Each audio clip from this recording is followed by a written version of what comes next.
It was 5 o'clock in the morning Xia country time. Though the sky was still dark, the daily grinders hustling for a living had already begun their day's work. Gu Chen was one of them. He worked at a transport company. Though his pay was modest, having no parents made his life carefree and unrestrained. Boss, a small bowl of wontons and a bag of meat buns. Pack the filling extra thick. Oh, you're here early today. As a regular at the wonton stall, Gu Chen's voice was naturally recognized by the boss. A big haul is coming in today. I'll head in early and get more work done so I can earn a bit more. Gu Chen said this while peeling garlic with his hands.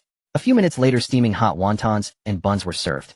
Since there were no other customers at the moment, the boss wiped his hands and sat down across from Gu Chen, striking up a chat. Geez, the world really hasn't been peaceful recently.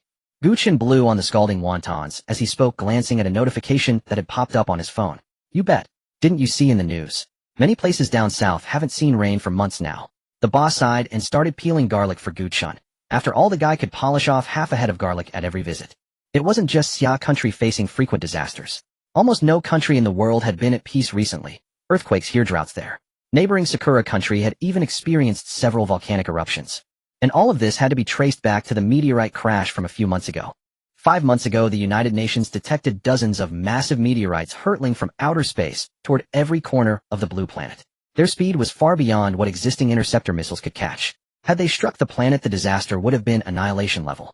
Just as nations were preparing emergency measures, the meteorites miraculously shattered into pieces, each fragment landing evenly in one country. Since then, disasters had become frequent.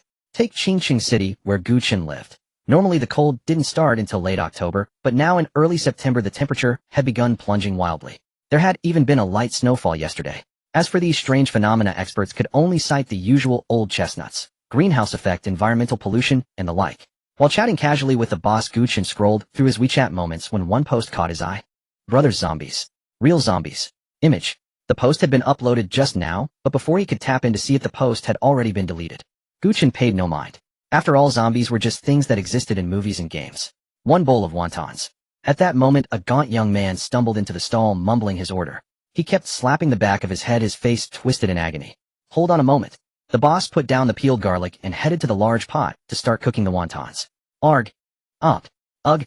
The young man who had just entered let out a strange cry, then spat out a mouthful of black blood, his entire body beginning to twitch uncontrollably. Hearing the commotion, Gu Chen turned his head and was startled by the poor guy's wretched state. He hurried over to check, and what he saw nearly scared him out of his wits. The young man's face was no longer human. One eyeball had turned completely white while the other had actually fallen out of its socket. Dude, you okay? Just as Gu Chen reached out to touch him, the young man let out a roar that scared Gu Chen half to death. He scrambled backward and sat down hard on a nearby stool. Arg! What's going on? The oblivious boss walked out, clueless, still holding his large iron ladle. Watch out! The young man from before turned his head stiffly and lunged at the boss, who stood rooted to the spot. Luckily, the boss had seen plenty in his years and reacted fast. Thinking the guy was just causing trouble, he blocked the zombie with his iron ladle. Damn it! Causing trouble over a single bowl of wontons. Think I'm easy to push around? Are you stupid? You really think this guy still looks human?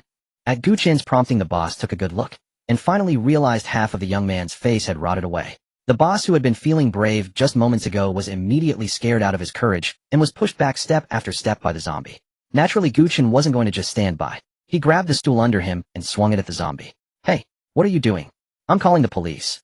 At this moment, a passerby saw Gu Chen hitting someone and shouted, hands trembling as they dialed the emergency number. Bring me a knife. Gu Chen shouted to the boss. The boss nodded frantically and brought over the meat cleaver he used for chopping meat. Gu Chen took the cleaver and kicked the zombie hard several times before retreating step by step. He still didn't realize the person had become a zombie. He thought they just had some weird skin disease plus mental issues. So he didn't dare go for the kill. The cleaver was just to give himself courage. I called the police. None of you are going anywhere. By now the area around the wonton stall had filled with onlookers. Many called the police or an ambulance while some held up their phones filming and taking pictures. The boss also came to his senses, his heart sinking. His business was as good as done. But the zombie didn't care about their worries. With a roll, it scrambled to its feet and lunged at Gu Chen again. Bang, bang, bang. Just then 3 dull thuds rang out in succession, and the zombie was hit directly, the force of the impact knocking it to the ground. Armed police. Armed police are here with guns. Make way, make way. The onlookers quickly parted to open a path. Ladies and gentlemen, please do not panic. We've used anesthetic darts. Kindly cooperate with our work. As he spoke, several masked personnel began deleting the videos the onlookers had just recorded. Though the crowd was displeased, they didn't dare make a fuss against these troops, and could only accept their bad luck. You two come with us. The onlookers outside might not have seen clearly, but Gu Chen saw everything very clearly. Those weren't anesthetic darts. Those were real guns with real bullets. And the most ridiculous part was that the guy had been shot 3 times and was still alive, looking like he was about to get up again. The squad leader, seeing this, hurriedly pulled out a sack and covered the person with it, while muttering that they'd need to increase the anesthetic dose in the future. Alright, the suspect is now under control. Citizens, please do not interfere with our work. Hearing this, the onlookers scattered in all directions, and the surroundings quieted down significantly. Gu Chen, who had been taken away, had no idea where the guy with the skin disease had gone. They weren't in the same vehicle. After he and the wonton stall boss were taken away, they only went through a simple statement, some questioning, and then an inexplicable full-body check. Only after all of that was Gu Chen finally released. But this had cost him quite a bit of time. It was already 9:30 in the morning. Going to work now would only earn him a scolding, so he decided to just call in sick. Ding. Host has assisted in killing the first zombie. Extraction system successfully unlocked. Ding. Successfully extracted the red alert command base from Command Conquer. Please check and receive. The moment he finished sending the sick leave text on his phone, Gu Chen heard a voice in his head. After a brief pause, he realized he could actually see a string of text floating before his eyes. Deploy red alert command base. Zombie virus outbreak, countdown 12 hours. What the hell is this? Extraction system. It's really a system. Gu Chen looked left and right, then ducked into a public restroom to study it. System. Ding. Host, do you wish to deploy the red alert command base? Hearing the system's voice again, Gu Chen finally confirmed that he had truly obtained a system. Excuse me, is the zombie virus real? Ding. Host, do you wish to deploy the red alert command base? Gu Chen sighed after hearing the familiar line. The system seemed to be just a fixed program. Zombie virus. Zombies from movies. Thinking about what happened this morning, that guy really did look like a zombie from Resident Evil. Could all of this really be true? Gu Chen walked out of the restroom and paced back and forth, thinking it over before deciding to find somewhere to deploy the red alert command base first and see if it's real. By now, a building model similar to those in the red alert game had already appeared in Gu Chen's retinas, translucent, with some areas shown in red and others in green. Having played red alert, Gu Chen naturally understood this location wouldn't work for deploying the base. So he decided to take a taxi to the Gobi Desert area around the city outskirts. The outskirts of Qingqing City were surrounded by vast stretches of Gobi Desert and barren wasteland. Although Qingqiang had developed remarkably and ranked among the top cities in Xi'an Nation's GDP, its geographical location left much to be desired. All the bustling prosperity could only be seen within the city limits. Beyond a dozen or so kilometers outside the city, there was nothing but a lonely national road and the distant thunder of passing freight trains. In addition, Qingqing City also had an 825 MW thermal power plant and 3 large coal mines. As for other matters, Gu Chen did not know much. After all, he was not a local. He had only heard that the area was rich in mineral resources, developing rapidly with abundant opportunities which had drawn him here to work. In the end, however, he barely managed to scrape by. Handsome guy, what are you going to the Gobi for? Nothing out there but jackrabbits and rocks. Nothing worth seeing. The moment Gu Chen got in the car, the driver began chatting away. Clearly a talker. I made plans with some friends to have a barbecue. The outdoors gives a better vibe. Oh, I see. Well, watch out for wild animals. I heard there's been another wolf attack recently. Man, it's been years since wolves showed up. When I was a kid, we wouldn't dare go out alone at night. As he spoke, the driver habitually pulled out a cigarette and was about to light it. Handsome guy, want a cigarette? The driver kept his eyes on the road while handing a cigarette over. Gu Chen politely accepted it and struck up a conversation with the chatty driver. A few minutes later, the car came to a halt. It was not because they had arrived, but because the road ahead was blocked. Strange, this place never gets traffic jams. The driver honked the horn and said, "Buddy, you in a hurry? There's another road we can take, but it's a bit longer. Let's take the other road. My friends are waiting for me." Okay, got it. The driver adjusted the rearview mirror and began carefully reversing the car. Every now and then he would roll down the window and curse at drivers cutting him off. Just then a series of police sirens blared from behind. The previously chaotic line of vehicles immediately straightened out and made way. Armed police again. Gu Chen thought to himself, a guess forming in his mind. Could it be zombies up ahead? Holy smokes, what's going on up there? Even the military has shown up. The driver, upon seeing the armed police vehicles, also wanted to stop and watch the excitement, but Gu Chen dissuaded him from that idea. Driver, I'll tip you extra. Don't stop to watch. I bet this will be on the news, you can watch it there. I'm really pressed for time. Extra money. Let's go. The driver floored the accelerator, performing a sharp reverse U-turn, then slammed the navigation off and shot forward with a burst of speed. Over half an hour later, the driver looked at the 500 yuan in his hand and grinned from ear to ear, insisting on adding Gu Chen on WeChat and offering to pick him up in the evening. The reason Gu Chen was in such a hurry to leave was that he had guessed the cause of the traffic jam. That road almost never got congested, not even during rush hours. Combined with the zombies he had encountered that morning, he suspected that someone had suddenly turned into a zombie while driving, causing a chain of car accidents. Of course this was only speculation, but to be safe, Gu Chen had no intention of lingering there. If everything is real, then the red alert base should be real too, right? Gu Chen got out of the car, found a flat open area, and decisively clicked to deploy. After a series of clanking and clattering sounds, the rising dust gradually settled, and a massive main base full of industrial-era atmosphere stood before Gu Chen. Soviet base. As the base finished deploying, the usually silent system spoke again. Ding. Host has deployed the red alert base. Distributing the beginner gift package. Ding. Congratulations to the host on receiving 100 initial energy points, 8 conscripts, 1 engineer, 1 field command vehicle. The base AI core has been activated. Respected commander, please construct the magnetic reactor. At this moment, the activated red alert base AI prompted. Construct the magnetic reactor. Construction in progress. Deducting 1,500 energy points. Remaining time 2 hours. 1,500 energy points. Gu Chen stared blankly at his remaining 8,500 energy points. System, I seem to recall the magnetic reactor only costs 600, right? Ding. Yes, host. But that was in the game. The red alert base extracted by this system contains many units beyond the original game.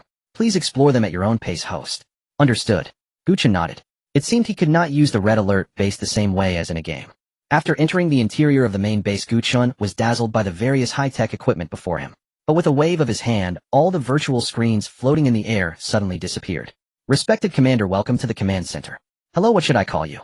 Gu Chen was not surprised by the sudden appearance of the virtual projection before him. In his mind, he guessed this must be the AI of the red alert base. Respected commander, my designation is Xiao Qi. Xiao Qi, how do I bring back those virtual screens from earlier? The moment Gu Chen finished speaking, Xiao Qi extended her hand and tapped the air. Immediately 4 virtual screens appeared before him.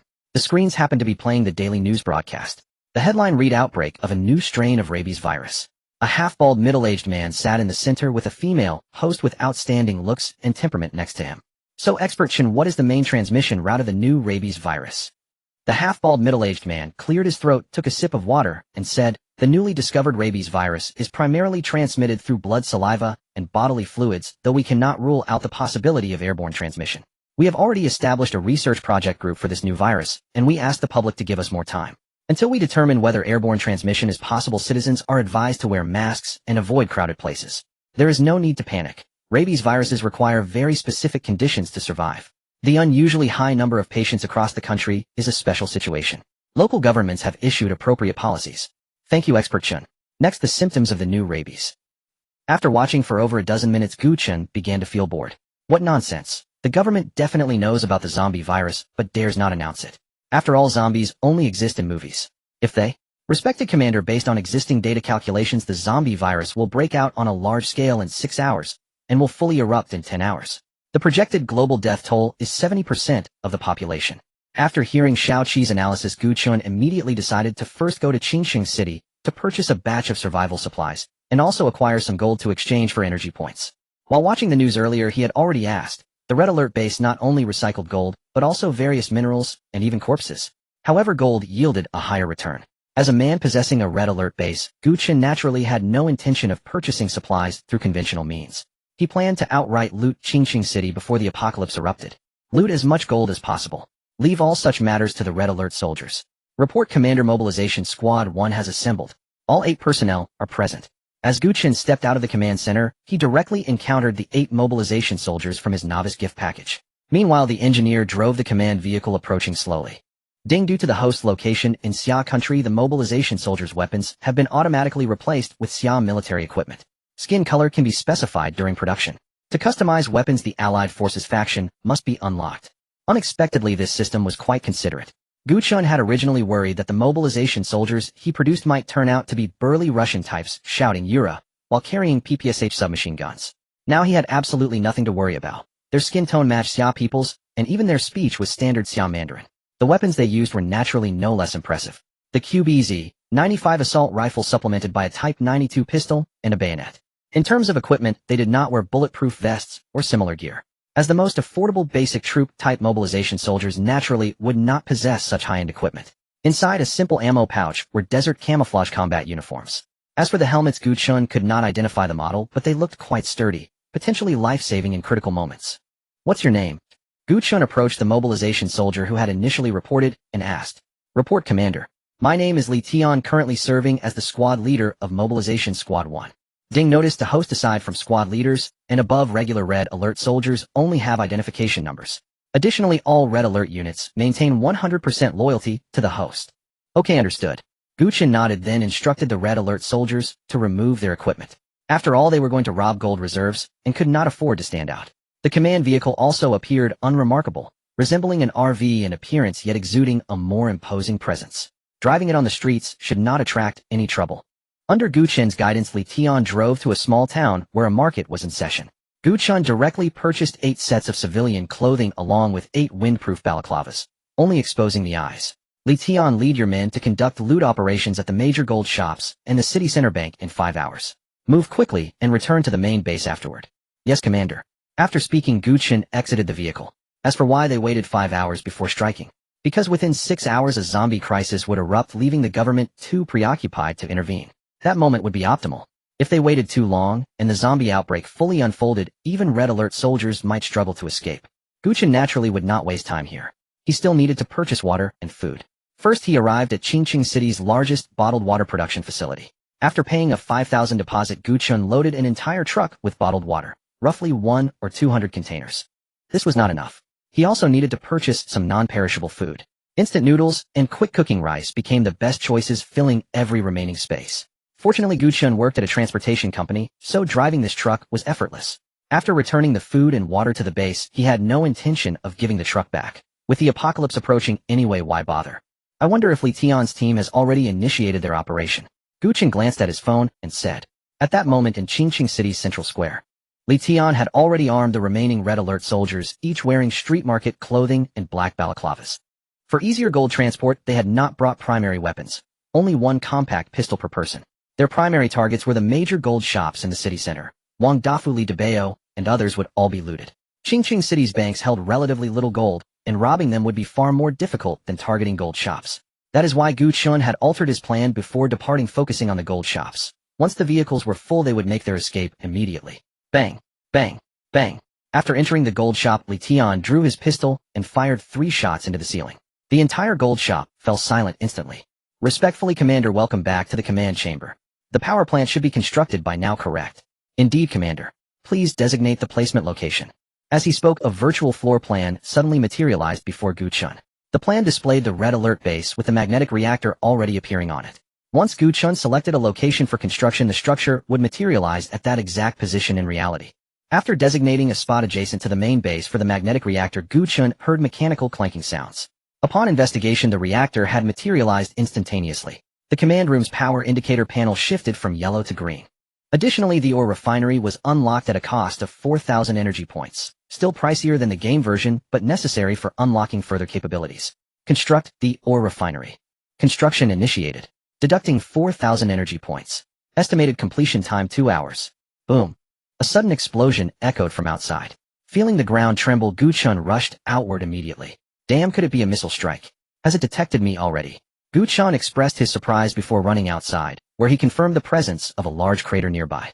However, it did not resemble a missile impact. There was no gunpowder scent in the air. Curious, Gu Chen jogged toward the crater's location. What is this? A satellite. Gazing at the vaguely familiar object before him, Gu Chen scratched his head in confusion. As an ordinary person, he had never seen a satellite in person. He only recognized it from news broadcasts. Hadn't it been launched recently? Why would it fall from orbit? As Gu Chen pondered, he noticed a blinding light at the edge of his vision. Looking up, he witnessed countless white streaks plummeting from the sky like a meteor shower. Wouldn't all these objects be satellites? Gu Chen hastily checked his phone and found no signal. Now the world was completely descending into chaos. The initial impact might seem minimal, but within days, no, just hours, disaster would strike. Meanwhile, Li Tian and his red alert soldiers had already evacuated with all the lootable gold. The zombie virus outbreak had commenced over 10 minutes prior. Streets were filled with fleeing crowds and out-of-control vehicles.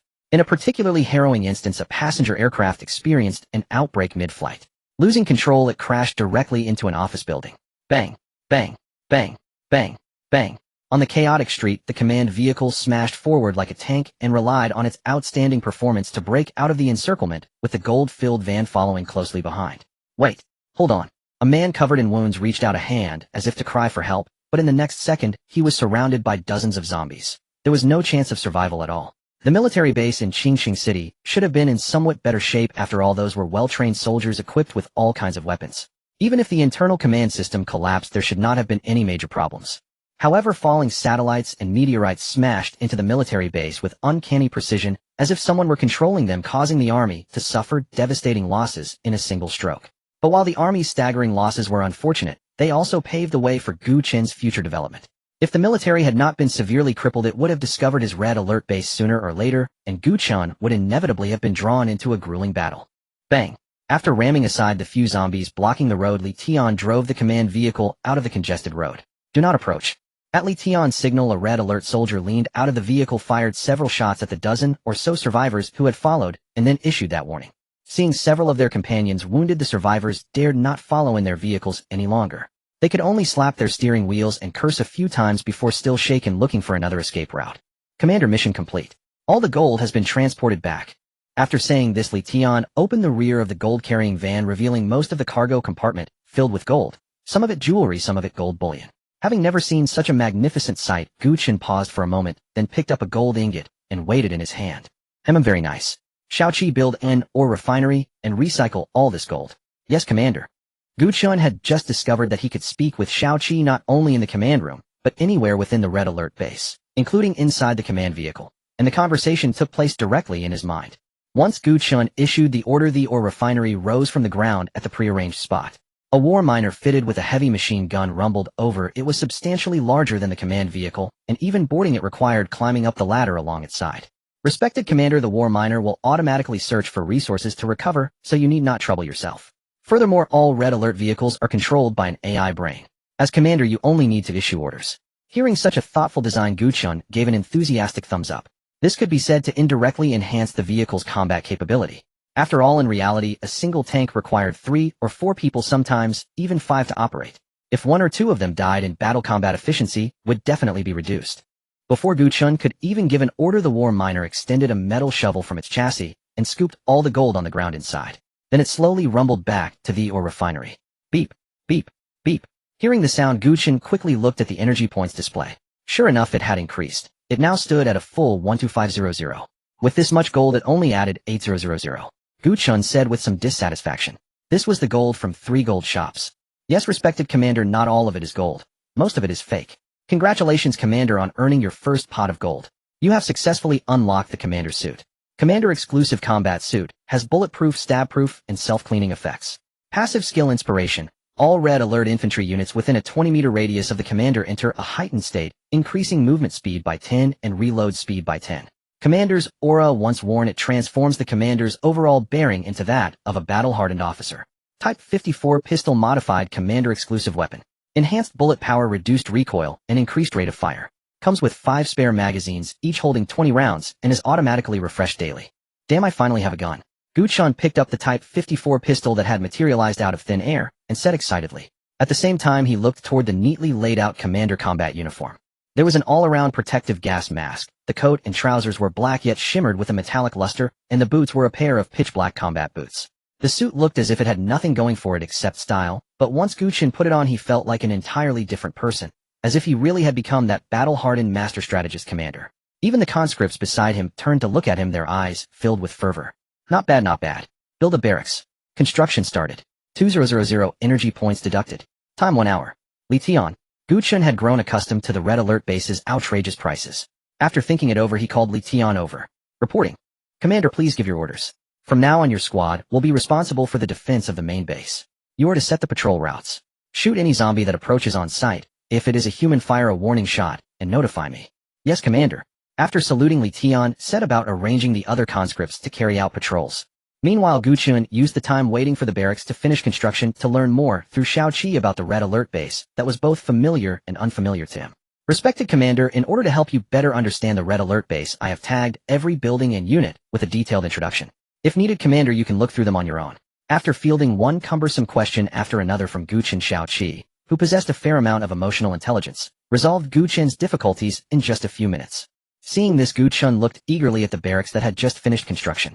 Sure enough, a yellow question mark had appeared at the upper right corner of the barracks icon. When he clicked on it, all of the barracks functions were presented before Gu Chen. Soviet barracks automatically refreshes the ammunition and rations regardless of distance for infantry and attack dog units every day. Can recruit soldiers of various types with a 30 chance of recruiting low-ranking officers at or below the rank of platoon leader. Cannot restore soldiers' stamina or physical condition. Unlocks the star rating system. Infantry and attack dog units can level up by killing enemies. They start at 0 stars and max out at 3 stars. Each upgrade slightly increases ammunition capacity, intelligence, strength, and speed, and fully replenishes all ammunition. Holy crap, it even automatically replenishes ammunition and food. Gu Chen exclaimed. He had been worrying about food and bullets for the conscripts, but now he no longer had to. The barracks simply took care of everything regardless of distance. Unfortunately, it refreshed only once every 24 hours, and each conscript had only 3 magazines of ammunition in total. It seemed he would still have to conserve ammunition. Still, since leveling up increased ammunition capacity, there should not be ammunition shortages in the later stages. Respected Commander, you have unlocked the sentry gun, field hospital, combat bunker, logistics factory, and anti-aircraft gun. Xiao Qi, bring up the blueprint. After entering the command room, Gu Chen said to Xiao Qi with great enthusiasm. Now that defensive structures had been unlocked, it was time to surround his main base with walls. Xiao Qi, didn't you say earlier that sentry guns could be placed on the walls? Yes, esteemed Commander. The blueprint is now open. Esteemed Commander, based on my calculations, I have already mapped out the area for the base's early development and the wall positions. You may use this as a reference. As Xiao Qi spoke, green models appeared one by one on the blueprint before Gu Chen. These were the precise zones Xiao Qi had planned for him. Although the area Xiao Qi had planned was not small compared to the vast Gobi, it was merely a drop in the bucket. However, Gu Chen did not have enough funds to build walls around all of it at the moment, so he intended to divide the area into several districts. For now, he would first enclose a zone for early development. The walls were not expensive either, 10 energy points per meter. Gu Chen immediately spent 600 energy points to enclose his main base without a second thought. Amid a thunderous roar, Gu Chen's previously exposed red alert base was now wrapped in steel walls as high as 15 meters. Seeing the walls completed in an instant, excitement surged through him. Xiao Qi, opened up the walls information. Very well, esteemed Commander. Soviet wall 15 meters high, 5 meters thick. Each wall section has 1 turret position capable of mounting sentry guns, anti-aircraft guns, and other heavy weapons. How much is a sentry gun? Esteemed Commander, a sentry gun costs 1500 energy points per unit. With his current financial resources, Gu Chen could just barely afford 3, but he still had to keep some energy points to mass-produce troops. Therefore, he built only 1 sentry gun on the wall facing the highway. Its construction time was 1 hour. As for the rest, he naturally intended to prepare for mass troop production. The barracks could now produce 3 types of units. The cheapest were the Good Brothers, conscripts, another was the attack dog, and the last was the engineer, whose purpose had not yet been discovered. Esteemed Commander, after constructing the field hospital and the logistics factory, you can unlock Tesla troopers and medics. The field hospital and logistics factory had already been unlocked, but Gu Chen genuinely could not afford them. The former required 3000 energy points, and the latter even more, a full 5000 energy points. Nevertheless, just as Xiao Qi had said, to unlock even more things he had to construct them one by one. Produce 15 conscripts. Gu Chen gave this order after thinking it over. In his view, the most cost-effective unit currently was the conscript, 100 energy points each, able not only to fight zombies, but also to carry supplies. Producing conscripts. 15 minutes remaining. Please wait. While waiting for the conscripts, Gu Chen took another look at the sentry gun. He was afraid that its bullets would also cost energy points. Fortunately, the red alert base was quite considerate. The sentry gun replenished 50 rounds of ammunition every day, requiring no energy points to purchase. The steady tramp of feet came from the barracks outside. Alerted by Xiao Qi's notification, Gu Chen quickly straightened his uniform and walked out. The 15 newly produced conscripts had already formed a neat, orderly square formation. Since no officers had been produced this time, Gu Chen directly assigned these men to the squad led by Li Tian. With 23 people in one squad, it could be considered a reinforced squad. Li Tian, you drive the truck. 10 conscripts will stay behind at the base. Everyone else get on board. Your harvester is in position. Gu Chen pointed at the truck they had procured from the water plant. Yes, Commander. Shortly after, the truck and command vehicle left the base one after another. Gu Chen drove the command vehicle with 5 conscripts inside, while the rest rode in the truck's rear compartment. Their goal this time was very simple: earn money. No wait, earn energy points. The ore harvester at the ore refinery could only collect mineral resources exposed on the surface. After all, that was how it worked in the game. Therefore, Gu Chen had no choice but to take people out to find a mine. Qingqing City might not have much of anything else, but mines were definitely plentiful. Based on his many years of living there, Gu Chen remembered that there was an active coal mine in a place called Liujia village nearby. With so few people trying to seize those large mines operated by thousands, or even tens of thousands of people, was nothing short of a pipe dream. After all, the zombie crisis had now fully erupted. With his dozen or so men, forget dealing with thousands or tens of thousands. Even a few hundred zombies would require a hard fight. Although a town with a population of over 100,000 was not far from Liujia village actually did not have many people. Counting even the old and the children, it was only a little more than 400. As for how Gu Chen knew all this, before he began working at the transportation company, he had been an insurance salesman. Back then his main coverage area had been the villages and towns around Qingqing City. Thus he knew very well the locations, populations, spending power, and similar details of these villages. The road conditions on the Gobi were poor. If not for a route worn out by the locals' year-round travel, Gu Chen might have had to go around by the highway. More than 20 minutes later, Gu Chen arrived at Liujia village. The old men and women who used to sit at the village entrance playing chess and chatting had now become ferocious, snapping zombies. Whatever they had before, arthritic legs, herniated discs, heart conditions, was all gone. One by one, they were even more formidable than the elderly scrambling for eggs during a supermarket promotion. They saw the command vehicle approaching, leaped straight onto it, and clawed madly at the bulletproof glass. Bang, bang, bang, bang, bang, bang, bang, bang. The conscripts in the truck's rear leaned out of the open side door and fired nonstop. After clearing the zombies at the village entrance, they jumped out in turn and formed a formation in front of the command vehicle. By now the gunfire had attracted every zombie in Liujia village. For a moment muzzle flashes blazed all around, a lively chaos. In order to practice his marksmanship, Gu Chen followed behind the conscripts, firing repeated aimed shots with his Type 54 pistol. And to his surprise, this little handgun was really good. A magazine held 20 rounds. It could fire as fast as you could pull the trigger. There was almost no recoil, and its range was about the same as the weapons in the conscripts' hands. It was just that Gu Chen's marksmanship, hitting 1 out of 10, was perfectly normal. Anyway, what mattered was that he enjoyed firing it. At that moment, in the cellar of the village chief's home in Liujia village, the dozen or so surviving villagers, including the chief, also heard the gunfire outside. They naturally assumed the sound came from the military. Uncle Lu, Liujia village is done for. Only a few of us are left. A middle-aged man sat on the ground smoking with a dejected expression. Most of the people in Liujia village shared the surname Lu. Only the workers who had later come to work at the mine bore other surnames. The village mine was their own enterprise. When the village was poor, the chief had pooled everyone's money to build it, so every year those registered as Liujia villagers received a generous dividend. But now a sudden strange disease had wiped out nearly all of Liujia village. The village chief, nearly 60, showed no panic whatsoever. In his eyes, as long as the mine remained, everything was fine. The dead were simply dead. After all, in this world there was no shortage of people, there were always more people. He had already decided that once he got out he would post new recruitment ads and hire new workers. Tisk, what's wrong with a few more dying? Won't we get to split more money? A middle-aged woman sat on the ground muttering.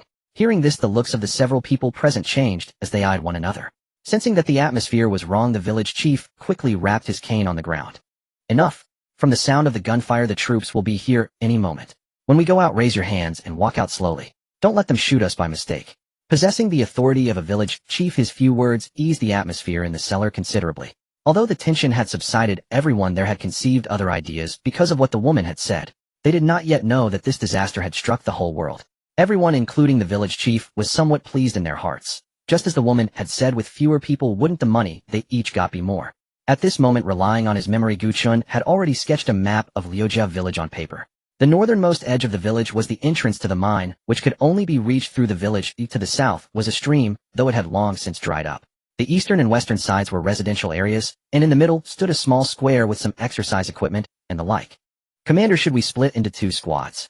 One clears from the east, the other clears from the west, and we meet in the square at the end. Li Tian looked at the map and asked, but Gu Chen did not adopt the suggestion. His conscripts were too few to begin with. Splitting into 2 squads would leave almost no firepower against several hundred zombies. Besides, Gu Chen's objective was not to clear the village, but to secure its mine. He planned to concentrate his forces and break through from the western side, where fewer residents lived. Or truck take point and lead the way. Target the mine in the north. Everyone else get on board. We're going into the village. Yes, Commander. Virum. Fortunately, Liujia village had decent infrastructure. The ore truck rode smoothly over the road. After all, dump trucks and similar vehicles traveled there all year, so a poor road would have been unacceptable. Rat-a-tat-tat, rat-a-tat-tat. Under the control of the AI brain, the ore truck's heavy machine gun hit almost every target. No zombie could escape. Any zombie struck was blown to pieces. Zombies that leapt out from the sides were mowed down by the conscripts. The most troublesome were the ones that had been children. Their small frames and quick movements caused no small trouble for the conscripts, and one of them was even bitten. Li Tian, can you also be infected by the zombie virus? Yes, Commander. Red Alert soldiers can be infected by the zombie virus too. As he spoke, the eyes of the bitten conscript had already begun to glaze over. As if knowing he was about to become a walking corpse, he drew his pistol, aimed it at his head, and pulled the trigger without hesitation. Bang! with the brain destroyed, the zombie virus also died. To Gu Chen's surprise, the weapon on this conscript had destroyed itself, which meant Gu Chen did not need to worry about his weapons falling into enemy hands. Gu Chen felt little stir in his heart over the conscript's death. After all, he was merely a clone with simple thoughts, and they had not spent much time together. More than an hour later, with the help of the ore truck, a safe route had been cleared through the western residential area. Although zombies still wandered over from time to time, drawn by the noise, they posed little threat to a behemoth like the ore truck. The reason Gu Chen had driven a truck here was for food. Unlike cities where grain is not stockpiled, an ordinary village household would store enough provisions for half a year, and some could hoard food for 1 or 2 years. In this kind of apocalypse, the countryside was truly the better place to survive. Thus the conscripts searched door to door in pairs through the residential area.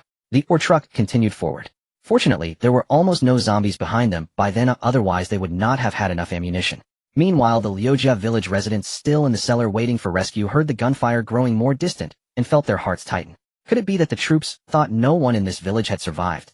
This cellar belonged to the village chief and was located at the center of the village, so no conscripts came near it. Naturally, no one found them. Among them, the woman was the first to lose patience. She kicked the middle-aged man who had spoken earlier and said, "Go up and see where the troops went." "Me? Why don't you go?" the middle-aged man said, startled. "With all those lunatics infected by the strange disease outside, you want me to go out? Isn't that just asking to die? I'm almost 50, you're only 30. Your legs are better than mine. By that logic, shouldn't it be you? By your logic, your son is only 25, even younger and faster. Then shouldn't your son go?" After hearing that, the woman began to curse directly, caring nothing for reason, but at least full of imposing momentum. All this stirring only made the people in the cellar push the responsibility of going out to find the troops onto one another. In the end, the old village chief ordered a vote to choose the one who would go out, putting an end to the quarrel. None of them realized they had already cast aside old friendships in order to survive. In the end, the woman's son received 6 votes. The result was obvious. The woman's son was forced to climb up out of the cellar. The moment he opened the cellar door, a wandering zombie spotted him, let out a roar, and charged straight at him.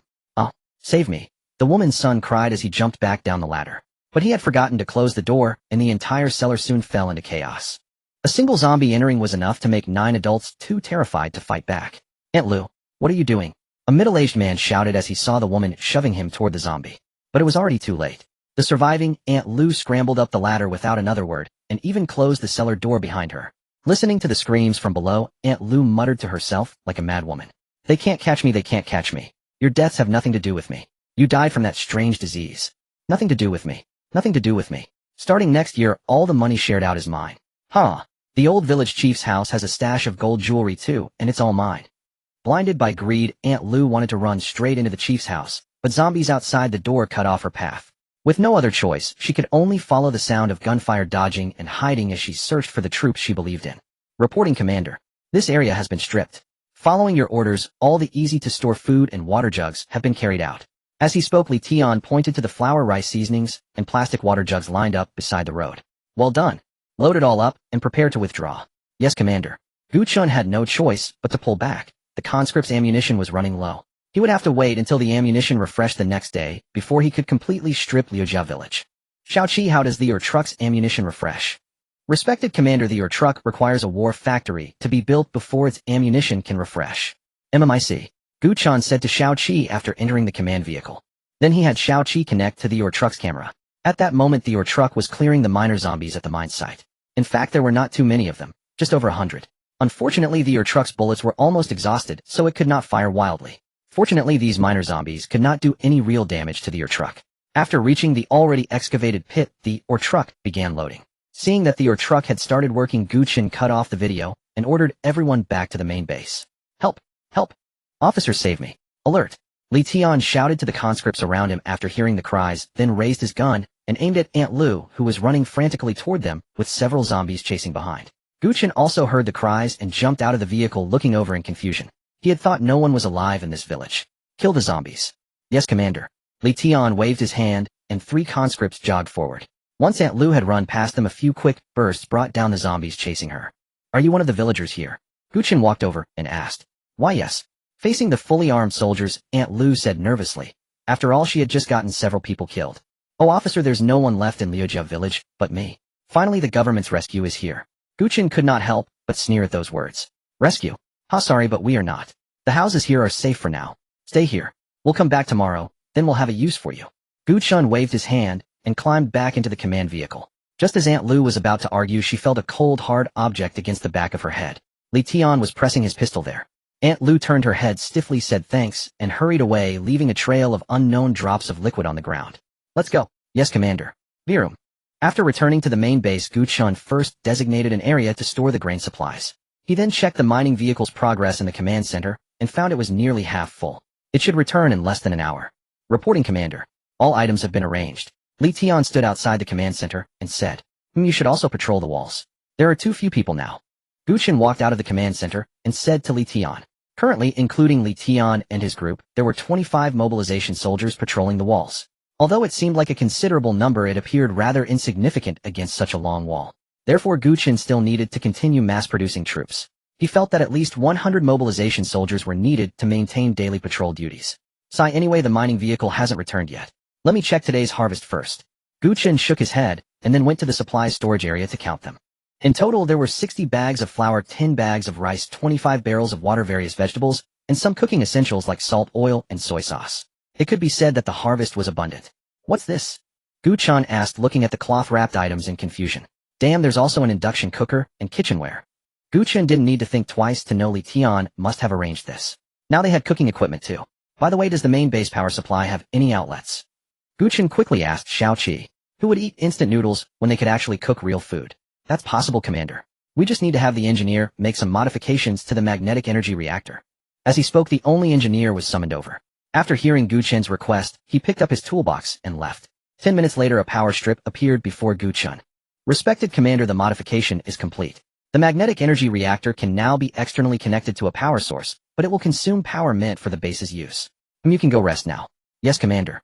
The engineer saluted and then left with his yellow toolbox. After plugging in the induction cooker and turning it on, Gu Chen discovered the impact on the main base's power was negligible, almost imperceptible, so he didn't concern himself with it. As night fell, the red alert base stood like the sole brilliant star in the night sky amidst this Gobi desert. What surprised Gu Chen even more was that there were hidden searchlights on the walls, one per section, all activated now, but requiring personnel control. BZZD. The sun had just set when the mining vehicle returned, though it looked somewhat battered. The entire vehicle was coated in blood, with even some entrails, severed limbs, and other remnants hanging from it. At first glance, it truly resembled a doomsday war vehicle. Ding ding ding.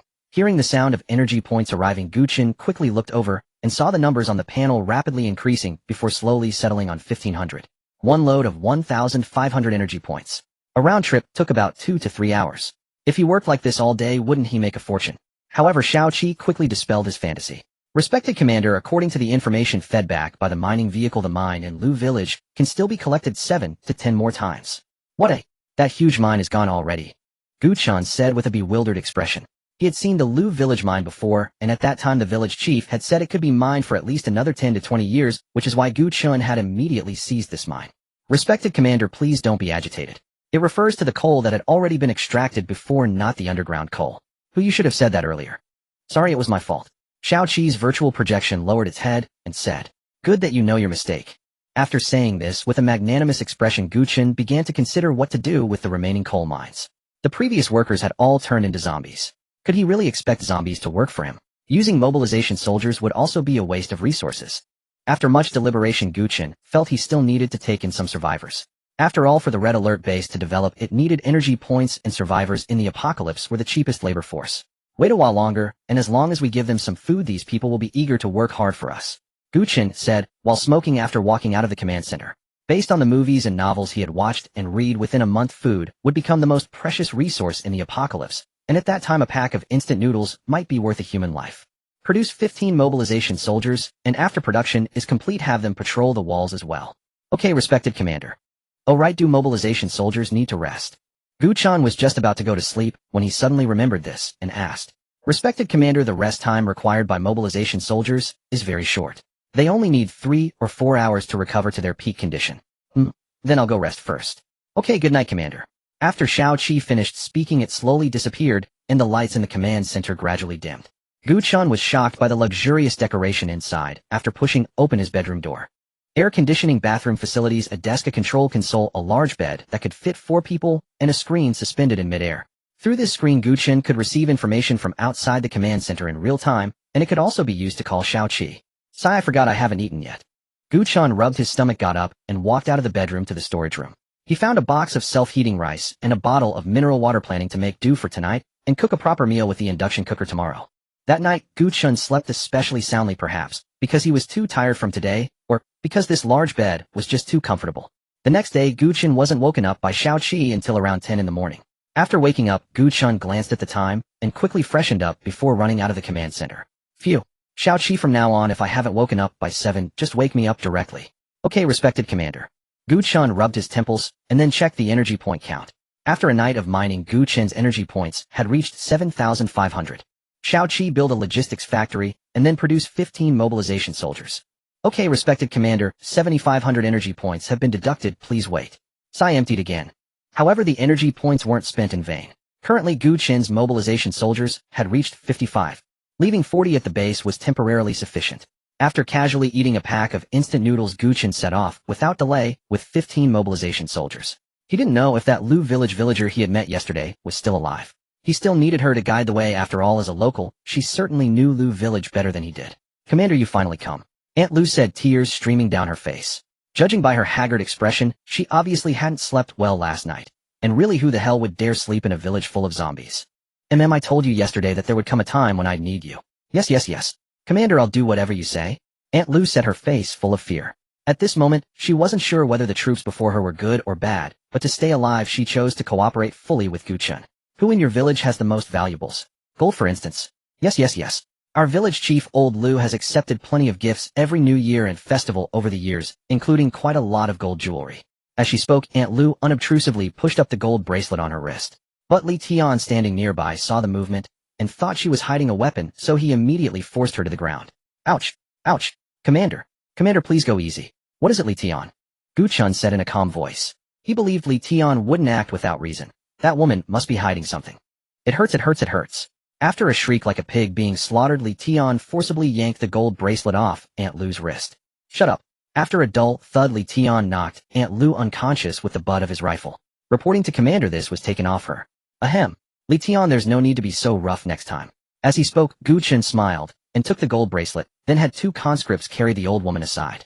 The village chief's house must have plenty of good stuff. Since he had come to Liujia village for a survey before Gu Chen knew where the village chief lived, he never expected that the old chief who looked so kind and benevolent would accept bribes. Commander, zombies are coming from the east. At that moment, a conscript on guard duty ran over to report. Assemble the troops. Target the village chief's compound. Yes, commander. 15 conscripts quickly formed a 3x3 formation and advanced toward the village chief's compound. After the first shot rang out, the zombies in the entire village erupted once more, followed by a string of deafening gunfire. The conscripts' marksmanship wasn't much to speak of, but at that density, even closing their eyes they could hit something. The only drawback was that only a shot to the head could kill a zombie instantly. As commander, Gu Chen naturally didn't need to act himself. He sat in the command vehicle, leisurely smoking a cigarette, while Xiao Qi drove the vehicle slowly behind the conscripts. Respected commander, your subordinate Li Tian has successfully been promoted to a 1-star conscript. Oh, he finally leveled up, damn it. Gu Chen sat up straight and looked at Li Tian, who was walking in front of his vehicle, and spoke. Now with the morale boost, 1-star Li Tian could basically kill a zombie with 3 shots, while 0-star conscripts could only rely on luck, usually needing 5 or 6 bullets per kill. By the way, Xiao Qi, have your truck come over first to clear out the zombie corpses in the village. They're starting to smell. Very well, respected commander. The firepower of 15 conscripts was still a bit weak. Fortunately, there weren't many zombies left in Liujia village, just over 100. An hour later, basically no zombies remained in the entire village. Bang! 2 conscripts kicked open the door of the village chief's house and casually killed the family members who had turned into zombies inside. Only after confirming the place was safe did they let Gu Chen enter. This old man really fixed himself up like one of those old-time landlords. Gu Chen put on a mask and said with a frown. There was no help for it. The stench of rotting corpses in the house was truly disgusting. If he'd known, he would have worn the gas mask. The village chief's house was decorated with great care, all classic and antique. In the old days, it would have been the home of a wealthy local landlord. But none of that stuff was worth a damn to Gu Chen. Stepping over the miserable corpse of a dog, he walked straight into the bedroom. Li Tian, take it away. Gu Chen pointed at the safe he had found under the bed. A safe that hard couldn't be opened without a cutting torch or explosives, so they could only haul it back and think of a way. And Gu Chen was certain that the safe contained gold jewelry and the like, because he had already found a lot of cash in the wall's secret compartment. With the efforts of 4 conscripts, the large safe was finally carried into the command vehicle. The remaining task naturally was to empty out Liujia village. Li Tian was the perfect person to handle that. To speed things up, Gu Chen called in 10 more conscripts through the command vehicle to help. Afterward, he prepared to return to the main base and continue its development. Gu Chen had barely returned to the main base when the truck came wobbling back. It was somewhat disgusting. Thick, sticky blood dripped through the gaps in the truck bed, and the air was filled with an enchanting fragrance. Just as Gu Chen was about to complain, the truckload of corpses was credited. It directly increased his energy points by 1000. Holy crap, Xiao, are these corpses that valuable? No, respected commander. Most of these corpses were carrying gold and silver jewelry, so they are worth more. Hearing that, Gu Chen no longer minded the stench. He sent the truck out to bring back another load. As for the coal mine, it could only fill about 3 truckloads anyway. By now, Gu Chen's energy points had reached 2500. Xiao placed the logistics factory. After choosing the location, Gu Chen said, "Very well, respected commander. Congratulations, commander. You have unlocked electromagnetic infantry grenadier and Tesla coil. Logistics factory can produce field rations, can food, clothing, and civilian vehicles." Gu Chen knew about the electromagnetic infantry. It was the Thunder Lord. Its price was reasonable at 800 energy points. The grenadier, however, seemed to be a new unit. As for the logistics factory, the things it could produce looked nice, but were useless to Gu Chen, so he didn't pay much attention. Grenadier equipped with a 20mm grenade launcher with 20 rounds of ammunition. Price, 1200 energy points. The defensive structure, the Tesla coil, was priced as high as 2500 energy points. With his current economic power, Gu Chen could build only one. What's more, his electricity was already tight. The gauge had turned yellow, and 4 or 5 more bars lost would mean a blackout. Produce 2 grenadiers. Very well, respected commander. Deducting 2400 energy points. Production in progress. What Gu Chen lacked right now was heavy firepower. Until tanks were unlocked, grenadiers were the best choice. Alright, there's still a safe we haven't opened. Gu Chen suddenly remembered this and quickly called for the engineer. Respected commander, give me 1 minute. After saying that, the engineer pulled a pile of tools from the toolbox he carried. Tools that Gu Chen couldn't make heads or tails of. Less than a minute later, the safe clicked open. Seeing the gold bars stacked 4 layers high inside, Gu Chen's eyes lit up. Recycle them. Recycle them all for me. Damn, gold really is the best. Gu Chen wiped the drool from his mouth and said, the gold in this one safe was worth a full 5000 energy points. Xiao, build the Tesla reactor. Understood, respected commander. 1500 energy points deducted. Time remaining 1 hour. Looking at the remaining 3500 energy points, Gu Chen thought it over and decided to save them for the field hospital, because once the field hospital was built, the war factory would be unlocked. And once he had tanks, wouldn't those piddling zombies be a piece of cake? While waiting, Gu Chen also stir-fried a dish and boiled a handful of dried noodles for himself. After all, he hadn't eaten properly over the past few days and his stomach was already starting to ache. After a steaming bowl of noodle soup settled in his stomach, Gu Chen let out a satisfied sigh. In this apocalypse, being able to eat so comfortably, perhaps only he could do such a thing.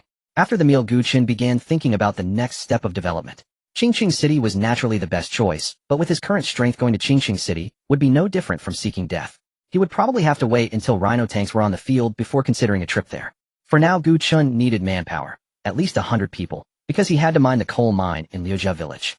Although 1 truckload was only worth 1500, that coal mine was currently his most stable source of income. Within dozens of kilometers around, aside from Liujia village, there were only a few towns. Because Qingqing City had developed rapidly over the years, many surrounding villages had been absorbed into the city, and the remaining scattered villages had also clustered together to form several towns. Liujia village had originally been scheduled to be absorbed into a nearby town, but after the coal mine was discovered, that plan was shelved. Damn it. Tomorrow I'll go to Sha Town and see if I can recruit some people. We need to develop properly while the power hasn't gone out yet. Gu Chen smacked his palm. After the field hospital is built, we'll have 500 left. Xiao, produce 5 more conscripts. Understood, respected commander. If only I had asked Li Tian to find a few drivable vehicles and bring them back.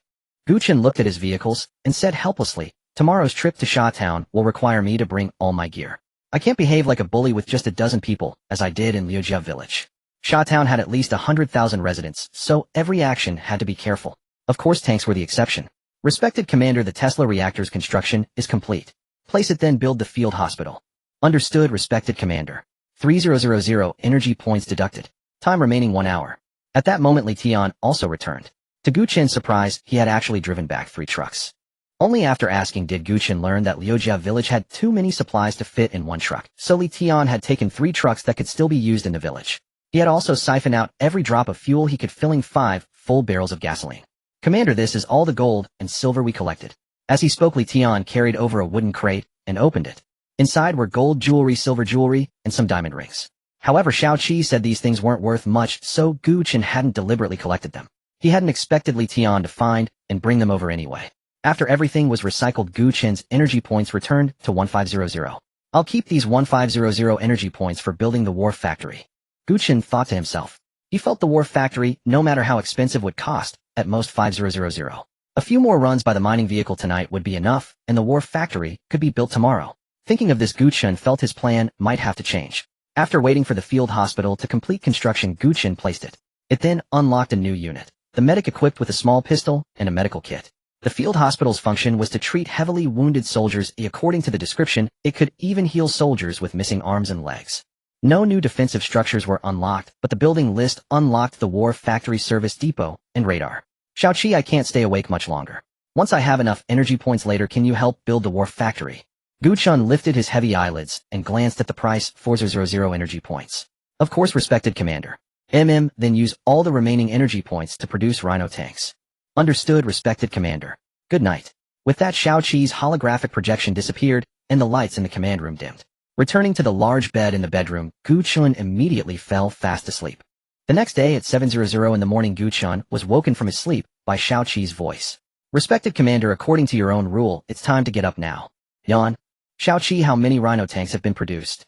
Gu Chen said, full of energy after a night of sleep. Respected commander, 2. There are 300 energy points left. 2, huh?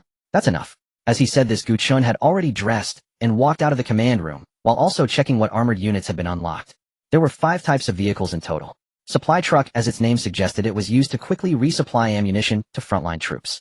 It had no attack capability and cost 800, carrying various types of ammunition. Scout vehicle, a small armored vehicle that could seat 3 people with a light machine gun mounted on the roof. It moved extremely quickly and cost 1000. The mining vehicle needed no further explanation. It cost 1500, same as in the game. Rhino tank, a 92mm main gun plus a heavy machine gun coaxial with the turret. Its price was also quite high, 2500 per tank. Flak track, a 20mm anti-air cannon capable of carrying 4 crew members, price 200. Respected commander, the rhino tanks are already outside waiting for your orders. Good. Move out. Wait, I need to go to the bathroom. Just as he was about to get dressed and set out, Gu Chen suddenly clutched his stomach and rushed into the bathroom in the bedroom. Leave 30 conscripts behind. Oh, everyone else move out. Gu Chen waved his hand grandly and said quite arrogantly, this is a damn tank. Looking at the 2-meter-tall, 40-ton behemoth before him, Gu Chen felt a surge of excitement. Wasn't this a flat-out, overwhelming strike against those flesh-and-blood zombies? 30 conscripts, 2 tanks, and 3 trucks carrying the conscripts set off in full force. Originally, Gu Chen had also wanted to bring the mining vehicle whose ammunition had been replenished to enhance firepower. But then he thought, damn it, he already had tanks. Did he really lack the firepower of one mining vehicle? The 2 tanks were positioned at the front and rear of the convoy, while the command vehicle Gu Chen was riding in was protected in the middle. This infrastructure is really good. Gu Chen sighed in genuine admiration from inside the command vehicle. A 40-ton tank pressing down on this road, and it still didn't collapse. Since it was a highway, there were bound to be cars, and naturally plenty of zombies. After reaching Sha Town, he had already killed over 100 zombies. Gu Chen fully witnessed the might of the rhino tank. Especially under the control of the AI core, it could almost be said to hit the target every single time. The machine gun on the turret was as absurd as if it had an aimbot enabled. Xiaoqi, what attributes will increase when armored units are upgraded? Respected commander, upgrading armored units will increase shell damage, reload speed, and movement speed. Respected commander, please note that vehicle energy is not unlimited. It can be replenished for free once a day at the wharf factory, and it can also be replenished using a supply truck. Commander, we have arrived at our destination. Just after he finished speaking with Xiaoqi, Li Tian's voice came from outside the command vehicle. Let's get off the vehicle. Because there were too many zombies in Sha Town, Gu Chen didn't dare to act rashly, even with 2 rhino tanks. The safest approach was to observe first. Buzz. Buzz. The electronic sign on the roadside stubbornly emitted sounds to prove its existence. Because of a snow a few days ago, the sign's words had also become rain and snow weather slow down. The town looked as if it had gone through a battle, with blazing flames visible everywhere. Wrecked cars reduced to scrap metal recklessly blocked the middle of the road, while in the distance were groups of zombies. Ugh, forget recon. Everyone get in the vehicle. After speaking, Gu Chen returned to the command vehicle, turned on its broadcast function, and played an audio he had pre-recorded. Indeed, he needed to recruit some survivors. Not too many. Around 200 would be enough. He would arrange for them to live in Liujia village, where they would work mining coal in exchange for food. Roar. As soon as Gu Chen's convoy entered Sha Town, it was warmly welcomed by the locals. However, in front of the tanks, these zombies were like paper tigers. Zombies that occasionally attacked from the flanks were cut down by conscripts sweeping fire. The broadcast on the command vehicle was also looping the audio Gu Chen had recorded. Strangely, after driving for more than 10 minutes, they didn't see any survivors run out for help. Originally, Gu Chen had worried there would be too many people to transport, so he specially drove a few extra vehicles. But now, well, it turned out he had been overthinking. Damn, could it be that there are no living people in the whole of Sha Town? Gu Chen said with a dejected expression. According to the tropes of various movies, TV shows, and novels, after driving around like this, at least a few hundred survivors should have run out. With a helpless sigh, Gu Chen prepared to head back. At that moment, in a house not far from the convoy, a few young men gathered together, secretly watching Gu Chen's convoy. Should we go out? No. Let's wait for the government. In this situation, we mustn't run around. Didn't the government's broadcast say to wait at home for rescue? No, they have tanks. Tanks. If it's not the army, what else could it be? Have you ever seen a tank like that in Xia country? Maybe it was sent by some other country. Who knows, this disaster might even be man-made. Maybe it was sent by some country. Who knows, maybe this disaster is man-made. We need to stay alive. Quick, use your phone to record all this, and then wait for the government to send people to rescue us. The person speaking grew more and more excited as he spoke. Full of fervor, he took out his phone and recorded Gu Chen's convoy, intending to hand it to the government as evidence later. Meanwhile, the other survivors in Sha Town, even if some wanted to go out and accept rescue, didn't dare to leave, because zombies were everywhere. Overall, these people hadn't reached the point of desperation. When they truly reach that point, no matter who you are, as long as you give them a bite to eat, you are their master. Damn it, unlucky. Let's go. Yes, Commander. After circling around without results, Gu Chen had no choice but to order a retreat and decided to come back in a few days. At Liujia village, Aunt Lu, who had woken up long ago, rushed straight to the village chief's house and began rummaging through everything, trying to find the gold the village chief had hidden. These accursed bandits. Where's my gold? As she spoke, Aunt Lu angrily flipped over the bedboard, revealing stacks of bright red banknotes before her. Money, so much money. It's all mine. All mine. Ha ha. Yeah, no one's fighting you for it, Mom. Hearing this familiar voice, a bead of sweat trickled down Aunt Lu's forehead. Son, you're alive? Great, my precious son. All this money is ours now, just the two of us. As she spoke, Aunt Lu grabbed handfuls of banknotes and walked toward her son. Hey, go enjoy yourself at the King of Hell's place. Squelch. The young man, holding a sharp machete, thrust it viciously into Aunt Lu's belly with a cruel gleam in his eyes. Why? The young man spoke word by word while the blade in his hand pressed harder and harder. Why did you lock me inside? Why did you buy a child from human traffickers? As he spoke, the young man pulled out the machete and chopped at Aunt Lu's neck, one slash after another. After just a few slashes, Aunt Lu's head was severed. The young man vented the rage in his heart ruthlessly, as if his great revenge had been fulfilled. In fact, he wasn't Aunt Lu's biological son. He had been bought. Yes, bought from human traffickers. His real name was Zhang Jinyu, but no one in Liujia village knew about this. They had always thought he was her biological child.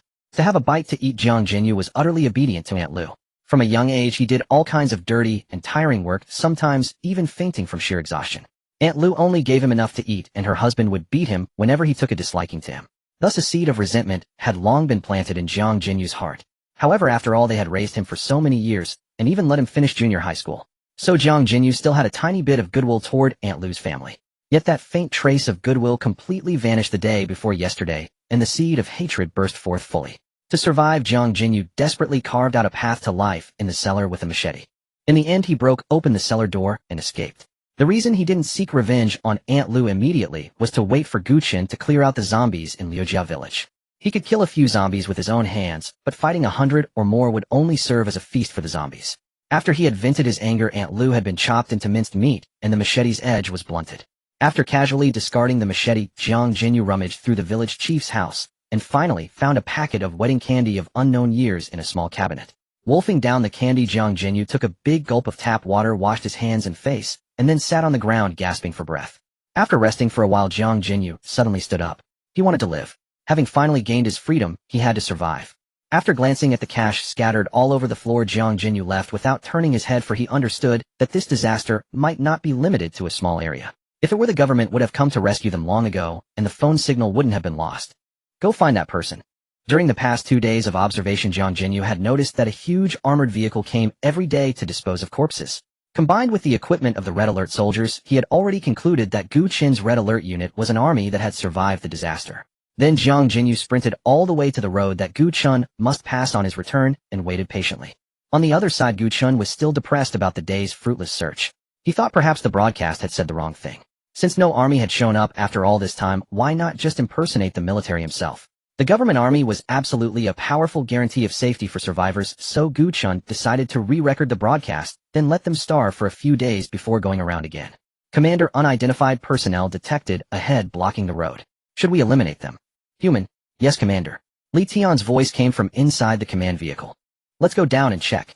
Lacking miners, Gu Chen, upon hearing that someone had voluntarily come to him, hurriedly prepared to get off the vehicle to see who had such nerve. Jiang Jinyu caught sight of the distant convoy, a flash of excitement gleaming in his eyes. He then took off his jacket, raised his hands high, and stood still awaiting inspection from the conscripts.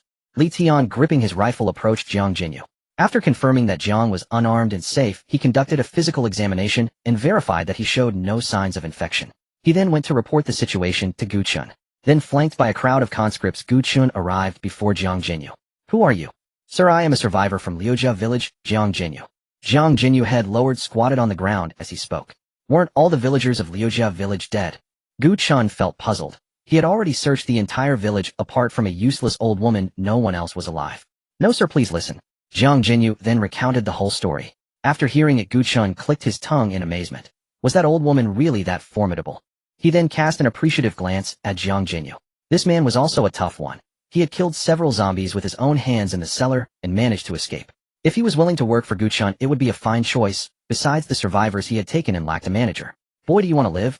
Gu Chen asked with a smile, looking at the crouching Jiang Jinyu. Jiang Jinyu, overwhelmed with gratitude, nodded repeatedly and rose to his feet at Gu Chen's gesture. Since you want to live, you must obey. You have a house in Liujia village, right? Yes, I do. Well, stay in Liujia village for now. More survivors will come in a few days. All right, sir. Jiang Jinyu was a smart man. He said nothing else. Whatever Gu Chen said, he simply agreed. Leave 4 conscripts to garrison Liujia village, and the rest return to base. Yes, Commander. Respected Commander, welcome back. How many energy points do we have now? Respected Commander, we have 2500 points. In addition, the ore truck has finished clearing the corpses in Liujia village, and the collectible coal in Liujia village is nearly depleted. Gu Chen nodded, and then checked the radar's function. Radar displays the explored map on the screens of the base and command vehicle, showing friendly units and neutral units. Building a mine sensor can reveal hostile units and their paths. Cost 2500 energy points. Build a radar station. Alright, respected Commander. Deducting 2500 energy points. Estimated time remaining 1 hour. After selecting construction, Gu Chen entered the command vehicle again. He deleted the previously recorded message, pondered the new lines, and began recording anew. Dear citizens, we are the search and rescue unit of the Qingqing military district. Due to insufficient manpower, we cannot search every household for survivors. If any survivors hear this, please escape by any means necessary, and we will ensure your safety. After finishing the recording, Gu Chen thought for a moment and added another line: to build a safe zone, young males would be given priority. After all, what he needed were miners who could do heavy labor. Women and the elderly simply wouldn't do. Fine. Tomorrow it is. I don't believe I can't find 100 men in all of Sha Town. Gu Chen clapped his hands in satisfaction and returned to the command room to prepare dinner. Since the countryside had stocked up on plenty of cabbages, Gu Chen stewed a large pot of pork with cabbage. After steaming the rice, he took out his service pistol to practice his marksmanship. After all, the bullets were fresh every day, so there was no point in wasting them. Moreover, there was no need to worry about the gunfire attracting zombies. Even if a few were lured over, they would be promptly eliminated by the sentry guns and the conscripts patrolling the walls. Bang, bang, bang, bang, bang, bang, bang, bang, bang, bang. Gu Chen drew a simple target on the wall in front of him, then stepped back to a distance of 50 meters and began firing. Because the pistol had almost no recoil once he familiarized himself with aiming, virtually every shot hit the mark. This is boring, Li Tian. Yes, Commander. Li Tian, who had been guarding Gu Chen all along, promptly responded. Give me your gun. After taking Li Tian's Type 95, Gu Chen held his breath, aimed at the target 50 meters away, guided by Li Tian. Bang! Damn it. As expected, he missed the target completely. Not only did he miss, but the powerful recoil of the Type 95 also startled Gu Chen. It was on a completely different level from his small pistol. Rubbing his aching shoulder, Gu Chen decisively returned the gun to Li Tian. Alas, it seems my physique is still too weak. Respected Commander, you needn't feel disheartened. At this moment, Xiao Qi spoke up at just the right time. After constructing the Battle Lab Tech Center, you can spend energy points to research a physique potion, which will greatly enhance your physical fitness. Really? How many energy points does the Battle Lab cost? Gu Chen said impatiently. According to the game's progression, he was about to unlock the Tech Center soon. Sorry, Commander. Even I don't know until it's unlocked. At that moment, the radar station was completed. Under Gu Chen's command, it rose from the ground in an instant. Meanwhile, a virtual screen popped up in the command room, displaying Gu Chen's base and all the locations he had explored. On the map, every green dot represented his red alert troops, while white dots were neutral creatures, likely uninfected wildlife, and the like. Energy points 1500. Respected Commander, the coal has been fully collected. May I ask if you permit your truck to recycle abandoned vehicles? Permission granted, Gu Chen said without hesitation. Let alone abandoned vehicles, even a good car would be useless to him. It was more practical to exchange them for energy points. Commander, your rice should be ready.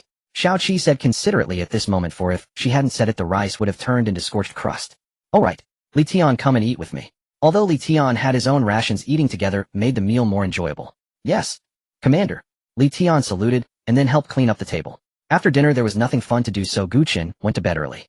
The next morning Xiao Qi, his personal alarm clock, woke Gu Chen punctually. After a quick wash he reheated yesterday's leftovers, and wolfed down a simple meal. Then he prepared to head for Sha Town with the same arrangement as yesterday. Once everyone was fully equipped and ready, they set off with great fanfare. On the way to Sha Town, Gu Chen saw the ore truck slowly recycling cars on the highway. The method was crude and simple. It used its front shovel to flatten the vehicles, then conveyed them via a conveyor belt into the carriage, stacking them up. About an hour later, Gu Chen arrived in Sha Town again, and played the newly recorded message. The recording drew not only survivors, but also a tidal wave of zombies rushing in. The 2 rhino tanks fired at full power, but with zombies surging from every direction, 2 tanks alone could not hold them off.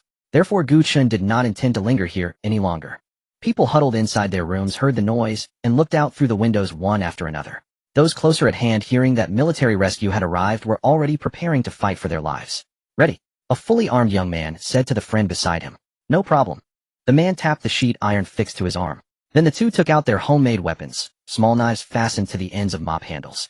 Crude as they looked, they could effectively push the zombies back. As soon as the door opened, the zombies that had been waiting outside for 2 days instantly grew excited and lunged toward the young men, snarling. Squelch! Both mop handles drove hard into the zombies' wide-open mouth. Then with a combined shove, the 2 pushed back the zombies behind them and charged into the elevator without looking back. Since they were on the 6th floor, taking the stairs down would have been suicide. Fortunately, the power had not gone out yet, and there were no zombies inside the elevator. Gu Chen, seated in the command vehicle, glanced at the time and was already growing impatient. Damn it, he had risked his life out of good intentions to save them, and they still would not come out. Where was the trust? What had happened to the trust between people? Suddenly 3 figures appeared directly in front of the convoy, 2 adults and 1 child, and the trio kept waving toward them. Keep pushing forward. Commander, the rhino tanks have nearly gone through half their ammunition. Li Tian, who was killing zombies, reported over the radio. Whatever the situation is, we pull out in 30 minutes. Yes, Commander. Even after fighting for so long, the zombies on the streets had not diminished in number. That made sense. Sha Town had over 100,000 people. Even if only 1/3 were infected, that still was a huge number, and by Xiao Qi's estimate, at least 2/3 of Sha Town were infected, if not more. Honey, the military is here. We're saved. We're saved. The man held his wife's hand with his left hand, and their son's with his right, eagerly waiting for rescue. Seeing the convoy respond and advance toward them, the whole family could no longer suppress their excitement, and tears gradually welled up in their eyes. What the hell? Why is the convoy leaving? The 2 brothers, who had fought their way down to the ground floor with great difficulty, were utterly dumbfounded as they watched the convoy drive away. Arg! A zombie suddenly lunged from behind, opened its mouth wide, and bit down on the young man's shoulder. Fortunately, the 2 reacted quickly. The man beside him kicked the zombie away with a sweeping leg, and after a fierce shout, thrust the mop handle straight into it. Are you okay? Damn. Good thing I had that layer of iron plate. I'm fine. Hurry, chase the convoy. Thanks to their desperate efforts, the conscripts finally noticed them. They stopped the truck, and the conscripts on board began shooting the zombies chasing behind. However, because the conscripts' marksmanship was not very good, a few bullets grazed right past the brothers' heads. We're saved. We're saved. Run. Oh. The 2 climbed onto the truck by a hair's breadth before it immediately started moving. To save ammunition, the conscripts simply kicked off the zombies that had almost climbed aboard. Thank you for saving us, brothers. I'm Du Wei, and this is my buddy Yongli. The conscripts only glanced at the 2 men and said nothing. Du Wei, not embarrassed in the least, found a corner and sat down on his own. Yongli, also feeling awkward, glanced at the conscripts and then sat beside him. Take our son and go down first. The man glanced at the wooden door that was about to be smashed open, then braced himself against the table blocking the door. His wife knew it was no time for useless words. She strapped their son to her body, grabbed the rope by the window, and slowly slid down. Roar! The flimsy wooden door finally had a gap, smashed open by the zombies. Seeing that his family had already descended, the man decisively left the table, grabbed the rope, and slid down. Gu Chen's convoy was right below the building. Gu Chen watched the family from the window, frowned, then let out a sigh. Forget it. Everyone has a family after all. Li Tian, let their family on board. Yes, Commander. Li Tian lowered his gun and pulled the 3 of them up. Thank you, sir. Thank you, sir. Once rescued, the husband and wife could no longer hold back their tears. After another half hour in Sha Town, Gu Chen departed happily with 3 full trucks of people. Maybe because the survivors had seen others rescued, people kept running over for help throughout the remaining half hour. The trucks are full. We'll come back tomorrow, Gu Chen announced through the loudspeaker on the command vehicle. Following Gu Chen's order, the conscripts callously pushed the remaining survivors off the trucks. Please let me up. Isn't there still room in the truck? Everyone climb up. They won't shoot. If we all squeeze, we can get on. No sooner had that man spoken than Li Tian, refusing to humor him, raised his gun after asking Gu Chen and fired. Instantly the crowd fell silent. Now, go back to your own rooms. The convoy will stay here for 5 minutes to cover you. Wait for the next rescue. 10 minutes later, Gu Chen left Shatown. Those who had climbed onto the trucks were overjoyed, believing their happy lives were about to return, while those who had not boarded could only pray to survive until the next rescue arrived. From now on, you will live in this village. The zombies in the village have been cleared out. Clean up your rooms and rest for the night. Tomorrow I will assign work to all of you. After he finished speaking, Gu Chen called out to Jiang Jinyu. You are temporarily in charge of these people. If you don't do well, I can dismiss you at any time. Yes, sir. Jiang Jinyu quickly replied. The survivors looked at him with envy. Some sly old hands who had struggled through society saw how submissive Jiang Jinyu seemed and thought he was easy to bully, so they started scheming in their own minds. But Gu Chen did not need to worry about that. If Jiang Jinyu couldn't even handle this, he could be replaced at any time. These instant noodles are tonight's rations. Consider this meal my treat. From tomorrow on, everyone must exchange labor for food. Don't think about freeloading. After leaving more than 10 conscripts on patrol, Gu Chen returned to the main base. The ore collector's efficiency in recycling abandoned vehicles was also very low. It only completed 3 trips in a day, each yielding 800 energy points for a total of 2400 energy points. We have enough power. Build the repair factory first, Gu Chen said to Xiaoqi. The repair factory only required 1500 energy points, which was quite cheap. Very well, honored commander. Construction is underway. 1500 energy points have been deducted. Time remaining 30 minutes. After eating instant noodles in the evening, Gu Chen lay sprawled on his bed, letting his thoughts drift as he rehearsed the words he would say the next day. Since he had gone to bed quite early the night before, he woke up the next morning before Xiaoqi even called him. After washing up, he went out, climbed into the command vehicle, and headed for Liujia village with Li Tian. Thanks to the efforts of more than 100 survivors, the corpses still left inside the houses of Liujia village had been cleared out. But since there was no time to dig graves, the bodies were piled at the village entrance, and when the mine carts came by, they were conveniently loaded away. The survivors, who had never seen such a thing, assumed the vehicles were garbage trucks and felt even more hopeful about their future life. The officer said yesterday that he would arrange work for us. Why hasn't he come yet? My heart has been hanging all night. What the hell are you afraid of? With so many soldiers patrolling around, isn't it safer than the town? Right. I slept particularly soundly last night, except there was a stinky smell. Well, I guess that's the countryside for you. You dumbass. The place you slept next to was the cow sheet. Of course it stank. No problem. I remember that room was usually for storing firewood and stuff. I really can't figure out what you were thinking. Haha, brother, you're a real genius. Look, why are those patrolmen heading to the village entrance? Probably for a shift change. Commander, nothing happened last night. An upgraded conscript saluted and reported. Indeed, the upgraded conscripts had shown a certain improvement in intelligence. At least they no longer took a long time to squeeze out a single word like before. Gu Chen nodded slightly, and then walked into the village under the protection of 2 rows of conscripts. Jiang Jinyu was also quick-witted. Seeing the conscripts head out, he sensed that it must be the young officer who had arrived, and without a second word, he gathered the village's survivors together. Report, Commander. All personnel are here. Jiang Jinyu saluted somewhat clumsily, and the survivors behind him stood in a crooked queue. Yet they did not make too much noise, for they were all adults who knew which matters were more important. As I said yesterday, I will arrange work for you. The more work you do, the more food and water you'll get. And your job is simple. The coal mine north of Liujia village is your workplace. I'm a very reasonable person, and the rules are very simple. The more you do, the more you gain. As he said this, Gu Chen deliberately glanced at those who had brought their entire families. Let me say it again, there is no free food or drink here. If you want to fill your stomach, you must work. Li Tian.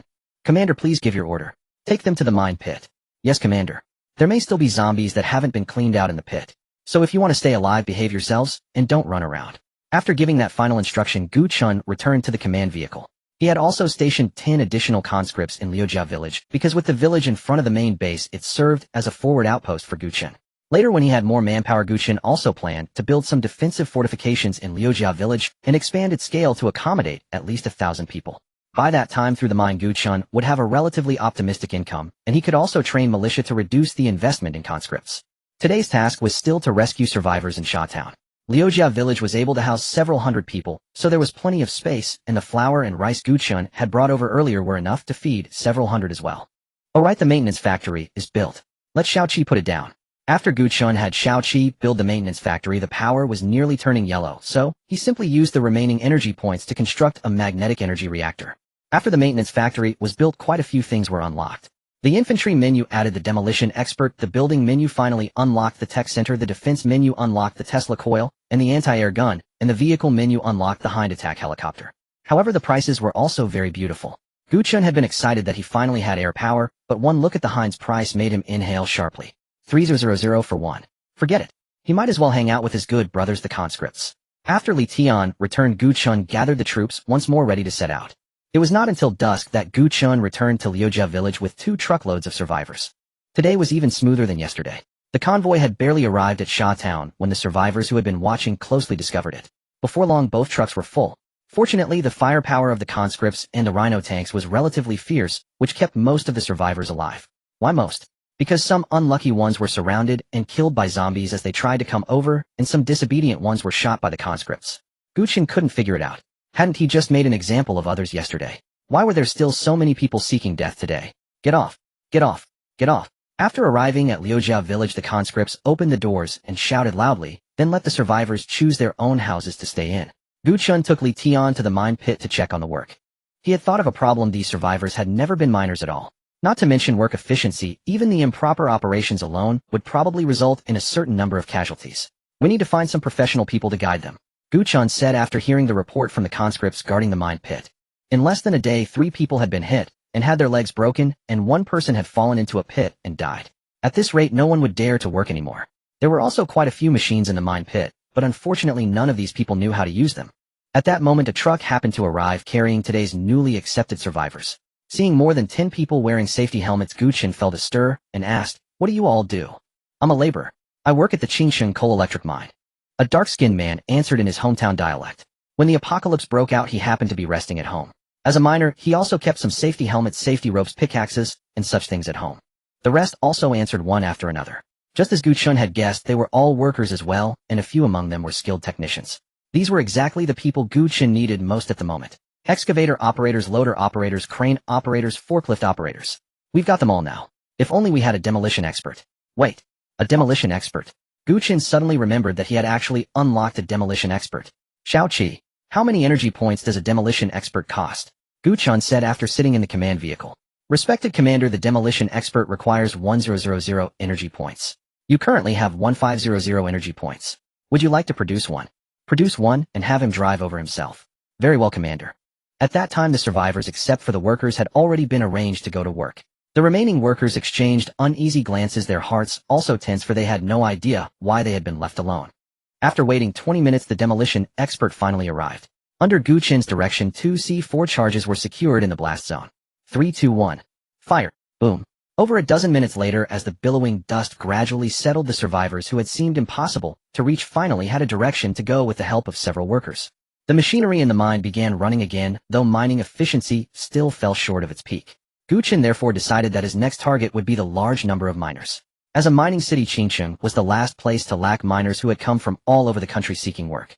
Moreover, on the city's outer ring, the Qingsheng Mining Company had built a residential area specifically for its workers. That single area alone housed more than 10,000 workers.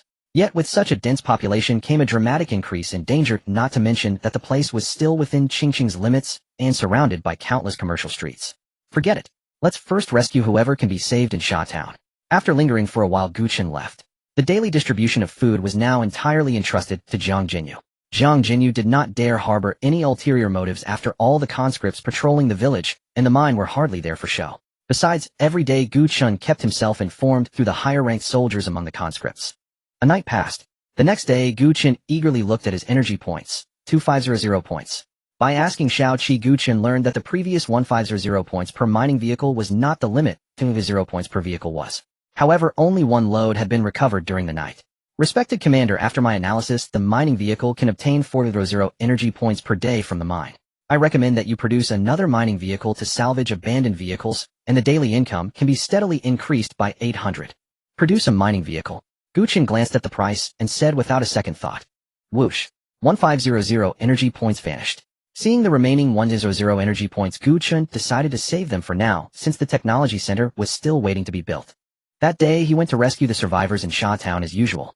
After all, the more people there were, the greater Gu Chen's income would be. Just like before, he assembled the convoy and set off in force. Yet just as they were about to arrive, a trace of seriousness appeared between Gu Chen's brows. Gunshots. Civilians in the Xia nation can't possibly have guns. Could they be a surviving police force? No, that density can't be police fire. Gu Chen looked at Xia town veiled by sand and dust in the distance. It seemed this journey would not go smoothly after all. At that moment on the central street of Xia town, a police patrol car had broken down in the middle of the road. Several armed police officers inside were firing through the windows at the zombies rushing in from all directions. Fortunately, all the windows of the patrol car had been reinforced with iron mesh, so in the short term the zombies posed no fatal threat to them. Captain, I'm almost out of ammo. Catched. The man addressed as Captain fired with one hand, pulled a magazine out of his chest rig with the other, and tossed it over. Bang bang bang bang bang bang bang. The deafening gunfire echoed through the central street, stirring the zombies of Xia town into another frenzy. Survivors hiding in the shadows watched this battle with hope, hoping that these armed police officers would work a miracle and hoping that a rescue force might still be coming behind them. Meanwhile, in the driver's seat, a veteran soldier in his 30s was anxiously inspecting what exactly had gone wrong. Old Chen, how is it? Can you fix it inside the car? The brothers don't have much ammunition left. It's the spark plug. It can't be repaired. But if someone goes out and pushes the car, it might start. Damn it. Wang Yoli slammed the backrest of the seat in fury, then prepared to get out and push. Unexpectedly, a soldier shoved open the rear door and jumped out. Captain, if there's any chance, save my parents and bring them to the safe zone. Wang Yoli immediately berated him in fury, but seeing the young man's youthful face, he could not stop the tears from streaming down. Get back in the car. The young man ignored Wang Yoli. Instead, he resolutely shut the rear door and pushed with all his might. Covering fire. Bang bang bang bang bang bang bang. The zombies outside, catching the scent of fresh flesh and blood, surged one after another toward the rear of the patrol car. In an instant, the soldier was swallowed by the zombie tide, leaving behind only a torn scrap of cloth jammed in the door. It's moving. It's moving. The engine caught. Though they had survived, morale inside the vehicle was extremely low. Wang Yoli in particular stared at the scrap of cloth clamped in the door, sinking into deep self-blame. He believed that every mistake was his fault. If he hadn't chosen this vehicle, none of this would have happened. Captain, don't feel so bad. Don't forget what Little Lee asked us to do. I remember Little Lee was from Quanshan town, wasn't he? The soldiers inside the car began chatting one after another, and much of the sorrowful atmosphere was dispelled. First, rendezvous with the main force at the safe zone. Then I'll apply to go rescue Little Lee's family. Wang Yoli steadied himself and closed his eyes to rest. Zombies could hardly catch up with a fast-moving vehicle, and this car was sturdy enough that even if it plowed straight into and knocked several zombies flying, it would not harm the people inside. Cough cough cough cough cough. Damn it. It stalled again. The veteran driver hurriedly turned the key, but amid a whirring series of failed starts, the patrol car still gradually rolled to a stop. So someone still has to get out and push. Wang Yili took a deep breath, drew his pistol, fired several shots to kill the zombies gathered outside his door, then decisively opened the door and jumped out. Captain, damn it. This crappy car picks the worst possible time to break down. Boom. Just as Wang Yoli was prepared to die, a loud explosion in the distance drew everyone's attention. The next second, a violent blast erupted behind the patrol car. Indeed, it was Gu Chen's Rhino tank. He had his own reasons for saving these people in the car. He refused to believe that a mere zombie crisis could bring down one of the world's most powerful nations. There had to be surviving military units. It was just how many had lived that Gu Chen wasn't certain about, so he intended to use these people to learn about the government situation. Thanks to Wang Yoli's efforts, the patrol car started once more. He was very fortunate to have survived, and with the help of his comrades he managed to climb back into the car. What was that explosion just now? A tank. Captain, a tank. Did the main force send it to save us? Don't be ridiculous. We can't even contact the main force, and I've never seen a tank like that before, Wang Yoli said with a grave expression. But judging by the situation, this unknown convoy was indeed helping them. Don't overthink it. It might be a tank that hasn't been standardized into service yet, Old Chun said in a steady voice, then quickly moved his vehicle toward Gu Chen's convoy. Old Chun, who was driving the patrol car, immediately merged into the convoy after seeing Li Tian's gesture. With the two rhinoceros tanks providing suppressive fire, the zombies on this street were temporarily held back. Greetings, Commander. Wang Yoli and the remaining armed police officers saluted Gu Chen inside the vehicle. Though they didn't recognize his uniform, they certainly recognized the general's stars upon it. Furthermore, since the conscript soldiers were equipped with standard Xiaoguo army gear, all of Wang Yoli's doubts vanished instantly. Hello, which unit are you from?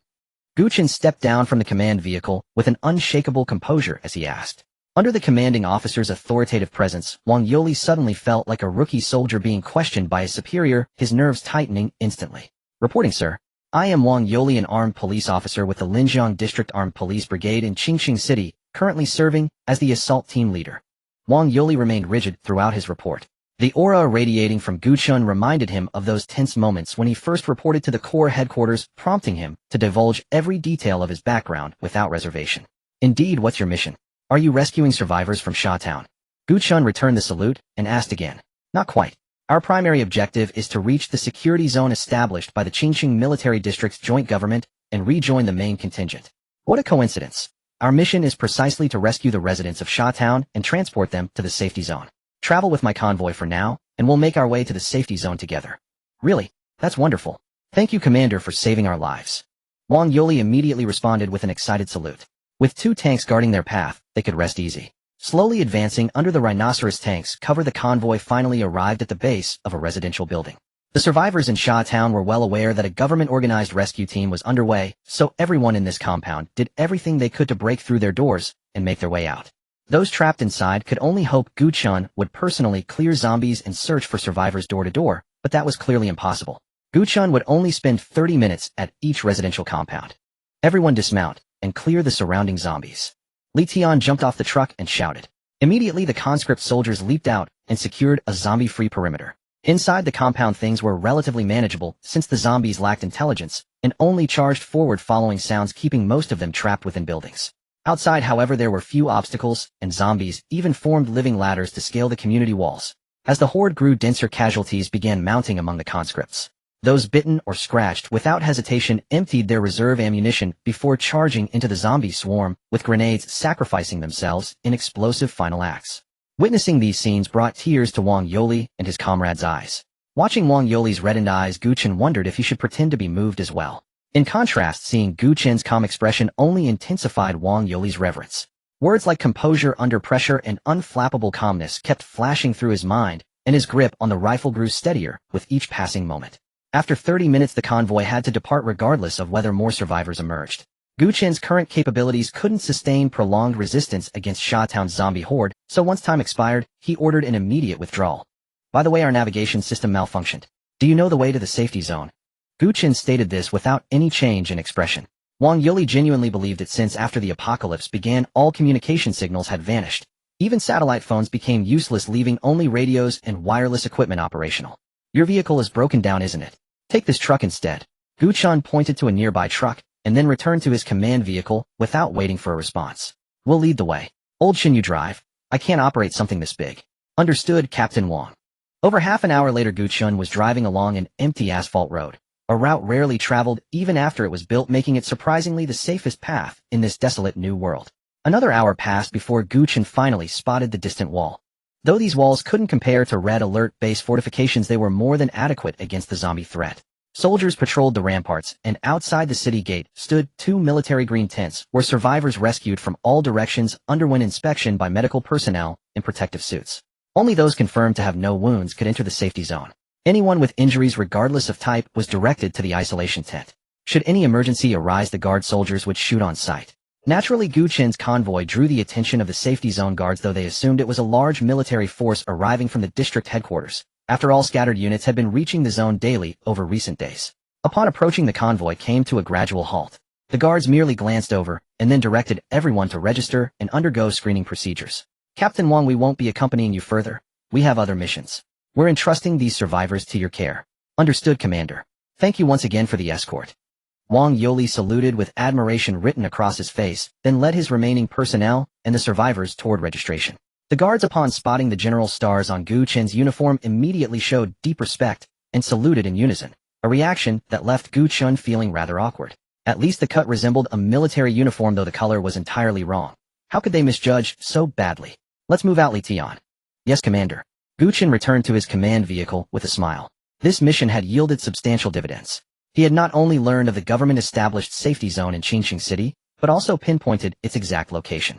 Most importantly, the survivors Gu Chen rescued today were predominantly family-oriented, which would significantly ease future recruitment operations. To be honest, Gu Chen secretly classified the government military as a potential threat. After all, he wasn't officially affiliated with any military faction. If his true identity were exposed, the Qingqing safety zone would certainly come after him. Gazing at the safety zone illuminated on his radar, Gu Chen's lips curled into another smile. The enemy reveals itself while I remain hidden. What advantage could they possibly hold against me? Of course, Gu Chen wouldn't turn against the government unless absolutely necessary. He needed the government's authority as a banner to recruit laborers and operate mining facilities. Isn't this basically Yuri's slave or truck? No wait, this is far better. At least I provide food, shelter, and equal treatment.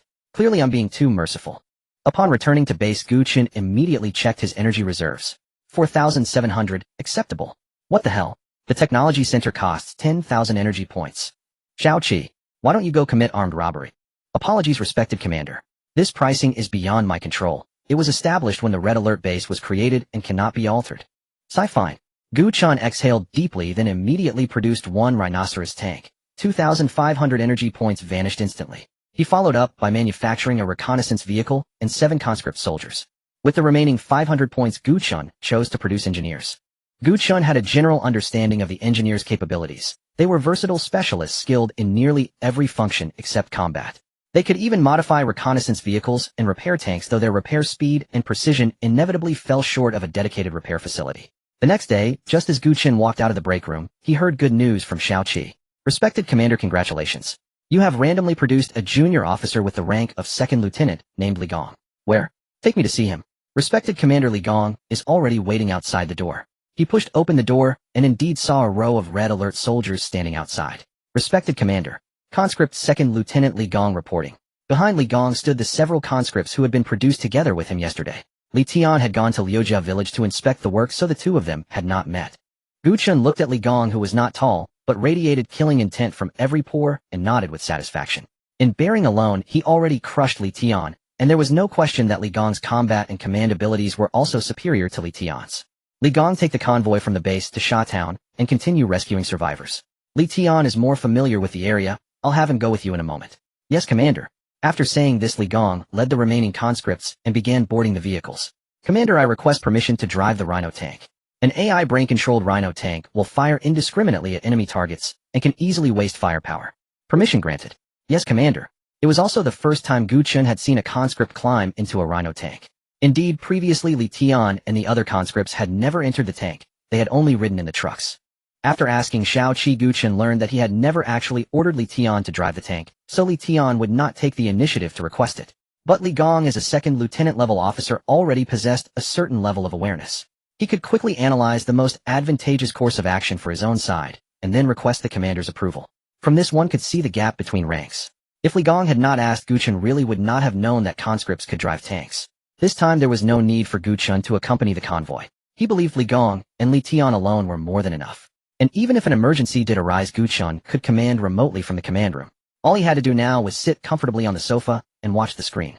The images were being transmitted in real time from the helmet Li Gong was wearing.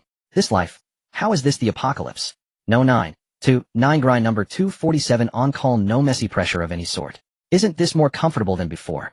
Gu Chen blew on the tea leaves in his cup, took a small sip, and said. The convoy arrived in Sha Town without incident. By then, after confirming that a government rescue convoy came every day, almost all the survivors were prepared to rush out of their homes at any moment. Those on higher floors lowered themselves down from windows with ropes, while the bolder ones charged straight into elevators, gambling with their lives. Those on lower floors or in single-story houses did not need to worry about getting out. As long as they dealt with the zombies at their doors, they could run out. But killing even a few zombies was easier said than done. Anyone would feel fear in the face of a zombie, and fear caused all kinds of mistakes. Some were even so scared that their legs went weak and their whole bodies lost strength. Trained soldiers would also be afraid, but their adaptability was far greater than that of ordinary people. Most importantly, they had guns. After all, no carbon-based organism could withstand a 7.62mm bullet. As soon as the convoy entered Sha Town, survivors who had long been ready burst out from every dark corner. Even though some were accidentally shot dead by the conscripts along the way, they still rushed, without hesitation, toward the only lifeline. Everyone check each other. If you find any wounds, report them immediately. This is for your lives. Li Gong shouted at the civilians gathered around him. The chaotic gunfire and howls around him forced him to do so. After the checks found no problems, all the civilians boarded the trucks. The convoy was preparing to leave when, just as Gu Chen thought the operation had been successfully completed and they could withdraw, the front windshield of the truck Li Gong was riding and suddenly shattered. The conscript in the driver's seat was shot directly in the head, and brain matter and blood sprayed across the entire cab. Sniper! Li Gong immediately ducked, burying his head under the seat, then opened the door and hurled himself out, successfully landing behind a vehicle. Sniper! Take cover! Hearing Li Gong's warning, Gu Chen's heart jolted. Had the military seen through him this quickly? No, that was wrong. The military could not even take care of itself right now, so how could it possibly provoke him? Even if it had truly recognized his identity, it would pretend to know nothing for the time being. In truth, Gu Chen's disguised military identity had not been exposed at all. As for who was sniping at him, there was no way to know. At that very moment on the rooftop of an office building in the distance, a figure in tattered combat gear lay prone on the rooftop, stiffly pulling the trigger with fingers that exposed bare bone. Bang, bang, bang, bang. Several bullet holes punched into the vehicle Li Gong was hiding behind. From the gunfire, Li Gong finally pinpointed the sniper's position. He relayed it to Li Tian, who was driving the tank, and a tank shell slammed into the four-story office building. The gunfire abruptly ceased. Zombie! Zombie! He's infected. Run! Run! Open the door! At that moment, the people in the truck Li Gong had been riding in suddenly screamed and pounded frantically on the doors. That was because the truck's doors could only be opened from the outside. Once closed, they could not be opened from inside. By the time the conscripts opened the doors, the people inside were almost all infected already. No one else was to blame. Someone must have hidden their wounds from the others. This was exactly why they said that in the apocalypse, you kill the bleeding hearts first. Fire! At Li Gong's command, the conscripts behind him opened indiscriminate fire into the compartment. Bang, bang, bang, bang, bang, bang, bang. Maybe there were still uninfected, ordinary people inside, but Gu Chen would not let his soldiers take that risk. Bring the corpses in the compartment back to the ore refinery for recycling. Come back as soon as possible, Gu Chen said through the microphone in the command room. Understood, respected commander. After saying this, Li Gong waved his hand. All the conscripts reboarded the vehicles, and the convoy started moving again. As Liujia village's population grew, Gu Chen deployed more and more conscripts in the village. At the same time, he began considering organizing militia patrols. After all, he could not rely entirely on conscripts. The cost would be too high. The police station in Sha Town should have some firearms. I'll go look for them tomorrow, Gu Chen muttered to himself, then prepared to go outside for some fresh air. For a town, there was no dedicated SWAT unit. So, if Gu Chen wanted a large supply of weapons to build his forces, he would still have to go to Qingqing City. But at the current scale, the firearms and ammunition stored in Sha Town were completely sufficient. Jiang Jinyu. Commander, you called for me. Jiang Jinyu, who was maintaining order in the mine pit, hurried over upon hearing the voice. Go gather everyone and assemble them. Yes, Commander. Before long, the survivors working in the pit had gathered. Gu Chen cast a sweeping glance down at them before speaking. No work this afternoon. We'll hold a martial arts tournament to liven things up. The top 10 will receive a free dinner plus an extra box of self-heating rice. After Gu Chen finished speaking, the survivors below erupted in cheers. Over the past few days, they had learned from newcomers what the outside world had become. Corpses strewn across the fields, morality collapsing, and man-eating monsters everywhere. Thus, they now valued food and water above all else. These two necessities were essential for survival and served as the hard currency of these times. As for the rules, I'll only say 4 words: stop at touch. After saying this, Gu Chen had them assemble in the central square of Liujia village to prepare for the arena tournament. A few hours later, the tournament concluded.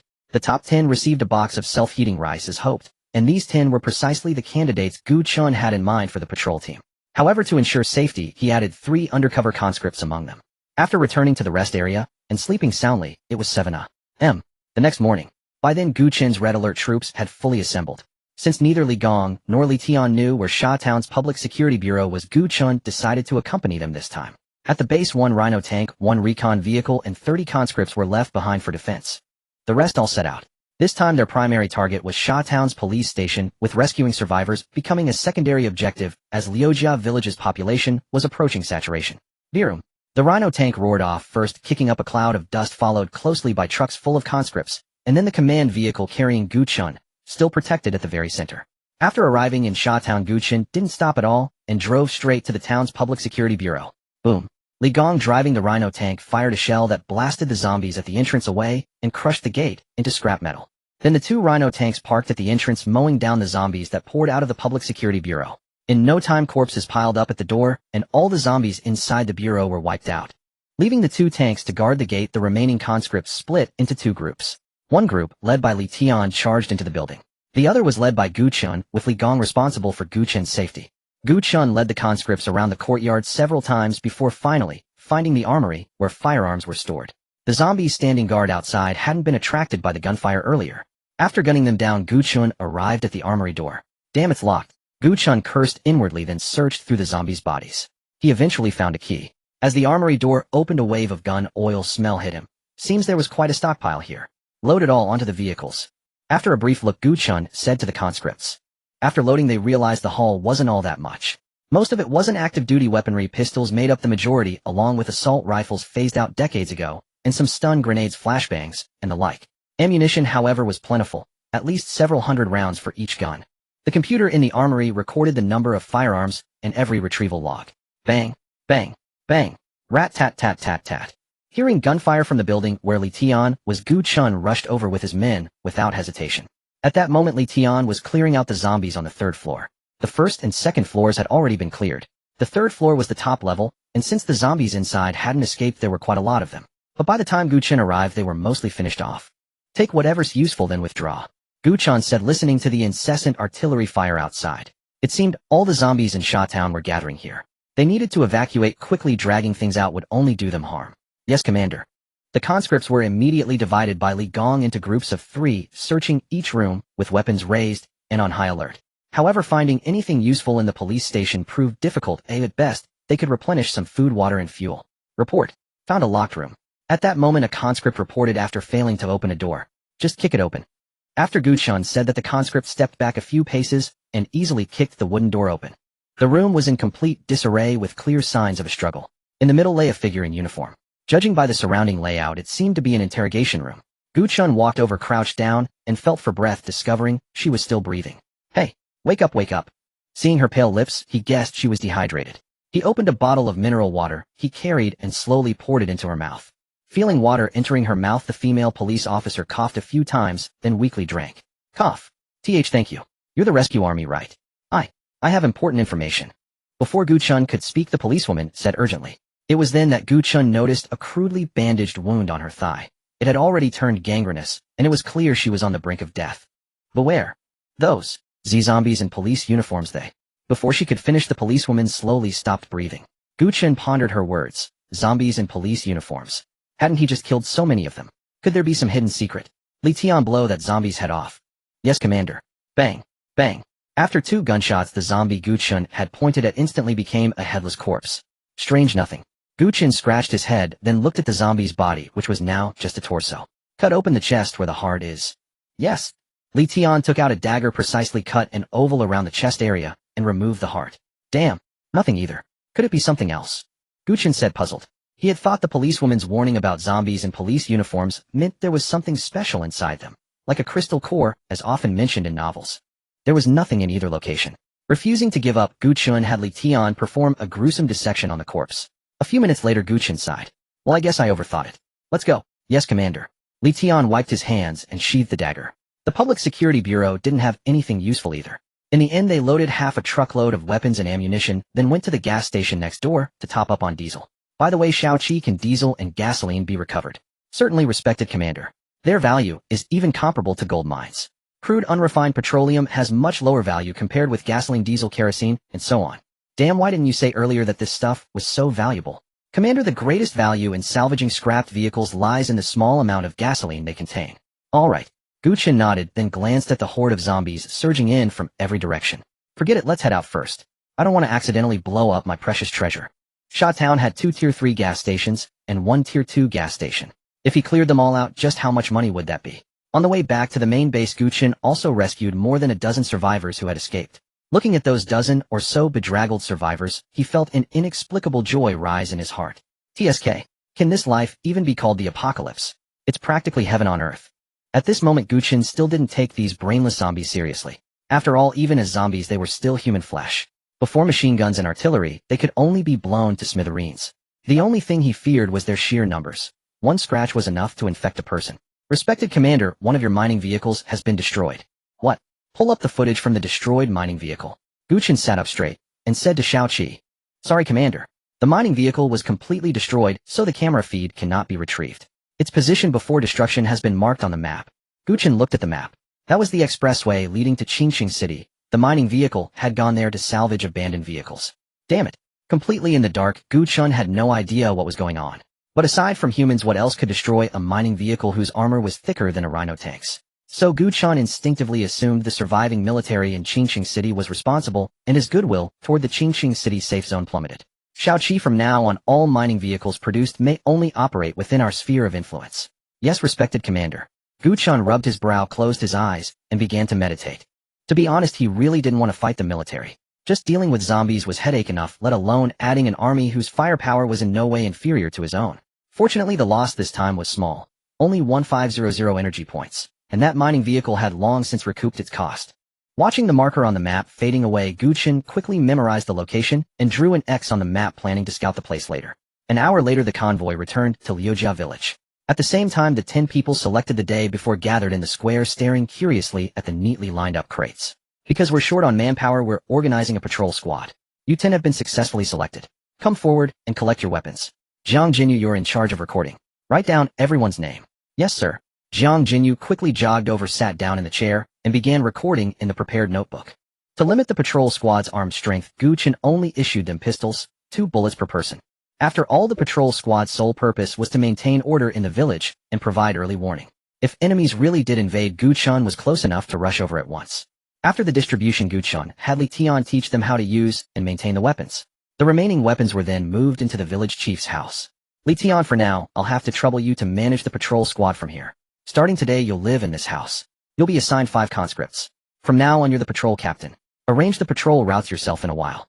Also put up a sign here, patrol squad headquarters. Yes, Commander. After giving the orders, Gu Chen left 5 conscripts behind.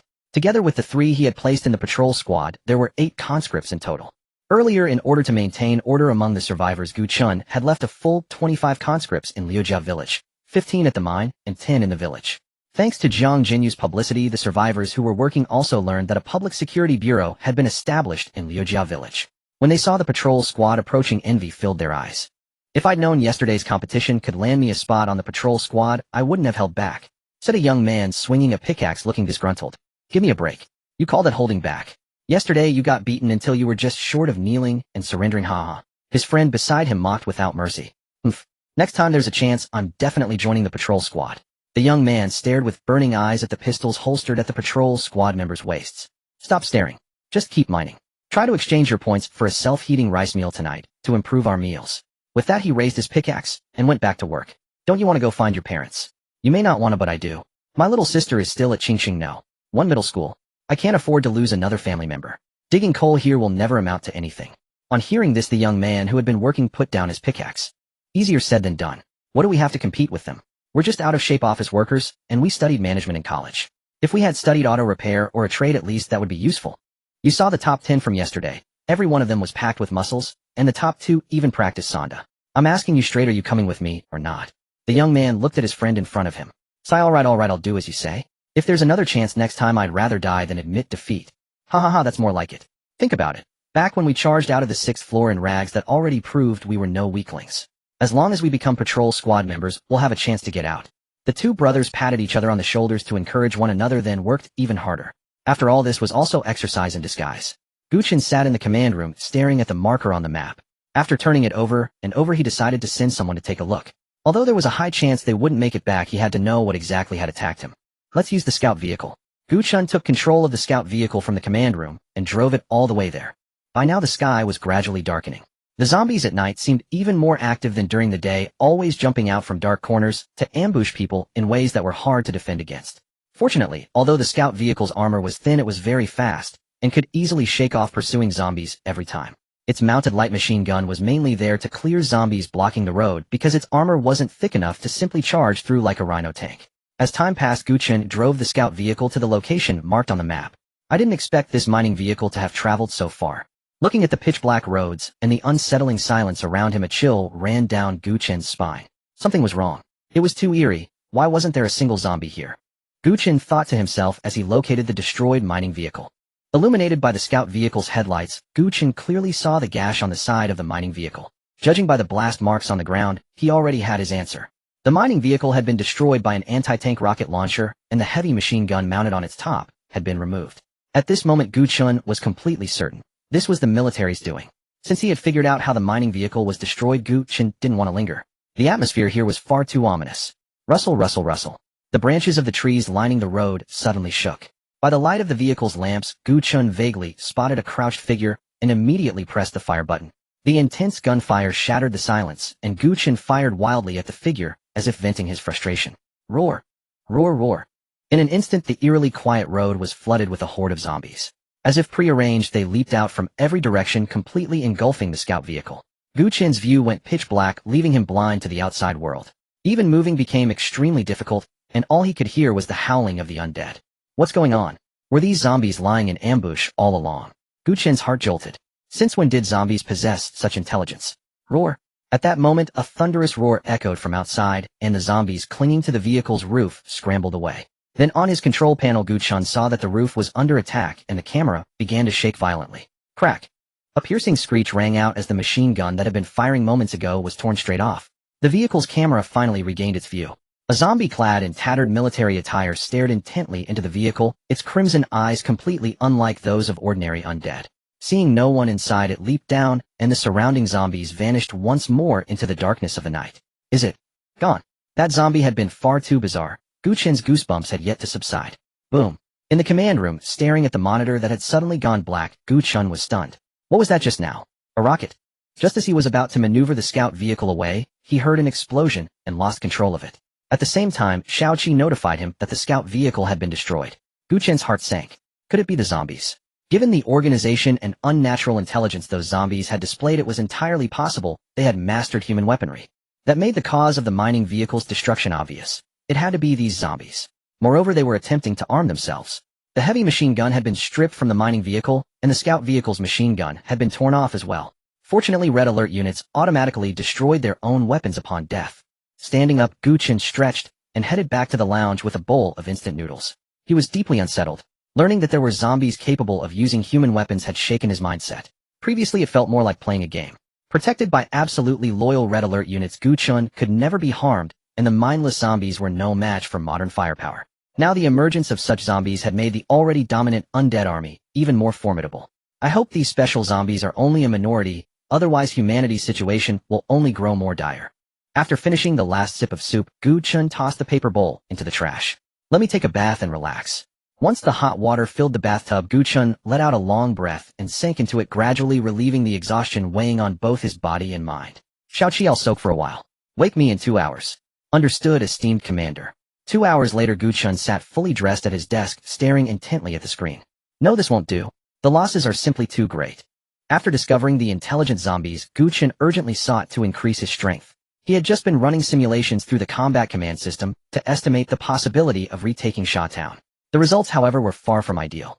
Every attempt ended in total annihilation before barely capturing Sha Town.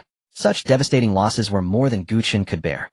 The most effective method was still the same as before, boiling the frog slowly, but it would take too long, at least half a month, to secure Sha Town.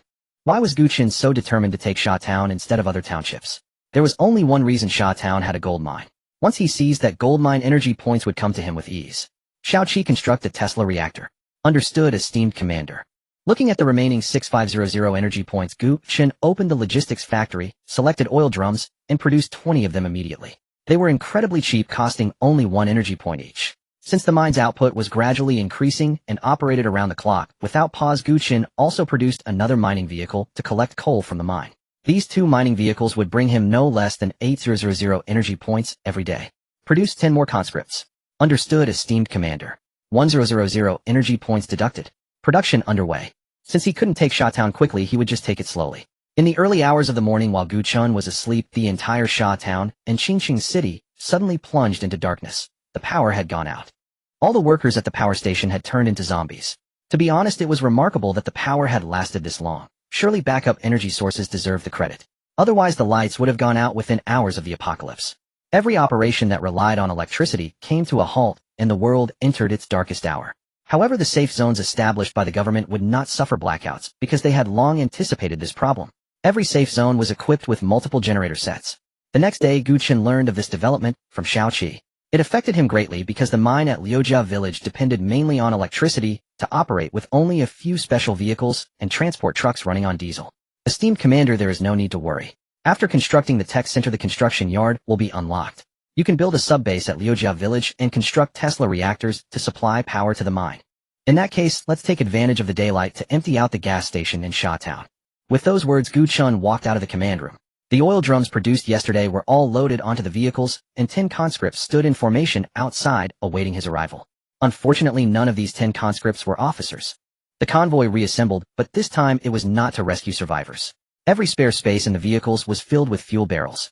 In order to build the battle lab as quickly as possible, Gu Chen planned to strip the gas stations dry in advance.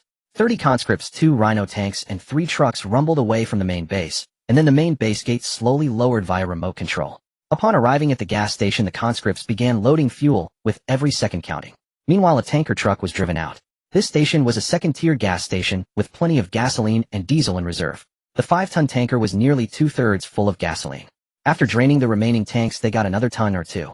Loading up quickly, they headed to the next gas station. The two remaining third-tier gas stations did not have much fuel stored, but it was just enough to fill 20 barrels. We're rich, we're rich. Ha ha. Gu Chen, his face flushed with excitement, stared at the 3 truckloads of fuel barrels and the tanker following behind. With this much, we should get at least 10,000 energy points. The money to build the tech center would be just enough once they returned. In his eyes, 4 truckloads of oil were more attractive than 4 truckloads of fair-skinned beauties. If forced to choose, he would absolutely pick the former. Commander, we've spotted someone signaling for help from the building ahead. Should we rescue them? Engineer Lee said, while driving the command vehicle. Hearing this, Gu Chen looked toward the rooftop, not far ahead. Indeed, 2 people were desperately waving a red cloth to attract the convoy's attention. Though not foolish, they made no sound at all. Just as Gu Chen was about to say something, the one waving the red cloth was shot in the head and toppled off the rooftop. The other person touched the brains splattered across his face, clearly stunned with terror. A muffled crack rang out from afar, and the remaining person was also shot in the head. All units be on alert. Target is in the building at 2 o'clock. Engineer Lee quickly deduced the sniper's position from the way the bodies had fallen, then spoke over the command vehicle's intercom. Whoosh. 2 Rhino tanks moved to shield the command vehicle, their muzzles trained on the 2 o'clock direction, searching for the target. Direct saturation fire. Gu Chen keyed the intercom, his expression grim. If nothing unexpected, it must be those gun-wielding zombies again. Once the order was given, the Rhino tanks no longer held back. Their 92mm high-explosive shells began an indiscriminate bombardment of the 2 o'clock direction, while the turret's coaxial machine guns spat blinding tongues of fire, mowing down the zombies swarming from the front. Only after 10 minutes of unbroken bombardment did Gu Chen order a halt to the attack. He had no choice but to do so to protect the tanker truck behind them. If that tanker took even a single bullet, the consequences would be unthinkable.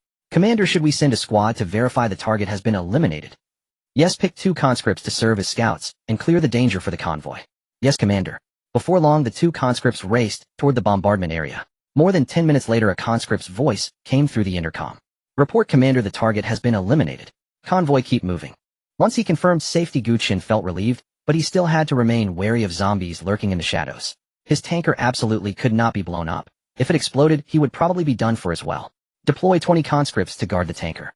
If any special zombies are discovered, prevent them from attacking the tanker at all costs. After saying that, Gu Chen put down the intercom. In an instant, conscripts filled the area around the tanker, forming a 10-meter radius so tight that not even a mosquito could fly through. Nearly an hour later, they finally left Sha Town without major incident, though 5 conscripts assigned to protect the tanker were lost. Once they left Sha Town, it was safe. The surrounding terrain was perfectly flat, so any zombie within several hundred meters could be spotted at a glance. After hurrying back to the main base, Gu Chen kept some diesel for the vehicles at the mining site and recycled the rest in one go. Energy points instantly began to skyrocket. Ding ding ding ding ding. 3023. Gu Chen stared dumbfounded at the energy points as they gradually came to a stop. I'm rich. Is oil really this valuable? A wave of excitement stirred in Gu Chen's heart, but he still promptly built the battle lab. Construction time 2 hours. Gu Chen left the remaining 20,000 energy points untouched because he did not know what the tech center would unlock afterward. He planned to take a look later and see if anything useful was available. Since waiting was just waiting, Gu Chen drove to the patrol headquarters in Liujia village. Li Tian was working there as well. His job was simple, tallying the number of people and recording each person's name and residence. Commander. Hearing footsteps, Li Tian looked up, saw Gu Chen, and immediately stood to his feet, then carried over the chair he had been sitting on. Li Tian, how is it? Can you adapt to this kind of work? Reporting, Commander. No problem at all. It's just that these militia members need some training. Right now they don't look like soldiers, they look more like deserters. After leveling up to level 2, Li Tian's emotional intelligence and IQ were basically no different from a normal person's, so he was able to answer Gu Chen's questions clearly. I'm leaving the militia training to you. Yes, Commander. Boom. Gu Chen heard the loud blast from the mine, and immediately stood up to look, thinking something might have gone wrong. Commander, don't worry. The blast at the mine is just the demolition expert at work. Oh right, I almost forgot about him. It's actually kind of funny. He's a combat unit, but now he's working in a mine pit. Ha! As long as I can serve the commander, everything else is the same. Hearing Li Tian's words, Gu Chen smiled. This guy really knew how to talk after leveling up. After strolling around Liujia village for a while, he returned to the main base. The tech center had finished construction. After placing it, Gu Chen looked expectantly at the newly unlocked items. Everything's unlocked. All the building units were unlocked, though there were 2. Gu Chen had never seen the tech mining machine and the military academy. Tech mining machine can be built at mineral-rich locations. It will automatically mine and carry resources to the surface. Military academy, only one can be built per base. Can train infantry units and promote them to 2-star rank. Training takes 1 week. Each batch trains 100 people and costs 1000 energy points. Can train officers. A regular conscript is promoted to squad leader, a squad leader to platoon leader, and so on. Training takes 1 week and costs 1000 energy points. Defense units unlocked psychic sensor gap generator, atomic bomb, iron curtain. Infantry units were also fully unlocked along with the hero unit Boris. There was also a unit Gu Chen had never seen before, the politician. Judging from the description, he was a strategic-minded unit who could also assist the commander in governing cities. Well, wasn't this exactly what Gu Chen was currently lacking? He had been wondering how to manage such a vast area after retaking Shawtown. Now he could simply produce a politician to govern it. Not only would he be 100% loyal to Gu Chen, but his abilities would also surpass those of most people. The only flaw was that he had no rank. Vehicle units were also fully unlocked: V3 rocket launcher, Apocalypse tank, Tesla tank, Kirov airship, terror drone, MCV, and demo truck. 2 support units were also unlocked: paratroopers, 100 energy points per use, and reconnaissance plane free. Dazzled by the dizzying array of units, Gu Chen was momentarily speechless. Wait, is this everything unlocked? Dear Commander, congratulations on successfully unlocking the random supply crate. Random supply crate, it randomly appears in explored areas and will be shown on the map once it appears. Picking it up grants random items including, but not limited to, energy points, units, and buildings. Stop. Gu Chen's head was about to explode. He had not been prepared in the slightest. Everything had suddenly unlocked all at once, and he needed a moment to digest so much information. After more than 2 hours, Gu Chen went through all the remaining unbuilt structures, and finally chose the psychic sensor. Although it had no offensive power when used together with the radar station, it could reveal enemy units on the map and their movement paths covering an area within a radius of 100 kilometers. Warfare demanded knowing both oneself and the enemy. Only then could one win every battle. Although the psychic sensor cost 600 energy points, Gu Chen, who had suddenly struck it rich, felt it was all pocket change. With a wave of his hand, Gu Chen started construction on the psychic sensor. The build time was 1 hour. After that, he produced an MCV, planning to place it in Liujia village. The MCV was not expensive, only 300 energy points, and its appearance could be customized. Gu Chen chose an ordinary black RV as camouflage. Once production was completed, the vehicle was moved into the garage of the Liujia village chief's house. From then on, Gu Chen could build red alert structures in Liujia village. I still need to expand. Gu Chen scratched his head. There was simply no space in Liujia village to build a Tesla reactor. Xiaoqi, do you have any good ideas? If a power plant is built in Liujia village, it will expose the red alert base. Dear Commander, you need not worry about this at all. Liujia village now belongs to your sphere of influence, so the Tesla reactor can be built anywhere. So you mean that in the future, as long as I establish a sub-base in some area, that area can connect to the main base's power supply? Yes, dear Commander. Place the psychic sensor and build the Tesla reactor to supply power to Liujia village at the same time. Understood, dear Commander. With 9500 energy points remaining, Gu Chen suddenly remembered that he still did not have any anti-air forces, so he produced 2 flak tracks and 5 flak troopers. They might be useless, but he had to have them. That cost another 6500 energy points. Energy points are still not enough. I just earned 3000, and now only 3000 are left. He let out a sigh, then used the remaining 3000 points to build the newly unlocked structure, the tech, or miner. Originally, he had wanted to produce a Boris. After all, he was a hero unit. But he hesitated after seeing the price: 100 energy points. That was 100 conscripts. He did not need a unit that excelled in individual combat right now, so he put Boris aside for the time being. As for a naval shipyard, there was no need to consider it at all. He was inland. What the hell would he do with a naval shipyard? Afraid that a tech or miner suddenly appearing would scare the survivors in Liujia village, Gu Chen made a special trip to have Jiang Jinyu notify the villagers that everyone should rest tonight. This delighted the night shift workers. Acquaintances gathered together to share the food they had earned by digging coal. By comparison, survivors elsewhere had it much worse.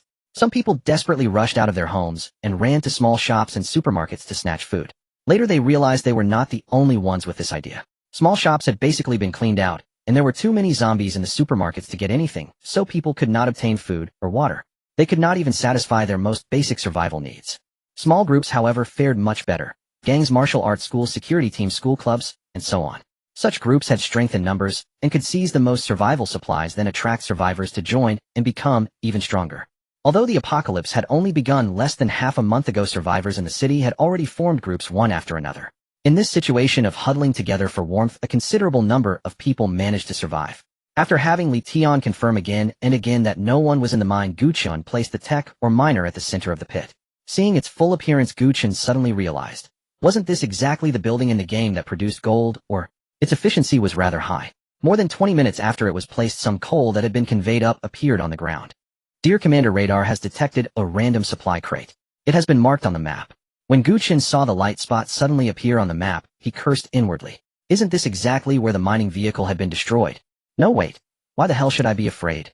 Remembering that he had 3 rhino tanks, Gu Chen's mood instantly became much brighter. If you really push me to the limit, I would just hoard energy points, build apocalypse tanks, and add a few V3 rocket launchers to blast the hell out of them. Dear Commander, your subordinate Li Tian requests a connection. Just as Gu Chen was about to rest, Xiao Qi suddenly appeared on the screen. Li Tian, what happened in Liujia village? Gu Chen connected the voice call and asked. Reporting, Commander. Many people in Liujia village have been infected with the zombie virus. More than 100 have been infected. Requesting support. Hold on. Reinforcements will be there soon. Gu Chen said in a low voice while putting on his clothes. Could it be that someone had been scratched by a zombie and no one discovered it? No, the zombie virus had no incubation period. Once scratched, people mutated on the spot. The Liujia village patrol had almost no combat capability. After all, they had been chosen from ordinary people and had not had time to be trained. Li Tian and those few conscripts simply could not hold out much longer. At that thought, Gu Chen sped up. Engineer Li, take 20 conscripts and the flak tracks and eliminate the zombies in Liujia village immediately.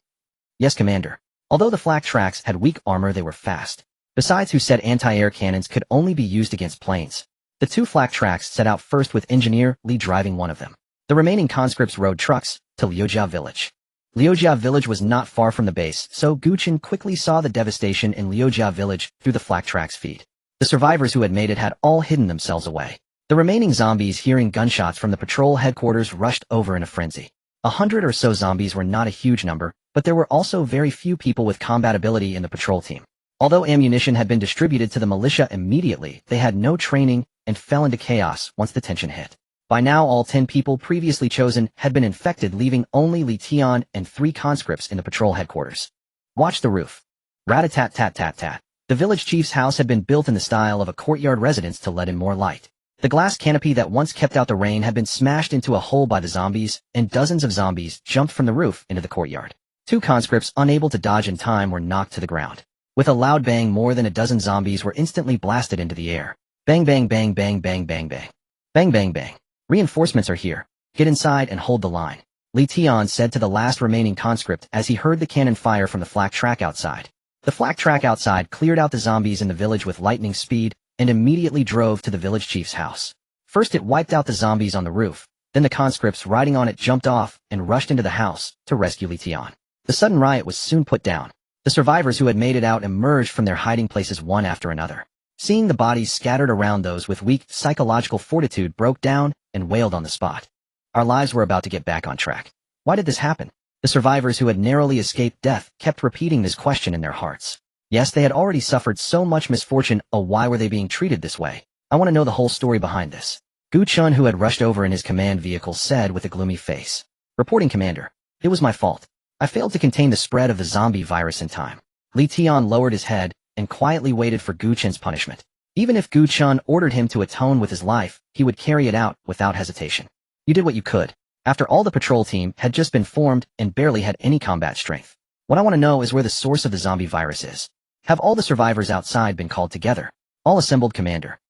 After walking out to the square, Gu Chen looked at the sorry-looking crowd and asked the same question again. Commander, could it be because they drank the well water in the village? Hearing the survivors' response, Gu Chen raised an eyebrow and pressed who else drank it. The people in the square exchanged looks and shook their heads. Then Gu Chen led his men to the well. Give it a good stir and see if there are any zombies in there. Yes, Commander. Li Tian found a wooden stick and stirred it around. Sure enough, a slain zombie floated to the surface. Gu Chen sighed at the sight and said, problem solved. Have someone fill in this well. Also forbid anyone from eating animal carcasses of unknown cause of death. If any are found, take them into custody immediately. The remaining work of disposing of the bodies and repairing the houses was left to Li Tian. Back in the command center, Gu Chen sighed deeply. These survivors really were a handful. Should he produce a politician to manage them? After turning it over in his mind, Gu Chen slowly drifted off to sleep. In his dream, he at last captured Qingqing City and made it the safest safe zone in the world. Countless survivors wanted to join every day. Good morning, Honorable Commander. Good morning, Xiao Qi. That dream of mine yesterday was really strange. Xiao Qi, I dreamed that I took Qingqing City and became its city lord. Do you believe that? Gu Chen took out some instant noodles and chatted with Xiao Qi. Commander, you have a magnificent Red Alert base and absolutely loyal Red Alert soldiers. I believe that one day you will bring this apocalypse to an end and become the new leader of humanity. Haha, you certainly know how to talk. Oh Shao-Chi, do you have a gender? Honorable Commander, my true body is this main base. This is only my virtual image. Theoretically, I do not have a gender, but I can become whatever appearance you like. Gu Chen's face flushed at those words. He hastily concealed the thoughts in his mind and continued eating his noodles without changing his expression. After the meal, it was naturally time to head for the random supply crate that had refreshed yesterday. To deal with those special zombies, Gu Chen pulled out all the stops, 3 rhino tanks, 2 flak tracks, and 10 conscripts carried in an amphibious transport ship. The amphibious transport ship had no attack power, it was mainly for ferrying soldiers. It cost only 600, had average defense and movement speed, and could hold 10 soldiers at a time. So Gu Chen had produced one specifically before setting out. According to the map, the random supply crate was in a service area on the expressway. When he reached the expressway entrance, Gu Chen grew vigilant. Still, the red dots and routes on the radar put his mind at ease. I really had the foresight, didn't I? Aren't those zombies fond of sneak attacks and tricks? On the radar, green dots stood for his convoy, and the red dots scattered around it stood for zombies. Seeing so few zombies, Gu Chen knew something was wrong. Those special zombies must be scheming again. What kind of trick would they use this time? Regardless of their tricks, nothing would work. As long as they were within the psychic detector's range, Gu Chen had absolute initiative. The psychic detector's range was 100 kilometers, enough to cover Qingqing City directly, so Gu Chen was not worried at all about being ambushed by zombies. Honorable Commander, your 2 flak tracks have been upgraded to 1 star. So fast. Gu Chen exclaimed in surprise. At the same time, he discovered that the flak track was simply amazing for killing zombies. One shot could send several flying. More importantly, its rate of fire was quick, making it even more satisfying than the rhino tank. No wonder it had leveled up so fast. Bang bang bang bang bang bang bang bang. Bang bang bang bang bang bang bang bang. The front and rear flak tracks kept firing without pause, successfully keeping every zombie at least 10 meters away. With firepower like that, Gu Chen would even dare to get out and take a leak. Though of course it also helped that there weren't many zombies around. This, however, gave Gu Chen a different idea about the flak track. It was cheaper than the rhino tank, cleared zombies faster than the rhino tank, and could also shoot down planes. I'll produce a few more to play with when I get back. Honorable Commander, the psychic detector has detected a large number of hostile targets. Please be on guard. So they've finally shown their hand. Gu Chen let out a cold laugh, and then looked at the radar. Well, those zombies really knew where to hide. They were right in the service area where the random supply crate appeared. Full speed ahead. Virum. After arriving at the service area, Gu Chen looked at the silent place and chuckled. These zombies weren't so clever after all. How could a service area have not a single zombie? The hostile red dots were ahead of him. Presumably, all the zombies had hidden themselves inside the buildings. What struck Gu Chen as even more ridiculous was that the entrance of the supermarket in the service area was piled with food and water, as if it were a trap deliberately set. Could anyone really fail to see that this is a trap? The corner of Gu Chen's mouth twitched as he said, 3 rhino tanks move to the front of the convoy and await my orders. Affirmative, Commander. A mechanical voice came from the rhino tanks, and they moved one after another to the front of the convoy, forming a wall. Meanwhile, inside the warehouse of the supermarket, a zombie with red eyes was staring fixedly at Gu Chen's convoy, as if wondering why this group of food had yet to fall into the trap. So much self-restraint. Gu Chen had assumed the zombies would lose their patience and launch the first attack, yet after more than 10 minutes of waiting, the supermarket remained eerily silent. Open fire. Give the supermarket ahead a full barrage. Boom, boom, boom. Bang bang bang bang bang bang bang bang. The rhino tanks and anti-aircraft tracked vehicles immediately blanketed the supermarket with fire after receiving the order. The zombies hidden inside the supermarket finally could not contain themselves any longer. At the Zombie King's roar, every concealed zombie poured out in a swarm. A single sweeping glance told Gu Chen there were at least 1,000 of them. Fortunately, he had come prepared. A mere 1,000 zombies were hardly enough to break through his defenses. What he had to worry about now was not these ordinary zombies, but the Zombie King, who could wield a rocket launcher. Whoosh. Here it comes. This was precisely why Gu Chen had ordered the rhino tank to take the vanguard. The rhino tank's frontal armor could withstand one rocket strike, but another would be difficult. Fortunately, Gu Chen had already located the Zombie King. Using the position, Gu Chen supplied the rhino tank locked onto the Zombie King in an instant and let loose. In just a few seconds, the Zombie King, who had been brandishing a rocket launcher moments earlier, was blown into several chunks. What is that? Because Gu Chen had remained fixated on the Zombie King, the moment it was blown to pieces, he spotted a facehugger-like creature crawling out from within its body. The creature suddenly accelerated in midair and lunged at a nearby zombie. After that, Gu Chen lost sight of it. The greatest threat has been eliminated. All units wipe out the zombies quickly. Gu Chen spoke with urgency. This Zombie King was certainly connected to that creature.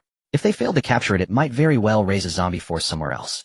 Honored Commander, based on my calculations, the creature you saw is likely a type of parasite. I suggest killing it and placing it in the battle laboratory for research. I understand, Xiao Qi.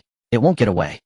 Gunfire rumbled on for over 10 minutes before all the zombies were wiped out, including the infected one.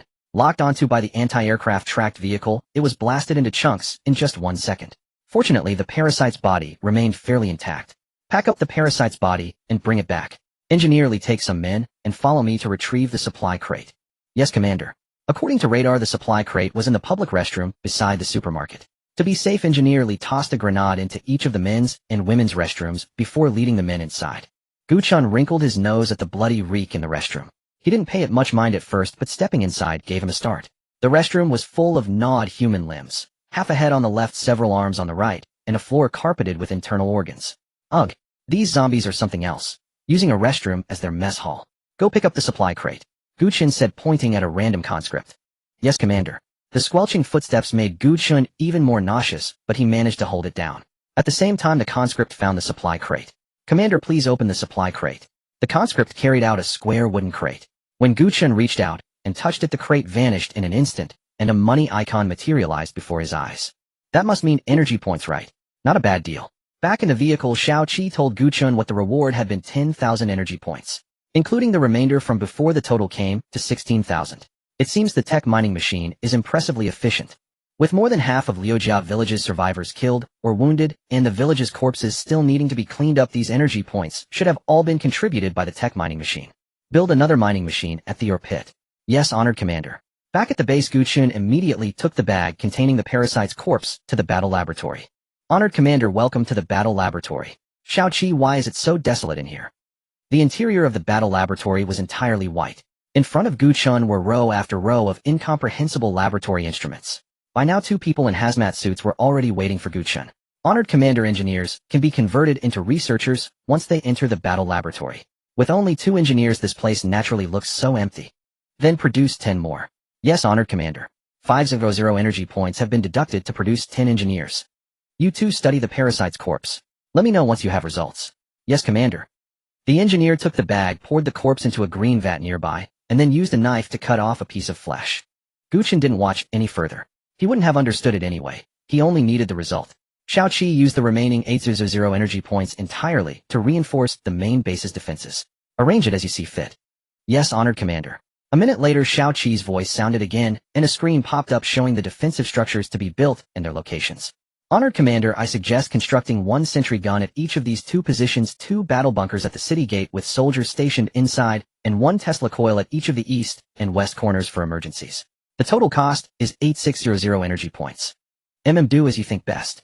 Gu Chen nodded, then glanced at the power level. It was still green, so supporting 2 Tesla coils should not be a problem.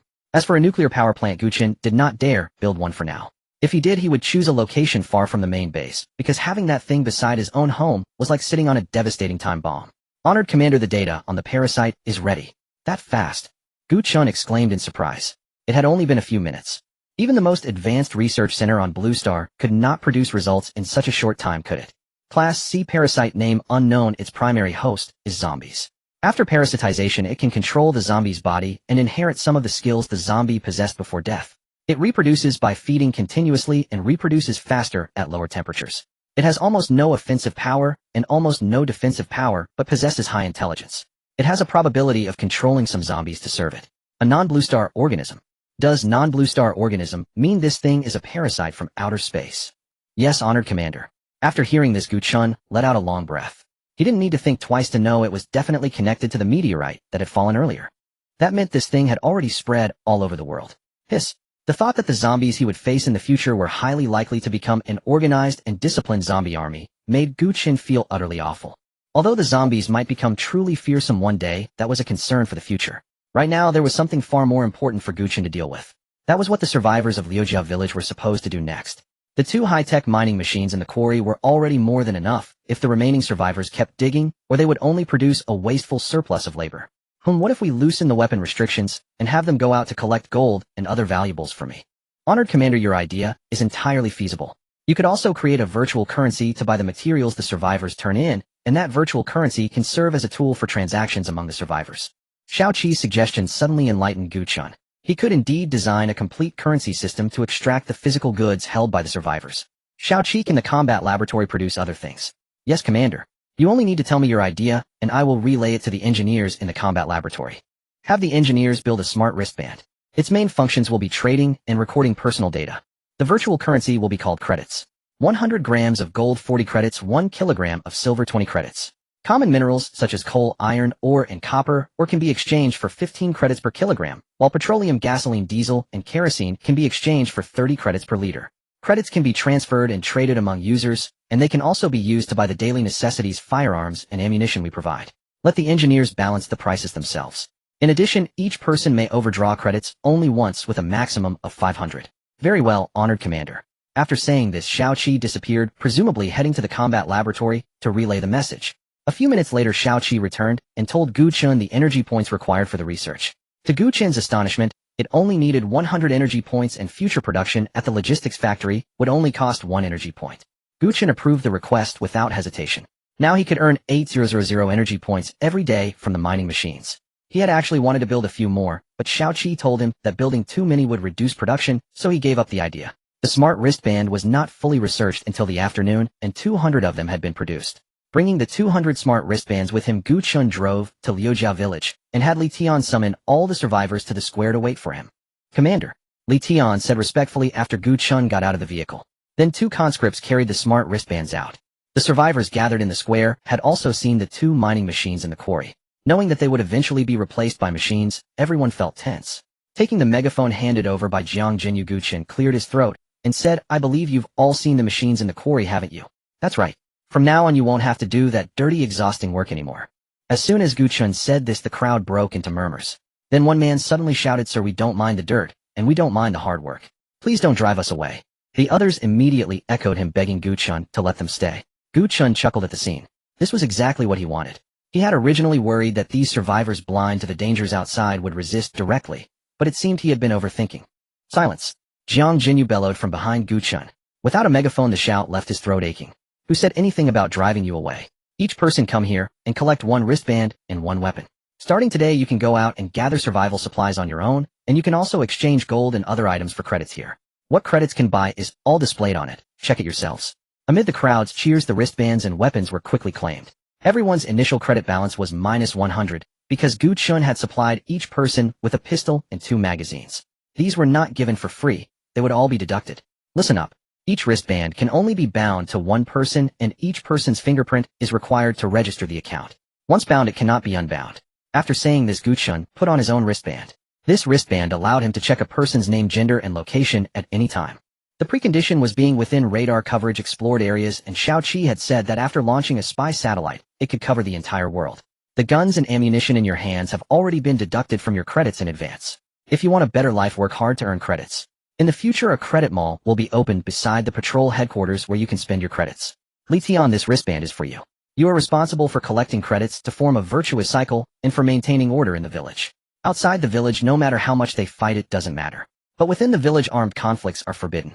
If you need to recruit people, use your own judgment, or just give them 2 meals a day. Yes, Commander. Jiang Jinyu, from now on you will be Li Tian's adjutant and assist him in his duties. Yes, sir. Jiang Jinyu immediately straightened his back and shouted. After settling the survivors' work assignments, Gu Chen left. He still had to go to Sha Town to bring back another batch of survivors and increase Liujiao village's population to 200, and then he would set about capturing Sha Town. Li Gong had already assembled the troops and was waiting to set out after receiving Gu Chen's order. Move out. Yes, Commander. With the amphibious troop carrier, the conscripts no longer had to ride in trucks, so this time they could directly carry a full load of more than 100 survivors. After entering Sha Town, the first thing Gu Chen saw was red leaflets fluttering all over the ground. Driven by curiosity, he got out of the car and picked one up to look at. New Hope Shelter. Gu Chen muttered the name on the leaflet, puzzled. It had only been a few days since his last visit. How was there already a shelter? It was precisely because Gu Chen had not come to Sha Town for many days that the residents mistakenly believed the government had abandoned rescue efforts, so they chose to band together for warmth. Zhang Chong, the owner of Times KTV, had relied on the gang he secretly ran to establish New Hope Shelter. With the firearms he had smuggled in the past, the shelter managed to stabilize and took in many survivors. If you want to survive, welcome to New Hope Shelter. We have ample food and water. Join us and let's survive together. After reading it, Gu Chen scoffed and tossed the leaflet aside. So it was just someone who had set up a shelter and was advertising. He had wondered what it was. A shelter like this would have to be eliminated when he took back Shawtown in the future. But for now it still had some value. At the very least it could help wear down the zombies in Shawtown. Come on, let's go meet this man named Zhang Chong. Yes, Commander. Since the address on the flyer was quite detailed, Gu Chen had no trouble finding Sherdai KTV. At this point, all the windows of Sherdai KTV had been boarded up with wooden planks. Gu Chen had to admit that anyone bold enough to build a shelter in such a location was a ruthless character. Sherdai KTV's location was rather unusual. Behind it ran a river, and the east-west street it stood on was full of entertainment and snack businesses. When Gu Chen arrived, he realized that the entire commercial street had been enclosed by New Hope Shelter with concrete walls, leaving only one exit. All the vehicles were parked outside. After all, zombies couldn't drive, and leaving them inside would only waste space. At that moment, 2 armed guards were standing on top of the concrete wall at the exit. They usually used crossbows to clear away stray zombies. The pistols were more for keeping survivors in check. That was all Gu Chen could see from the outside. Looking at the flimsy double iron gate, he laughed. Drive right in. Let's see this so-called New Hope Shelter. Yes, Commander. To be fair, this New Hope Shelter did have something going for it. The zombies around the area had all been cleaned up, maybe because there were no residential districts nearby. Since this commercial street had been built on a whim, there weren't many buildings around it, just rows of unfinished shells. The convoy rounded the corner and was immediately spotted by the guards on the concrete wall. They had actually heard the gunfire and explosions long ago and knew that an army unit had been rescuing survivors around here. But they never dreamed that army unit would come knocking right on their door. Seeing the tanks in the distance, one of the guards jumped off the wall and said to his companion, "Brother, I'll go report to the boss. Stall them for a while."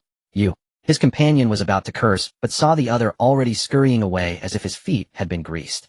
Me stall them? I'd have to be out of my mind to do that. With that, he threw his weapon aside, opened the iron gate on his own, and walked out. Hey, pretty cooperative, aren't you? Gu Chen, watching from inside the vehicle, was rather amused.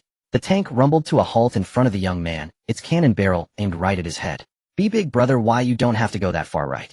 Open the gate. Li Gong poked his head out of the tank, his tone cold. The young man stammered, "Oh, okay, all right, away, right away." Meanwhile, news of Gu Chen's arrival reached Zhang Chong's ears.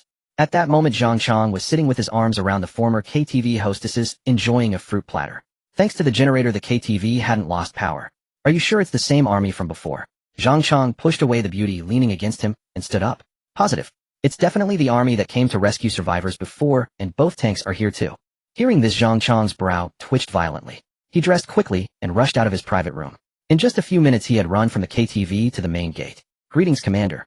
Seeing Li Gong had already gotten out of the vehicle, Zhang Chong hastily gave a crooked salute. But Li Gong ignored him. Only after Gu Chen stepped down did he slowly walk over to stand behind Gu Chen. "You're Zhang Chong," Gu Chen said while wiping his pistol. Seeing this, Zhang Chong swallowed hard. He isn't here to settle accounts with me, is he? But after all, he was a man of the underworld, and he had the nerve to match. He immediately took out a pack of cigarettes and offered it to Gu Chen.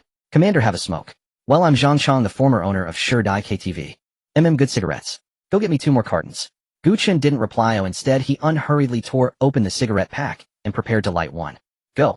Bring out all the good cigarettes I've stored for the commander." Hearing this, Zhang Chong immediately kicked an underling beside him and ordered. "Not bad. You're quite perceptive. But where did you get all these restricted weapons, rifles, and handguns from?" So he really had come to settle accounts. Could the government have already stabilized this doomsday situation?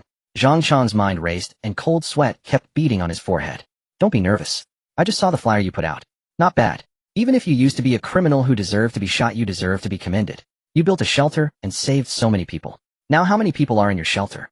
Hearing that Gu Chen wasn't here to settle scores, but to praise him instead, Zhang Chong's hanging heart finally dropped back down. He still remembered to answer, "Reporting to the commander, I've rescued over 1,000 citizens in total. I'll do my best to save even more." "Good. Keep it up. I'll report your merits to my superiors. Maybe they'll give you some weapons and supplies later." "Thank you, Commander," Zhang Chong said in an excited tone, especially after hearing about the weapons supply. "I need 100 able-bodied young people to go back and build the safe zone. You have enough here, right?" "Enough. More than enough. Want however many. We've got them." "Hey, you few, get that bunch of trash, I mean those citizens over here." "Got it, boss." More than 10 minutes later, about 100 survivors were brought over. Looking at their spirit and appearance, Gu Chen frowned. It seemed this Zhang Chong wasn't a good man either. Then there would be a legitimate excuse to wipe him out when the time came. At that moment, Zhang Chong was still shooting warning looks at the survivors walking past him, clearly afraid his misdeeds would be exposed. "Stop dawdling. Get on the trucks. The zombies will catch the scent and come running soon." Gu Chen shouted at the crowd. "Ha ha, the commander is joking. With such formidable tanks of yours guarding the place, a few measly zombies are nothing." Zhang Chong hurriedly flattered him, then handed Gu Chen the case of fine cigarettes his underlings had brought out. "Commander, don't forget to put in a good word for me with the higher-ups." "Hey, don't worry. I still have a mission to handle, so I'll be going first. Of course. I won't hold up your mission, Commander. Let me see you off. A dozen or so minutes later, Gu Chen sat in the command vehicle, the corners of his mouth turning up more and more until he finally couldn't hold back his laughter. Ha ha ha. As expected, flying the military banner makes everything easier. After all, it had been less than a month since the apocalypse began, and everyone still had a certain reverence for the national government. So with Gu Chen borrowing an army identity, it could be said that he would receive the highest treatment no matter where he went. But this situation would last for another month at most. If the military still hadn't retaken the cities by then, an army identity would stop being so useful. Sooner or later, forces bold enough to stand on equal footing with the military might even appear. You could never be sure. After all, military units across the country had lost massive amounts of weapons and equipment. From now on, if we need more people, we can just recruit from the shelter. It's not like we can take Shawtown anytime soon. Gu Chen said as he glanced at the radar to see if a random supply crate had spawned. If one had, he would grab it along the way, or if not, no matter. In truth, if Gu Chen really wanted to take Shawtown quickly, he could simply save up for a nuclear missile. He looked at the price. Not too expensive at 300 per shot. And after doing nothing but waiting 5 or 6 days, it would be ready. But a city devastated by a nuke was useless to Gu Chen. The reason he wanted to take Shawtown was for its population and buildings. By the way, Xiaoqi, how powerful is this nuclear missile? Gu Chen asked curiously. After all, in his understanding, nuclear missiles were extremely powerful. One could obliterate a city with ease, like the 2 that had been dropped on the Sakura country. Respected Commander, the nuclear missile's blast radius can cover roughly the entire Liujia village, and it will leave nuclear radiation in the blast zone for 7 days. That little bit of power. Liujia village was only so big. Even including the mine pit, it wasn't even a quarter of Shawtown's size. Yes, respected Commander. However, nuclear missiles can be researched and upgraded, as can superweapons such as the Allies' lightning storm. I see. How many energy points do I have left? Respected Commander, you have 1000 points remaining. How many energy points did you say the physique potion costs? Respected Commander, researching the physique potion requires 900 energy points, and producing it costs 1000 in total. Production costs 1000 energy points. Does that mean this thing can be mass-produced? Gu Chen quickly asked his question. After receiving Xiaoqi's affirmative reply, he did not hesitate to spend all his remaining energy points on researching the physique potion. After settling the survivors at Liujia village, Gu Chen returned to the main base. Commander, the physique potion has been fully researched, and 1 dose has already been produced. With that, an engineer brought in a blue glass tube. Commander, please. Gu Chen took the physique potion stored in a refrigerated canister and asked how to use it. After learning that it could be taken directly, he drank it all, without a second word. Ugh. Xiaoqi, why is this so bitter? I'm sorry, Commander. I was too slow to mention that this potion can also be injected into the body. Then the engineer took out a syringe and said, "All right, thanks for your hard work. It is my honor to serve the Commander." After saying this, the engineer left the command room, carrying the toolbox. Xiaoqi, why do I suddenly feel a little drowsy? Gu Chen stood up and staggered toward the sleeping quarters. Respected Commander, this is a normal reaction. Your body needs some time to adapt to the potion's effects. All you need is a good night's sleep. Before Xiaoqi could finish speaking, Gu Chen collapsed face first onto the bed. Good night, respected Commander. With a whoosh, the lights in the command room dimmed, and Xiaoqi vanished from the sleeping quarters. At 11 a.m. the next day, Gu Chen sat up groggily. It felt like he had blacked out after drinking. He stared blankly for a long time before remembering what he had done yesterday. Xiaoqi. Gu Chen's voice was somewhat hoarse. He picked up the bottle of water that had been set on the table and drank half of it. Respected Commander, you slept for a total of 16 hours. How do you feel? As Xiaoqi spoke, the lights in the command room gradually brightened once more. That long? Gu Chen exclaimed in surprise. Good thing he hadn't taken it outside. Otherwise, when he woke up, he would probably have become a pile of poop. Pop. Perhaps because Gu Chen was a bit excited, the water bottle burst instantly in his grip. Holy crap. A plastic water bottle like this wasn't so easy to burst. With such a soft material, even Tyson might not be able to burst it. Respected Commander, this is the enhancement the physique potion has brought you. However, only that 1 dose you took can provide such a dramatic upgrade. The mass-produced physique potions afterward will only elevate an ordinary person to the physique of an elite soldier. That's still pretty good. Gu Chen jumped off the bed and straightened his clothes. At the same time, he couldn't wait to test his newfound strength. Engineer Li, come here. After leaving the command room, Gu Chen let out a deep breath and called Engineer Li over. Commander, is there a mission? No. I just wanted to spar with you and see how much I've improved. All right, Commander. With that, Engineer Li assumed the conscript's signature hand-to-hand combat stance, somewhat like Sambo. At Gu Chen's signal, Engineer Li attacked first, but Gu Chen could clearly tell that Engineer Li was holding back. Gu Chen casually blocked, then knocked Engineer Li to the ground with a single elbow strike. Cough cough. Commander, your strength is too overwhelming. Get up. Keep fighting. This time use all your strength. Yes, Commander. Engineer Li quickly rose to his feet and resumed his opening stance. A dozen or so seconds later, Engineer Li was unsurprisingly sent flying once more. This time Gu Chen deliberately pulled his punches since hurting Engineer Li would ultimately be his own loss.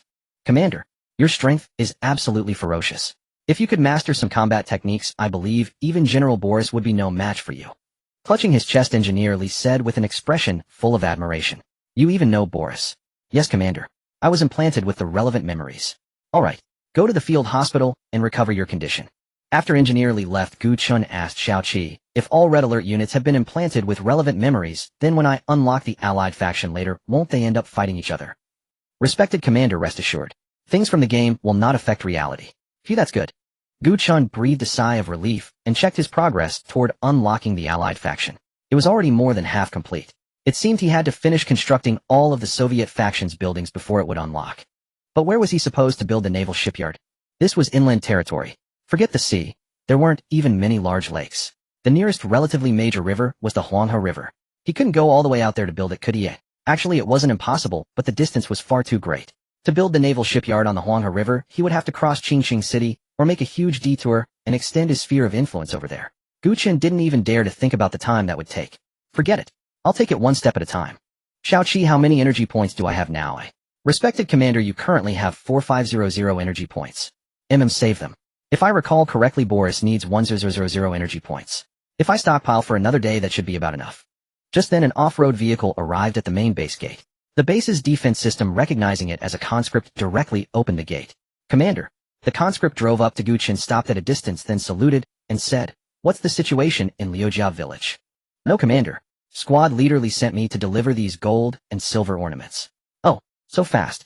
Open it up and let me see. Yes, Commander. The conscript trotted over and carried out a wooden chest. When he opened it, a gleam of golden light burst forth. Gu Chen's eyes nearly popped out. Where did these survivors get so much gold? Although the chest wasn't heavy, it weighed about 4 or 5 kilograms. However, the gold ornaments only made up about a kilogram of that. Reporting, Commander. These were mostly contributed by 2 people who exchanged them for points, and then they used all those points to buy weapons. Hearing that these were all contributed by just 2 people, Gu Chen's eyes widened in disbelief. Could those 2 have dared to rob the jewelry store in Shawtown? He hadn't even taken it yet. Take me to Liujia village. I want to meet these 2 bold fellows. Yes, Commander. Just then Li Gong, who had recovered his condition, ran over. Upon hearing that Gu Chen was going to Liujia village, he immediately hopped on without a second thought. After all, his most important task was to protect the commander. On the streets of Liujia village, Du Wei and Yang Li were strutting proudly. The survivors by the roadside cast envious glances because each of them carried a shotgun and wore a tactical vest. After all, most people still only had a small handgun with insufficient ammunition, so the equipment of these 2 was bound to stir jealousy. Indeed, they were the ones Gu Chen wanted to see. And just as Gu Chen had guessed, they had actually cleaned out the jewelry store, relying on nothing but 2 small handguns and a vehicle rented with borrowed points.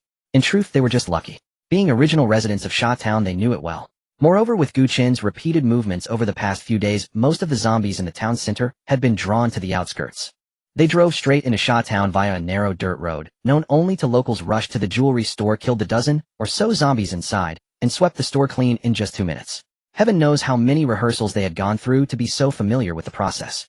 After arriving at the patrol headquarters, Gu Chen had Li Tian summon Du Wei and Yang Li via the smart bracelet. A dozen minutes later, the 2 handed over their weapons to the Red Alert soldiers on guard duty and nervously entered the room. Salute, Commander. Du Wei and Yang Li immediately snapped to attention upon seeing Gu Chen. Where did you 2 get all this gold and silver jewelry? Reporting, Commander. We got lucky and cleaned out the jewelry store in town. Du Wei and Yang Li then took turns recounting the entire process. After listening, Gu Chen applauded repeatedly. He then took out his own cigarettes and personally tossed one to each of them. Well done.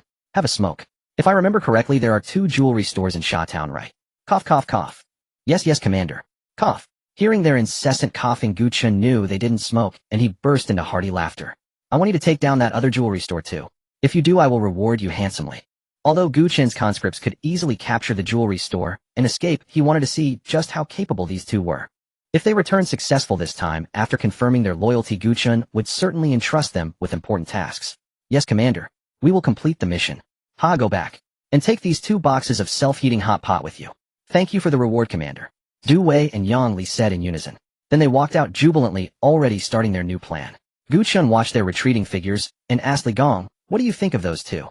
They have the potential to become elite soldiers. With a bit of training, they will definitely become the best of the best. Li Gong, if these two complete the mission and come back alive, I'll leave their training to you. Yes, Commander. Gu Chen nodded, then prepared to leave Liujia village. Back at the base, after recycling all the gold and silver ornaments, the energy points were just enough to produce one Boris elite soldier. Xiao Qi produced Boris. Alright, respected Commander. Note, although Boris is also a clone, only one can be produced. Once he dies, he cannot be reproduced. Deducting 10000 points. Remaining time 1 hour. While waiting, Gu Chen read Boris's profile. Elite combat soldier Boris, age 30, hero infantry unit of the Soviet faction. Nearly invincible in close combat. Armed with an enhanced AKM assault rifle, he can easily handle most enemy soldiers. He also uses laser-guided calls to summon MiG fighters for air support according to the battlefield situation. Hero skill loyalty test. When activated, it can be used on non-red alert units. Units that pass the test will be subconsciously brainwashed. Their loyalty to the commander sharply increased. Note, Boris can only perform the loyalty test on 2 people every 24 hours. Please note, using it on individuals with strong faith may result in failure. After reading the introduction, with great interest, Gu Chen could only say that this was truly a hero tier unit. The skill loyalty test in particular was practically divine. Gu Chen had been wondering how to test the loyalty of Du Wei and Yang Li, but now he didn't need to worry at all. Leaving it to Boris would be absolutely no problem. An hour later, Boris was already produced and waiting outside the command room. Respected Commander, Boris awaits your orders. His booming voice startled Gu Chen. Looking at the heavily bearded man with a Ushanka, Gu Chen walked over in satisfaction. Whoosh. Gu Chen suddenly threw a straight punch. Boris reacted swiftly, simply blocking it, and then stepping back. Not bad, quick reflexes. Commander, are you testing my strength? With that, Boris took out a transparent glass bottle and gulped down its contents. Huh. Commander, care for some vodka? Boris handed over the remaining half bottle. No, I'm not into that. Gu Chen refused with a smile. Boris looked regretful and said, what a pity. Doesn't drinking affect your combat efficiency? Before Boris could explain, Xiao Qi appeared and answered, respected Commander, General Boris does not get drunk. In fact, drinking enhances his combat ability. Therefore, General Boris usually carries some vodka. If necessary, it can also be modified into a Molotov cocktail and thrown. After hearing Xiao Qi's explanation, Boris nodded repeatedly, afraid that Gu Chen would forbid him from drinking in the future. Come on, Boris, let me show you the power of my punch. Alright, Commander, bring it on. After setting down his vodka bottle, Boris assumed a defensive stance and awaited Gu Chen's attack. Boom. Boris absorbed the full force of the blow and staggered backwards several steps, then massaged his shoulder, while praising Gu Chen repeatedly. Boris, from today onward, teach me your hand-to-hand combat techniques. Yes, honored Commander. Your physical attributes are already fully capable of training this combat style. I can start teaching you right now. Then let's go. Inside a modest house in Lu family village, Du Wei and Yang Li were polishing their newly acquired shotguns. Click. Bang. Du Wei chambered around and mimicked the gunshot with his mouth while practicing. Fuck, stay away from me. Don't go off accidentally. Yang Li was startled by how close Du Wei was and quickly jumped off the bed, taking cover to the side. It's fine, the safety is still on. Let's figure out how to rob that last jewelry store tomorrow. Du Wei tossed the gun aside and sat beside the stove in the middle of the room. Figure out what? Can't we just stick with the old plan? No, our success last time was mostly luck. We need to formulate a thorough new plan this time. Yang Li produced a blueprint which he had just drawn from memory, the main features being the jewelry store and the surrounding buildings, streets, and alleys. Look, tomorrow we'll first rent a car from Jiang Jinyu, then drive to this location. The next day, Gu Chen woke up, did some warm-ups since he had nothing else to do, and then continued training in hand-to-hand combat with Boris.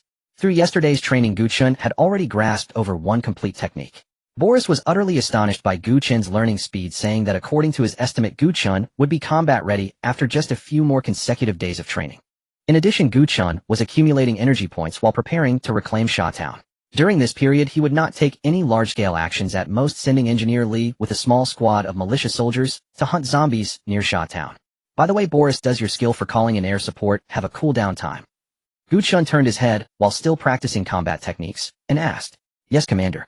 I need to wait for the MiG fighter to return before I can summon it again. Boris replied in his rough voice, drinking vodka as he spoke. Gu Chen was actually quite curious. Drinking vodka like that, wouldn't it be fatal? Not even a single peanut to go with it. Meanwhile, Du Wei and Yang Li were already approaching Sha Town. This time they had specifically rented a faster, more durable four-wheel drive off-road vehicle, hoping to break through zombie hordes when the time came. PSSHD. After parking, the two first eliminated the surrounding zombies before getting out and heading toward the jewelry store. Their shotguns worked effortlessly, each pull of a trigger bringing down an enemy. This was precisely the main reason they had bought shotguns. Neither had ever served in the military, so their knowledge of firearms was limited to video games, and their marksmanship was poor. Therefore, the best choice was a shotgun, which only required rough aiming at close range to take down targets, proving extremely satisfying. Bang, bang, bang, bang. The jewelry store held relatively few zombies, and they were dispatched within a few shots. Then came the real harvest. The two men each carried a black travel bag specifically meant for collecting jewelry. Crash, crash, crash, crash, crash. With the sound of glass display cases being shattered, the zombies outside gradually drifted, overdrawn by the gunfire. Roar. Eat this, you bastard. Yang Li jammed the shotgun barrel directly into the open mouth of a zombie and pulled the trigger, instantly blasting its head to pieces. Kicking aside the gushing corpse, the two hurriedly shouldered their travel bags and ran out. To save time, they only packed the jewelry visible on the floor, though there was still plenty more in the office and warehouse that hadn't been displayed. Bang. Bang. Get in the car quick, I'll cover you. Yang Li fired while shouting at Du Wei. Whoosh. Ding. Op. Yang Li let out a painful scream and clutched his bleeding arm as he opened the car door. What was that thing just now? You got shot. Seeing Yang Li hit, Du Wei didn't hesitate and stomped the accelerator, speeding away. Huff, huff, huff, that scared the shit out of me. It's fine, probably just a grazing wound from a ricochet. Seeing Yang Li grimacing in pain, Du Wei knew the injury wasn't serious and relaxed. Haha, you idiot, serve you right. By the way, who was shooting just now? Did you see anything? No, I guess it was someone from New Hope Shelter. New Hope Shelter? What the hell is that? Du Wei, who was driving, asked in total confusion, as this was the first time he'd ever heard that name. Look, I picked this flyer up from the ground just now. I'm driving, just tell me the gist. Bang. A zombie was directly knocked flying by the car. Fuck, can you drive steady? There's an injured person in the car. Shut up, your tiny wound only looks scary. I'll buy some gauze and rubbing alcohol to dress it when we get back. Now read what the flyer says. A few minutes later. You mean someone has already established a shelter? Yeah, it's written right there on this flyer. The owner is Zhang Chong. Zhang Chong. That former gangster. Yeah, he's fucking awesome now. Did you see what it says below? The shelter has been recognized by the military and receives regular supply drops. Holy shit, that's ridiculously impressive. Gu Chen probably never expected that this guy could be so shamelessly exaggerating. However, with that sentence added, New Hope Shelter only became more popular. Whether that was a good thing or a bad thing remained to be seen. Yangzi, there's a fucking huge horde blocking the road ahead. That's weird, there weren't any on the way here. Turn left into the alley. Yang Li pulled out his pistol and put a bullet in the head of a zombie that was clinging to the rearview mirror, then said, Isn't that a dead end? Fuck, fasten your seatbelt. We're going for it. No way. You're not telling me to ram straight through. Du Wei gripped the steering wheel with one hand and hastily fastened his seatbelt with the other. What other fucking choice do we have? Charge. Life and death, our destined wealth and honor, are determined by heaven. If I remember correctly, that dead-end alley has a hollow brick wall. Before he finished speaking, the off-road vehicle had already entered the alley. The two men let out a loud fuck and crashed right through. Fortunately, Yang Li hadn't misremembered. It was indeed built of hollow bricks. The off-road vehicle smashed through the wall and sped away. The two inside the car cheered with excitement. After exiting the dead end, they wouldn't be far from the boundary of Sha Town. However, due to the impact from the collision, Yang Li's wound tore open again. The excruciating pain made him instinctively slap Du Wei across the face. By my calculation, two should be back by now. Let's go, Boris. I'll take you to see for yourself. Understood, Commander. I'm also curious about who could make you value them so highly. Boris, seated in the passenger seat, took another swig of vodka, leaving Gu Chen utterly bewildered. He couldn't help but think that in peacetime this guy would surely be severely punished for such conduct. The command vehicle started, and after over 10 minutes, Gu Chen and Boris arrived at the patrol team headquarters. Upon entering the room, Gu Chen immediately noticed a starkly different temperature from the outside. Oh, you've already got the stove going. Commander, you've arrived. Engineer Li stood up and saluted. Jiang Jinyu beside him quickly returned the salute and added, Sir, it's getting cold, and I was worried Commander Li might freeze, so I started the stove. Speaking of which, that village chief is incredibly stingy. Despite furnishing his home, well, he refused to install central air conditioning, only having a small non-heating air conditioner in the bedroom. Clearly, just for the sweltering summers. Alright, nice work. Go find me a sweet potato. Yes, sir. Wait here, I'll fetch one right away. After dismissing Jiang Jinyu, Gu Chen beckoned over Boris, who was still drinking. General Boris. Li Tian saluted upon seeing Boris. Li Tian, have those two returned yet? Seeing Li Tian shake his head, Gu Chen sighed regretfully. By his calculations, they should have been back by now. Could they have perished in Shajin? By the way, Commander, there's something I need to report. Go ahead. Gu Chen nodded and prompted him to continue. To maintain order in the village, I plan to recruit 20 survivors to reorganize the patrol team and conduct patrols within the village. Additionally, to distinguish ourselves from ordinary people, I'd like to request several sets of uniforms. No problem. I'll personally design a patrol team-specific uniform and arrange for production at the logistics factory. Gu Chen agreed without hesitation. After all, the patrol team belonged to the authorities, so their attire naturally needed to differ from others. As for weapons, they should be standardized using the Type 81 assault rifles issued to the Public Security Bureau. Though phased out of formal military service, its accuracy and performance remained unquestionable. With unrestricted weapon use now permitted, Gu Chen had no intention of equipping the patrol team with subpar gear. Jiang Jinyu, timing things at the entrance, felt it was about right, and went inside carrying sweet potatoes. He wouldn't naively assume Gu Chen simply craved roasted sweet potatoes. There must have been something unsuitable for his ears, which is why Gu Chen had given him an excuse to leave. True to form, Jiang Jinyu's timing was impeccable. Just as Gu Chen finished instructing Engineer Li and Li Tian, he walked in holding a basket of sweet potatoes. Well, there actually are sweet potatoes. Haha, haven't had roasted ones in a year. Jiang Jinyu, go roast a few for me. Right away, sir. Commander, we're back. Du Wei and Yang Li exclaimed joyfully before even entering the room. Hearing this, Gu Chen stepped outside as well. Commander, we've successfully completed the mission you assigned. As he spoke, 2 travel bags stuffed with jewelry were placed on the ground. Well done. As Gu Chen was about to speak further, he noticed Yang Li's bleeding wound. Only after asking did he learn it was a graze from a bullet. Li Tian bandaged that for him. Yes, Commander. Li Tian retrieved a first aid kit produced at the logistics factory and roughly wrapped Yang Li's arm, causing him to nearly faint from the pain.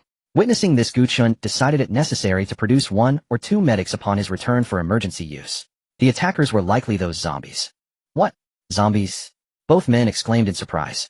Jiang Jinyu nearby also stared at Gu Chen in astonishment. Zombies? Those mindless creatures could actually use firearms. Indeed, I only discovered this recently.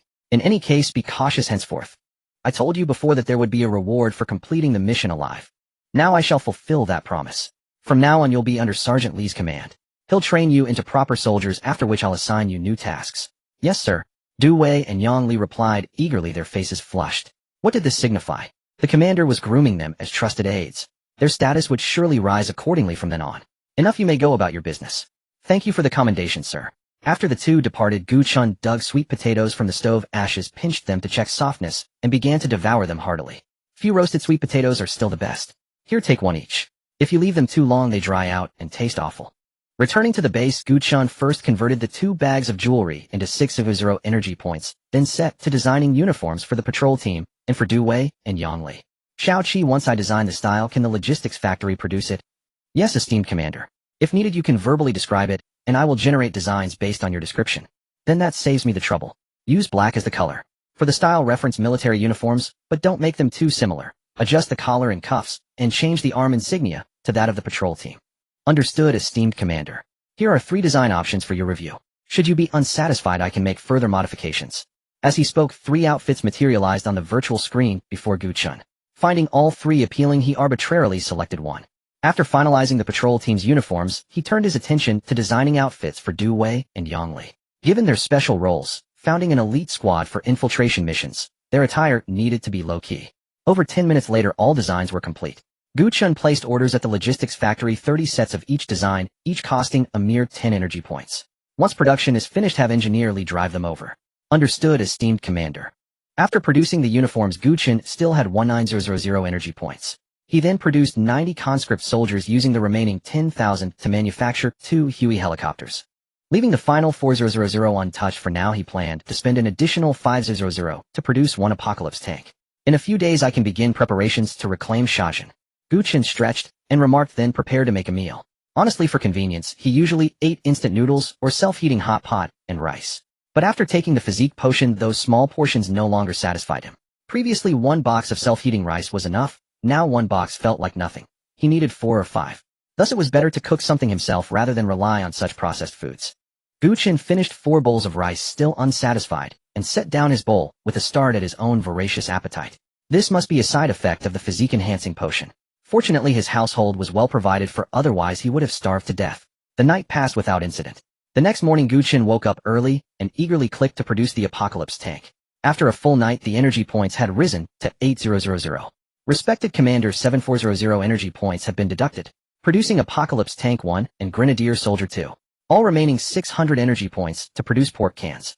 Understood, respected Commander. 600 energy points deducted, producing 60 pork cans. The canned pork was intended for trade in Liu Family Village, priced accessibly at 100 points per can. The cheapest food option was compressed biscuits, plain flavor, at just 10 points per pack, sufficient for 1 meal for a normal person. Gu Chen produced them even more affordably through the logistics factory at 10 packs for only 1 energy point. Beyond that, there were beef cans, ham, sausages, instant rice, and prepared meal packs at varying price points. However, most people simply bought a few packs of compressed biscuits and washed them down with water, for not everyone had the good fortune of someone like Du Wei or Yang Li. Respected Commander, the Apocalypse tank and Grenadier soldiers have finished production. After waiting roughly an hour, the Apocalypse tank was finally complete.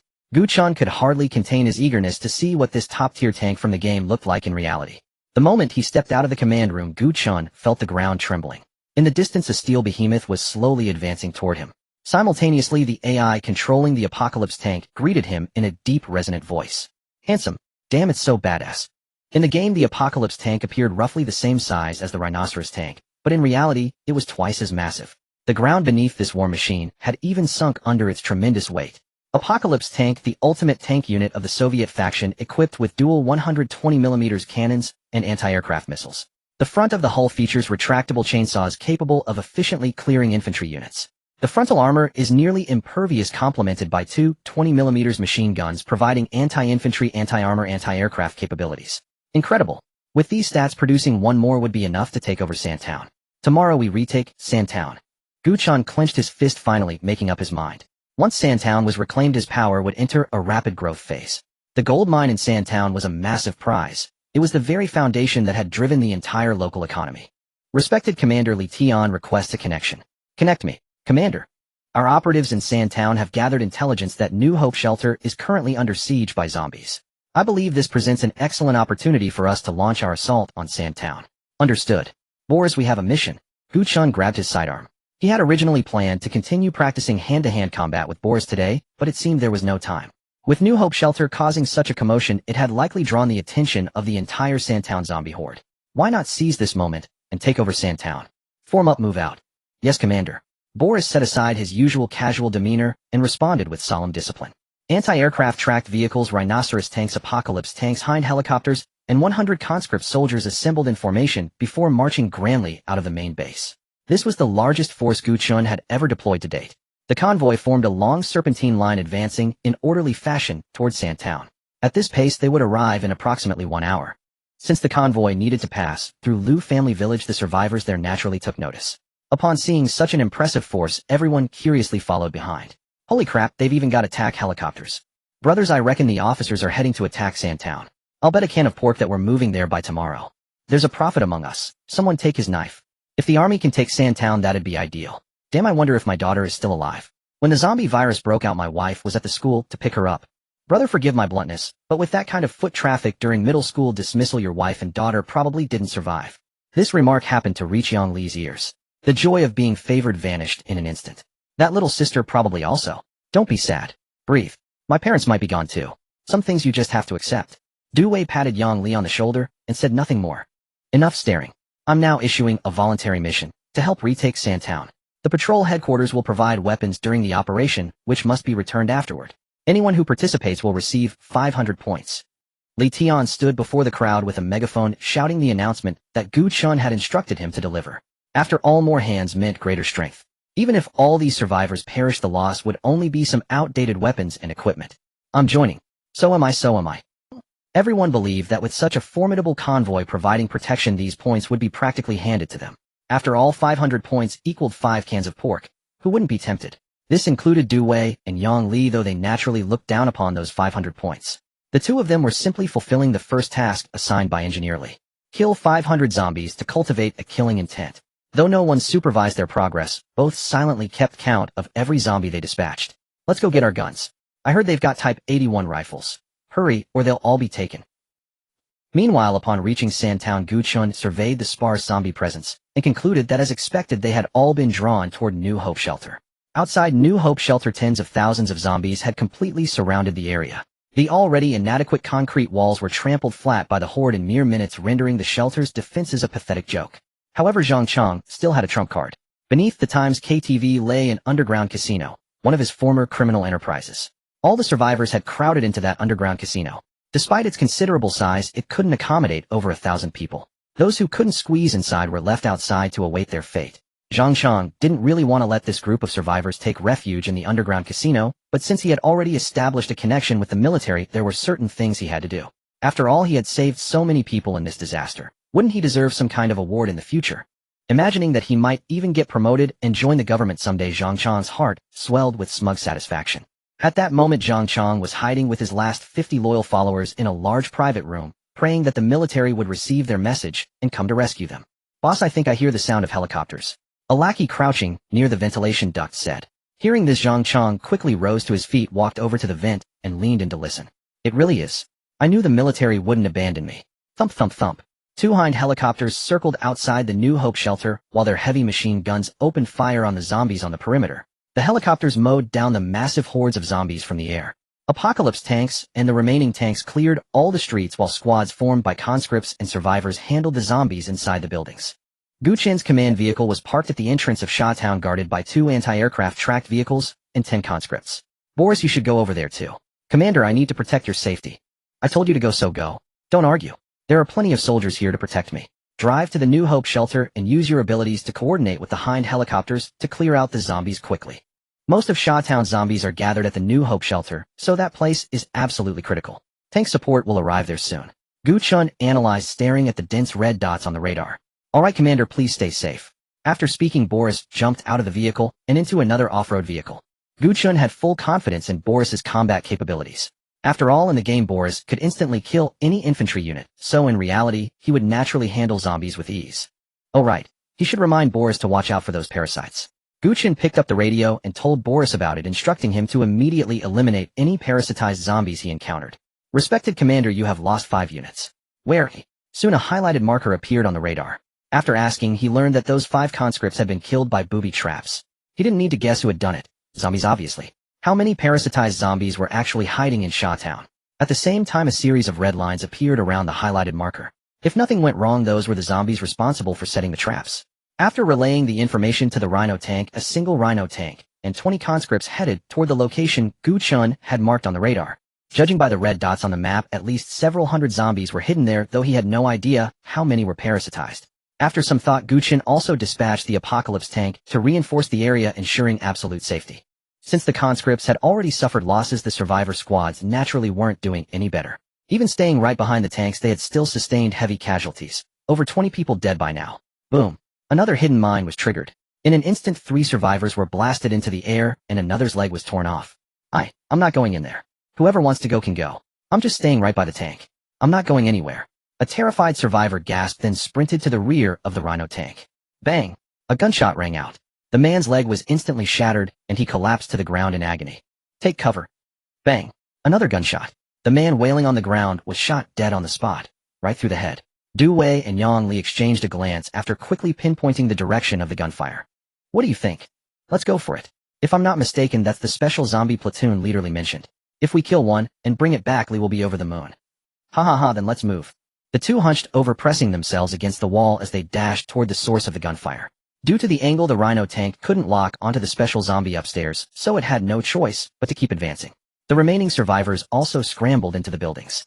A few of them still managed to trigger hidden traps by accident, which just showed how cunning these zombies really were.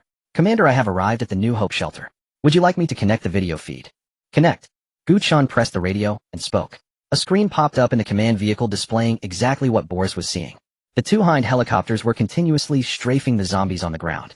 Unfortunately, the Hinds carried no rocket pods, only heavy machine guns slung underneath, and their ammo was depleting at an alarming rate. Reporting, Commander. I am heading to a high vantage point to use the laser designator to guide the MiG fighters. Boris reported his next plan while walking toward a nearby building. A booby trap.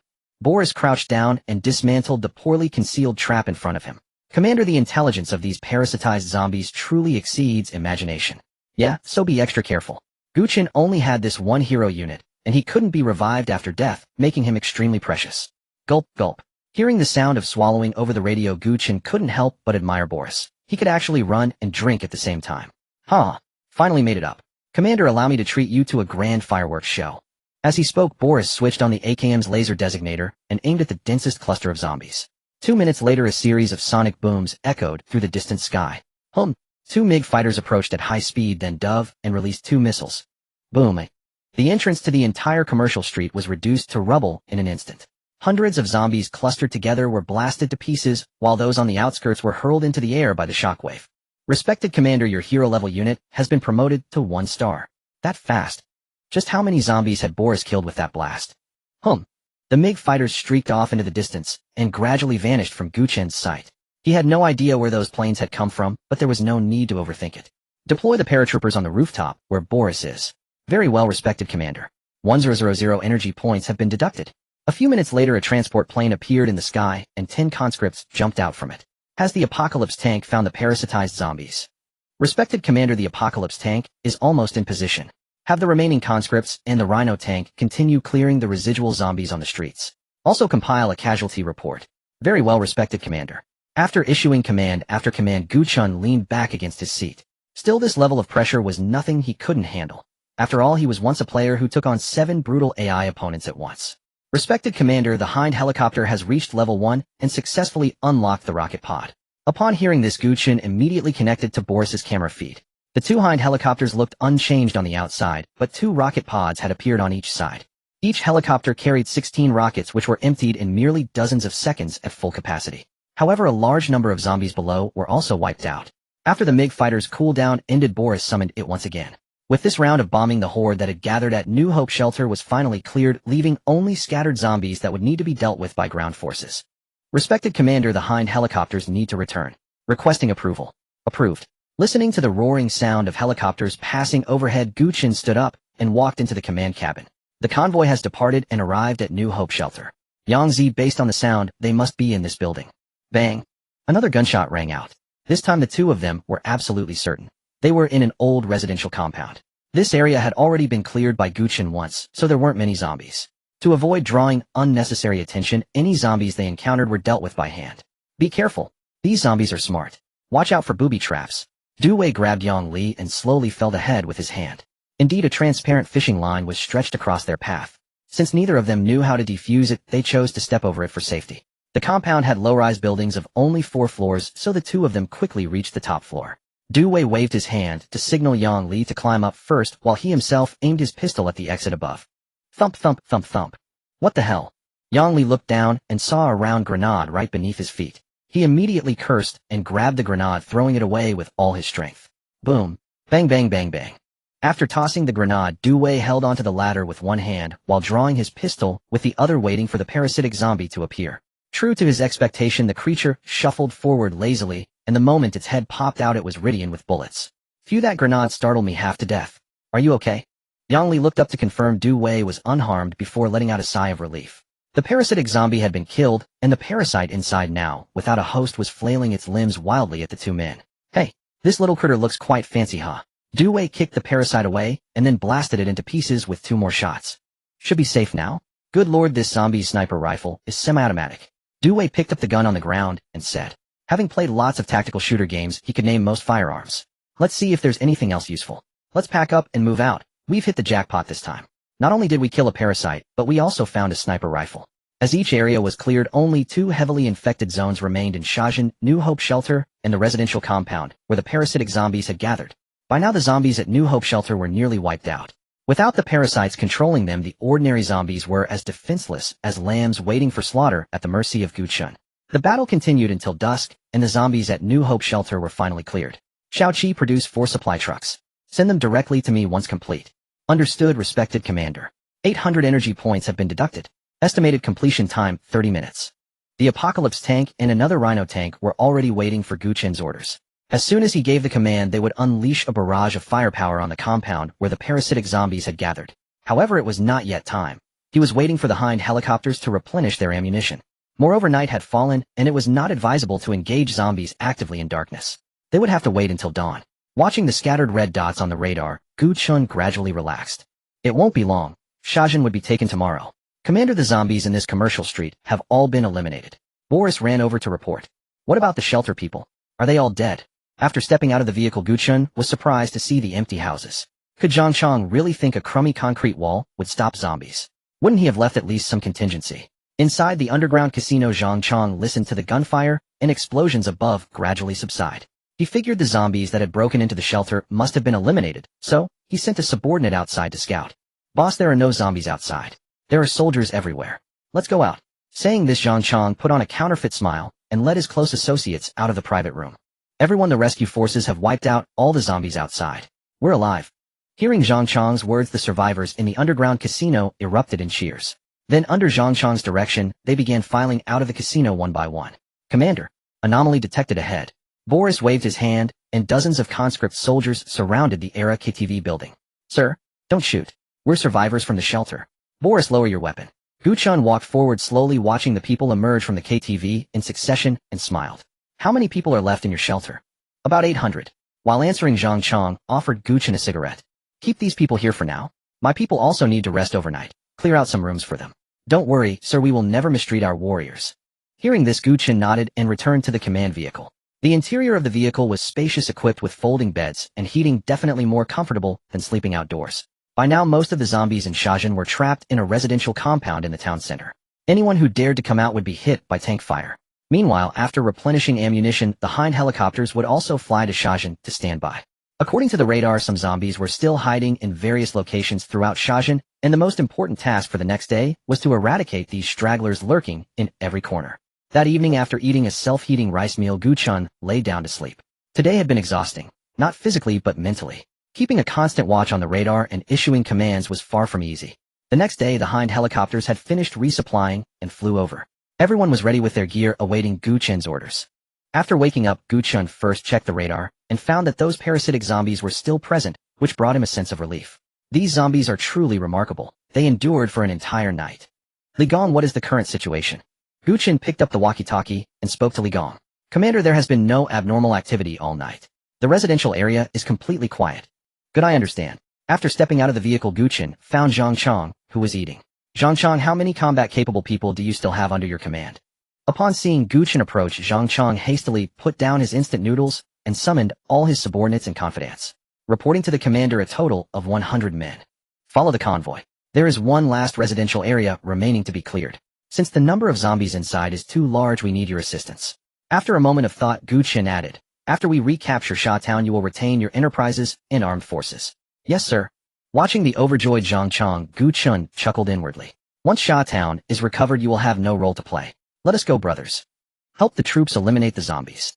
The one who kills the most will be rewarded with premium cigarettes. Long live the boss. Brothers, stay close and follow. Li Gong, once the Hind helicopter arrives, conduct aerial bombardment on the residential area immediately. Understood, Commander. In truth, Gu Chen had no real need for Zhang Chong's help. He merely used it as an excuse to separate Zhang Chong's people from ordinary civilians. It was only one residential area. An apocalypse tank and Hind helicopters could level it in minutes. Let us go, Boris. We will also take a look, although it is hardly necessary. Over 10 minutes later, surrounded by onlookers, the Hind helicopters and tanks opened fire, simultaneously bombarding the buildings within the residential area. Having confirmed there were no survivors, they carried out indiscriminate strikes without hesitation. Boris, join in the fun and blast a few yourself. Huh. I am genuinely afraid of scaring them. Saying this, Boris took a swig of liquor, grabbed an AKM, and ran forward. Virum. The MiG fighter appeared again and directly destroyed an entire building. Witnessing this scene, Zhang Chong and the others were visibly shaken. With such overwhelming firepower, capturing Qingqing City must have been a straightforward affair. Zhang Chong, there should be no one left inside. Lead your men in to investigate, and my soldiers will follow behind. Hearing Gu Chen's words, Zhang Chong felt inexplicably as though he had walked into a trap, yet at this point he had no choice but to proceed courageously. Although Zhang Chong felt something was deeply wrong, the others did not share his hesitation. One after another, they excitedly rushed into the ruins, eager to earn merit. Move quickly. Boris approached and glared at the hesitant Zhang Chong, startling him badly. Zhang Chong then scrambled forward and ran into the residential area. Seeing his own soldiers behind him, Zhang Chong breathed a sigh of relief. Perhaps he was overthinking things. Proceed. He is no longer useful. Gu Chen watched Boris and gave a slight wave of his hand. Rat-a-tat-tat-tat-tat. Bang bang bang bang bang bang. Gunfire erupted from behind Zhang Chong. Watching his confidants fall one by one, he already understood the outcome. So it was indeed a trap after all. He drew his sidearm and turned around in an attempt to resist, but his only response was a relentless barrage of bullets. Reporting to Commander, the target has been eliminated. Hearing Li Gong's voice over the walkie-talkie, Gu Chen smiled faintly. Sha Town now belonged to him. Xiaoqi, how many energy points do I have remaining? Respected Commander, you have 16000 energy points remaining. Construct 1 mobile construction vehicle, 3 scout cars, 60 conscripts, and 2 politicians.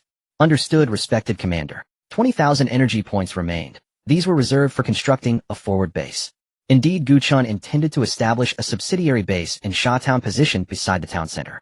The demolition experts would then blast away the existing structures there. The purpose of the scout cars was to escort conscripts on patrols throughout Sha Town, searching for survivors household by household, while simultaneously clearing out remaining zombies. These tasks were tedious and prolonged. Although Sha Town was merely a township, it was not small. The cleanup operations would likely take several days. To accelerate progress, Gu Chen issued a patrol mission to everyone's smart wristband. Patrol mission patrol throughout Shawtown searching for survivors while eliminating residual zombies. Mission reward 100 points. To be honest, managing this group had become increasingly effortless since the introduction of smart wristbands. Previously he had relied on Li Tian to relay messages, but now he only needed to compose a message on the terminal. However, these smart wristbands cannot remain free in the future. Although the unit cost is low, the total expense across a large population would still be astronomical. After some thought, Gu Chen decided that anyone wishing to possess a smart wristband in the future would need to pay a certain price. Li Gong mount these loudspeakers on the reconnaissance vehicles. For the next few days broadcast on a continuous loop at maximum volume. The content of these loudspeakers would roughly convey that the government had successfully recaptured Shawtown and urged survivors to come out promptly to receive rescue assistance. By the way, summoned Du Wei and Yang Li. Gu Chen felt it was time to put both of them through Boris's loyalty assessment. Through Li Gong's reports, Gu Chen had discovered that these two were indeed capable individuals. Despite lacking formal military training, they demonstrated an ability to handle certain situations flawlessly. Additionally, Li Gong had stated that both possessed considerable potential worth nurturing, which is why Gu Chen decided to place his trust in them. So you wish to see us? Yes. General Boris wishes to speak with you both. He is waiting inside. Gu Chen pointed toward the small dark room behind him. Due to their complete trust in Li Gong, the two entered without hesitation. Half an hour later, the two emerged from the dark room. On the surface there appeared to be no difference, but Gu Chen could clearly perceive the fanatical fervor burning in the eyes of Du Wei and Yang Li. Terrifying. This brainwashing technique is truly fearsome. Commander, this brother and I swear to serve you until death. Although the two had undergone brainwashing, they had not become fools. Their beliefs had simply shifted to Gu Chen, while everything else remained unchanged. Li Tian, take these two recruits and begin their training below. Yes, Commander. Gu Chen had already made up his mind. These two would become the cornerstone of his future human army. Respected Commander, the mobile construction vehicle has completed production. Shall it be deployed to Shawtown? At this moment, Xiao Qi's voice emanated from within the command vehicle. Deploy it. Also have the demolition expert report to me as well. After returning to the vehicle, Gu Chen spoke. Understood, respected Commander. Li Tian spread news of the recapture of Shawtown through leaflets. Yes, Commander. Putting down the walkie-talkie, a figure appeared in Gu Chen's mind. Jiang Jinyu. He was contemplating whether to eliminate Jiang Jinyu or allow him to continue managing Lu family village. Frankly speaking, a red alert politician would undoubtedly be far more reliable than any human. They would never embezzle and would devote themselves entirely to developing the city. Nevertheless, Jiang Jinyu hadn't done anything truly wicked. Let him manage Liujia village for the time being. After all, there wouldn't be many people left there anyway. Report, Commander. We've printed 20,000 leaflets. Where should we drop them? 10 odd minutes later, Li Tian and several conscripts came over carrying the leaflets. Use Shawtown as the center and cover the 3 nearby towns as well. Take the hind helicopters and scatter them from above. Gu Chen pointed at the other 3 towns on the radar. Yes, Commander. Li Tian and the other conscripts saluted, boarded the hind helicopters, and flew toward the drop zone. By the time every zombie in Shawtown had been cleared out, night had already fallen. All the survivors returned to Liujia village since the powerless Shawtown was certainly less comfortable than the village. The site for the forward base had been leveled by demolition experts, and in its place sat Gu Chen's base vehicle. This time, rather than choosing a different appearance, he kept its original form. After unfolding the forward base, Gu Chen immediately enclosed the entire installation with walls. Within the walls, he built magnetic energy reactors and stationed conscripts to patrol both the gate and the wall perimeter. Xiao Qi built a military academy. Very well, honored Commander. 1000 energy points deducted. Construction will take 1 hour. Please wait. Engineer Li, you'll be responsible for protecting the forward base from now on. I'm giving you a platoon of conscripts. No one is allowed to approach without authorization. Yes, Commander. Li Tian, you no longer need to manage the survivors. From now on, you'll manage the patrol team and conduct patrols within the town. Yes, Commander. There was simply too much to do after reclaiming Shawtown. Before he knew it, the night had slipped into the small hours. Gu Chen yawned, walked into the forward base's restroom, and prepared to sleep. The forward base's layout was identical to the main base, so there was no need to return to the main base. The next day, the politician was already at work in the office and had tallied up Shawtown's current population. When Gu Chen woke, he saw the message the politician had sent. It included every survivor's name, photo, and former profession, along with a detailed map of Shawtown. What the hell? Shawtown only has 10,000 people left. Gu Chen stared at the message, his face full of shock. Before the apocalypse, Shawtown had boasted a population of over 100,000, but according to the politician's statistics, only a little more than 10,000 were left. Restore Shawtown's hospitals, schools, and light industries, build a points mall, organize patrol teams, and recruit staff. Have the politician finish these tasks as soon as possible. In addition, every household with children attending school is to receive an extra monthly subsidy of 1 bag of rice and 1 bag of flour. He had no intention of letting the children who survived the apocalypse grow into fools who couldn't even do basic arithmetic. If they all ended up like that, why would he have saved them in the first place? Very well, honored commander. After issuing the orders, Gu Chen felt a headache coming on. As a town, Sha Town had no grain reserves.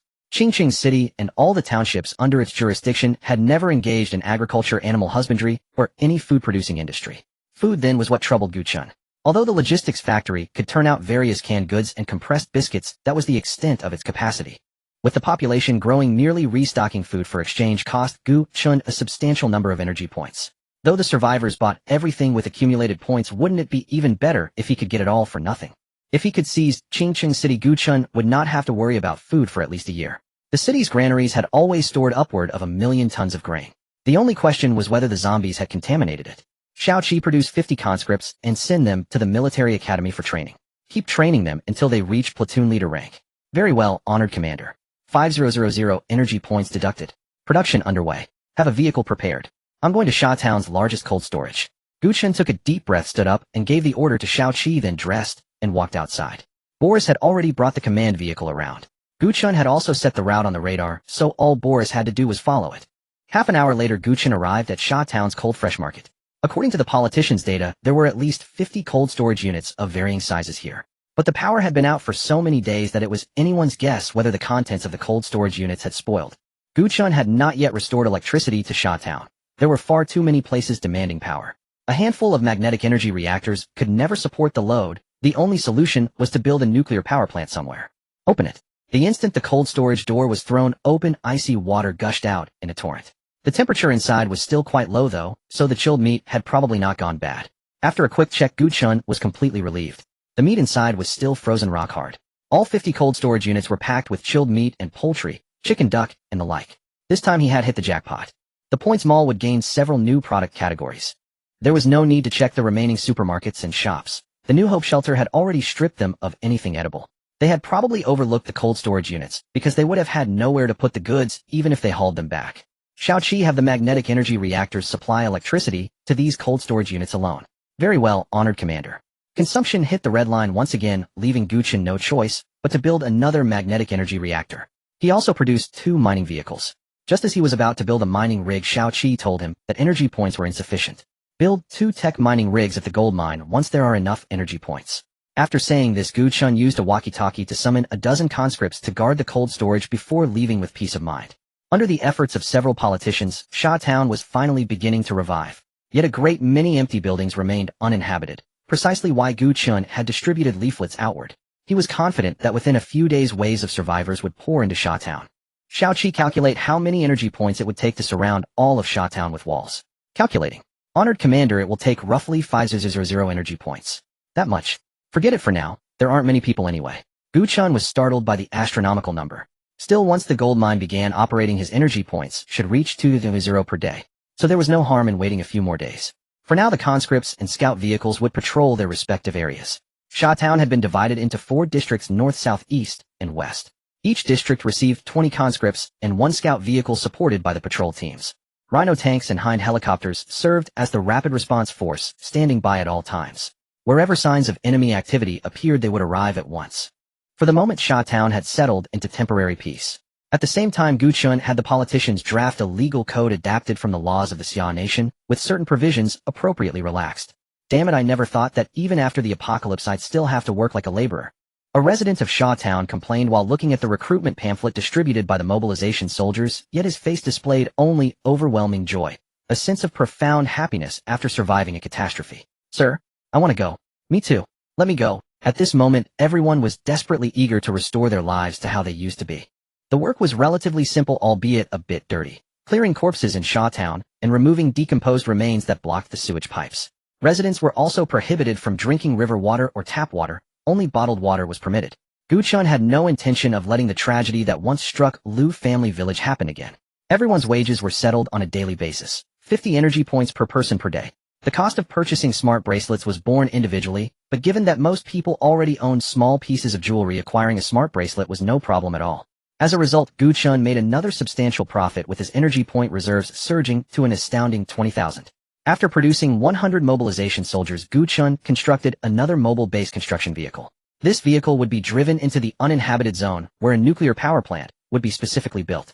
The cost of constructing the nuclear power plant was exactly 6,000 energy points, precisely enough. The final 1,000 energy points were entirely spent on building walls to protect the plant. Although it was located in an uninhabited area, who knew whether parasitic zombies might wander over? Therefore, constructing a perimeter wall was highly necessary. Once the energy points were sufficient, he would build several sentry guns as a precaution. Completing all of this consumed another full day for Gu Chen, but progress was remarkably swift. Sha Town was successfully powered and the gold mine resumed operations. Starting tomorrow, Gu Chen's income would climb dramatically. Inside the Qingqing City safe zone, several military leaders gathered around the table to discuss the recapture of Sha Town. 3 Chinook helicopters had spent the entire day dropping leaflets outside. It was impossible for them not to know. Do we have troops executing missions outside? We haven't received any reports yet, and I cannot identify the unit designation of this force. Comrades, the identity of the forces in Sha Town still requires verification. We have received new orders from above. Swipe. All the officers who had been sitting rose to their feet at once. Order the troops stationed in Qingqing City safe zone are to retake Shutian Town and restore the coal-fired power plant there. You will also reassert control over the Shutian Town industrial zone and commence military production. We have been given 1 month. This industrial zone is of paramount importance. Once successfully captured and the production lines are slightly modified, we will be able to manufacture heavy artillery, such as howitzers. Success is the only option. Failure is not permitted. Understood. The commander of the safe zone, who also served as the military district's commanding officer, extended his hand to suppress the excitement, and then instructed the communications soldier beside him, find a way to contact the forces in Sha Town. Once contacted, report to me immediately. Yes, Commander. Although the Qingqing City safe zone could dispatch a convoy directly to Sha Town, doing so, without confirming whether the other side was friend or foe, would amount to walking into certain danger. In the military barracks within the safe zone, Wang Yoli and others gazed at the leaflets lost in thought. Captain, could the army that recaptured Sha Town be the very commander who once saved our lives? Old Chen leaned close to Wang Yoli's ear and whispered, "Shill, let's pretend we know nothing. Tell the brothers around. The existence of that commander must never be disclosed. Pretend he doesn't exist." After speaking, Wang Yoli lay down on his bed and pretended to sleep. Yes, Captain. Meanwhile, Gu Chen, deep in slumber, had no idea that several military leaders were already investigating his identity. However deprived of satellite surveillance, they were destined to uncover nothing. The following day, after finishing his meal, Gu Chen made a decision. He would rename Sha Town to Dawn City and publicly announce its establishment. His Red Alert Army would also be renamed the Heavenly Punishment Army. Once the first batch of officers graduated from the military academy, the forces would be properly organized and structured, no longer as disorganized as they were now. After the Heavenly Punishment Army was fully established, Gu Chen planned to form another force called the Dawn Army, symbolizing the dawn's first light. The backbone of the Dawn Army would consist of patrol teams with the majority of soldiers drawn from ordinary civilians. This was precisely why Gu Chen placed great trust in Du Wei and Yang Li. Both men had already become completely loyal to him. Once they completed training under Engineer Li, they would be capable of leading a human army entirely devoted to Gu Chen. Little 7 for the coming days. Apart from the necessary energy point expenses, all energy points should be used to produce mobilization soldiers. Yes, Honorable Commander. Based on calculations, you will approximately gain 200 additional mobilization soldiers per day. Do you confirm? Confirmed. Gu Chen nodded decisively, without hesitation, and then added 50 mobilization soldiers to the military academy for officer training. Of these 50 soldiers, 25 would be trained as company commanders, while the remaining 25 would be trained as battalion commanders. All remaining Red Alert forces would be directly managed by Gu Chen. This would likely take about half a month, but what Gu Chen lacked least was time. Li Tian, have survivors been exchanging many gold and silver jewelry items recently? Reporting, Commander. 800 grams of gold jewelry, 1 kilogram of silver jewelry, 100 gene of copper, and 100 gene of iron. Send everything to the ore refinery for recycling. After giving those instructions, Gu Chen also tasked Little 7 with using those energy points to construct walls around Sha Town. If the funds fell short, the deficit would be drawn from daily income.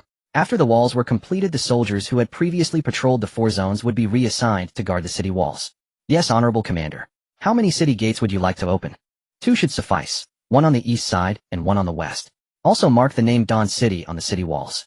As for whether survivors might notice the issue, there was no need to worry. The survivors in Sha Town numbered only 10,000, all residing near the military restricted zone. This arrangement provided them with a sense of security, and generally no one would idly wander to the edges of the town. All cleared corpses and abandoned vehicles within the town were transported to designated areas where mining vehicles would come to recycle them. This constituted another source of income, though it amounted to only a few hundred energy points per day. Once a sufficient military force had been assembled, Gu Chen could begin constructing superweapons, such as the Iron Curtain and nuclear missile silos. Honorable Commander Zheng, he has received an unencrypted telegram from the Qingqing City Safe Zone. What does it say? The Qingqing City Safe Zone inquires about our unit designation and military district affiliation and expresses hope to enter Sha Town. Hell, let's ignore them for now. So they finally couldn't hold back and took the initiative to approach him. But isn't it a bit greedy to want to enter Sha Town? If the military truly intended to cooperate with him in good faith, Gu Chen would certainly consider it. Therefore he decided to give them the cold shoulder for now. Commander, I have sent an unencrypted telegram to the Shajin Town government, but have not yet received a reply. Understood. Continue sending and extend our goodwill. There is a high probability that this military force does not belong to us. Yes, Commander. Within the Qingqing City Safe Zone, the military commander, well past 50, gazed with furrowed brows at the plans laid out on the tactical map. The safe zone was severely overcrowded, and the food reserves originally calculated to sustain everyone for a year now barely lasted a few months. He had once requested material support from headquarters, but it proved impossible. Supply convoys were repeatedly ambushed by zombies, suffering heavy casualties, while aerial transport was far too costly. Eventually, he abandoned the plan altogether. Originally, he had thought if Shajin belonged to friendly forces, the situation would be simple. They could move in directly, and the food stored in Shajin's cold storage facilities would alleviate their pressing crisis. But now it was clear the Shajin garrison was certainly not aligned with them. They may have seen the unencrypted telegram, but simply chose not to respond. Commander, perhaps starting tomorrow we should stop providing free food to survivors. Let them find their own provisions or earn rations by hunting zombies and completing assigned tasks. The commander hesitated. In his belief, a soldier's duty to protect civilians was sacrosanct. No matter how harsh their own circumstances, they must ensure everyone survived in dignity. Yet the reality was grim. Grain stores could only sustain them for 2 or 3 months, with no hope of replenishment. Sigh. Never mind. Let me think of another way. Yes, Commander. Now the only way to break this deadlock was to seize Shirtian Town as soon as possible before the cold storage facilities there melted away. According to the original plan, 1 month was far too long. Mobilization had to be accelerated. With this thought, the commander urgently convened all officers for an emergency meeting. Inside Shuguang City, Gu Chen was also plotting his next target for expansion. Shirtian Town. Gu Chen studied the nearest township on the radar, Shirtian Town, and began recalling what he knew about it. Industrial hub. Right. Shirtian Town has a coal-fired power station and a nationally designated industrial park, generating more annual revenue than Shajin. However, the trade-off was that Shirtian Town's population was also far larger than Shajin's, at least several 100,000, though Gu Chen did not know the exact figure.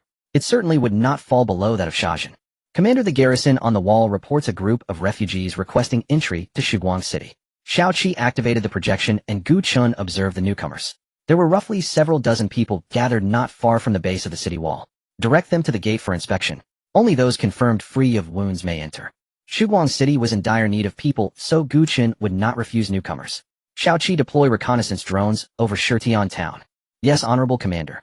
Minutes later, the reconnaissance aircraft arrived above Shirtian Town and began snapping photographs. Almost instantly, Gu Chen received high-definition images in the command room. The scout team, observing Shirtian Town through binoculars, spotted the drone overhead and initially assumed it was one of their own. After a moment's consideration, however, realization dawned. If they possessed aerial reconnaissance, why would they send ground scouts? They immediately returned to their safe zone and reported the drone's presence to headquarters. Inside the command center, the atmosphere was heavy. They were now 100% certain the forces occupying Shajin were not allied, since no airfield within Qingqing City had been recaptured. It can now be confirmed that Shuguang City possesses its own airfield and is not a friendly force. They may be an external power. Commander, should we launch a military strike against them? Absurd. They have air support. What do we have to counter it? An officer rose to object.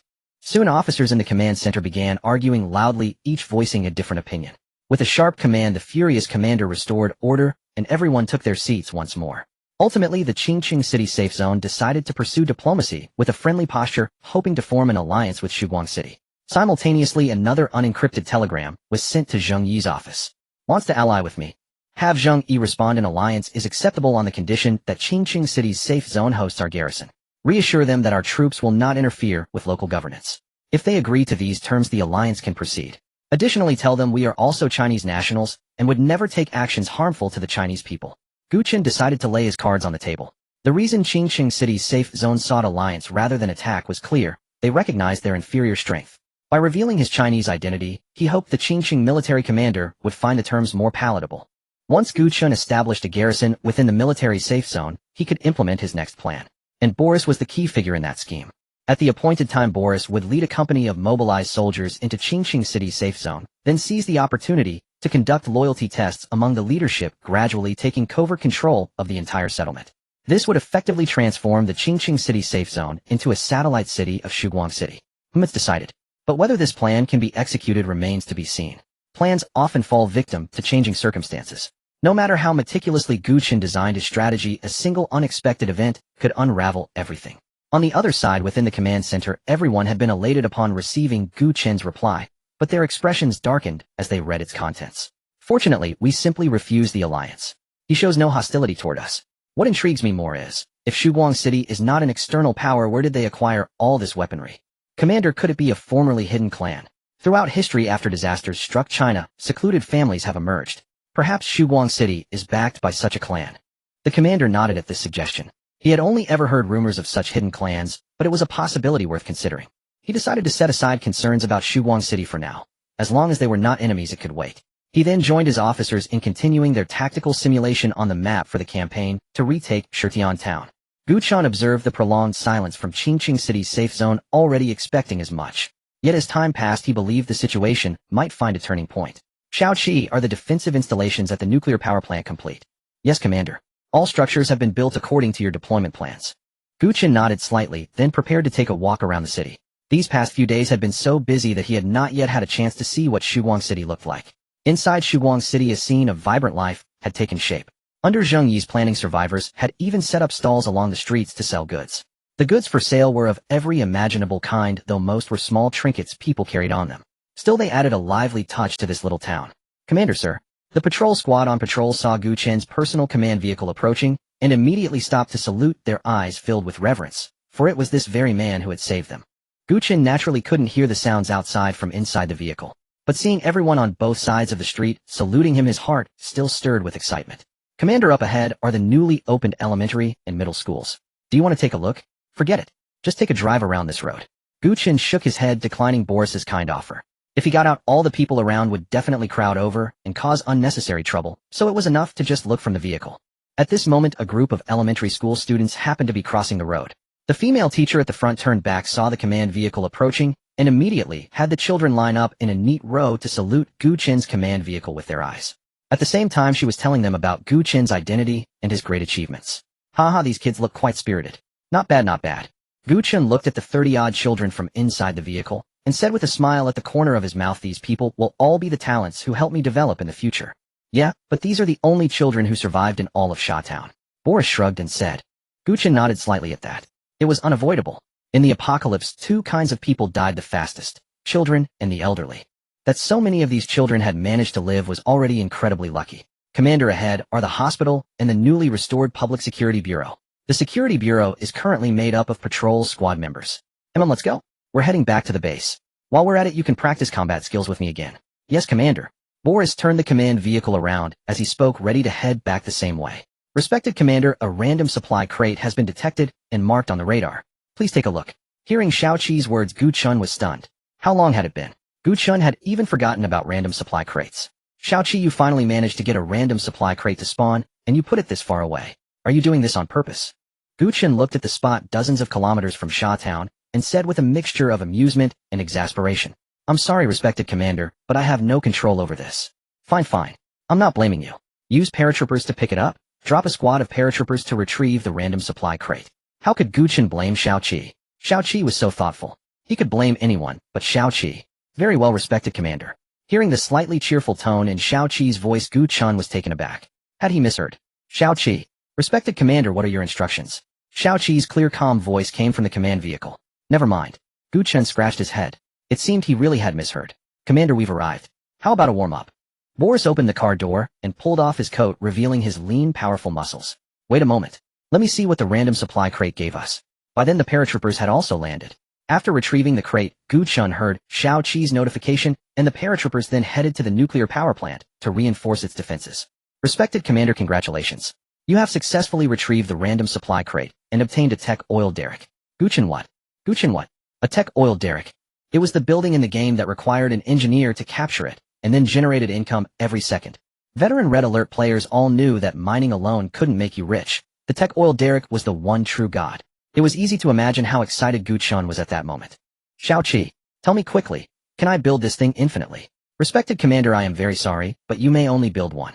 Okay, fine. The excited Gu Chen gradually calmed down and opened the details of the tech oil derrick. Tech oil derrick can be built anywhere within the faction's territory. Regardless of whether oil exists beneath the construction site, it generates 2.0 energy points of income every day. One wasn't bad either. It would provide him with energy points income at all times, 2.0 a day, directly doubling his current income. Build it. Very well, respected Commander. After it's built, take 15000 of the extra 2.0 energy points each day to build defensive structures on the city wall, and save the remaining 5000. Very well, respected Commander. Should I build the defensive structures according to Zheng Yi's blueprints? Zheng Yi knows how to do this too. Let me see. Gu Chen sat down in his chair, and a virtual screen appeared before him. A 3D image emerged, and he could freely control its angle with his hand. This image was the city defense blueprint of Shuguang City, designed by Zheng Yi, who had stayed up an entire day and night working on it. Learning that Zheng Yi had been working so diligently, Gu Chen was very pleased and studied the city defense blueprint together with Boris. 2 hours later, after a burst of cracking sounds, Gu Chen stretched and finished reviewing the blueprint. Commander, I have to say Zheng Yi's deployment is very sound. Boris's words did not hide his admiration for Zheng Yi in the slightest. Gu Chen also felt that the city defense blueprint was extremely well planned.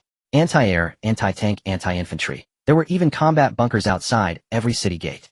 The design was comprehensive, and the estimated energy point cost was marked beside it 1.0 energy points. That number had truly startled Gu Chen at first, but after thinking it over, it didn't seem like much. He was now earning 4.0 energy points a day, so it would only take 2.5 days. It was just that in order to expand his forces, he was currently using half of that to produce conscripts. Xiao-Qi follows Zheng Yi's plan. Very well, respected Commander. With 15000 energy points spent on defensive structures every day, 1 week would be enough. Come on, Boris. Where did we leave off that day? Over here, Gu Chen was leisurely practicing his boxing, while over there the military safe zone was also overjoyed. They had finally captured a special zombie, a parasitic zombie.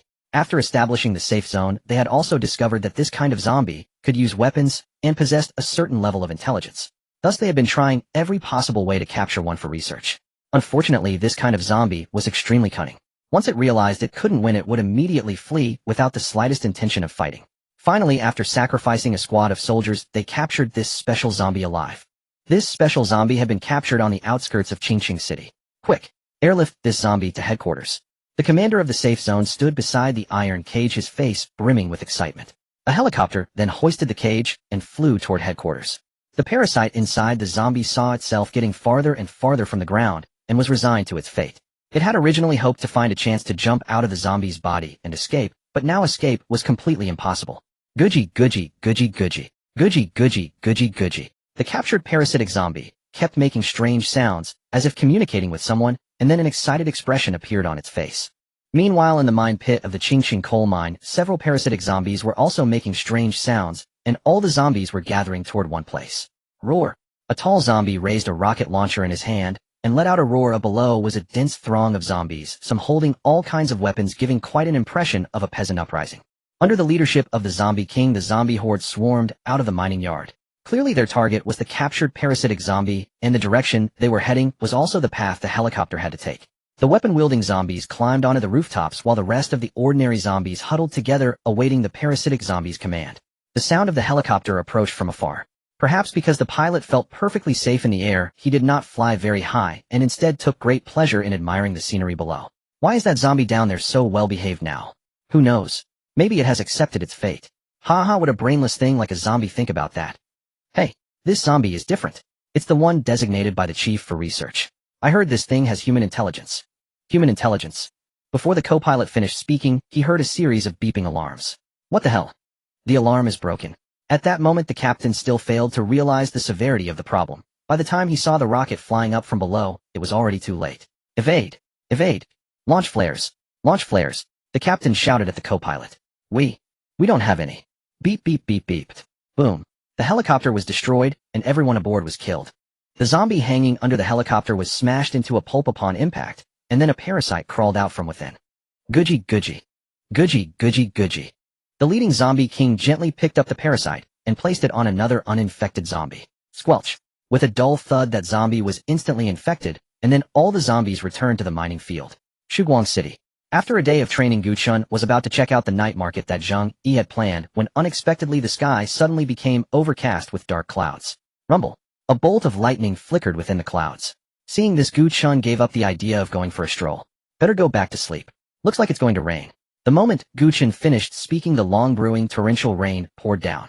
Of jinx. Dampened by the rain, Gu Chen shook his head and turned to go back for a shower and sleep. In the dead of night, while all the survivors were resting, some scarlet eyes appeared in Shuguang City and elsewhere. Whoa! A gaunt wild wolf, its fur matted together, stood in the rain, howling excitedly, as if undergoing some kind of baptism. The surviving cats and dogs in the city also scrambled out of the dark corners and gathered in packs on the streets. The animals, soaked by the rain, all became eerily strange. Even herbivorous animals turned into hunters, chewing on the bodies of their fellow creatures. Shuguang City was relatively fine. When it was reclaimed, there weren't many animals left. Most had been devoured by zombies.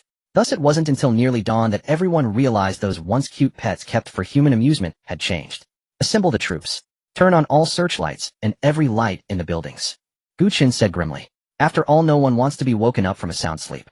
But now he had no choice but to get up. The animals in Shuguang City had mutated.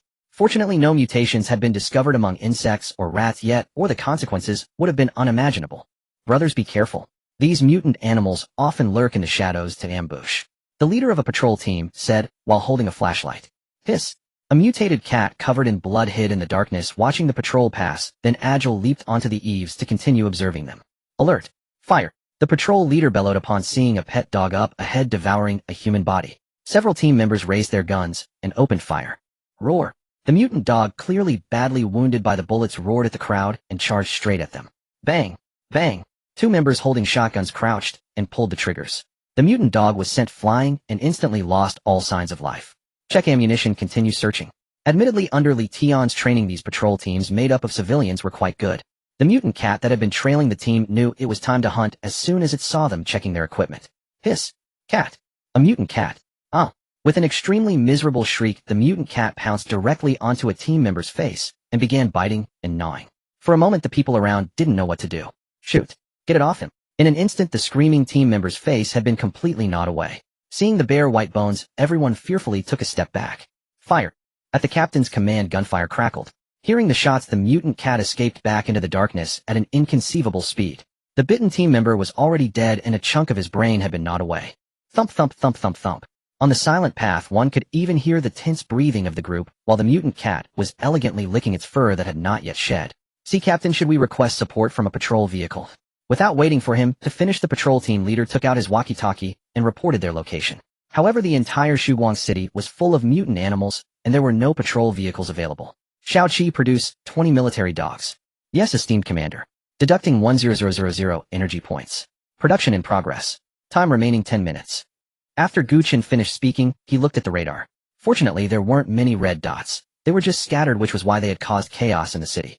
Military dogs are quick in action and possess high attack power. In the game, they could instantly eliminate any infantry unit, so surely their performance in reality wouldn't be any worse. Although terror drones are also very useful, they are too expensive, twice the cost of a military dog. Moreover, terror drones are excellent weapons for countering armored targets. Military dogs trained from wolves, these creatures possess ferocious attacking power. Their original teeth have been replaced with alloy steel fangs, granting them a terrifying bite force capable of easily crushing human bones and piercing through 5mm steel plates.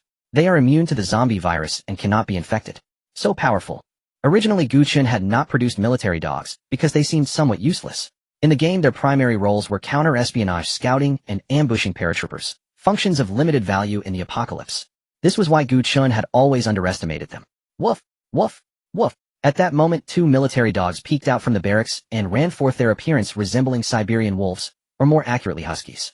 Upon seeing Gu Chen, the two military dogs immediately sat upright, raising both front paws above their heads. Witnessing this solemn, yet slightly goofy display, Gu Chen couldn't help but laugh out loud. Alright, go into the city and hunt down mutated beasts. Can you do it? Woof! Over the next 10 minutes, military dogs continued to be produced, subsequently joining the large force hunting mutated creatures. All patrol teams each will receive one military dog. Follow the dog's lead and do not wander off. Gu Chen picked up the walkie-talkie and switched to the patrol team frequency to issue his command. Upon hearing Gu Chen's voice, all team captains responded promptly. Soon each squad had received a military dog. Woof, woof, woof. Hurry and follow. It's found a mutated beast. Seeing the military dogs suddenly bark furiously at a chaotic trash heap, the patrol team members immediately followed, raising their guns as they cautiously approached step by step. Woof! The military dog fiercely lunged forward and dove into the garbage pile. A few seconds later, a mutated cat, with its throat bitten clean through, was tossed out from the heap. Whine. Hearing the military dog's triumphant sound, everyone affectionately rubbed its massive dog head. Ha ha ha. The city lord truly has his ways. These military dogs are incredibly effective. Here boy, here's a reward for you, a ham sausage. The patrol team captain happily took out his prepared late-night snack and threw it out.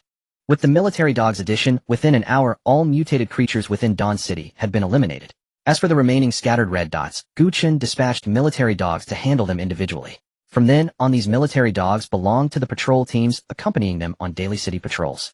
Feeling extremely drowsy, Gu Chen let out a yawn and lay down on the bed for a nap. The following day, a new regulation was issued. Pet ownership was prohibited. There was no way. Such measures were unavoidable to prevent such situations from occurring. It seems related to yesterday's rain. After waking up, Gu Chen walked outside and gazed at the bright sunshine, murmuring to himself. All living organisms had undergone evolution. Then what about humans? Had humanity been abandoned by the evolutionary frenzy? If human evolution meant turning into zombies, that would be absurd. Gu Chen would rather believe those were simply failed evolutionary attempts among humans. Since we cannot evolve naturally, let us use technology to crush everything. Currently, the Dawn City's Sky Punishment Army, composed of conscripts, was nearing 1,000 members. Once it reached 1,000, Gu Chen would prepare to formally establish the Dawn Army. Report yesterday's casualties. Yes, Commander. Zhang Yi looked at Gu Chen sitting across from him, pulled out a pre-prepared document, and began reading. Respected Commander, last night 35 civilians died, 50 patrol team members perished, and there were no Red Alert Unit casualties. If any of the fallen patrol members have relatives, provide some compensation.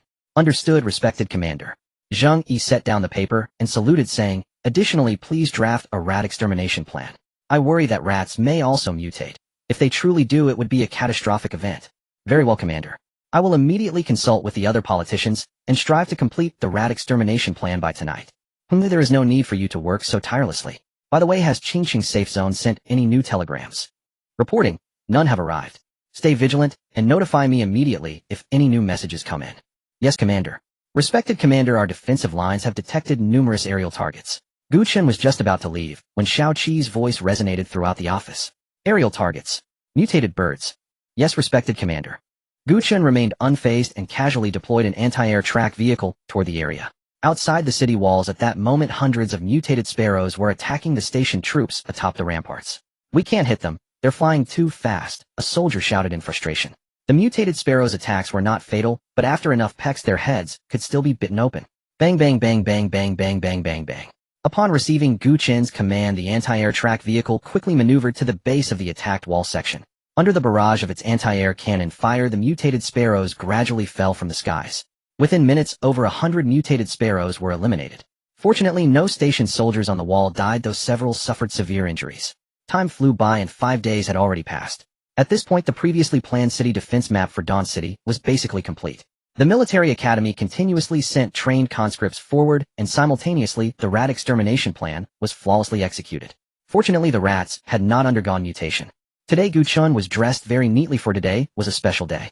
The patrol team was officially renamed the Dawn Army and began openly recruiting from all citizens. Anyone meeting the qualifications could join and would receive 1,000 points per month. At present, Gu Chen no longer lacked energy points. Moreover, he had completed construction of all buildings, with only the naval shipyard remaining without a suitable location to build. What pleased him most was the newly constructed arsenal. The primary function of the arsenal was to produce weapons and ammunition. Currently, Gu Chen had only unlocked one production line. Arsenal capable of producing various types of light weapons and ammunition. After unlocking the allied faction, it can produce support-type weapons and ammunition.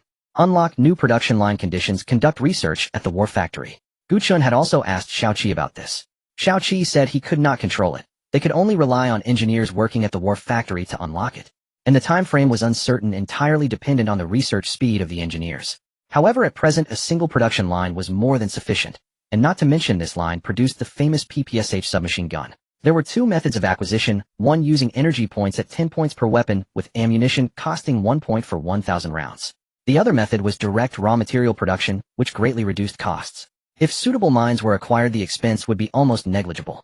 The wealthy and generous Gu Chen directly purchased 1,000 PPSH submachine guns to arm the newly formed Dawn Army. As for the Dawn Guard's uniforms, they continued to use the ones the patrol team had once worn. The Dawn Guard's role was not much different from the patrol team's. When war broke out, they joined the battle. When idle, they were responsible for guarding the city walls and patrolling the city. Secretary Zheng, the prison at the Public Security Bureau is full. How should we handle this? Jiang Jinyu, director of the Public Security Bureau, knocked on the door and walked into Zheng Yi's office. Indeed, Jiang Jinyu had been promoted by Gu Chen. Originally, Gu Chen intended to keep him in Liujia village with his men to watch over the mine. Later, realizing the Public Security Bureau lacked a person in charge, he thought it over and ultimately let Jiang Jinyu take the position.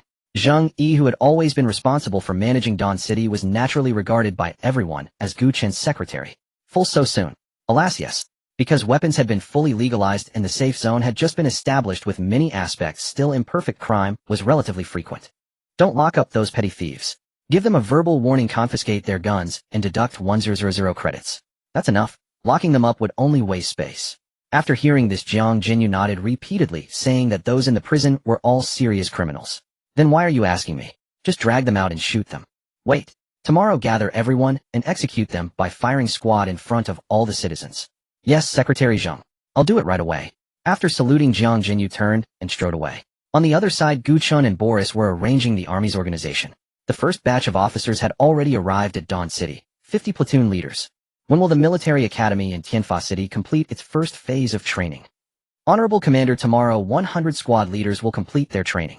Xiaoqi suddenly appeared beside Gu Chen and spoke. Boris was typing out the army's organizational structure on the computer. Commander, I suggest you directly follow the former Xia Kingdom's military organization, the 4-4 structure with the army group as the largest formation. I've already typed out the detailed configuration. Some equipment is not complete yet, but it doesn't matter much. We can set up the framework first. As he spoke, Boris shifted his body to the side and Gu Chen saw the detailed structure. A squad had 8 people, of 4 squads made a platoon, 4 platoons made a company, 4 companies made a battalion, and so on. The Tianfa army currently had 1600 conscripts. Calculated at 128 people per company, Gu Chen now had roughly 12 companies with a little extra. However, he still had no company or battalion commanders, so the largest effective unit was a platoon. But in another half-month, company, battalion, and regiment commanders would all be available. 1600 conscripts made exactly 50 platoons. Currently, 15 platoons were responsible for garrisoning the military restricted zone inside the city, and all the rest were stationed on the outer city walls with the Dawn Guard. Ever since the Dawn Guard was established and began recruiting, the citizens of Dawn City had been extremely eager to join. But the work within the city still had to be done, so Zhang San, who was in charge of recruitment, decided to carry it out in batches. The first batch recruited only 200 people, and the quota was filled in just one day. Those who failed to enter the Dawn Guard were all heaving sighs of disappointment. After all, the Dawn Guard had excellent treatment, 100 credits a month and meals provided. Though it was somewhat dangerous in the apocalypse, what safety was there to speak of? The Dawn Guard's organization was the same as the Tianfa armies, but because it had no officers, it was temporarily managed by Tianfa army officers. Once more trained officers became available later, all officers of both the Dawn Guard and the Tianfa army would be red alert soldiers. Thus, Gu Chen now had a total of 3600 troops. Regardless of quality, with such numbers, he could at least carve out a territory in this chaotic world. The population of Dawn City was also growing every day, and it had now reached 200. Though this was not as many as the 500 in the Qingqing City safe zone, it was definitely more than the refugee shelters established by other small groups. Besides, infantry tanks also needed to be produced. The apocalypse was too expensive, so Gu Chen temporarily gave up on it. He would just build 2 to hold things down. Most of the energy points harvested each day were spent on producing Rhino tanks, and part was used to produce anti-air tracked vehicles. In truth, Gu Chen also wanted to produce several Kirov airships for besieging cities. But when he thought of their terrifying destructive power, he decisively abandoned the idea. He estimated that after an airship finished attacking a city, nothing would be left anyway. Still, if he ever encountered a city too difficult to assault, it might be worth a try. Honorable Commander, the scout unit you send out has detected movements from the Qingqing City safe zone. Do you want to switch the view? Switch. After Gu Chen said that, the screen that had been showing city surveillance switched to a body camera feed. It showed more than a dozen infantry fighting vehicles and 5 tanks driving out of the safe zone in a grand procession. What are they doing? Gu Chen had never seen the military dispatch such a large-scale force before, so something major was definitely going on. Have the scouts follow them and see where this force is going. Gu Chen said with some envy. Tanks were easy enough to handle, but the most important thing was the infantry fighting vehicles. The military's IFVs were not just vehicles for transporting troops. The twin 30mm autocannons mounted on top were no decoration. Moreover, with their unique curved design, they could withstand anti-tank fire head-on without any problem. If I could get a few of these IFVs to study, that would be absolutely incredible. Holy crap, even armed helicopters are coming out. What the hell are they doing? Gu Chen was dumbfounded as he watched 2 armed helicopters appear at the end of the convoy. They had pulled out all the safe zone's trump cards, hadn't they? That's right. The Qingqing City safe zone had revealed all its cards with the aim of recapturing Shitian Town. After learning that the helicopters that had previously transported parasitic zombies had been blown up, the commander-in-chief of the safe zone was so furious he went a day without eating. After all, they had only a few helicopters to begin with, so this time, when attacking Shitian Town, he did not underestimate his opponent. For all he knew, Shitian Town might also have zombies capable of firing rocket launchers. Looking at this direction. Damn it. Is he trying to grab territory from me? Gu Chen watched the convoy heading straight for Shitian Town and was so angry he laughed. Was this just too damn coincidental? However, Shitian Town was indeed more important than Sha Town. After all, Shitian Town had an industrial park and a coal power plant. The industrial park in Shitian Town was no ordinary industrial park. It had already been reported by Qingqing City's news before. In wartime, Shitian Town could be transformed into a munitions factory at any time. It was easy to imagine just how important Shitian Town was. It also contained a giant warehouse normally guarded by soldiers with guns, and no one was allowed to approach. Gu Chen had heard that what was stored inside were the various raw materials used to make firearms and ammunition. In other words, Shitian Town most likely held a large stockpile of munitions factory raw materials. How could Gu Chen not be tempted by this? It was only because he had been busy with too many things over the past few days that he had not continued planning combat missions. Unexpectedly, just a few days had passed before the military dispatched troops to retake Shitian Town. The numbers looked substantial. An armored personnel carrier could hold about 16 soldiers, meaning at least 200 troops, plus 5 tanks, and 2 attack helicopters. Forget it. Even if they attack, they may not be able to take it. Maybe I'll still get a chance to scoop up the leftovers. For now, let's just observe. Since others had gotten there first, he might as well wait and see. Leaning back in his chair, Gu Chen took out a cigarette and lit it. At the same time, he did not forget to rally the Tianfa army and the Shuguang army. If the military truly failed to take the town, then he could hardly be blamed for being ruthless. This is what happens when you're given a chance and fail to make use of it. All soldiers dismount. After the military convoy reached Shitian Town, a regiment commander said over his radio. More than 100 infantrymen then poured out of the troop carriers and set up a temporary command post not far from Shitian Town. The scouts Gu Chen had sent kept their distance for fear of being discovered, but that did not stop him from tracking the military's progress. He simply magnified the image and the picture remained sharp. They've got it pretty professional. In less than 30 minutes, a temporary command post was completed, looking as if they were prepared for a long fight. The 5 tanks entered Shitian Town first, followed by infantry, who skillfully employed combined armored infantry tactics. Seeing this, Gu Chen found it worth studying, so he switched on the recording mode to save it as future training material for the Shuguang army. No need for the Tianfa army. As Red Alert soldiers, every one of them was a seasoned veteran and naturally knew armored infantry coordination. Once inside Shitian Town, the tanks and IFVs easily mopped up zombies while nearby soldiers rapidly took control of the buildings. Watching such a methodical advance, Gu Chen couldn't help but feel admiration. Then abruptly, a rocket with a long fiery tail flew in from ahead. One IFV, unable to evade in time, took the hit head-on. Its engine caught fire, and the soldiers on board had to abandon the vehicle and put out the flames. Rat-a-tat-tat-tat-tat. Rat-a-tat. Gunfire erupted from the surrounding buildings, but the attacking troops did not panic. They swiftly formed 3-man teams and dashed into safe buildings while the tanks and IFVs slowly pulled back, laying down suppressive fire toward the direction of the rocket launch. A large number of zombies are in the building complex ahead. Exact positions unknown. Requesting suppressive fire. The assault team leader hid behind a wall and spoke into his radio. 5 tanks and over a dozen IFVs then laid down indiscriminate saturation fire upon the area ahead. 10 minutes later, the barrage ended and the building complex ahead had been reduced to ruins. Keep advancing. Find the zombie carrying the rocket launcher or armored units won't be able to enter Shitian Town. Assault team received. Seeing this, Gu Chen inwardly marveled at how extravagantly they operated. If he were the one fighting, he definitely wouldn't do it this way. Clearly the military district's objective was not these civilian buildings. Their target should be the coal-fired power plant and the industrial park. A few minutes later, gunfire rang out again inside Shitian Town, but Gu Chen couldn't see what was going on. Half an hour later, the assault team returned. Only 15 of the original 20 came back. The good news, though, was that the special zombie with the rocket launcher had been killed and armored units entered Shitian Town once more. Soon the thunder of artillery and gunfire roared. Hearing this sound, Gu Chen sensed trouble. At this rate, Shitian Town was going to be retaken. Just as Gu Chen had guessed, the tanks and IFVs bombarded their way through Shitian Town. Any building in sight took several shells. In the past few days, all the survivors in Shitian Town had already fled to Shuguang City or the safe zones, so the military tanks destroyed everything without concern. In just 2 short hours, half of Shitian Town had been retaken. The troops then began consolidating their positions and resupplying. These zombies really are useless. At this pace, Shurtian town will probably be retaken by tomorrow morning. Cursing under his breath, Gu Chen prepared to dismiss the forces he had assembled.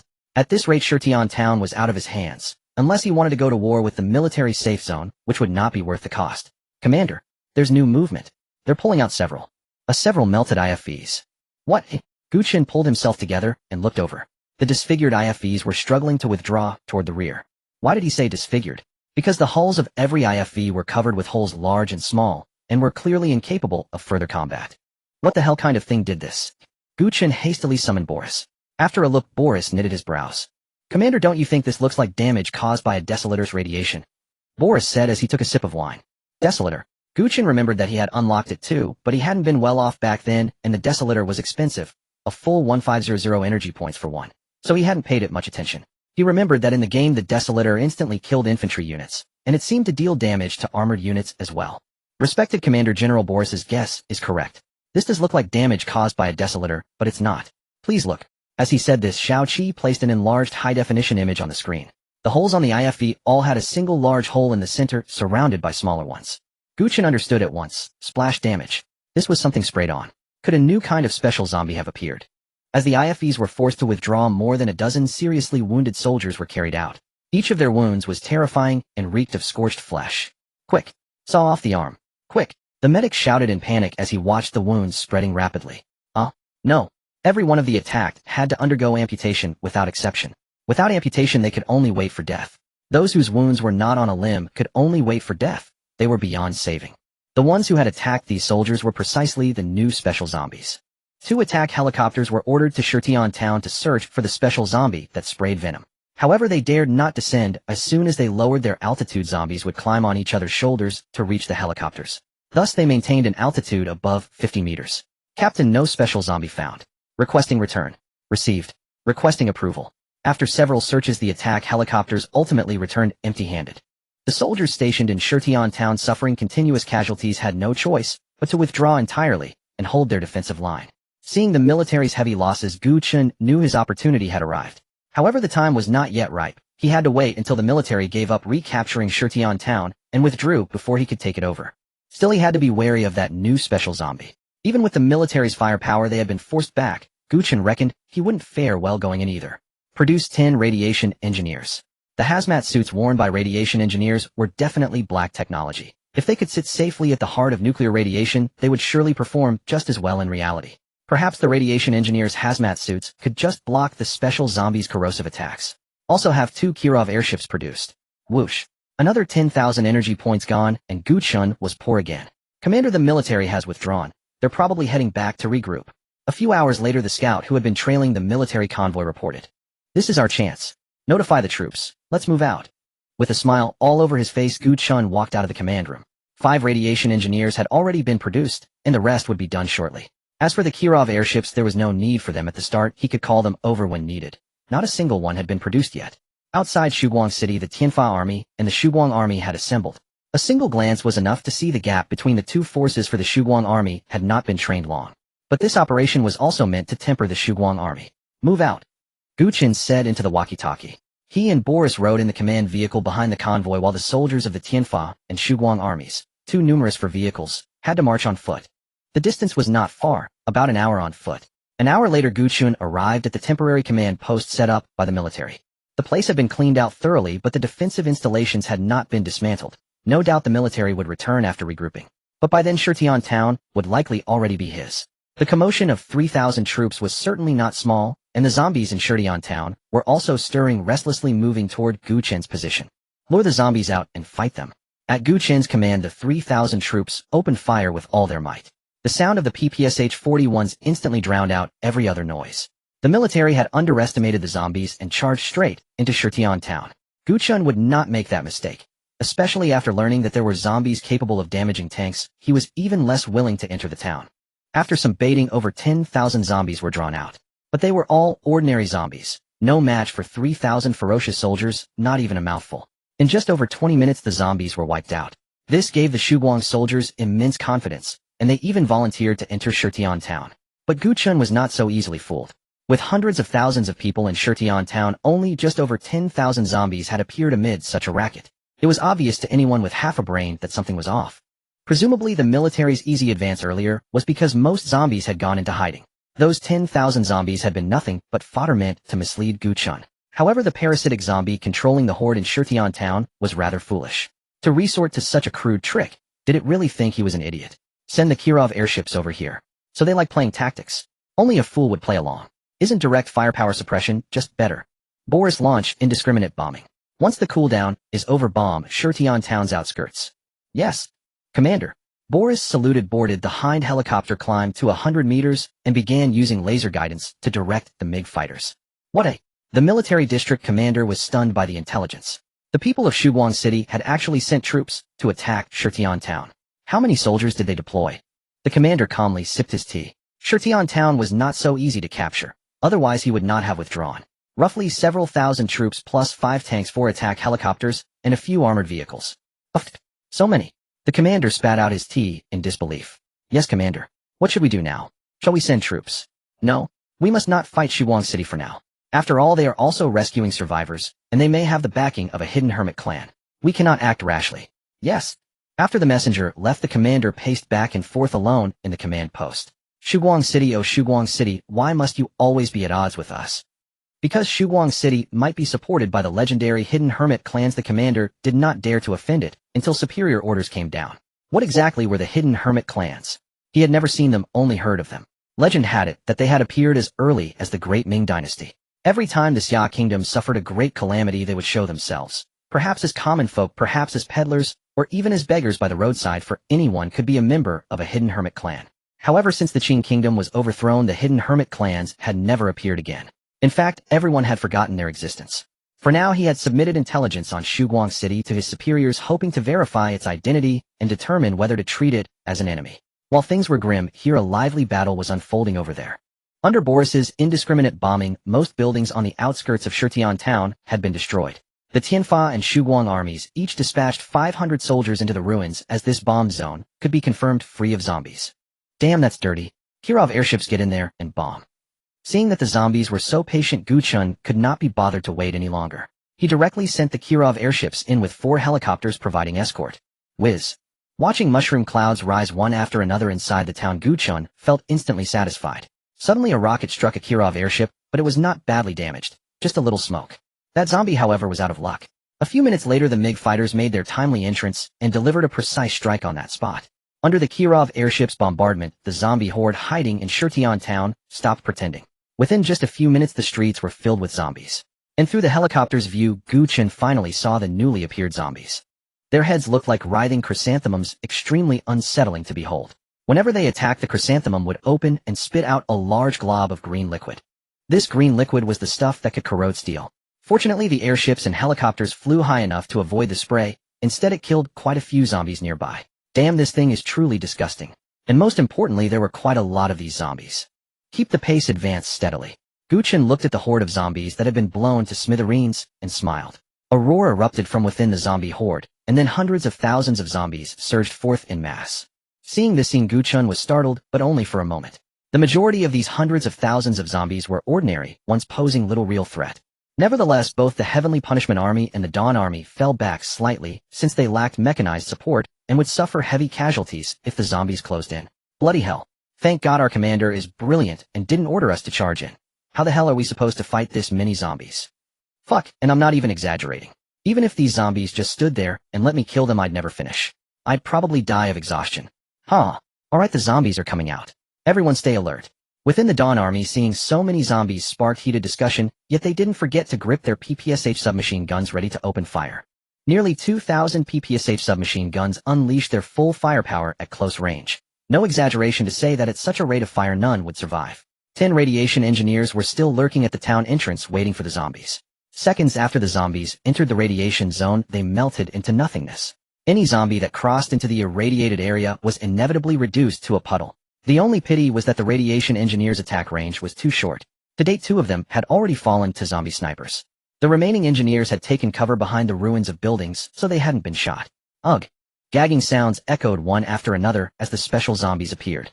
Gu Chen couldn't help but think of a zombie from a game he used to play, the Spitter. As the green fluid sprayed out, it corroded the walls of the houses, and the poisonous liquid splattered onto the radiation engineers. Just as Gu Chen had guessed, the spitter's acid couldn't harm the engineers at all. So the radiation engineers were invincible. They created a vast exclusion zone where any zombies stepping into it would be instantly killed. The problem was that the enemy zombies knew how to use guns. As their cover was corroded away, radiation engineers fell one by one, but before dying they would detonate their nuclear cores, leaving behind irradiated zones that could last for over 10 minutes. Alright, recall the radiation engineers. Gu Chen winced as he watched half of them lying dead. Each one cost 1500. They couldn't afford to lose them. With the radiation engineers withdrawn, the zombies in Shurtian town immediately lost their barrier and surged en masse toward the defensive positions of both the Heavenly Punishment Army and the Dawn Army. Boom. Respectful Commander, one of your Kirov airships has been shot down. I see. The Kirov's movement speed is too slow. It's an easy target in the sky. Even after being hit, the Kirov didn't go down gently. It plummeted straight into the zombie horde. With a deafening explosion, all the bombs it carried detonated simultaneously. Over 1,000 zombies were blasted into mincemeat, while the shockwave from the explosion sent thousands more flying through the air. Boris, I've spotted a target. At 3 o'clock, zombie holding a rocket launcher. It's the Zombie King. Blow it to hell. Yes, Commander. Boris raised the helicopter's altitude and activated laser guidance. The guidance took longer due to the distance, but fortunately the Zombie King was too stupid to realize what the red dot on its body meant. After a few minutes, the Zombie King finally understood when it saw the MiG fighter appearing in the distance. It had seen those MiGs too many times before. Boom. Boom. 2 bombs later, a legendary Zombie King fell. Prioritize eliminating the special zombies first. Clear the way for the Kirov airships and radiation engineers to operate effectively. Among the hundreds of thousands of zombies, the special ones were actually quite few, perhaps a few thousand at most. Clearing them should have been straightforward, but these special zombies were cunning, refusing to engage head-on. Gu Chen suspected their intelligence had been entirely invested in ambush tactics. After several more hours of fighting, he ordered a retreat. There was no choice. The zombies were simply too numerous. Even if they expended all their ammunition, they wouldn't be able to eliminate the hundreds of thousands. When the commander of Qingqing's safe zone heard about Gu Chen's retreat, he laughed triumphantly, assuming Gu Chen had encountered the same predicament he had. He had no idea Gu Chen was only withdrawing to resupply ammunition. It's getting late. Let's wait until tomorrow. Disband the units, have everyone rest, and prepare for tomorrow's battle. Also have Jingyi compile the casualty report and submit it to me. Gu Chen turned to Xiao Qi in the command center. Understood, respected commander. Soon after Jingyi's casualty report arrived, the Heavenly Punishment Army suffered 125 fatalities, the Dawn Army 139, with no losses to armored units, but 1 Kirov airship destroyed. Only 3 radiation engineers remained. The radiation engineers are useful, but their protection is too poor and friendly units can't get close to them. So I keep building tanks. By night's end, Gu Chen's Rhino tank count would reach 20. Based on his current income, he could allocate 300 daily for Rhino production. That's 12 per day, with militia forces growing by 100 daily. Meanwhile, cleanup and rebuilding efforts within Dawn City had concluded. Gu Chen assigned new tasks to survivors unable to venture out for zombie kills and supplies. That task was farming. Gu Chen enclosed another area beyond Dawn City's perimeter with walls for agriculture. However, Qingqing's climate only supported potato and corn cultivation. This explained why Qingqing hadn't prioritized agriculture. Now there was no choice, but Lu family village had brought potato seeds, so seed supply wouldn't be an issue. After surveying the planted fields, Gu Chen strolled along the city wall back to his command center. In 2 more days, the zombie threat in Shurtian town should be nearly eliminated. Meanwhile, the military safe zone, after consultation, abandoned plans to retake Shurtian town. They lacked the heavy weaponry needed to clear the zombie infestation. Not everyone had Gu Chen's advantages. Abandoning the Shurtian town plan didn't mean giving up entirely. It was simply postponed. Qingqing's safe zone decided to tackle easier objectives first. The final target was Long Town. With a population of only 400, its residents were wealthy, and the town boasted numerous companies. However, lacking both mines and factories, neither Gu Chen nor the military had prioritized it initially. Now eager to demonstrate progress, the safe zone had to turn its attention to Long Town, a mere 400-person settlement, with at most 300 zombies, which should be manageable for Qingqing's forces. After a sleepless night, Gu Chen awoke from his soft bed. The Rhino tank count had reached 20, and to accelerate progress, he deployed them all at once, while simultaneously beginning production of the V-3 missile trucks. The V-3 missile trucks were better suited for fire support from the rear, and their survivability exceeded that of the Kirov airships. Kirov airships were more suitable for carpet bombing areas without anti-air capabilities. They were not as durable as in games where they could sail straight through anti-air defenses unscathed. The day before, roughly 5 or 6 rocket shots were enough to down a single Kirov airship, which was hardly worth the effort. The V-3 missile truck was relatively affordable at 2,500 points. At first tier it carried 20 missiles and fired one at a time, at second tier 40 missiles, with 2 simultaneous launches, at third tier 100 missiles, with 3 simultaneous launches with power, increasing marginally at each rank. Though it lacked armor and could be shredded by a light machine gun, its long range meant it only needed to provide fire support from deep behind the front lines. Deploy 10 3 missile trucks and relocate them to Shurtian town by 4 o'clock this afternoon. Understood, honored commander. After stepping out of the command room, Gu Chen held out his hand to gauge the temperature. It was around -7 or 8 degrees. Sigh, it's getting colder by the day. He donned his leather commander's gloves. Like the commander's combat uniform, they featured temperature regulation, keeping him comfortably neither cold nor hot. The 20 Rhino tanks and Hind helicopters were already in position. The Tianfa army and Shuguang army were assembling rapidly, and the forces were moments from departure. Watching the military make such a commotion for 2 consecutive days, the citizens of Shuguang City gazed curiously at the 2 armies marching in crisp unified formation. Damn, these uniforms are incredibly sharp. Heard the city lord designed them himself.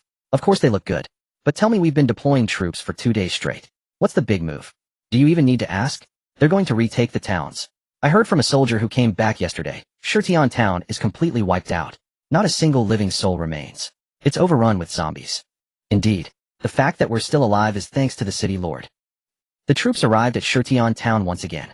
Upon learning that Shuguang City's forces were preparing another assault to reclaim Shurtian town, the commander of the Qing City security zone sneered. These officers were stubborn to a fault, refusing to accept defeat and charging in recklessly. At that moment they had already investigated Longtown thoroughly. The zombie numbers were indeed manageable, but there was a complication. A shelter had appeared in Longtown, and all the survivors were holed up inside. The Longtown shelter was called the Black Gold International Shelter. Its predecessor was Black Gold International Security Company. Such internationally operating security firms were formidable, boasting ample weaponry and equipment. Their personnel were mostly military trained, with many being veterans of special operations units. The Black Gold International Shelter was currently refusing them entry into Longtown. The 2 sides had even come into conflict, resulting in a mutual stalemate. Their capabilities were roughly equal, with the sole difference being that the Black Gold International Shelter no longer possessed armored vehicles. However, they did have 5 civilian helicopters and 10 civilian Humvees. But those headaches belonged entirely to the military. Gu Chen, meanwhile, was casually smoking with his legs crossed, watching Shurtian town being pummeled by relentless bombardment. Rhinos keep moving and keep firing. Boris, looking every bit a warmonger, sat on the roof of the command vehicle drinking as he spoke. Despite the cacophony of gunfire around him, Boris remained unusually relaxed, occasionally directing MiG fighter jets to bomb concentrations of zombies. They fought like this throughout the morning. The zombie numbers hardly diminished, and the soldiers' ammunition was running low. Fortunately, Gu Chen had anticipated this problem and used his remaining energy points to produce 5 supply trucks. All red alert units within the supply truck's range would automatically replenish their ammunition. He also brought 5 trucks of PPSH ammunition for the Shuguang army, though this required someone to unload and reload, all of which was handled by civilians.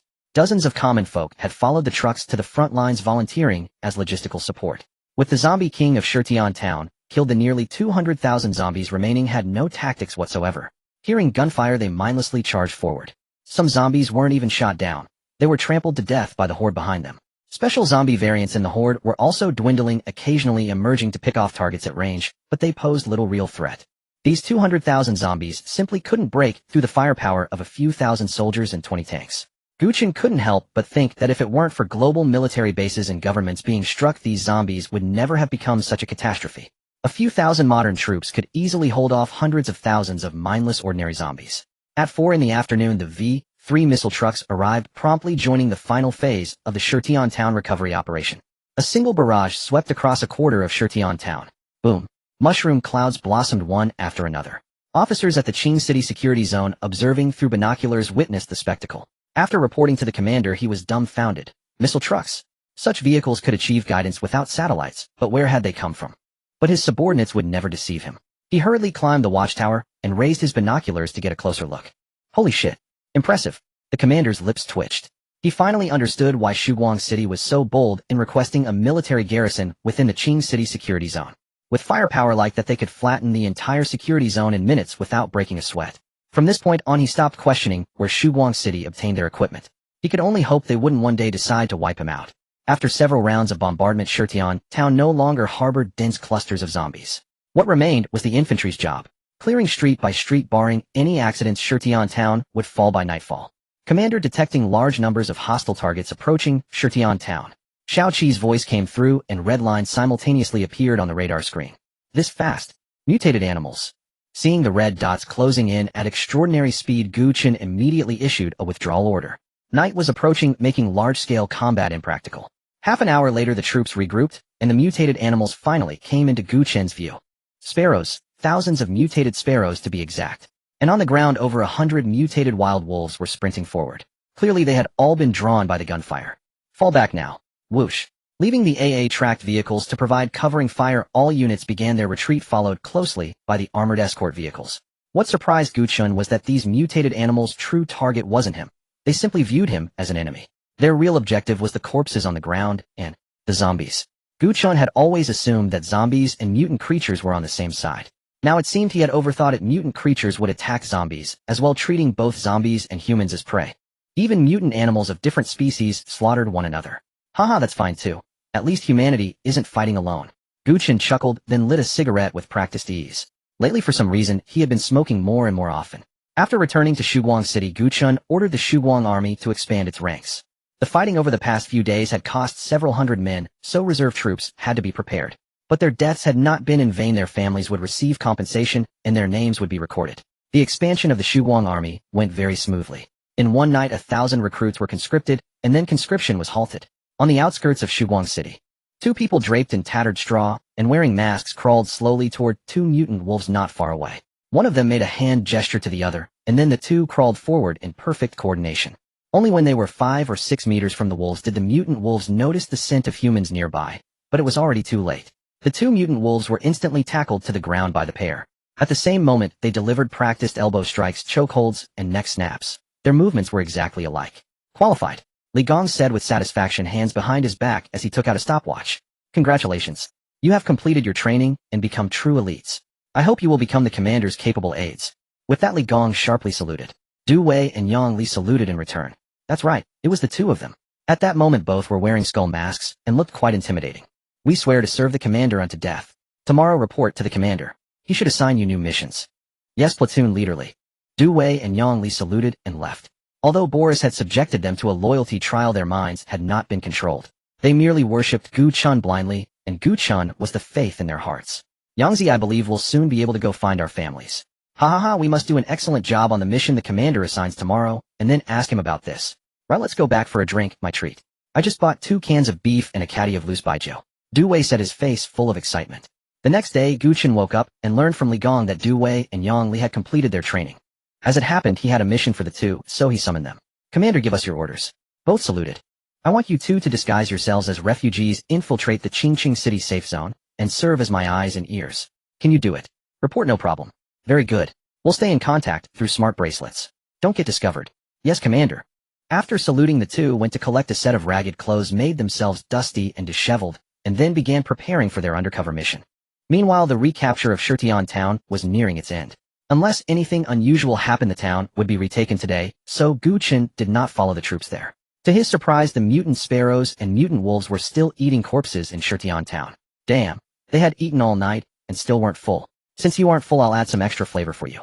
A mere 1,000 or so mutant creatures posed no threat whatsoever to Gu Chen's troops. The main reason for the withdrawal last night was that it had grown dark. Mutant sparrows were small to begin with and flew in the air, making it easy for them to launch sneak attacks. But what was there to fear in broad daylight? The anti-aircraft tracked vehicles and anti-aircraft units opened fire directly. As for those mutant wolves, they posed no threat at all. Half an hour later, when the battle ended, few zombies remained in Shutian town. Scattered here and there, they probably numbered around 10,000 spread across every corner of Shutian town. Zombies lucky enough to have survived the V-3 rocket vehicle bombardment. The fighting lasted until the afternoon, and by then Shutian town was safe. There really were no survivors left, which made Gu Chen sigh. Ever since parasitic zombies had appeared, almost all humans hiding in their homes had been found, so now there were basically no survivors left hiding at home. Commander, report Shutian town has been taken.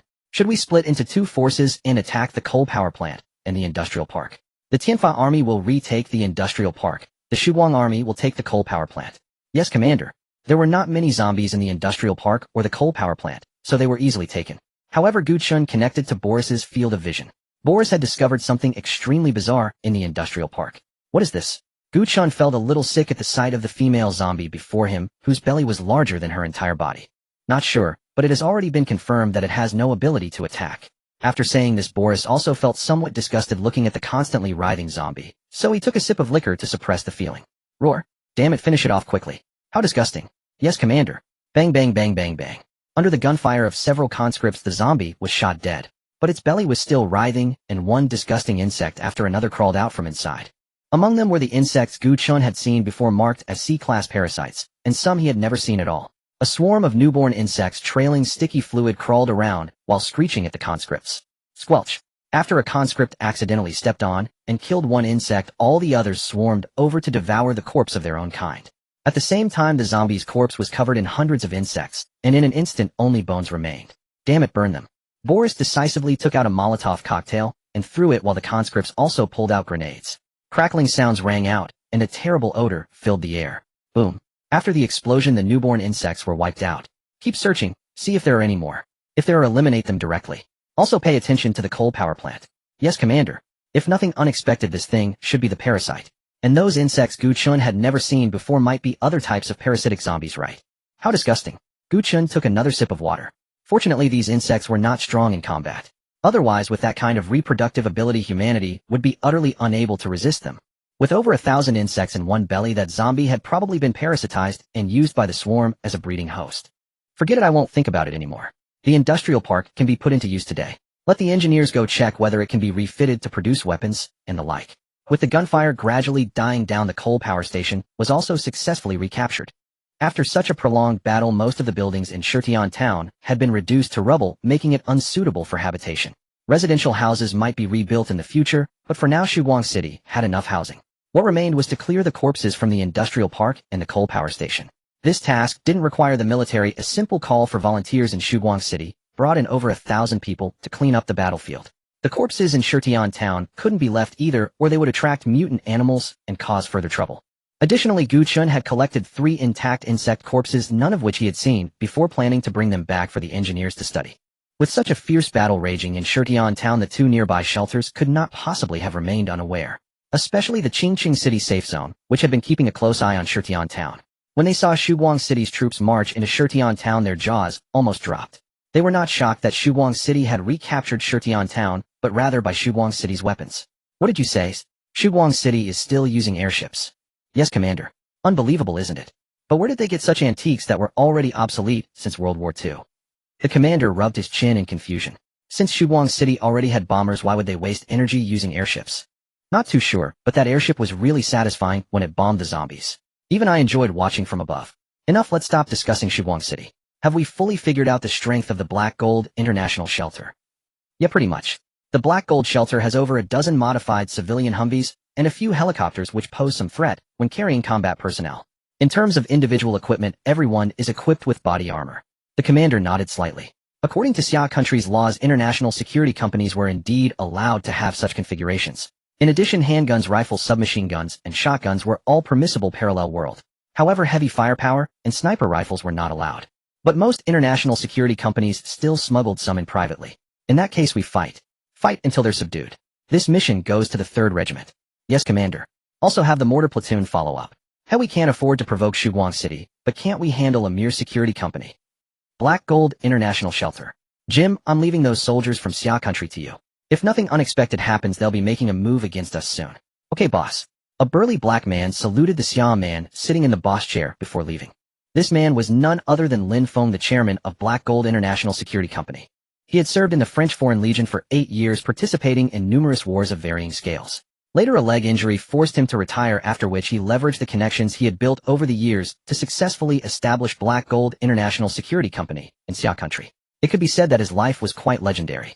Hearing the sudden cries for help from outside his office, Lin Feng frowned, drew his pistol, and stood up to walk out. He saw a woman being forcibly dragged into the restroom by 2 burly men, clearly about to do that kind of thing. Lin Feng calmly followed them after witnessing this. Bang! Bang! After the 2 gunshots, the guards inside the security company immediately rushed over. Boss, are you hurt? Lin Feng ignored the man, pointed at the 2 corpses on the ground, and said, throw them out to feed my pets. Yes, boss. The woman, still full of terror, stared at Lin Feng. Only after his signal did she dare to put on her clothes and leave. As I've said before, anyone joining Black Gold International Security Company is forbidden from raping women, doing drugs, and gambling. These 3 rules are still in effect. Lin Feng raised 3 fingers and spoke calmly to the armed guards. Yes, boss. Dismissed. Lin Feng waved his hand, then returned to his office, and took out a photo. The woman in it was his girlfriend from France, but some bad things had happened while he was serving. His girlfriend had been raped to death by more than a dozen drug addicts. Although he later killed those addicts with his own hands, the people he despised most from then on were rapists and drug addicts. Anna, maybe I'll be coming to keep you company soon. In the apocalypse, no one could claim they would see tomorrow's sun, so Lin Feng viewed death with great indifference. He didn't fear battlefields of bullets and rain. How could he fear the apocalypse? On the other side, Du Wei and Yang Li had not eaten since receiving the undercover mission, making themselves look like the dying. At last the two arrived outside the city gates of the Qingqing city safe zone. Two soldiers on guard outside first raised their guns and aimed at the distant figures. After confirming that both were human, they put away their guns and ran over. Sir, please. Save us. Du Wei said shakily, while supporting Yang Li. I'll take you to the detection passage. Once you pass the test, you can enter the safe zone. Then you can go to the cafeteria and ask for some porridge. It's not mealtime right now. The two soldiers didn't waste words and escorted the pair to the detection passage. After inspection confirmed that the two had no wounds, they entered the safe zone with grateful expressions. Old Du, where should we go first? Yang Li, pretending he could barely walk, asked with his head lowered. Let's go to the cafeteria first. Didn't that soldier say there's free porridge? Why not take it? I haven't eaten for so long, and I'm starving. Yeah, don't forget the mission the commander gave us. Don't worry. While speaking, Du Wei sent a message to Gu Chen using his smart wristband. Receiving the message, Gu Chen looked toward the safe zone. The shadow on the map had been slowly expanding. The mission is going quite smoothly. Then Gu Chen composed a message in reply telling them to continue going undercover and try to secure some official position. The corpses in Shutian town had not yet been fully cleared, and Gu Chen had nothing to do for the time being, so he continued practicing combat skills with Boris. His fighting skills were now formidable. Both Li Tian and Li Gong had no ability to resist him when facing him. Note that Gu Chen sparred with them while holding back his strength. Therefore, in terms of combat techniques, Gu Chen had already surpassed Li Gong and Li Tian. Alright Boris, let's stop here for today. I'm a bit hungry. Gu Chen waved his hand and wiped the sweat from his head, then asked Boris to fetch a few cans of beef. It had to be said that the beef cans produced by the Red Alert base were genuinely authentic. Large chunks of braised beef, each can containing about half a gene of meat, and absolutely delicious.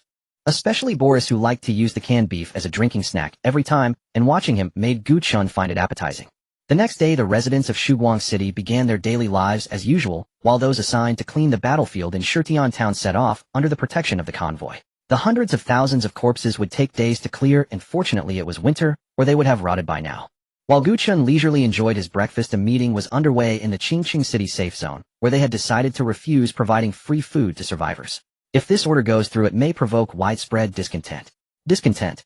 Let them taste bullets. A colonel slammed the table in fury. That morning he had witnessed many people in the canteen secretly discarding food they found unpalatable, and investigations revealed this had been going on for some time. Silence.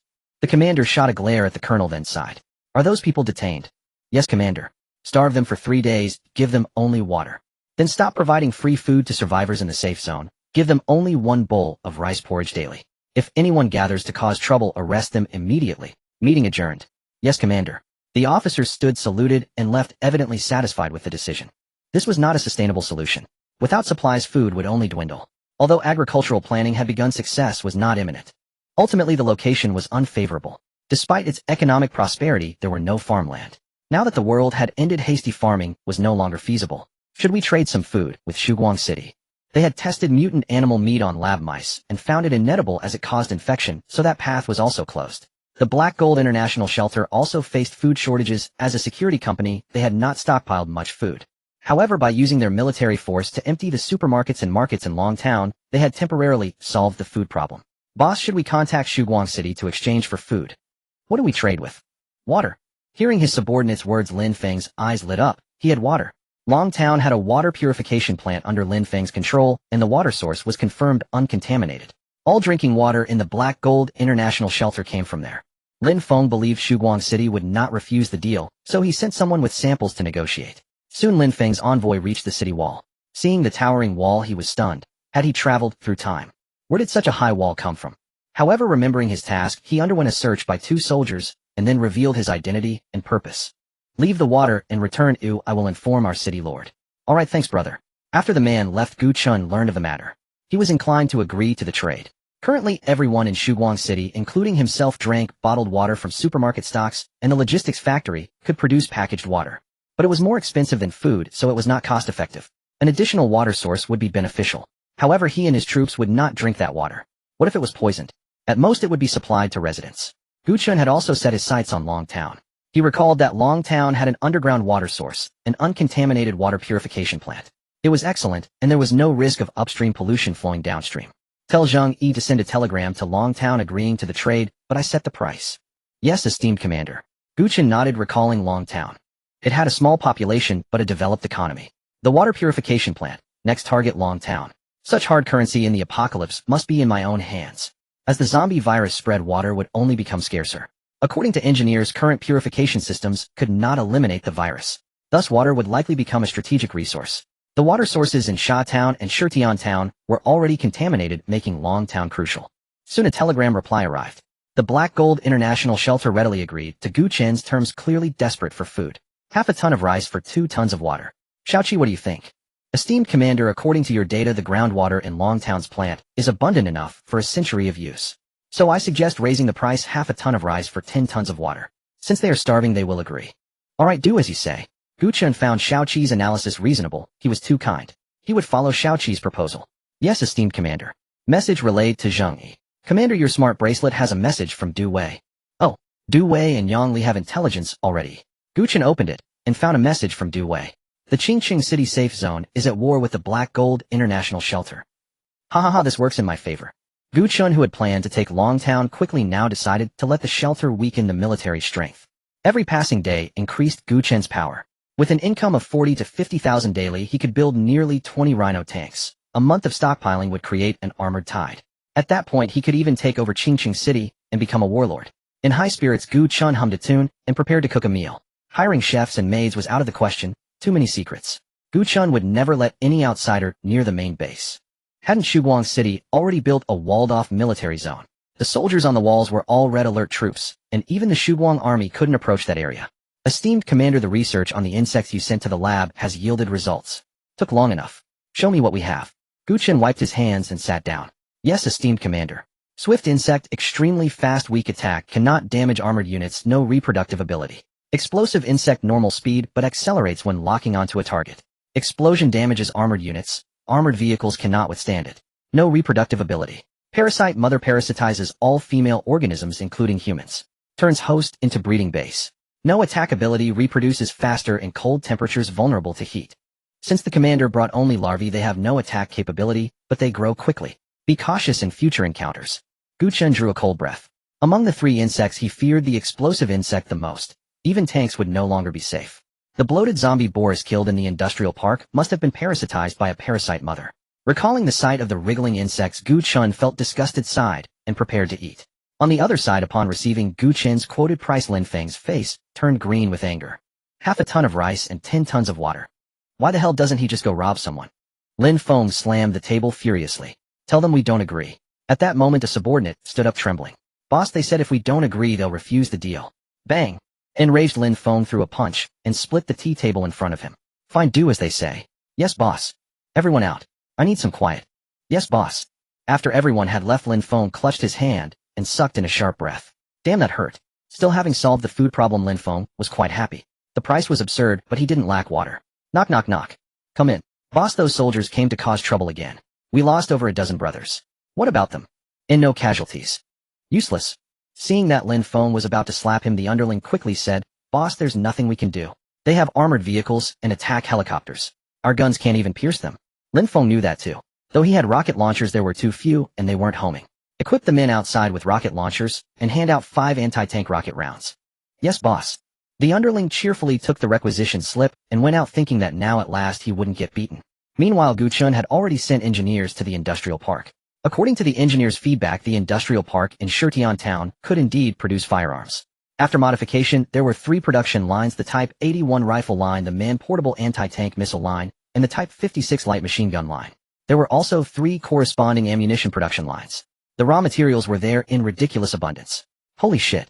From now on, wouldn't my conscripts be able to hold a Type 95 in their left hand, a light machine gun in their right, and a rocket launcher on their shoulder?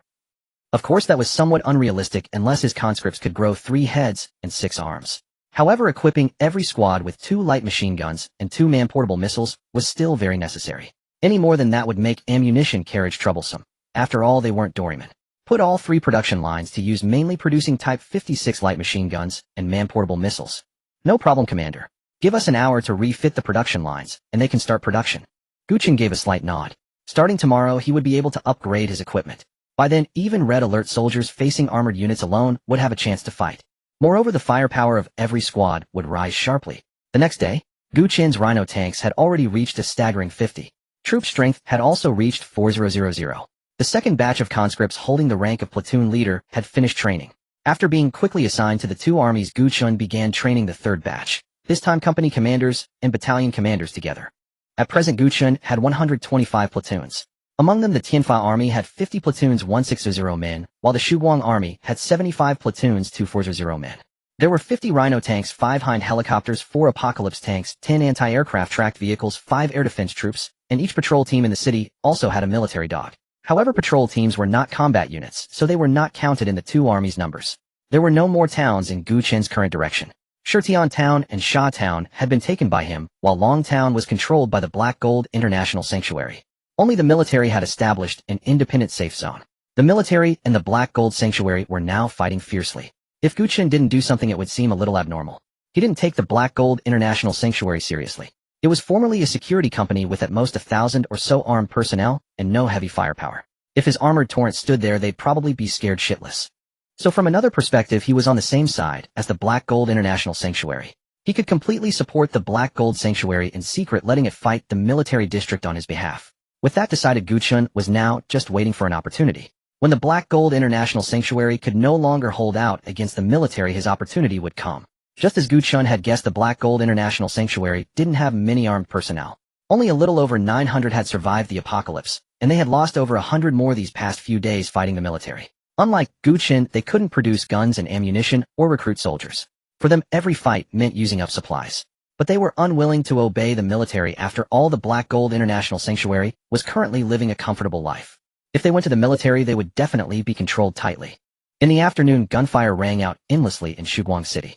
It wasn't because they were under attack. The Shuguang army was simply conducting its daily training. Previously, they had used PPSH submachine guns, so all they had to do was hold down the trigger and spray mindlessly.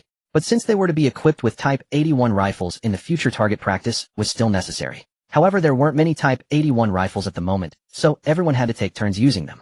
The conscript officers served as instructors. Respected Commander, the random supply crate has successfully refreshed. Please collect it in time. Gu Chen, who had been staying in the command room, zoomed in on the radar map and found that the random supply crate this time had refreshed not far away. It was right in Liujia village. He then had the conscripts in Liujia village go pick up the supply crate. Since it was on his own turf, there was no need to waste paratroopers. After more than half an hour, the supply crate was successfully picked up. Congratulations, Commander, for successfully obtaining the random supply crate and receiving the psychic sensor upgrade. What is this? Respected Commander, the psychic sensor upgrade expands the psychic sensor's detection range from 100 kilometers to 200 kilometers. Its current coverage can fully encompass all of Qingxing City. Respected Commander, a large number of hostile creatures have been detected moving towards Shuguang City. Please make preparations in advance. Hearing this, Gu Chen quickly looked over. Sure enough, a large cluster of red dots in Qingxing City was slowly moving. Looking at the dense red dots, Gu Chen couldn't help breaking out in goosebumps. Their targets were the humans gathered in this area, more precisely the 3 sanctuaries. However, Shuguang City just happened to block the zombies' path. That's strange. How could the zombies in Qingxing City know there are humans here? And they can even accurately lock onto the main base. Judging by the situation, they will arrive in about 2 days. Shall Qi have the industrial park go all out to produce weapons and ammunition? Everyone is to be on high alert for the next few days. Very well, respected Commander. Judging by the numbers displayed on the radar, the zombie horde was estimated to be over 1 million. After all, Qingxing City's population was there for all to see. He had managed to clear the hundreds of thousands of zombies in Shutian Town, partly because the military had worn down a portion of them, and partly because if he ever reached a point where he could not win, he could pull back, resupply, and return in prime condition. But being besieged by zombies was a different matter entirely. There was no time for him to recover. So Gu Chen wondered whether he should leak word that the zombie horde was about to arrive. Just as Gu Chen was weighing this, the military sent another telegram, once again warning Dawn City that a zombie horde was approaching. Come to think of it, the military could not possibly have only this one safe zone. Since the government had caught the scent of disaster long ago, its preparations must have been thorough. Yet even the government could not have expected this catastrophe to be so dreadful. In addition, the military had set aside past grievances and provided the intelligence to the Black Gold Shelter as well. Whether the Black Gold Shelter would believe it, however, was another matter. After having Zhang Yi send his thanks to the safe zone, Gu Chen felt reassured. 3 refuges. How could they fail to hold off 1,000,000 zombies? Have you spread the word? Yes, Commander. In the end, we are all still human. We fight when we must, but when an outside enemy invades, it is best to stand together. Commander, if this intelligence turns out to be inaccurate, the other 2 factions will surely blame us. Hell, let them blame me. I simply did what I had to do. After all, Dawn City and the Black Gold International Shelter are home to many survivors. I cannot just stand by and watch them die, can I? You are right, Commander. From this, it was clear that the Xia Kingdom's government was still making a genuine effort to rescue survivors, though no one knew how much longer this could last. At the Black Gold Shelter, they had not believed it at first. It was only after seeing the military withdraw its troops from their border that they began to half believe it. After all, they had just been fighting the military. Then in the blink of an eye, the military told them a zombie horde was coming and to make preparations in advance. Anyone would have doubts. Fine, let us take it on faith for now. Spread the word for the next few days. All personnel must maintain 24-hour rotating shifts. Alcohol is prohibited, and upon hearing the whistle, everyone must report to their post immediately. Yes, boss. Among the 3 forces, the Black Gold International Shelter was the weakest, so it was also the most nervous at this moment. Dawn City was also actively preparing for battle. All residents set aside their work for the moment and began helping the soldiers load bullets.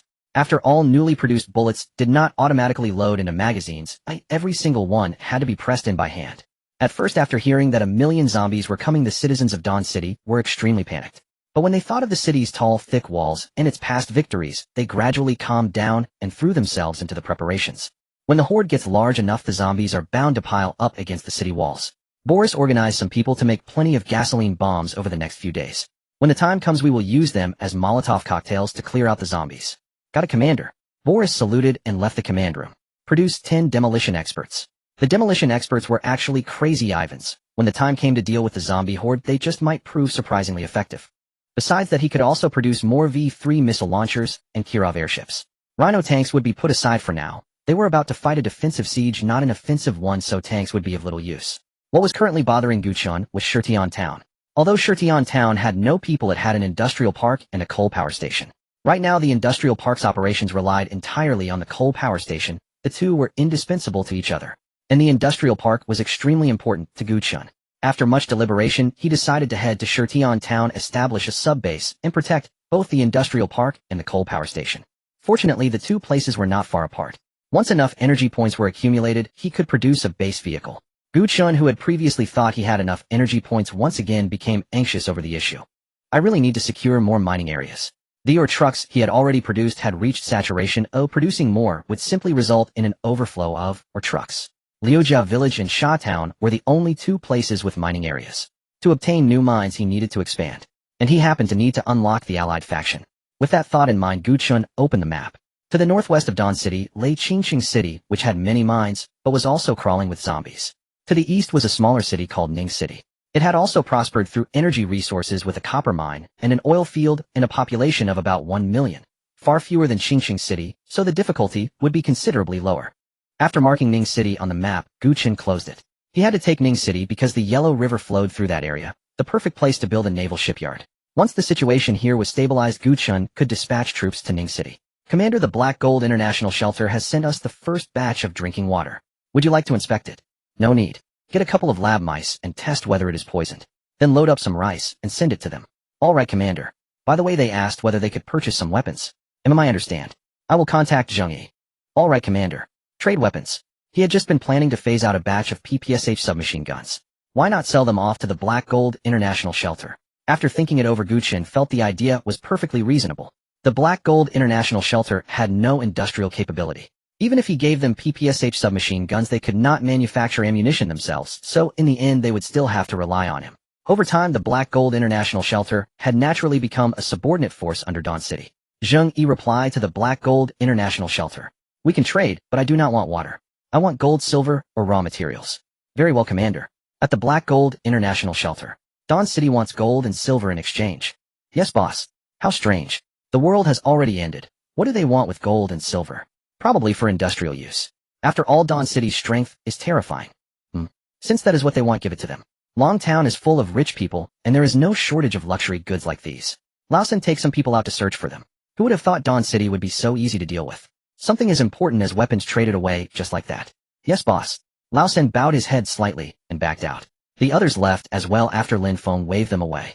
Lin Feng would probably never dream, even to his dying day, that Gu Chen had foisted antiquated relics from the last century on him, and that Lin Feng still walked away thinking Dawn City was remarkably generous. Pacing back and forth in his office, Lin Feng decided to send more people out to search for gold and silver because the zombie horde would soon be upon them. Gu Chen had originally been wondering what to do with the obsolete PPSH submachine guns. Now it all worked out perfectly. Someone would take them off his hands, he could make another profit, and he could indirectly control the Black Gold International Shelter. It was indeed a move that reaped multiple benefits. The next day, a cartload of gold and silver jewelry was delivered. Respected Commander, the supply truck from Heijin International Shelter has arrived. Have them unload the goods and give them the prepared weapons. All right, respected Commander. Gu Chen had already packed the PPSH-41 submachine guns for trade the previous night, thoughtfully, including 2 drum magazines of ammunition for each firearm, 5 kilograms of assorted jewelry for 50 PPSH-41 submachine guns, a worthwhile deal. Exchange all of them. Ding ding ding, 4000 energy points credited. Though modest, steady streams accumulate of a few thousand at a time, and the sum grows substantial. Not to mention that ammunition was the real profit driver. Upon receiving the goods, the envoy from Heijin Shelter showed some dissatisfaction. After all, this was 5 kilograms of luxury items. After communicating with Lin Feng via walkie-talkie, they finally departed. Lin Feng thought it's the end of the world, luxuries are useless. They should be grateful anyone was willing to trade with them, not complaining. Besides, the PPSH-41 was a decent, reliable firearm. Continue collecting various precious metals, we need to stock up on more ammunition. This thing devours bullets. Thinking of a stable source of weapons and ammunition in the future, Lin Feng crossed his legs with contentment. Shaoqi, how are the V-3 missile launchers and Kirov airships coming along? Respected Commander, we currently have 13 V-3 missile launchers and 3 Kirov airships. Continue production. Also equip the conscripts with Type 56 light machine guns and single-shot rocket launchers. All right, respected Commander. In just one day, the industrial park produced over 500 Type 56 light machine guns and more than 100 single-shot rocket launchers. Ammunition was counted in the tens of thousands. Our rocket launcher rounds were fewer, 200 explosive projectiles. Before tomorrow's zombie tide, much more could still be manufactured. Upon learning that the approaching zombie tide numbered over 1 million, panic gripped Shuguang City. Yet the work did not cease, instead it grew more fervent. People begrudged even mealtime, knowing that the safety of their new home depended on these bullets. Crates of magazines were hauled to the city walls below, which supply trucks stood ready to resupply the conscripts. Qingqing City Safe Zone and Heijin International Shelter were also preparing for the impending zombie tide. Finding their ammunition insufficient, Heijin placed another order with Gu Chen for 1,000 rounds. Receiving such a massive ammunition order, Gu Chen mused that bullets were truly the most lucrative business. Why? Because he offered 1 kilogram of gold or 2 kilograms of silver for 1,000 rounds.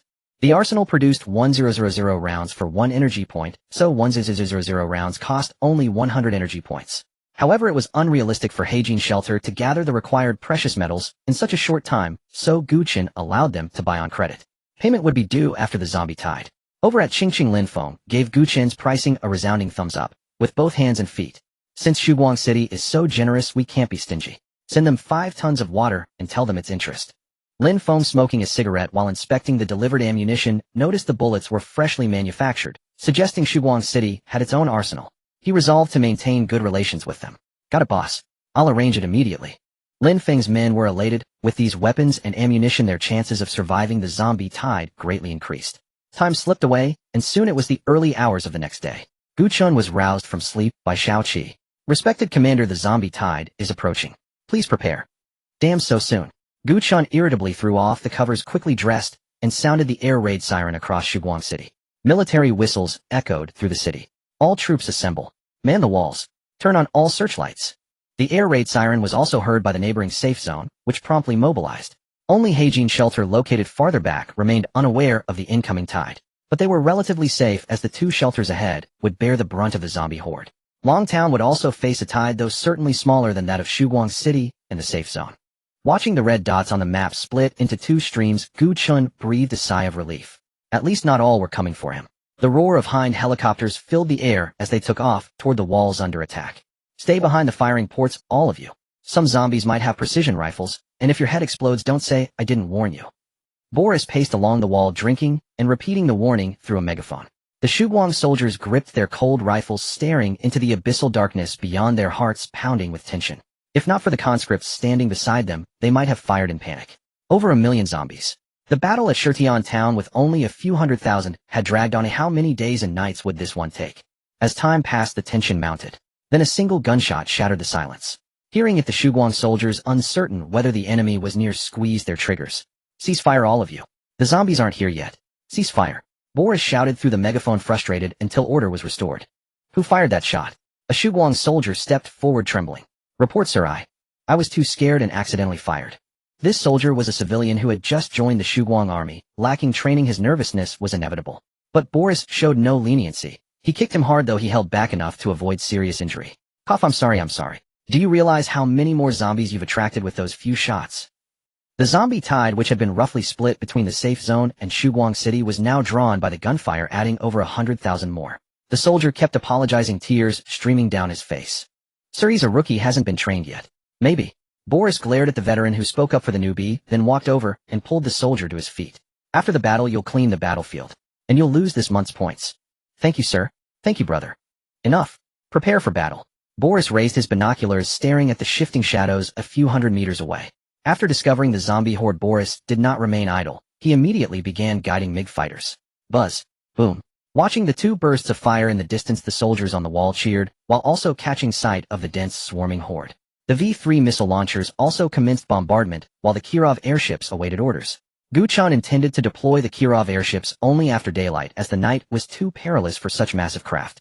Once the zombie horde closed within 200 meters, Boris bellowed, "Fire!" and the soldiers who had long been waiting unleashed their full firepower in an instant. At such a density, there was no need for aiming, a general direction sufficed. Behind the firing ports beneath the wall, the Shuguang army soldiers who had yet to be issued Type 81 rifles clutched their PPSH-41s and nervously awaited orders. The combat bunkers outside the wall were also firing at full capacity, with several conscripts manning machine guns, unleashing frenzied barges. In each bunker, a C4 explosive had been placed. These had been installed by the demolition experts. Should the line prove untenable, the red alert soldiers inside the bunkers would retreat through pre-dug tunnels back into the city, then detonate the C4, both to obliterate the zombies and to seal the tunnels. As the zombie army advanced, casualties began to emerge among those on the wall. Fortunately, the parasitic zombies in this horde were few, and with the protection of the firing ports, not many were hit. Medic! Medic! The soldiers carrying medical kits and darting through the walls were the medics produced by Gu Chen. He hadn't produced many, only using the spare remnants of his daily production. There were only a little over 20, but that was sufficient. The zombies are within 50 meters. Everyone opened fire. Below the wall, the Shuguang soldiers wielding PPSH-41s finally pulled their triggers. Watching the dazzling muzzle flashes, much of their tension melted away. Before long, the horde advanced to within a dozen meters. The conscripts in the combat bunkers emptied their machine gun magazines in rapid succession, then retreated through the evacuation tunnels back inside the wall. Boom, boom, boom, boom. Endless explosions thundered beneath the wall, blasting the zombies that had just neared it into the air again. Throw Molotov cocktails. Don't let them form ladders. Boris roared. All the soldiers took out the pre-prepared incendiary bottles and hurled them down. Quite a lot of these had been stockpiled. After all, beer bottles and glass jars were plentiful. They had prepared several thousand of them, with each person having 3 or 4. Crackling sounds filled the air, and the morale of the crowd lifted with the rhythmic patter. The occasional explosions beneath the wall were the work of the demolition experts. He could be seen continuously hurling C4 charges out of the firing ports. At this time, because so many units were leveling up, Gu Chen had Xiao Qi mute the notification messages. Produce another 20 supply trucks. Keep them ready for replacement. Understood, esteemed commander. Production underway. Hind helicopters fly out and clear those zombies forming ladders. Don't let them get up. Roger, commander. Several Hind helicopters sped toward the wall and launched attacks against the rapidly rising zombie ladders. Boris, keep an eye out for the special zombies using rocket launchers in the horde. Once spotted, immediately direct the MiG fighters to bomb them. Yes, commander. After saying this, Boris intently observed through the firing port. My ammo crate here is empty. Someone bring a few crates. A Shuguang army soldier reached for the ammo crate and found it empty, so he shouted to those around him. The conscripts' ammunition could be resupplied automatically by supply trucks, but not so for the Shuguang army. Due to the limited space on the wall, it was impossible to store many ammo crates. Most were piled in the open area below the wall. Big brother, I'll go. Use my gun first. The new recruit, who had been blaming himself for the accidental discharge, hastily handed his rifle to the veteran beside him, then hunched over and climbed down from the wall. Be careful. Stay low and keep your head down. After the veteran finished his admonition, he resumed firing. After more than 10 minutes had passed, and the ammunition still hadn't been brought up, the veteran grew anxious. He turned around and saw a corpse with only half a head lying there. 3 ammo crates lay scattered beside it. It was the recruit who had just gone down to fetch them. Damn it. The veteran dropped his gun, then hauled the crates over one by one. There was no time for grief. He swiftly loaded the ammunition and began shooting with fury. Bang! A Hind helicopter was struck by a rocket with a fiery trail. Amidst the blaring alarms, the AI brain controlling the aircraft flew it straight into the human ladder formed by the zombies. Boris quickly locked onto that special zombie, and in less than a minute the MiG fighters arrived as promised. Boom. The zombies are up. Push them off. Push them off. As the first zombie ladder reached the wall, more and more ladders successfully formed. Go to hell. A soldier pulled out 2 grenades, jammed them directly into a zombie's mouth, and kicked it off the wall. However, the effect was negligible. After all, even Hind helicopters couldn't stop the zombies from forming ladders. Damn it. Finally resupplied with C4. A demolition expert cursed, complaining that the supply truck was too slow in replenishing his C4. It simply couldn't keep up with his usage. Ha ha ha. C4's here. Boom. A zombie ladder was completely blasted away at its root. As zombies flew through the air, the soldiers on the wall erupted in cheers. Gu Chen watched this scene and smiled, knowing that the demolition experts would surely prove effective. In the distance, the sun finally peeked out shyly from behind the horizon. The time has come. Kirov airships deploy. Understood, Commander. Kirov reporting. On the other side, the Qingqing City safe zone was faring no better. Zombie ladders had also managed to scale the wall, but fortunately the military had foreseen this and installed remote-controlled bombs beneath the wall. Amidst the rumbling explosions, the zombie ladders were destroyed. However, countless zombies soon surged forward again. Damn it. There are too many zombies. Without large-scale weapons, we're done for. An officer cursed as he squeezed the trigger repeatedly. At the same time, he looked up into the distance. A mushroom cloud. The military personnel were stunned as they saw a mushroom cloud rise over Shuguang City. Look, up in the sky over there. Is that an airship? Holy crap. Weren't these things phased out long ago? Still, they're really effective for clearing zombies. Several officers who had never seen Shuguang City using airships took out binoculars on the watchtower and observed. Send a telegram to Shuguang City. Ask if they can come help once their crisis is resolved. The commander stared at Shuguang City in the distance with blazing eyes. Yes, Commander. The communications soldier saluted and immediately pulled out the military radio to contact Shuguang City. Commander, Qingqing City Safe Zone has sent a telegram asking whether we can assist them after the zombie horde subsides. Reply that they should wait. Yes, Commander. Zheng Yi ended the call and immediately sent a reply. Gu Chen thought to himself the military had kindly informed him about the incoming zombie horde, so he should extend the same courtesy in return, even though he already knew about it. As for the Heijin International Shelter, they're holding out remarkably well. The military is begging for reinforcements, and they're still maintaining their composure. Speaking of which, Gu Chen found himself genuinely respecting them. In reality, this wasn't quite how Gu Chen imagined it. When Longzhen heard about the commotion at Shuguang City in the safe zone, they were already eager to act. But after waiting a long time, only more than 10,000 zombies arrived. Granted, their defensive and combat capabilities at Heijin International Shelter weren't as strong, but surely these zombies didn't need to look down on them like this. Still, Lin Feng breathed a sigh of relief. 10,000 zombies. He could handle that. But if 100 or 200,000 had come, his limited forces would have stood no chance. Fortunately, 2 major factions are holding the line ahead. Without them, my forces wouldn't have made a ripple. Lin Feng shook his head and retreated indoors to warm himself. The cold outside was brutal. Bonfires burned atop the walls, but the warmth was uneven. Some shivering from the chill, others fighting so fiercely they nearly stripped off their shirts. Shuguang City's walls stood 15 meters high, slowing the zombies' progress as they attempted to climb in human ladders. The military's walls, however, were only 10 meters. That mere 5-meter difference was the reason the military side was nearly buckling. Zombies continuously surged up the walls, tearing at the nearest soldiers. The explosives meant to clear the horde below had already been exhausted. As the first zombie crested the wall, more poured over behind it. Hurry, throw the explosive packs down. The supply was limited, so they had held them in reserve. Now it was clear. They couldn't defend the walls without them. Boom, boom, boom. Fortunately, the materials used when constructing the safe zone were of the highest quality, and the walls withstood the blast. Aside from a slight tremor along the walls, no major damage occurred. This barrage finally blew the zombies piled at the base off the ground, giving the soldiers on the walls a moment to catch their breath. Hurry, check your ammunition. We must hold out. Reinforcements from Shuguang City are arriving soon. Hearing that help was coming reignited hope in the soldiers' hearts. The zombies were simply too numerous, and after fighting for so long, there was no sign of them diminishing. Gu Chen's situation was far better, for the defensive structures atop the walls were no mere decoration. The sentry guns could take down 3 or 4 zombies with a single shot. The Tesla coils, however, were less effective against such large-scale hordes, clearly inferior to the prism towers of the Allied forces. He wondered when the Allied faction might be unlocked. Another Kirov airship had fallen, and 2 Hind helicopters were shot down as well.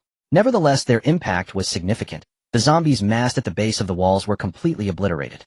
Boris, there's a zombie king roughly 1 kilometer directly ahead of you. Can you guide the MiG fighter for a bombing run? Boris turned at Gu Chen's voice and shook his head helplessly. Commander, it's too far, but I can try with my rifle. This gun has been modified. I should have no problem hitting a target at 1 kilometer. As he spoke, Boris raised his rifle, held his breath, and took aim. Bang! Bang bang! 3 rapid shots struck the zombie king's body with precision. The impact launched him backward, and he vanished from sight. Reporting, Commander, I've lost visual on the target, but I don't believe it's dead. I saw that. Gu Chen frowned. If they could eliminate that zombie king, dispersing the horde would be far easier. Damn, I wish we had sniper rifles. At that thought, Gu Chen suddenly recalled the military. They definitely had snipers. After this was settled, he'd request a few sniper rifles from them. Indeed, the military did have snipers. One stood on the watchtower, methodically picking off special zombies with each precise shot. The rifle in hand was certainly no ordinary weapon. The Type 09 sniper rifle, caliber 12.7 millimeters, clearly an anti-material weapon. Whenever a special zombie was hit, half its body was simply torn away. By now, the area beyond Shuguang City's walls was littered with corpses so thickly piled they nearly blocked the main gates. The V-3 rocket launchers and Kirov airships continued their attack, though ammunition was running low. Open the city gates. At Gu Chen's command, the gates slowly swung outward, shoving the accumulated zombie corpses beyond the threshold. Rhino tanks deploy. The rhinos held in readiness rolled forward in formation. Outside the walls, no more than 200,000 zombies remained. Their numbers dwindled rapidly under the relentless strikes from Kirov airships and V-3 missile vehicles. 50 rhinos and 5 apocalypses formed a single line, cutting into the horde like a blade driven through flesh. Boris also rode in a helicopter, using a laser designator to guide the MiG fighters. By this point, the special zombies had been largely eliminated. It was impossible for them to remain hidden. Once they showed themselves, they were dealt with decisively. All armored units advanced. Within 50 meters of the walls, no zombies remained. Every armored vehicle surged forward in full force. Respected Commander, multiple hostile targets approaching at speed. What the? Are those mutated creatures again? Glancing at the radar, a massive cluster of red blips indeed drew close rapidly. Everyone fall back inside the city. Without a doubt, they were mutated birds. Gu Chen even suspected that mutation had accelerated their reproduction rates. Otherwise, there was no explanation for their sheer numbers. Everyone descend from the walls. The mutated birds had surely been drawn by the zombie corpses. Keeping soldiers on the walls would have been suicidal, so Gu Chen decisively ordered a full retreat. The anti-aircraft guns on the walls and the tracked anti-air vehicles below were sufficient to hold them off. Cuckoo, cuckoo. This flock of mutated birds comprised many different species, their cacophonous calls grating and harsh. Is everyone inside the buildings? Yes, Commander. Good. Have them close the windows and draw the curtains. Gu Chen had feared the mutated birds would sweep into Shuguang City and slaughter the civilians, but it turned out he had overthought it.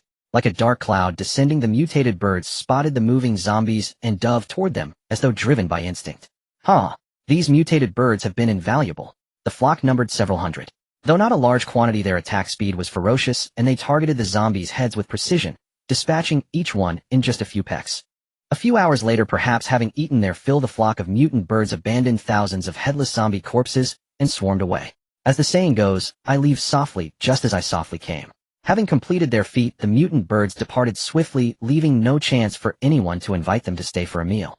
Continue the assault on the zombie horde as planned. Yes, Commander. The mutant animals naturally wouldn't help only Shuguang City. The military safe zone also received their favor as a pack of mutant wolves clashed with the zombies. Seeing this, the soldiers on the city walls burst into laughter, finally gaining a brief moment to catch their breath. Only Long Town remained as unobtrusive as a wallflower in this zombie tide. After eliminating over 10,000 zombies, it went quiet again, and naturally the mutant animals were not drawn there.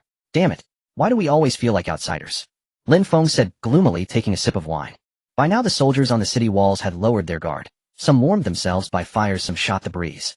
On the other side, the battlefield was still blazing hot with black smoke and the smell of burning everywhere. The aroma of roasted meat in the air made many soldiers drool. After all, they hadn't eaten a bite since the battle began, nor even had time to drink water. Now that they suddenly relaxed, exhaustion washed over their bodies. Gu Chen had anticipated this and long ago arranged for the canteen to prepare food. Come, pork rib soup is here. To reward the soldiers on the wall, Gu Chen had ordered the frozen pork ribs from the cold storage to be stewed. Holy shit, that smells amazing. Pork ribs with potatoes. Mom, that's freaking delicious. Come on, don't grab. 1 steaming bowl of rib soup and 3 big flatbreads per person. Over an hour later, thanks to the busy mess squad, every soldier received a full bowl of rib soup and another bowl of ribs. Hurry up and eat. After you finish, get back to guarding the wall. Boris took a sip of wine and shouted to the soldiers beside him.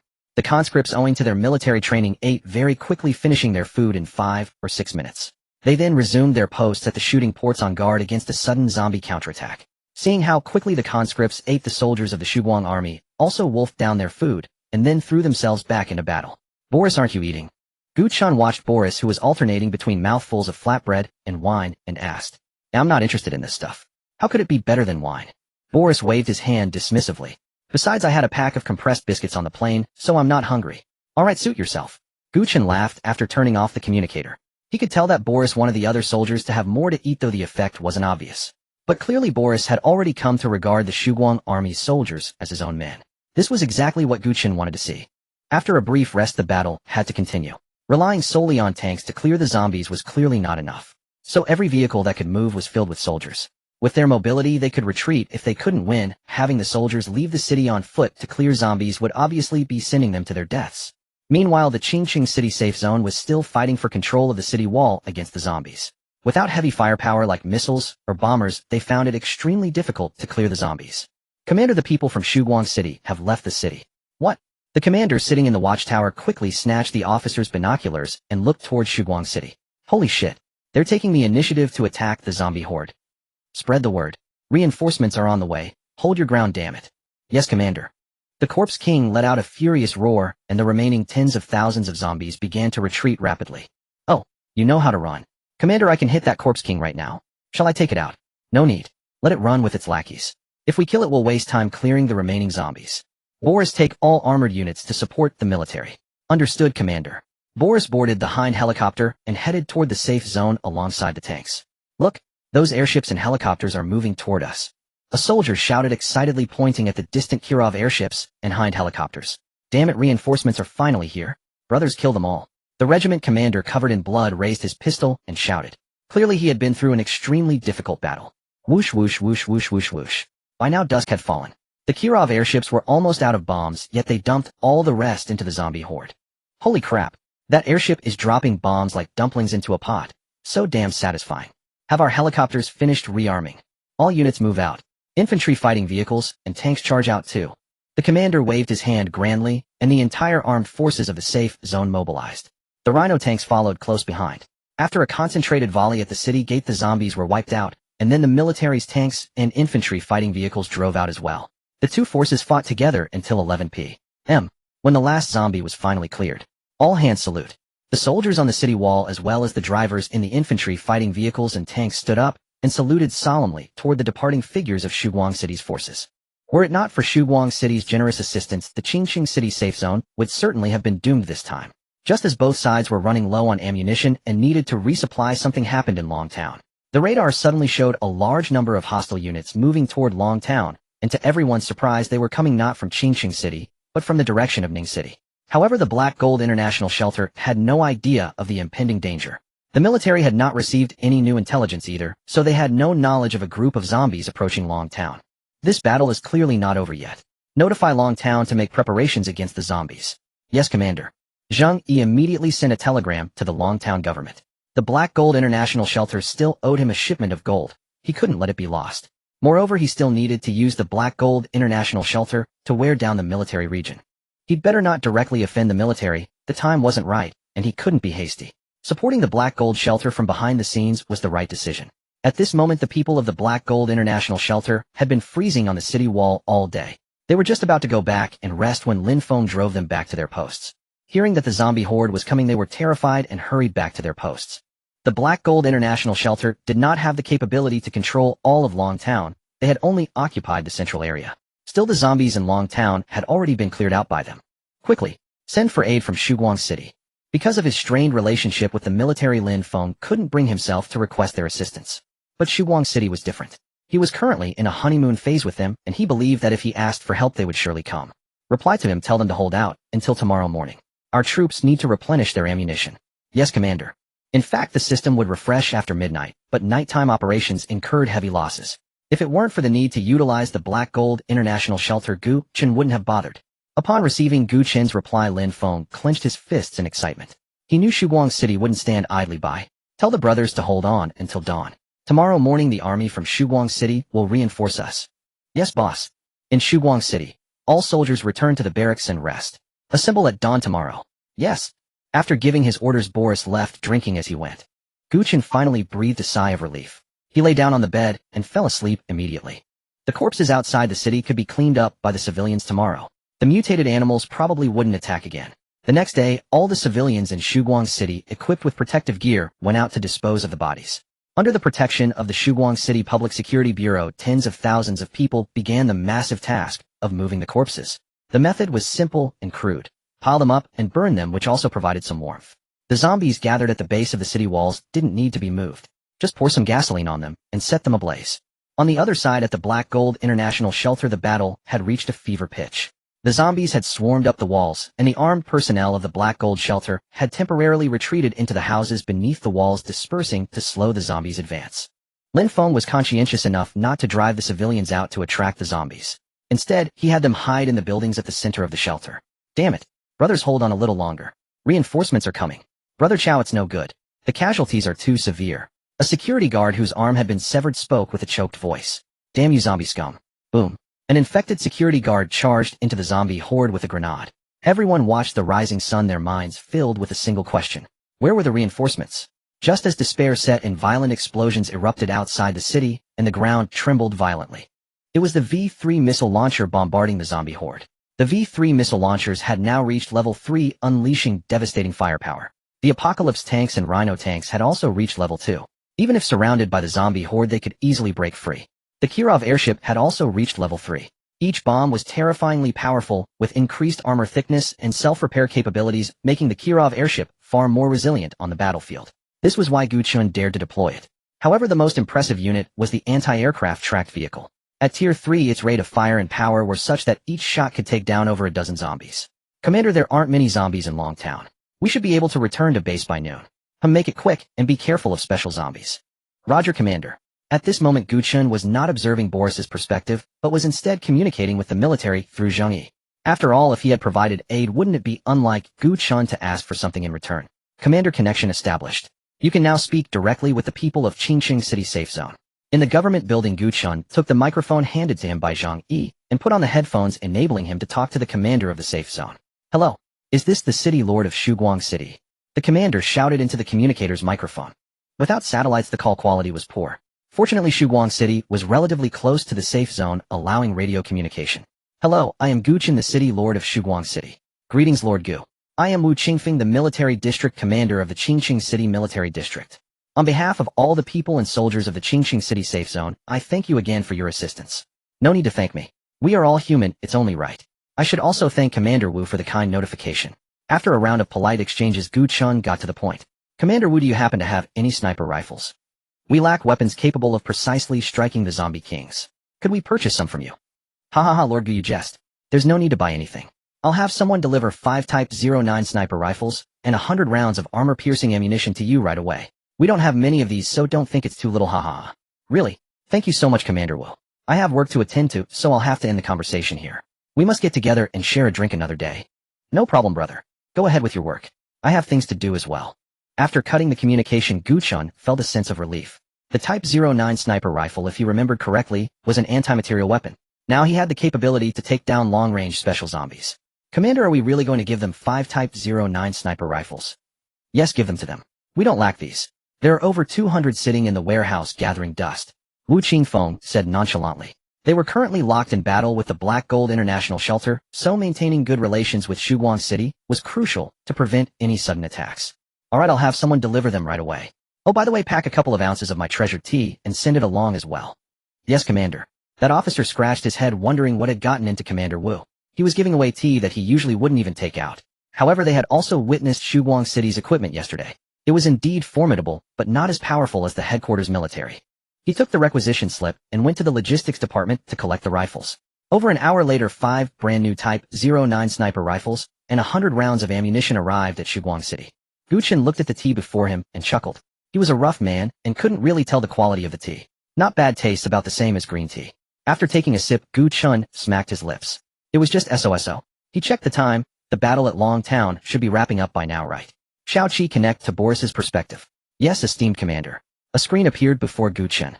Boris was drinking idly, and the zombie horde below was thinning out. Sensing Gu Chen's connection, he quickly said, Commander, the battle is nearly over. Do you have any orders? No. Have we suffered any casualties? Rest assured, Commander. Not a single soldier was lost. Gu Chen looked at the corpses strewn across the field and nodded with satisfaction. Still, Heijin International Shelter's strength was truly underwhelming. A zombie tide of this scale had already broken through the walls, and by the look of it, it numbered only 100,000 or so. Alright, hurry back once you're finished. Yes, Commander. After another hour or so, the zombies on the walls were finally cleaned up by both sides together. Brothers, the zombies on the wall have been wiped out. Get up there. Yeah, they're all dead. Withdraw. Boris took a couple of swigs of liquor, then closed the side door of the helicopter.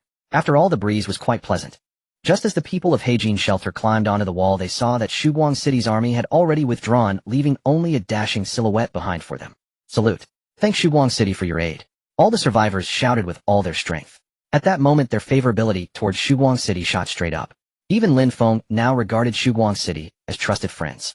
Not only had they kindly warned him about the zombie tide, but they had also sent support. And after the battle, they left without saying a word. This whole display moved Lin Feng beyond words. At the same time, he did not forget to continue collecting gold jewelry to pay for the previous order. Commander Du Wei has sent new information. Commander Yang Li and I have successfully infiltrated the military. We are currently serving as infantry in the 3rd Regiment, and we made up new identities for ourselves as discharged soldiers. The safe zone hasn't made any moves recently. Everyone is recovering from the wounds left by the zombie tide. I understand. Stay safe. Gu Chen was surprised that the two had managed to blend into the military so quickly. But on second thought, after a period of professional training, one could faintly make out the bearing of soldiers in them. So they easily caught the military's attention. After a quick inquiry, the two told the identities they had fabricated and slipped right in. Because the Qingqing City safe zone had lost a large amount of records, it could not verify them, and so the two identities held firm. From that day on, every move the military made was under Gu Chen's watchful eye. The sudden zombie tide disrupted Gu Chen's original plans, but fortunately the impact was not great. Soon the casualties from this zombie tide were tallied. Shuguang Army 134 dead, 13 wounded. Tianfa Army 96 dead, 0 wounded. As for armored unit losses, they were not too heavy. Acceptable. Honored Commander, the random supply crate has refreshed. Please collect it in time. Gu Chen glanced at it and saw that it happened to be in the direction of Ning City. So Gu Chen deployed a squad of paratroopers. Honored Commander, congratulations. You have obtained 1 spy from the random supply crate. Well, does this count as an early unlock? Gu Chen said with a smile. At the same time, the spy appeared on the spot and took the initiative to contact Gu Chen. Honored Commander, hello. My name is Jianyi. Are there any new tasks? Meanwhile, Gu Chen was still reading the spy's description.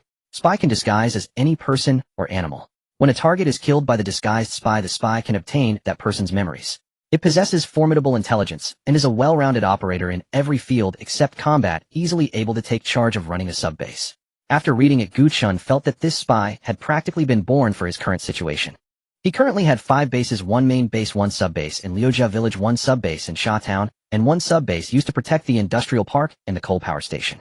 The last was a sub-base located in the uninhabited zone built specifically for the nuclear power station.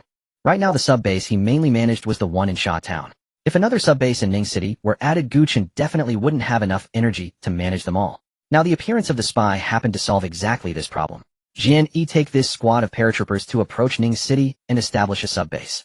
The MCV will arrive soon. With that, Gu Chen produced an MCV, then sent 5 Rhino tanks and 2 anti-air tracked vehicles to escort it. At this time he still had 1000 energy points remaining. Now he generated a steady 4000 per day, and with miscellaneous income it could reach just over 5000 a day. Honored Commander, the engineers at your battle lab have successfully developed a new unit based on the Type 09 sniper rifle. Anti-tank infantry conscripts armed with Type 09 sniper rifles. After receiving professional training, these conscripts are capable of hitting their target every time. They carry 30 rounds of spare ammunition, and the cost has also increased slightly to 100 energy points. Holy crap, that's badass. Gu Chen exclaimed, though he felt like he had been ripped off. A conscript only cost 100 each. After swapping guns and finishing training, their value had increased tenfold. Too expensive. Damn it, produce 5. Gu Chen waved his hand. 5 were enough at this stage. In yesterday's tide of several 100,000 zombies, there had been only a little over 1,000 mutant zombies, which showed that the number of parasites was not large for now. After the MCV was produced, the Rhino tanks and anti-air tracked vehicles escorted it toward Ning City. At the same time, the spy was leading 10 paratroopers toward Ning City, and the map was gradually becoming explored territory. Jianyi, find a place to hide. The MCV will be there soon. There was only this one spy. If he died, Gu Chen would be exhausted managing 2 bases later. However, after establishing a firm foothold in Ning City, he would almost be able to unlock the allied faction. Commander, anti-tank infantry production is complete. That was fast. Have them spread out and garrison the wall with special zombies as priority targets. Yes, Commander. At last there were snipers now. Although the unit's name was anti-tank infantry in Gu Chen's view, as long as it had a scope, fired single shots and dropped enemies in one shot, it was a sniper. All 3 shelters were currently recuperating and clearing the corpses outside the city, but this tranquility was temporary. Before long, Heijin International Shelter and the military would clash again. On the other side, Heijin International Shelter mobilized everyone to Long Town to collect gold, jewelry, and precious metals. Anything on Shiguang City's list was gathered up. Long Town itself had many wealthy people, so these things were not scarce. Nearly every zombie was wearing jewelry. Search carefully. Check every single zombie carefully. The guns, ammunition, and food we use from now on all depend on these things. Damn, what are you doing? A man had stripped the clothes off the female zombie in front of him. Even though she had become a zombie, her figure was still enough to make one's blood run hot. Ahem, don't get the wrong idea. I don't have any weird fetish. It's just that I heard rich women often have special hobbies. They like getting nipple piercings. So I have to look carefully, right? That makes sense. Everyone search carefully, strip them naked and check. Elsewhere, zombie corpses were gathered together and burned.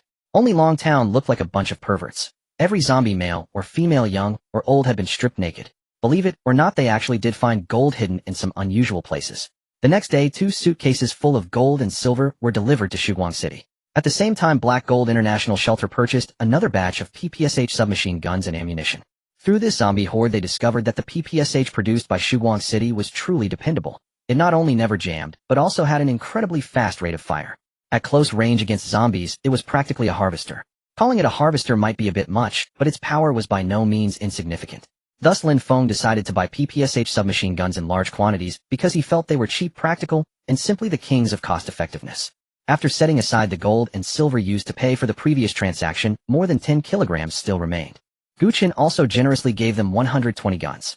The extra 20 meant nothing to him, since he made his money from bullets. Giving a few extra guns would not only make Black Gold International Shelter grateful, but also make them buy even more ammunition in the future. Calculating it, their bullets were probably almost spent. After just weathering a zombie horde, even if the zombies had not been numerous, they had likely consumed the greater part of their ammunition. Respected Commander Jian, he has deployed the base vehicle. Reserve space for a barracks and a war factory, then build walls to protect the base vehicle. Yes, respected Commander. The walls were constructed in an instant. Then Gu Chen clicked on the barracks and the war factory, as well as several sentry guns. Before long, his energy points returned to 0 again. Tisk tisk, it's been a long time since I hit 0.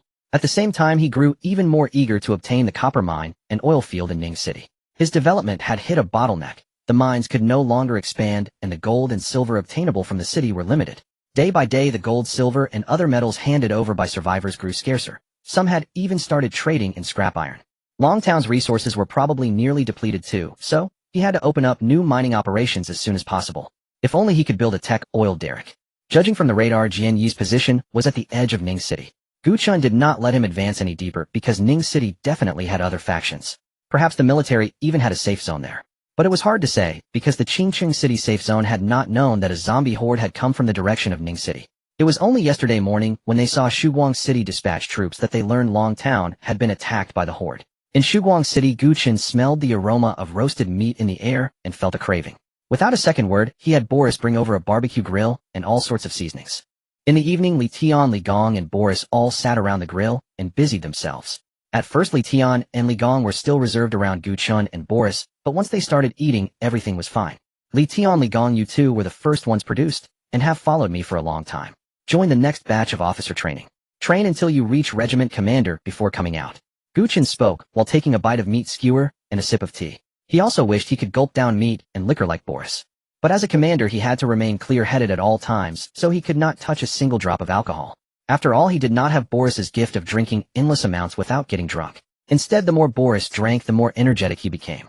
Sometimes Gu Chen even suspected that the liquor in Boris's bottle was laced with stimulants. After all, even someone who could hold 1,000 cups would not say he grew more spirited the more he drank. Commander, we will never let you down. Li Tian and Li Gong immediately stood up and declared with vigorous conviction. All right, sit down. This is a gathering today. Don't be so formal. Gu Chen waved his hand. Even though he said that in the hearts of all Red Alert units the commander was supreme and the spiritual pillar of everyone. The commander's orders were everything and had to be carried out. Yes, Commander. Boris sat by the grill roasting meat for the three of them, and from time to time, he took a bite himself. The fragrance of barbecue gradually drifted out of the military restricted zone. But there were no civilians nearby. only red alert soldiers, so no unlucky soul had their appetites stirred by the rich aroma. After such a long transformation, almost everyone had grown accustomed to life in the apocalypse, accustomed to days of compressed biscuits and constant constipation. At any rate, just being alive was good enough. Shuguang's city central square. It was already dusk. The citizens who had been disposing of zombie corpses and the Shuguang army soldiers patrolling the city had all gathered there. Before them were rows upon rows of small square boxes, each with a person's name written on it. Standing behind those cinerary caskets, Zheng Yi sorrowfully reported the number of casualties from this zombie horde. One had to admit that Zheng Yi truly knew how to handle politics. When it came to rousing the masses, no one could match him. Before long, after Zheng Yi's speech, all the citizens burst into tears. To honor the soldiers who sacrificed their lives to protect our new home, I have planned a cemetery. From now on, every fallen warrior will be buried there, quietly guarding us and watching our homeland return to the splendor it had before the apocalypse. A burst of applause followed. No one spoke. There was only endless clapping. And what Zheng Yi had done was not without purpose. Water can carry a boat, and it can also overturn it. Surely from this day forward the Shuguang armies the fight would soar, because they knew they would not die in vain. Someone would remember them, and someone would pay respects to them every year. After finishing everything, Zheng Yi declared the assembly over. After returning to their barracks, all the Shuguang army soldiers tossed and turned unable to sleep. That day they learned what honor was, and what their responsibility meant. Gu Chen naturally knew it as well. Through this assembly and the Shuguang army's daily training, he believed this force had already forged a military soul. The new recruits that followed would also be inspired by the veterans and fight even more bravely in future battles. After finishing the barbecue, Gu Chen let the others leave, and he himself contacted Jian Yi. The base that Jian Yi had deployed already had basic defensive facilities in place. As long as it did not run into a zombie horde, everything would be fine. However, there were too few soldiers, so Gu Chen produced 20 conscripts at the barracks there. After producing them, he was out of money again. That was when he suddenly remembered the gold and silver that Black Gold International Shelter had sent over today. Xiaoqi recycled that gold and silver, then produce a Hind helicopter, 2 anti-tank infantry, and 2 grenadiers at Jian Yi's forward base. Yes, respected commander. 1000 energy points have been recovered, 7400 energy points have been deducted in total. Production is underway. Report, commander. The military is assembling troops, and we are among them. It seems they are planning to attack Long Town. Alright, I understand.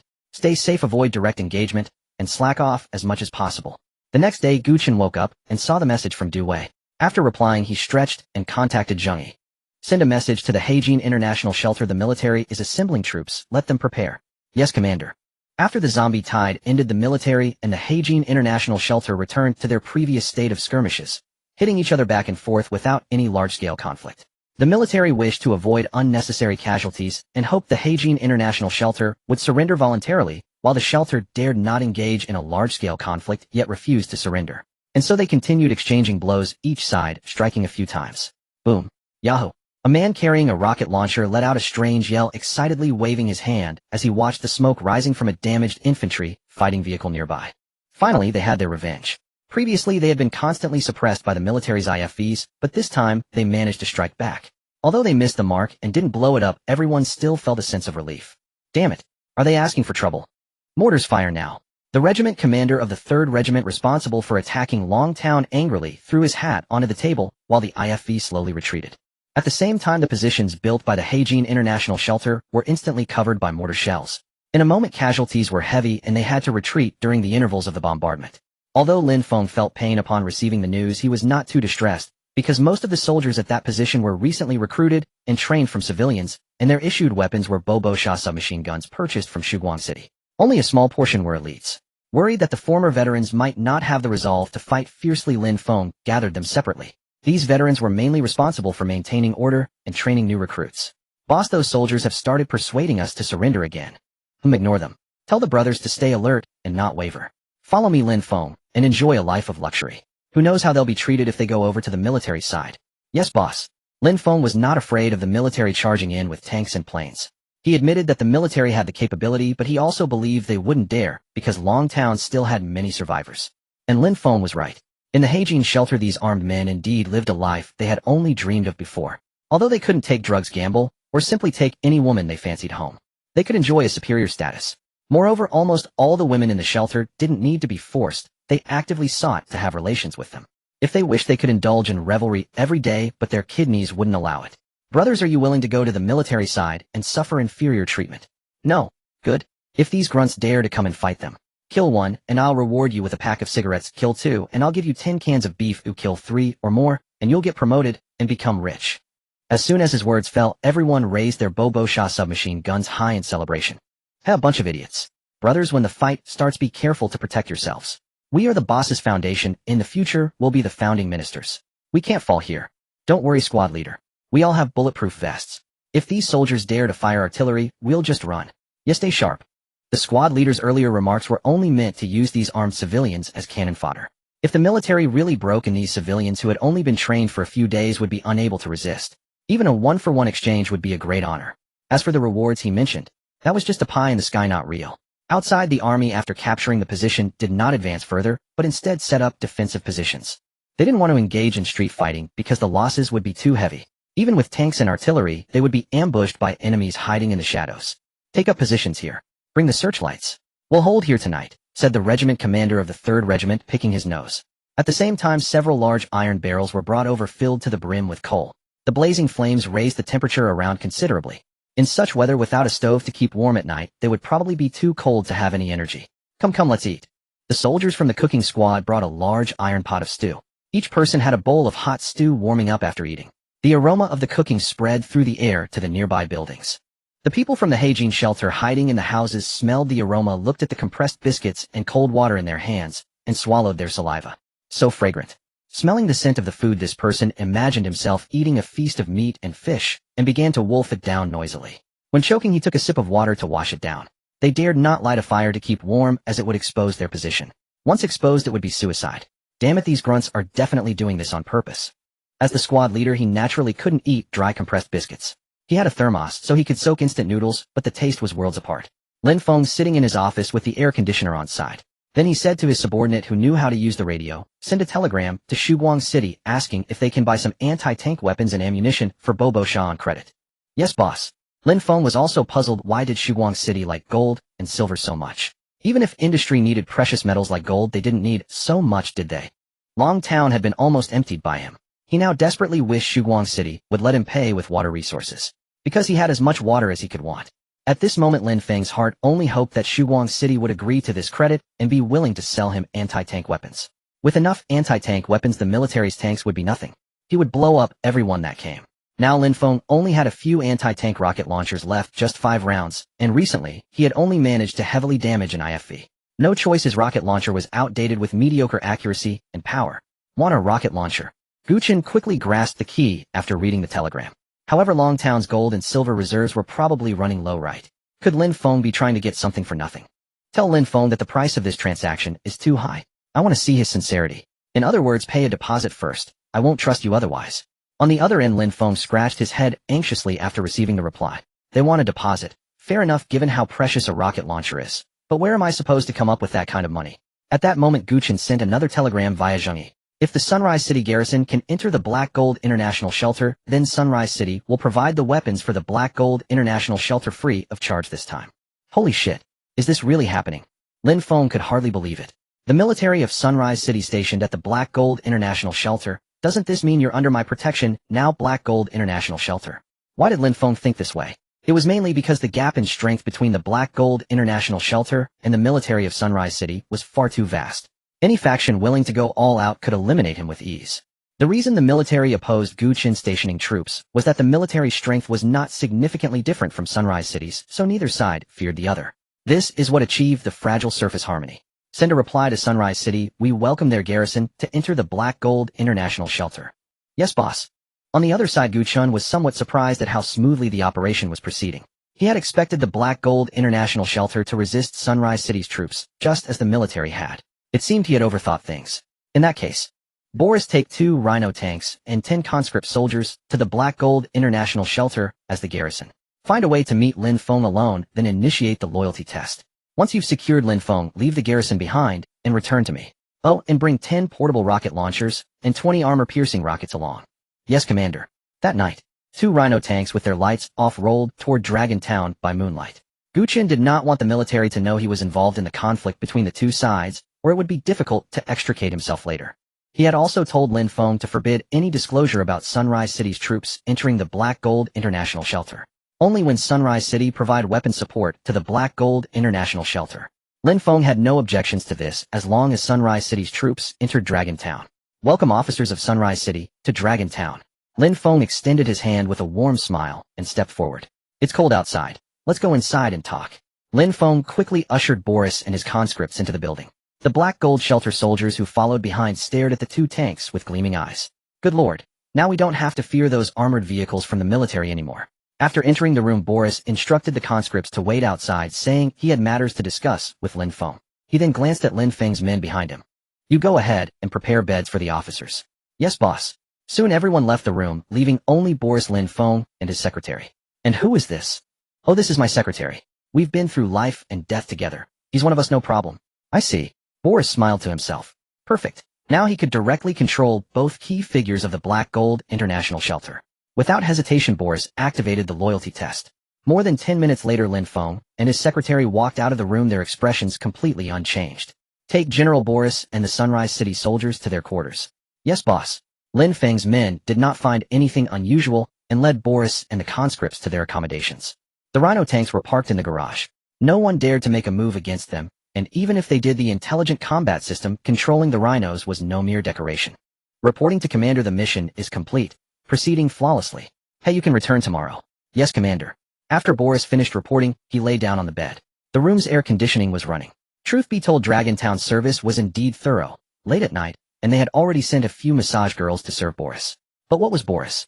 Of course, he would enjoy himself openly and above board. The next morning after breakfast, Boris drove a Rhino tank and departed. Gu Chen had also received intelligence that the military was reinforcing Dragon Town, and he chuckled with satisfaction. The military could never imagine that the Black Gold International Shelter had gained 10 rocket launchers overnight, could they? The military's reinforcement was naturally intended to press deeper into Dragon Town. And pressing deeper meant urban combat was unavoidable. However, the military had already confirmed that Dragon Town did not possess significant anti-tank weapons, so they advanced without any vigilance. Brothers, did you all hear that sound? These past days we've been trounced by those iron beasts. Now finally it's time for revenge. The 10 rocket launchers were distributed among 10 elite soldiers and organized into 2 anti-tank teams. These 10 men had served alongside Lin Feng, so their combat effectiveness was formidable. All set. Wait until their IFVs enter range before engaging. Then hit them with everything you've got. Don't worry, Captain. We know urban combat better than anyone. A man with a face covered in scars gently patted his rocket launcher as if it were his lover. IFV team, watch out for enemy anti-armor weapons. Don't worry, enemy rocket launchers can hardly penetrate our armor. Rattle, rattle, rattle, rattle. The IFV conducted indiscriminate suppressive fire on several buildings ahead, and the infantry aboard quickly disembarked to secure the structures. Advance further. Assault team secures surrounding buildings. Assault team received. Executing now. The military advanced in orderly fashion, unaware that the civilian houses ahead would become their graves. Whoosh! A few rocket rounds trailed white smoke as they erupted from dilapidated windows. Their targets were the tanks following the IFVs. Bang! Turret damaged. I repeat, turret damaged. Fall back. Commander, the track is broken. Damn it, deploy smoke and run. The commander barked without hesitation. In urban combat, a tank that had lost both its offensive capability and mobility was nothing more than a tomb. Hiss! Smoke canisters were launched from all directions. Simultaneously, the crew bailed out of the vehicle. All convoys fall back. The enemy has powerful anti-tank weapons. Whoosh! Before the words had barely left his mouth, another barrage of rockets streaked toward them. Instantly, an IFV that had been firing became a ball of fire. Deploy smoke. Fall back quickly. The entire street was filled with smoke, and the anti-tank teams had lost their targets. Let's move, find another position. This place will be saturated with artillery fire any moment now. After the anti-tank team withdrew, that building was indeed struck by mortar fire. How they won't be pushing in for a while. Let's rest first. Botsy, take your men and wipe out that assault team. Alright, Jim, old Chun, let's go pay these grunts a visit. Ha ha ha, let's move. The few men swapped weapons and slipped around through a side path.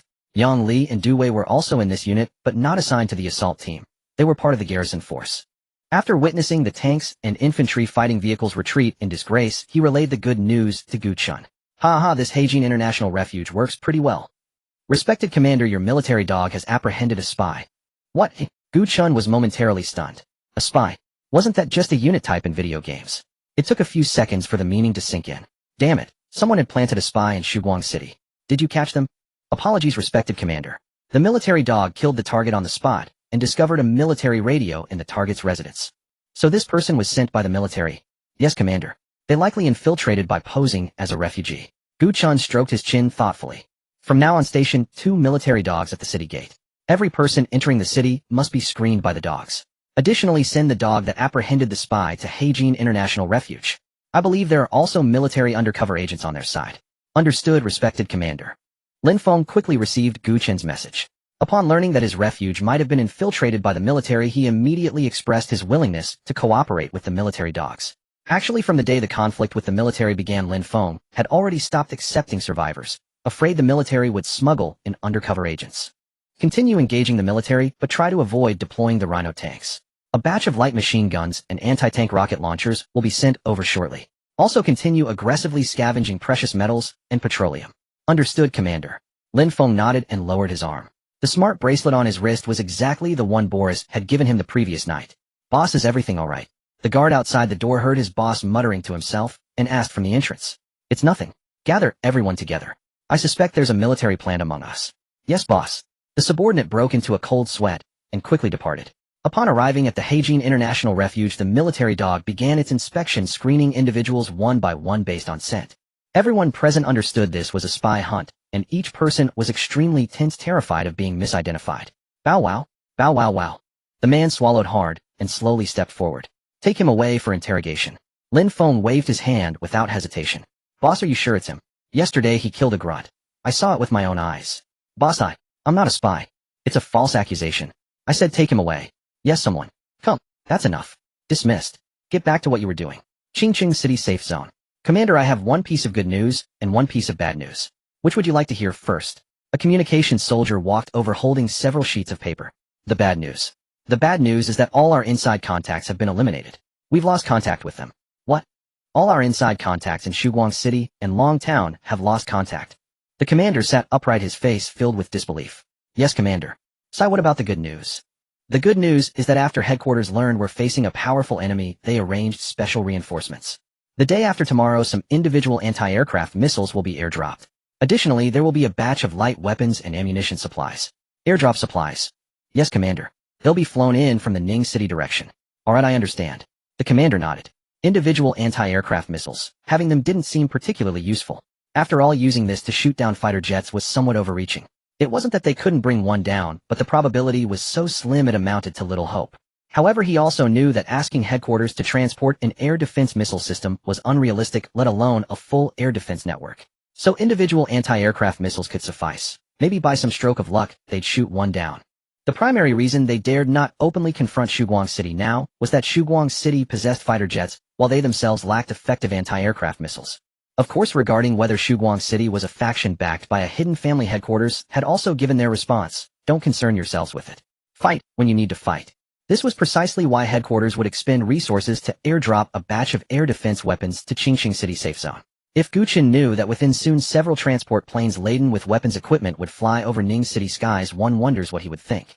Report, Commander. The 3rd Regiment has been defeated and retreated from Long Town, and has lost the positions captured yesterday. What were the tanks and infantry fighting vehicles, just for show? Wu Qingfeng blew his mustache and stared at the officer before him with wide eyes. Commander, I know you're anxious, but please hold on. Then the officer took out a photograph. This photograph was captured by a recorder. After enlarging it, you can see that the rocket launcher visible from the window is a different model from what we encountered before. This model more closely resembles the individual rocket launcher currently in our army's service, and this has already been confirmed through comparison. Hearing this, Wu Qingfeng took a deep breath. Could it be that this Heijin International Refuge plundered an arsenal? Wait, that's not right. There's no arsenal in Long Town either. Even Long Town's special police force doesn't have individual rocket launchers. Commander, don't forget Shutian Town. Several production lines in that industrial park after modification can manufacture individual rocket launchers. Let's make a bold hypothesis. As they were speaking, the chief of staff knocked on the door and entered. I believe Xiao Wang's words are correct. With Shuguang City's capabilities, they could completely modify those production lines and manufacture weapons to sell to Heijin International Refuge. TCH. Then isn't this assumption too bold? Isn't Shuguang City afraid that after supporting Heijin International Refuge they'll turn into enemies? Wu Qingfeng pondered carefully again and realized Shuguang City might indeed do this. Nurture the Heijin Refuge, then sit back and watch the tigers fight, reaping benefits from it. They might even wait until both sides are weakened before suddenly striking to annex the other two factions. At this thought, a chill ran through Wu Qingfeng's heart. If Shuguang City truly intended this, it was far too sinister. So what does everyone think? Should we continue the conflict with the Black Gold International Shelter? Advisor Zhang, please share your thoughts. I believe we should still fight, but not as aggressively as before. In a few more days, once headquarters reinforcements arrive, we'll be able to stand toe-to-toe with Shuguang City. Speaking of which, Advisor Zhang paused and picked up the teacup on the table, taking a sip. Oh Wui de Hongpo. Old Wu, I'm taking this pot of tea. Hey, you put it down. I saved up half a gene over several years. Even gifting 1 liang to Shuguang City made my heart ache, and you're stealing an entire pot from me. Huh, don't be so stingy. Saying this, Advisor Zhang deliberately licked the spout of the teapot, a gesture that made Wu Qingfeng utterly disgusted. Forget it, I'll just gift it to you then. Quick, finish what you were saying about the plan. The plan? Oh, I already finished it. Saying this, Advisor Zhang picked up the teapot and left. Wu Qingfeng stroked his chin, lost in thought. Shuguang City wants to sit back and watch the tigers fight, does it? Fine, then I'll give them a real fight. Continue ordering the 3rd Regiment to attack Dragon Town, but don't be too aggressive. Adopt a harassment strategy. Attack for a while, then feign retreat, each time showing progressively weaker fighting spirit. Yes, Commander. Meanwhile, the development of the Ningshi satellite base had begun in full swing. Being a forward outpost, not many buildings had been constructed. Several sentry turrets, 1 barracks, 1 more factory, and that was it. Jian Yi had put his unique camouflage ability to full use, disguising himself as a zombie and luring all nearby zombies elsewhere. As a result, the Ningshi satellite base was exceptionally secure. Construct 5 anti-aircraft guns at the Ningshi satellite base. Those mutated birds are quite troublesome. Understood, honored Commander. While speaking, Gu Chen collected the various precious metals gathered throughout the day. Ding ding ding ding ding. Listening to those pleasant sounds, Gu Chen's energy points surged from over 2000 to 9000. The income from collecting precious metals was diminishing day by day. Afterwards, Gu Chen also recovered a truckload of diesel fuel delivered by the Black Gold International Shelter. Another 10,000+ energy points came into his account. After producing rhinoceros tanks across the board, Gu Chen's total tank count would approach 60. With 60 tanks, 3,000 soldiers, and the support of missiles and aircraft, Gu Chen now had a 90% chance of seizing the Qingqing safety zone. However, not yet. He was waiting for an opportunity for the military to launch the first strike against him. If the military attacked him first, Gu Chen could manipulate public opinion and put the military on the defensive, especially since Shuguang City had also rescued many survivors. Conversely, if he initiated the attack himself, he would fall into a whirlwind of controversy. He believed the opportunity was not far off. As long as the military were not entirely foolish, they would recognize the individual rocket launchers used by the Black Gold International Shelter. They would trace the launchers back to the industrial park in Shutian Town and then suspect him. After all, Shutian Town was under his control, and residents from Shuguang City entered it daily to scavenge for supplies and precious metals. The military would likely move against him soon. Shutian Town had been their target first, and Gu Chen had merely delivered the final blow. He refused to believe the military high command wouldn't be furious. Even if they tolerated that, they certainly wouldn't tolerate Gu Chen's aid to the Black Gold International Shelter. If they swallowed that as well, then Gu Chen could only acknowledge them as Ninja Turtles. After dinner, Gu Chen went to sleep. The following day, the military's 3rd Regiment set out again, but this time, they fought far more cautiously, harassing from a distance. Confident in their snipers, they acted recklessly, keeping the Black Gold Shelter forces pinned down with their heads bowed. They were forced to withdraw from the front lines once more, but to their surprise, the military did not press the attack. Are you fools? Don't push so hard. They've already retreated. Don't forget our mission. Fall back first. The 3rd Regiment commander cursed his sniper and waved his hand, ordering an immediate withdrawal. Captain, why are those conscripts retreating? It's a trap, definitely a trap. Let's observe further from here. The squad leader had been terrified by the enemy snipers, recalling the despair he once felt encountering them on the battlefield. And so both sides fell into an uneasy silence. Bored out of his mind, Gu Chen suddenly received a report from Jian Yi. Reporting, Commander. Radar indicates several aircraft will pass near our satellite base around dawn. Aircraft? Gu Chen exclaimed in surprise. In the current situation, the only ones with aircraft were the military. Passing through Ningshi, were they heading to the Qingqing safety zone? The Qingqing safety zone had no airport, so this was most likely a supply drop. Damn it. If I don't collect a toll, I'd be letting myself down. Without satellites, the military's aircraft relied entirely on radar navigation, flying at altitudes between 8 and 10,000 meters. Transport planes wouldn't be particularly fast. Anti-aircraft guns should be able to shoot them down. Produce a 10-person anti-aircraft unit at the Ningshi satellite base. Understood, honored Commander. Awaiting production. Energy points were insufficient for now, but once sufficient, Xiao Qi would automatically produce the anti-aircraft unit. Gu Chen was determined to seize this military supply convoy. After arranging everything, Gu Chen instructed Xiao Qi to wake him at dawn, and then went back to sleep. Everyone assumed the transport carried only supplies, unaware that it also held a batch of the military's research data. To maintain secrecy, it was never mentioned in any telegram, nor was it transmitted electronically. The military headquarters could never have imagined that a band of bandits was already lying in wait for them. Since zombies couldn't possibly reach aircraft flying at several thousand meters, there weren't even fighter escorts. Flying through the night, the pilots of the two transport aircraft were already somewhat fatigued. The city below was pitch black, almost devoid of any light, a sight that only deepened their irritation. We're almost at Qingqing. Stay sharp. Copy that. What's with those clusters of lights ahead? No idea. Maybe some survivor camp. I suddenly need to pee. Huh. Don't wet your pants. Their banter helped lift their spirits somewhat. At that moment, several lights suddenly shot up from the ground. Evasive action. Feeling the plane shudder, the two pilots immediately sensed something was wrong. Gu Chen, awakened by Xiao Qi, rubbed his sleepy eyes and quickly connected to Jian Yi's viewpoint. Boom, boom, boom, boom, boom, boom. Quick. Speed up and leave this area. Gain altitude, gain altitude.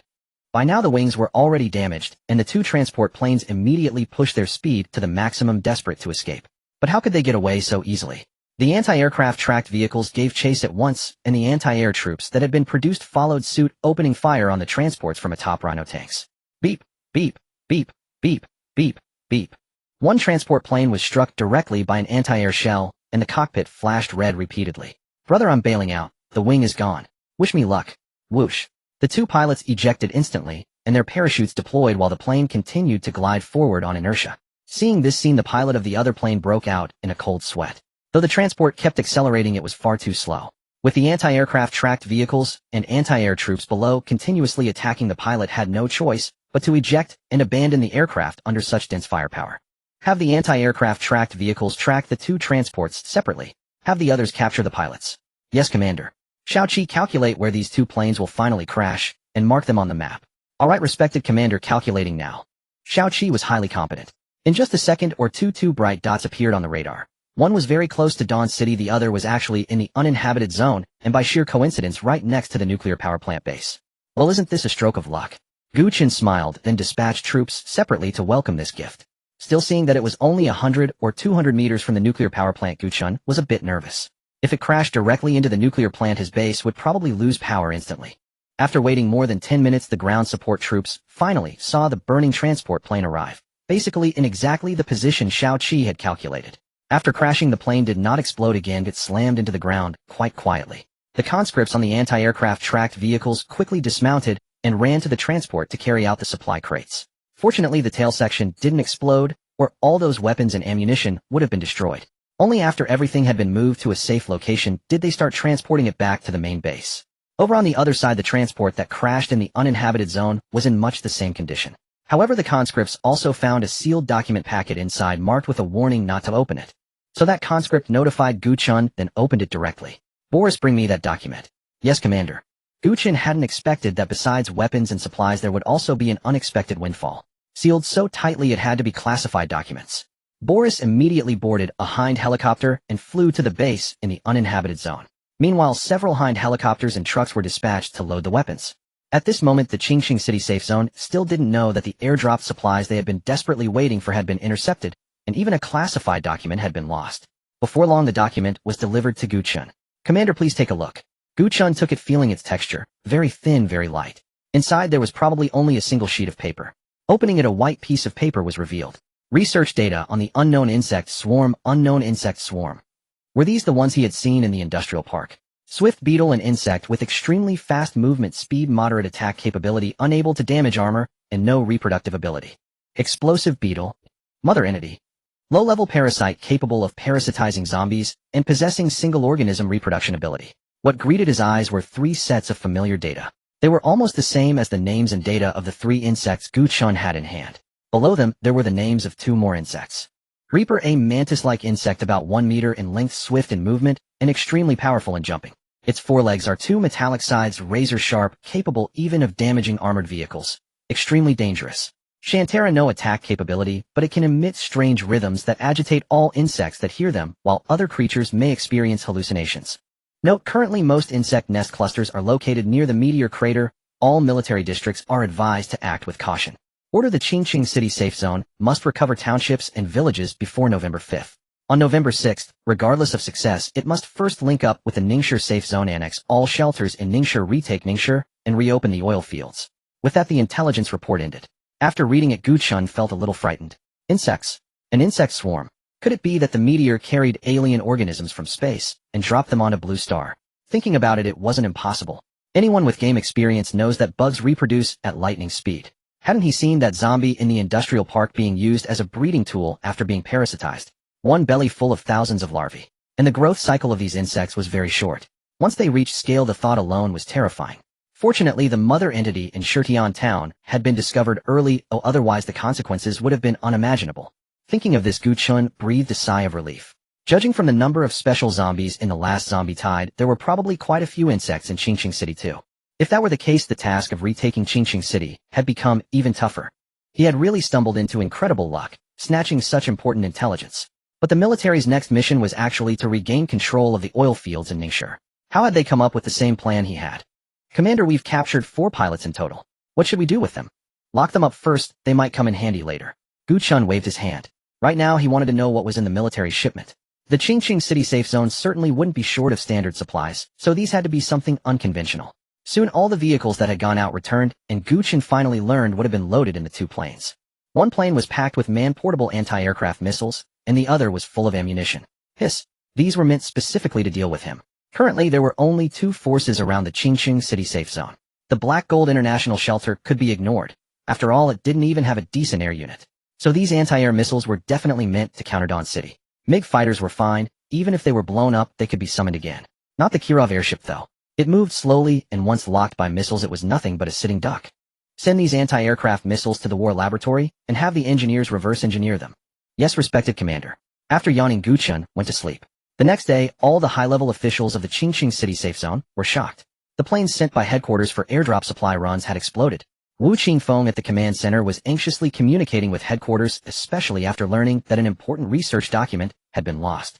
On one hand, he had Wu Qingfeng recover the lost supplies and intelligence as quickly as possible. On the other hand, headquarters could only relay the content of the data and the upcoming mission to Wu Qingfeng by telegram. The reason they hadn't used telegram in the first place was precisely the fear that intelligence would be intercepted. After all, in the apocalypse, the military's enemies were not just zombies. Quick! Dispatch 2 mobile regiments to find the wreckage of the aircraft. The weapons equipment and that research data did not matter. The most important thing was the order issued by headquarters. If the enemy discovered it, the next plan would fall into chaos. And if Shuguang City discovered it instead, they might use the opportunity to ambush us. Damn it! Wu Qingfeng slammed the table in fury. Meanwhile, Gu Chen also realized that if the military could not find the document, their next moves would certainly change. So rather than keep the intelligence, he might as well send it back. Boris, hurry up and return this intelligence to its original place. Be quick, Gu Chen said as he handed the freshly resealed document to Boris. Yes, Commander, I'll go right away. Boris did not waste any time. He boarded the Hind helicopter and set off. The intelligence said that on November 6th, the Qingqing City safe zone would go to Ning City to assist in retaking it. He simply had to get in on this action. So Gu Chen began sending reinforcements to the Ning City subbase. November 6th was still 2 days away. Those 2 days were enough for him to prepare. By then, Boris had also put the document back in its original place. Fortunately, the military search team had not yet arrived. More than an hour later, the search team followed the thick smoke to the crash site. When the regimental commander saw that the cabin was completely empty, he immediately went to the spot where the file had been placed and began searching frantically. Phew, thank goodness. At least this thing wasn't taken. Mission accomplished. Let's pull out. Yes, sir. Everyone board the vehicles. This particular intelligence was known only to officers at regimental level and above, which was why the regimental commander had personally followed the team to carry out the mission. At least the intelligence wasn't lost. Wu Qingfeng breathed a sigh of relief. The equipment was gone fine. As long as that intelligence was not taken, the headquarters deployment would most likely remain unknown. Then we will continue with headquarters' plan. If we make changes, their plan will fall apart. Also tell headquarters that the intelligence has not been leaked. Yes, Commander. Afterwards, the Qingqing City safe zone began mustering its troops while the 3rd Regiment continued to harass the Heijin International Shelter without ever attacking. That night, Gu Chen received intelligence from the 2 brothers that the military was massing its forces. It seemed they were still going to follow the original plan. Gu Chen sneered. If I don't beat the crap out of you this time, my name isn't Gu Chen. For now, all the funds were being used to produce soldiers and tanks in Ning City. Every day, 100 conscripts and 6 apocalypse tanks were produced. The main reason for producing apocalypse tanks was that those things were tough, heavily armored, hit hard, and could also engage air targets. They were perfectly suited for fighting the military. After telling the 2 brothers to keep close watch on the military's movements, Gu Chen went to rest. Then the next day arrived. The mutant animals which had not eaten for a long time appeared again near the town. Among them, Shuguang City with its larger population was singled out. It was as if the mutant animals had agreed on something. They did not fight or hunt one another, but instead joined forces to attack Shuguang City. The sky was still filled with dense flocks of mutant birds while on the ground were wild wolves, wild hares, and even mutated snakes. Gu Chen looked carefully and felt they somewhat resembled striped snakes that had been magnified several times. These snakes were normally very gentle and would not actively attack humans. No one expected them to become so horrifying after mutation. Standing on the watchtower, Gu Chen slowly lowered the binoculars and handed them back to Boris. He had originally planned to take a walk because the weather was nice today, only to run into this. At that moment, all the mutant animals were still more than 1,000 meters from Shuguang City, and only Boris and the anti-tank infantry could hit them. Tell the anti-tank infantry to kill that wolf king. Gu Chen pointed at the huge wild wolf in the distance. Yes, Commander. Boris lowered the binoculars, nodded, and passed down the order. Immediately, the anti-tank infantry on the surrounding watchtowers cocked their weapons. Bang, bang, bang, bang, bang. 5 armor-piercing rounds flew over in quick succession. However, this wild wolf was extremely quick to react. Realizing the danger, it leapt up and dodged the fatal shot. But the 5 anti-tank infantrymen naturally had not aimed at the same spot. The 5 bullets completely sealed the Wolf King's escape routes. Squelch. 1 bullet turned its front leg into a pulp. Of the other 3 bullets, only 1 struck the Wolf King, blasting off its lower body. The dying Wolf King let out a loud howl, and immediately all the wild wolves surged towards Shuguang City. The other mutant animals charged forward as well. The Wolf King had already lost all signs of life. Sure enough, no matter how badass its evolution was, it still could not stop bullets. Gu Chen sighed and left the watchtower. After all, the mutant birds would soon fly over, and the watchtower was still somewhat dangerous. He was not arrogant enough to believe the mutant birds could not break through. He was a commander, not a frontline officer.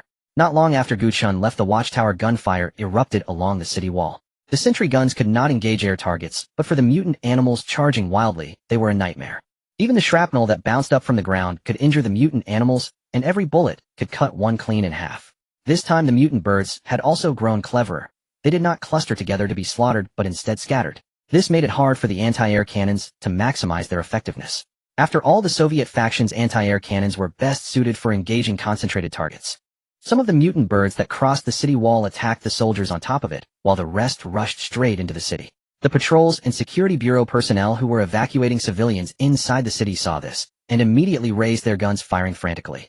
Soon afterward, the anti-air units and anti-air tracked vehicles rushed over, finally wiping out the mutant birds that had flown into the city.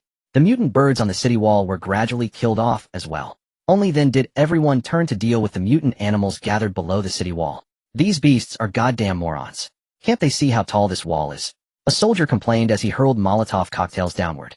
If it weren't for the fact that their main targets just now had been the mutant birds in the air, this group of mutant animals would never have gotten close to the wall. Ever since the last zombie horde, Gu Chen had discovered that Molotov cocktails were incredibly useful, so he had ordered that production continue. Make as many as possible since they were simple to make. As long as they had glass bottles and gasoline, they could make as many as they wanted. Crackle, crackle, crackle. The smell of roasted meat drifted up again. To be fair, the mutant animals' meat smelled delicious. When grilled, what a pity it couldn't be eaten.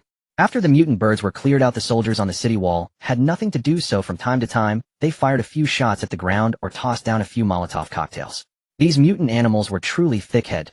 They could not tell that the soldiers on the wall were merely using them to kill time.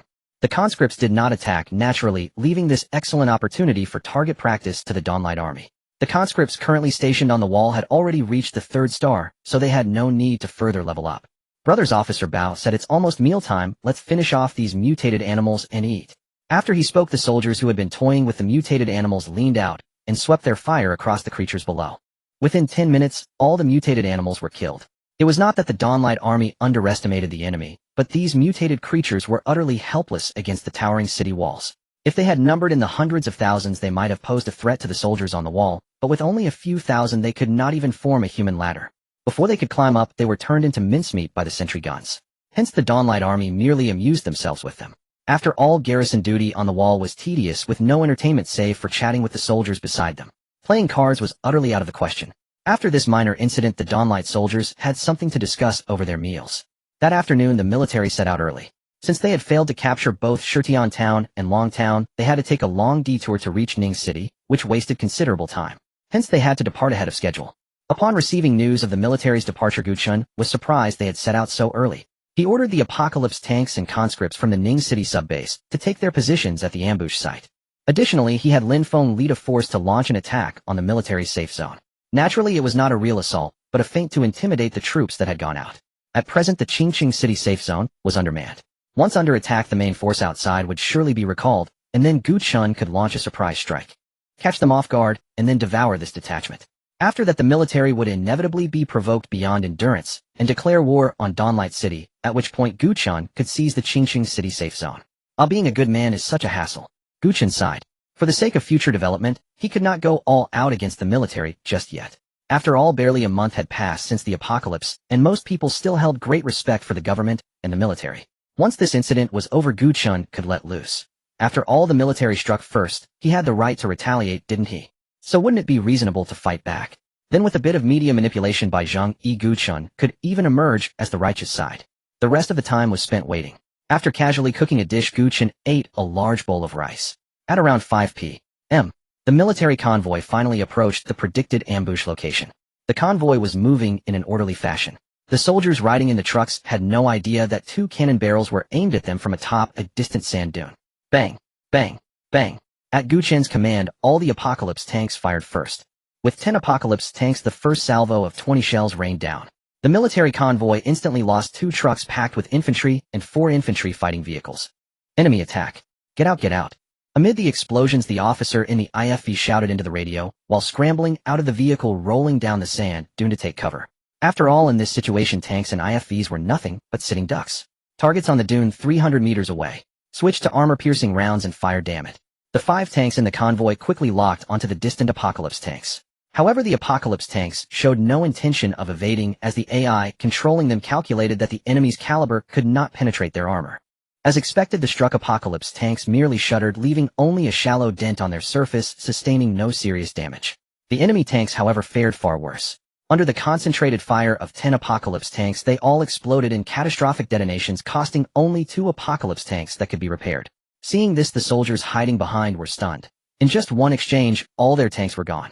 Lin Feng, it's time. Attack, but don't get bogged down. Got it, Commander.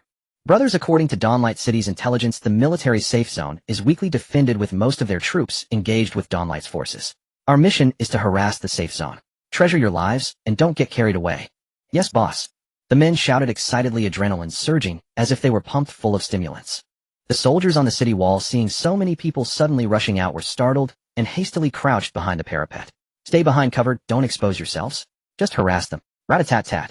Gunfire echoed continuously. The defenders of Qingqing City safe zone panicked, as they had only a small garrison left. Whoosh. Boom. Holy shit. A soldier was terrified by a rocket-propelled grenade exploding on the battlements. These guys were serious. At the same time, a distress signal was sent. But the main force outside was unable to disengage, with all personnel hiding behind the sand dunes. The helicopters in the air dared not approach, only circling at a distance. Damn, this is so frustrating. Our intelligence was definitely leaked. Report, Colonel. The safe zone is under attack and requesting reinforcements. The enemy firepower is very strong. What a... The dirt-covered colonel grabbed the radio man in shock. Jian Yi, don't pursue. Just cripple this detachment and let them retreat. It's not yet time for a decisive battle. Understood, Commander. Jian Yi acknowledged and ordered the apocalypse tanks to fire a few more salvos before withdrawing. As the battlefield fell silent, the colonel peered out to find the enemy tanks had vanished. Though he didn't know where they had gone, the opportunity was perfect for a retreat. The colonel decisively ordered a withdrawal, fearing the safe zone might not hold out. To coordinate with the operation in Ning City, the Qingqing City safe zone had dispatched most of its forces. Lin Feng, pull back. Return and await the military's retaliation. Yes, Commander. Lin Feng nodded, then waved his hand and led his men to slip away like greased lightning. Meanwhile, Wu Qingfeng was reporting to headquarters about the intelligence leak. The Ning City safe zone's operation was also forced to abort, as they lacked the strength to retake the city alone. Once the military pieced things together, they would likely suspect Dawnlight City, the only force nearby with such capability. Jian Yi, produce a Hind helicopter and continue exploring eastward. Try to find the Yellow River, then build a naval yard there. Understood, Commander. Jian Yi nodded in reply. Although the reconnaissance plane was free, he couldn't control it, so it was better to produce a Hind helicopter for faster progress. The troops dispatched by the military suffered losses of more than half. On the road of retreat, they were on tenterhooks, terrified of being bombed again. Meanwhile, because Qingqing City's troops could not get through the safe zone, and Ning City had no choice but to abandon its next operation. Gu Chen's other purpose had also been achieved. I haven't even made a home in Ning City yet, and you're already thinking about retaking it. If you take it back, where am I supposed to build my naval dockyard? Once the Hind helicopters were produced, he could go find a broad, open stretch of water to build a naval dockyard. It was only when the dispatched troops returned that they discovered the enemies who had attacked the safe zone had long since fled. The unit spent a whole day running around in circles for nothing. Not only had they been played for fools, but they also suffered heavy casualties. Damn it. This is definitely Shugong City's doing. Commander, let's just attack. I can't take it anymore. Hearing his subordinates, Wu Qingfeng gave a cold snort, then slammed the table in rage. Assemble the troops tomorrow. We're going to destroy Shugong City. Yes, Commander. The appearance of a powerful armed force in his own territory had already made Wu Qingfeng feel very uneasy. But for the sake of the greater good, he had endured for so long. However, he could not endure any longer. If he did not wipe out Shugong City, his words might no longer carry any weight in Qingqing City. Shugong City's rate of growth was simply too fast. Wu Qingfeng even suspected it had several workshops producing heavy tanks. After the battle, he had specifically sent people to check the ambush site of Shugong City. Judging by the track marks, they were definitely heavy tanks. Maybe even super heavy tanks. But weren't heavy tanks basically already obsolete? Where did they get the workshops? Despite his endless confusion, the data provided by the tank engineers could not be wrong. After all, this was their area of expertise, and they were old masters who had worked for decades. Commander, according to the men who retreated, the armor-piercing shells from our tanks simply couldn't penetrate their tanks. That is why we suffered a crushing defeat. Can't penetrate them. Wu Qingfeng was shocked again. A 125mm round can't penetrate them. What the hell kind of steel monster was that? That's right. We sent out 5 main battle tanks, and the enemy had 10. In the end, the result was 5-2. What's more, their tanks have twin barrels. I think it's ridiculous. Twin barrels have too many disadvantages, whether in mobility or accuracy. Wu Qingfeng nodded in agreement, but his subordinates would not lie to him. By the look of it, Shugong City seemed to have mastered some astonishing technology. How many tanks do we have left? Reporting to the commander, the garage still has 20 main battle tanks, 10 infantry fighting vehicles, 5 self-propelled artillery guns, and 8 helicopters. Pull them all out tomorrow. Summon the chief of staff. I'll discuss how to fight tomorrow with him. Yes, Commander. All the tanks drove out of the garage one after another. Such a big commotion naturally couldn't escape Du Wei and Yang Li's notice, so the two quickly informed Gu Chen. Seeing the military react so quickly and launch so many tanks, Gu Chen knew beyond a shadow of a doubt that it was coming for him. So he transferred all of the Apocalypse tanks from the Ning City branch base over here. They would probably reach Shugong City by tomorrow morning. Notify all soldiers to rest well tonight. There will be a fierce battle tomorrow. Gu Chen naturally knew why the military had moved out so quickly. They certainly wanted to take him by surprise. Too bad they hadn't guessed that there were moles planted by Gu Chen within their ranks. Having prepared in advance, Gu Chen stretched and collapsed on his bed, falling asleep.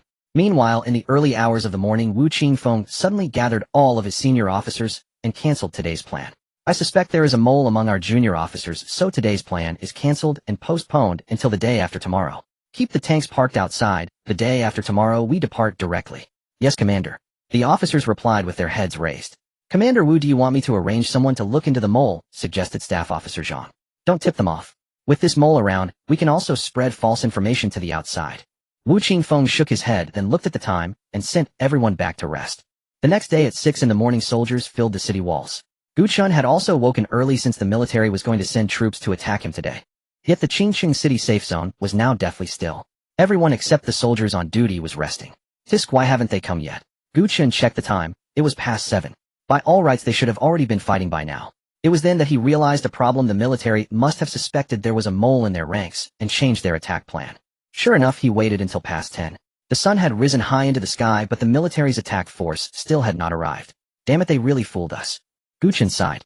Du Wei and Yang Li could not possibly deceive him after all. The two were 100% loyal to him. This time he had been too presumptuous. The military wasn't stupid. With one incident after another, they were bound to suspect a mole inside. After returning the soldiers on the city walls to their normal state, Gu Chen paid it no more attention. If there was any latest news, Du Wei and Yang Li would inform him immediately. After lunch, the Qingqing City safe zone staged another major operation, but it was only to put on a show for the mole. More than a dozen tanks rumbled to life and drove out of the city gate. Seeing this, Du Wei hurriedly sent a message to Gu Chen. Gu Chen naturally had everyone stand ready. It was only after a while that they realized they had been fooled again. The next day, they staged the same act again. By the third day, Gu Chen had grown somewhat numb to the messages from Du Wei. Damn it. I'll believe it one last time. I hope the military is serious this time. These past 2 days had truly frazzled Gu Chen, and he was no longer sure about them. Still in line with the principle of caution, he ordered all soldiers to assemble. These past days, besides the red alert soldiers, the other soldiers had also been thoroughly run ragged. But even though they complained, their hands moved quickly. They grabbed their weapons, checked their ammunition, and sprinted to the city walls. Over these 2 days, they had repeated this several times. It had to be said that they were getting more and more skilled at emergency assembly. As a result, the Shugong army thought Gu Chen was training them. But this time Gu Chen had guessed correctly. The military wasn't fooling him. They really had dispatched a large force, and to prevent what had happened last time, they also sent 2 companies to lie in ambush near Longtown. Wu Qingfeng didn't need to think to know that the ones who had attacked the safe zone that day were from the Black Gold International Shelter. So if the Black Gold International Shelter dared to come out this time, the military would beat the living daylights out of them. This time Gu Chen did not have Lin Feng resort to the same old trick. The military was no fool. The same ploy would never work twice. They have probably already set traps around Longtown by now, right? Gu Chen muttered to himself as he stared at the red dots on the radar. The military was truly something else. Previously, when they toyed with him, they would always send out their troops directly, and the radar would clearly show enemy units approaching, which was why Gu Chen had believed them every single time. Gu Chen stared hard at the radar and let out a breath of relief. They were already halfway there. Surely they weren't bluffing again. Have the garrison troops on the city wall prepare for battle. You got it, Commander. Boris grabbed his rifle and dashed out of the command room, his face full of excitement. Having been cooped up without fighting for so many days, Boris was about to go crazy. The alarm inside the city blared. Hearing it, the soldiers knew this time it was real. But upon learning that their enemy was the military, the Shuguang army soldiers were dumbfounded. The military? Why would the military come to attack us? They had thought that some faction from Longtown was attacking Shuguang City, but they never expected the military. Last time during the zombie tide, they even came to help. How could they suddenly turn their backs and refuse to recognize them? The more they thought about it, the more aggrieved the Shuguang army soldiers felt. Damn those uniformed bastards. They have no sense of loyalty. Fuck their mother's brothers. Don't hold back later. Beat them to death. Boris also cursed furiously, and these words instantly ignited the Shuguang army soldiers' fighting will. Sniper opened fire directly as soon as the enemy infantry fighting vehicles entered range. Yes, General Boris. The anti-tank infantryman crouching on the watchtower replied with a steady voice. Bang! An armor-piercing round shot out, and an infantry fighting vehicle 800 meters away had its track blown off, stopping dead in its tracks. Too far away, failed to take out the target, but the target has been disabled. After saying this, the anti-tank infantryman took aim once more, readying himself to deliver the killing blow. Bang! The bullet ricocheted off. Too far, a ceasefire. Understood, squad leader. Although there was no officer among the 5 anti-tank infantrymen, Gu Chen had appointed one of the 1-star soldiers as the leader of this small squad. This made command more convenient. Soon afterward, the distant infantry fighting vehicles fired smoke grenades, and the crew quickly got out to carry out emergency repairs. The remaining troops continued their advance as usual. Sniper, find the bastard taking potshots at us. With that, a sniper wearing a desert ghillie suit slipped away through the smoke toward a distant high point. Based on years of experience, he quickly zeroed in on the approximate position of the anti-tank infantryman, only waiting for the man to fire another shot. Just as the sniper was thinking this, bang! A gunshot rang out, and an infantry fighting vehicle's turret was knocked askew. Whoosh! The sniper locked onto his target in the blink of an eye and fired a shot. The glass on the watchtower burst apart, and the anti-tank infantryman's head split open like a smashed watermelon. Gu Chen was also startled by the sight. Fortunately, he had not been arrogant enough to stand on the watchtower and enjoy the view. He silently resolved never to stand that high again. After all, at any moment a bullet from a kilometer away could blow his head off. Take out that sniper. Gu Chen ordered the 1-star anti-tank infantryman. As a 1-star anti-tank infantryman, he was naturally extremely powerful. It took him merely a second to lock onto the sniper. The desert ghillie suit was completely useless. There was a single bang, and the sniper was instantly blasted into a mist of blood. Break the tracks of their tanks. The Type 09 sniper rifle in the anti-tank infantryman's hands was probably only enough to shoot off a track, and maybe not even that. The remaining 4 anti-tank infantrymen quickly cycled their bolts and fired. Bolt fire, bolt fire. After 2 rounds of shots, only 2 tanks had their tracks broken. After that, they could no longer shoot because an armored vehicle speeding over from the distance let loose a huge curtain of smoke shells. In an instant, the distant battlefield was filled with smoke and nothing could be seen. The anti-tank infantry were no longer useful. All they could do now was wait for the military forces to approach Shuguang City. Time slipped by drop, and the Shuguang army soldiers' nerves grew increasingly tense. Finally, a series of muffled booms came from afar, and explosions broke out on the city wall. The blasts left the soldiers nearby with ringing ears. Boom. Boom, boom, stay hidden. Their cannons can't break through the city wall. Even so, many were shaken to the core. Apocalypse tanks, go out and give them a gift. Yes, Commander. More than 20 Apocalypse tanks drove out from the city gate, and Boris also began preparing for laser designation. This was Gu Chen's first real battle against the military. Saying he wasn't nervous would be a lie. Fortunately, the Apocalypse tanks did not let him down. After a single concentrated volley, they successfully suppressed the enemy's firepower. The military finally got a true look at the Apocalypse tanks. Every high-ranking officer was astounded. One after another, they declared they had never seen this type of tank before, not even on a conceptual blueprint. Gotta say, that tank is really cool. A frontline commander put down his binoculars and said, Just after he spoke, the anti-tank infantryman caught the glint of the lens and fired a shot directly. The pillar of the temporary field command post was snapped off. With the air full of flying sand and dust, the officers in the room were all stupefied. Had they just taken a stroll in front of the King of Hell? Move the command post back? Damn it, those bastards are playing dirty, using an anti-material rifle as a sniper rifle. Bang! Another shot came, but it was stopped by sandbags. Oddly, it did not penetrate. The officers hurriedly retreated. At the same time, a mortar position was set up. Although there were only 10 mortars, they were still quite a threat to the soldiers on the city wall, and the anti-tank infantry couldn't reach that position anyway. At that moment, Gu Chen directly had Boris use the laser designator to guide MiG fighters to bomb the nearby position. With such terrifying power, even the shockwaves alone would rattle you to death. An ear-splitting roar tore through the air. Everyone looked up and then saw the sleek silhouette of a MiG fighter streak across the sky. Is that? Get down. Take cover. Boom. The mortar position that had just been set up was instantly destroyed. Everyone inside was knocked into internal injury by the shockwave, blood streaming from their mouths. Damn it, how the hell are we supposed to fight this? A group of officers stared angrily at the fading MiG fighter. Without surface-to-air missiles or a large number of heavy anti-aircraft machine guns, it was basically impossible to shoot down a supersonic fighter. Their tanks were suppressed, the skies were suppressed, and their only advantage, the mortar position, had been blown up as well. To minimize losses, Wu Qingfeng had no choice but to order a retreat. At the same time, he realized the gap between his side and Shuguang City. They just ran. Gu Chen chuckled. Still, the military's approach was perfectly reasonable. If you can't win and still force a fight, that's just brainless. Since they had retreated, Gu Chen had no intention of pursuing. He understood the principle of not chasing a cornered enemy. Besides, Du Wei and Yang Li had already reported that anti-tank guns had been mounted on the walls of the Qingxing City safe zone. So Gu Chen decided not to chase. Even if Boris could call in MiG fighters to clear them out, it still wouldn't work. The laser designator couldn't be used from too far away, and coming closer would risk him being picked off by enemy snipers. Boris couldn't be revived, so Gu Chen would never risk him no matter what. Well, did they follow? Reporting commander, no. The soldier covering the rear took out his walkie-talkie and answered.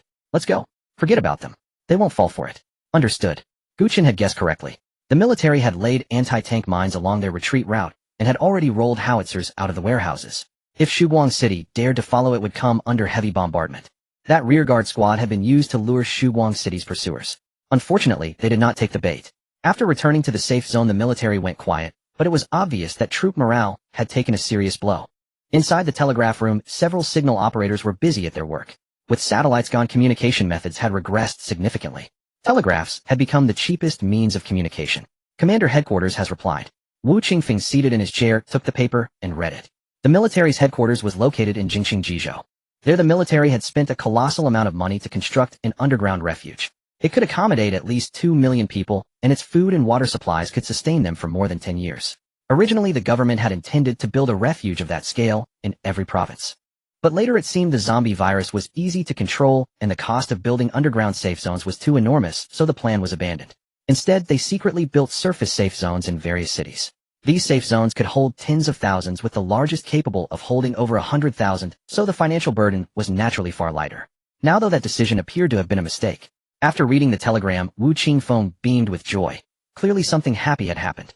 Headquarters was trying to retake the missile base. Once they successfully recaptured it, why would they need to worry about Shuguang City?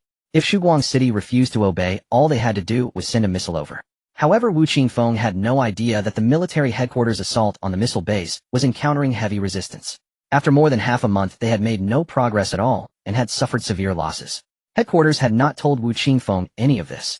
But if Wu Qingfeng had known, he would probably curse them out. What was so hard about the missile base? It was only a rear garrison. Even after turning into zombies, the most they could do was fire guns. We survived a zombie horde of hundreds of thousands. How could you fail to handle just a few zombies? Unaware of all this, Wu Qingfeng swaggered back to the command post humming a tune. Yo, Commander Wu, still cheerful after losing a battle. That's not like you, Staff Officer Zhang said with a smile, glancing at the teapot on the table. He had expected Wu Qingfeng to snatch it away, but to his surprise, Wu Qingfeng poured him a cup instead. What? Is something the matter? Staff Officer Zhang wiped the smile off his face and asked seriously. Haha, why so serious? It's good news. Headquarters is preparing to retake the missile base. Once we control the missiles again, this apocalypse should be coming to an end soon. Staff Officer Zhang's eyebrows rose at that. Oh, is that so? That really is worth celebrating. No wonder you were kind enough to pour me tea. Haha, old Zhang, I'm happy today. How about a drink tonight? Staff Officer Zhang smiled and shook his head, then made an excuse to decline. Wu Qingfeng scratched his head in puzzlement.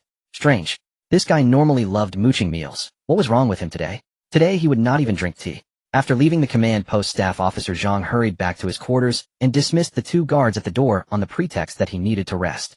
Inside Shuguang City, Gu Chen sprawled on the bed after dinner, while the monitor before him played a TV drama he had asked Xiaoqi to download before Doomsday.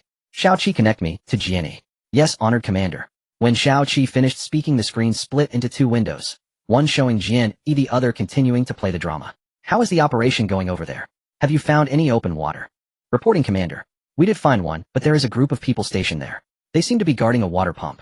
When the Hind helicopter flew over, it was almost hit by a rocket. What? A rocket launcher? It's not the military, is it? Gu Chen sat up straight. Why the hell was everything working against him? No, commander.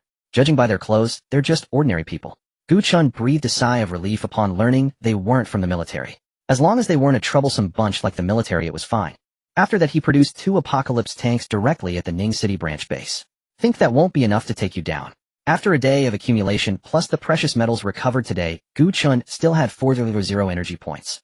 After weighing the options, he decided to produce the nuclear missile. Though he had no use for it at the moment, a superweapon of such deterrent nature was still absolutely necessary. 3000 energy points, a drop in the bucket. After selecting it for construction, Gu Chen took another look at the Iron Curtain device. It was also 3000, and it could be upgraded. Gu Chen decided to build it tomorrow once he had enough energy. As he always said, it might be useless, but it couldn't be absent. The naval shipyard had already found a suitable location and was under construction, so it was time to prepare to unlock the allies. A night passed. When Gu Chen woke up, he looked at the time, 7:00, and ordered Jianyi to begin the operation. Ning City, Huanghe River Basin. 2 Rhino tanks and a squad of conscripts drove across the bridge with a Hind helicopter following closely to protect them from rockets. The more than 20 armed men guarding the water pump were jolted awake by the rumbling. Grabbing their weapons, they swarmed out in a disorderly rush. Had just a bunch of scattered rabble. Gu Chen laughed at the sight. They knew there were tanks, yet they still came rushing out in a crowd. If that wasn't courting death, what was? Boom. Boom. The second Apocalypse tank didn't even bother to engage them individually. Just 2 shells were enough to blow that small temporary camp apart. Those more than 20 men were blown so thoroughly that not even ashes remained. Jianyi, take control of this stretch of the river. No creature is allowed to approach. Then build a branch base and the naval shipyard. Understood, commander. To be honest, Gu Chen was a bit frustrated too. Why was the base construction range so small? If he wanted to conquer the entire world, wouldn't he have to build hundreds of thousands of base vehicles? Respected commander, the nuclear missile silo has been constructed. Place it at the main base. Gu Chen nodded, not expecting that this superweapon would take so much time to build. At the same time, after placing it, Gu Chen also discovered that this thing was not free. It actually cost 5,000 each time. And there was a preparation time of 1 hour. Forget it. If it really were like in the game where a nuclear warhead could be produced in less than 10 minutes, I'm afraid I would have been unable to resist blowing up the blue star. Gu Chen smiled. He had no use for nuclear bombs now. Oh, in fact, nuclear weapons were more often used to deter other forces. Gu Chen thought the same. So he planned to reveal it at an appropriate time to intimidate the military. He even wanted to conduct a nuclear test. The produced base vehicle drove out, and the naval shipyard had also been constructed ahead of time. After arriving at the location, the base vehicle unfolded directly, and the naval shipyard was also placed. Currently, Gu Chen only had the Iron Curtain left. According to Xiaoqi, building the Iron Curtain would unlock the Allied forces. Xiaoqi, I want to ask which country's units in the game are the Allied forces? Respected commander, all units of the Allied forces are included. Initially, the units of the Lighthouse Nation. In the game, other nations' units can be unlocked through the Research Center. Produce 2 more submarines and save the remaining energy points for the Iron Curtain device. Understood, respected commander. Although there was no threat in the water so far, Gu Chen still chose to produce 2 submarines to be on the safe side.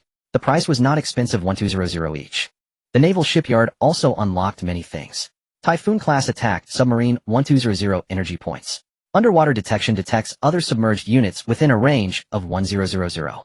Submersible stealth maintains submerged stealth, blocking all detection. State is removed when attacked or attacking. Sea Scorpion destroyer, 2500 energy points. Can target air and ground. Main weapon, 2 150mm naval guns. Secondary weapon, 4 20mm anti-aircraft guns. Giant squid, 3000 energy points. Underwater detection detects other submerged units within a range of 1000 meters.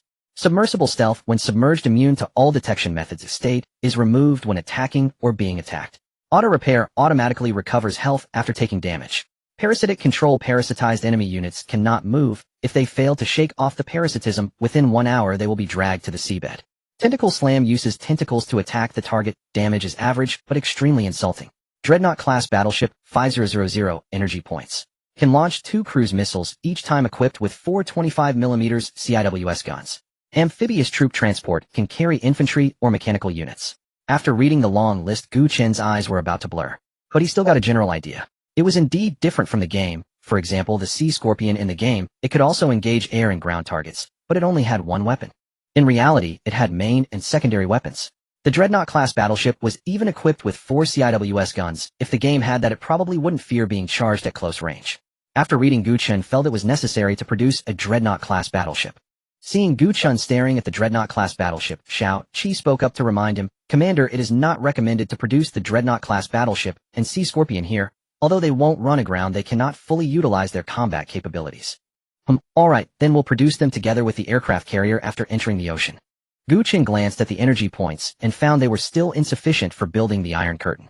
At this moment, he remembered something. Hadn't countless meteorites struck the blue star earlier? Those things should be worth a lot of energy points, right? Thinking of this, Gu Chen couldn't wait, but unfortunately, he hadn't found a single one so far. Oddly enough, back then the meteorites in the sky were countless. Now when he wanted to find them, there was none to be found, and the satellite that had crashed in front of his home had long been conveniently recycled by the mining vehicle. Respected Commander, your engineers have successfully developed a production line. Please check. Javelin anti-tank missile production cost 500 energy points, each launcher 200 energy points each. Has the ability to attack aerial targets, but the effect is average. This thing is useless too. I already have individual missiles with the same function as the Javelin, and they don't cost energy points. Gu Chen curled his lips, then closed the interface. Although it was useless, having extra didn't bother anyone. If the raw materials for the 3 production lines at the industrial park haven't been found, yet they could be produced here at the ordnance factory. Currently, to save energy points, Gu Chen rarely used the ordnance factory, at most producing some Baposha bullets, to send to Dragon Town. After all, Dragon Town was now secretly a subsidiary force of Dawn City. However, the military didn't know this. Even the people in the Black Gold International Shelter only thought it was a cooperative relationship. They didn't know that Lin Feng had been controlled by Gu Chen. Recently, Gu Chen had also placed a politician in the garrison base of Dragon Town to win over the people. With Lin Feng's strong support, the politician's speech work went smoothly. Currently, most civilians and armed personnel had agreed to join Dawn City. Gu Chen had to praise the politician unit. How is this a politician? It's a pure brainwashing expert. Indeed, Gu Chen thought the politician's speeches were mind control. Although it was useless on him, it was indeed very inflammatory and made people easily convinced. This reminded him of a certain historical figure. Time came to evening, the Iron Curtain device had been produced and constructed. Gu Chen looked at Xiao Qi with full anticipation. Ding, congratulations to the host for maxing out the Soviet faction tech tree, unlocking the Allied faction. FCK. Gu Chen, who hadn't heard the system voice for a long time, was startled by the cold mechanical voice. Only then did he remember that his red alert base seemed to be created by something called the extraction system. System, are you still there? After waiting a few seconds with no reply, Gu Chen shrugged his shoulders. Boring. Xiao Qi. Respected Commander, what are your orders? His Xiao Qi was sensible, always at his beck and call. Show me the Allied faction units.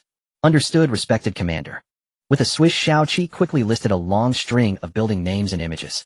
They were not much different from the Soviet faction, but with some additions such as the ore refinery and air command. Defense units, personnel units, armored units, and air and naval forces were not yet unlocked, but Gu Chen could guess them.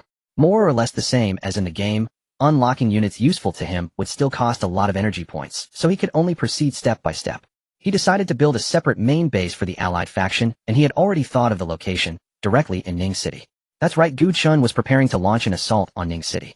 Xiao Qi, I recall that after unlocking the Allied forces faction, the soldiers produced can be customized, right? Yes, esteemed Commander. Alright, produce 50 conscripts of Caucasian descent armed with 416 Hong Kong dollars assault rifles. Don't use Xia Kingdom equipment either. Designate them as the Special Operations Unit. Understood, esteemed Commander.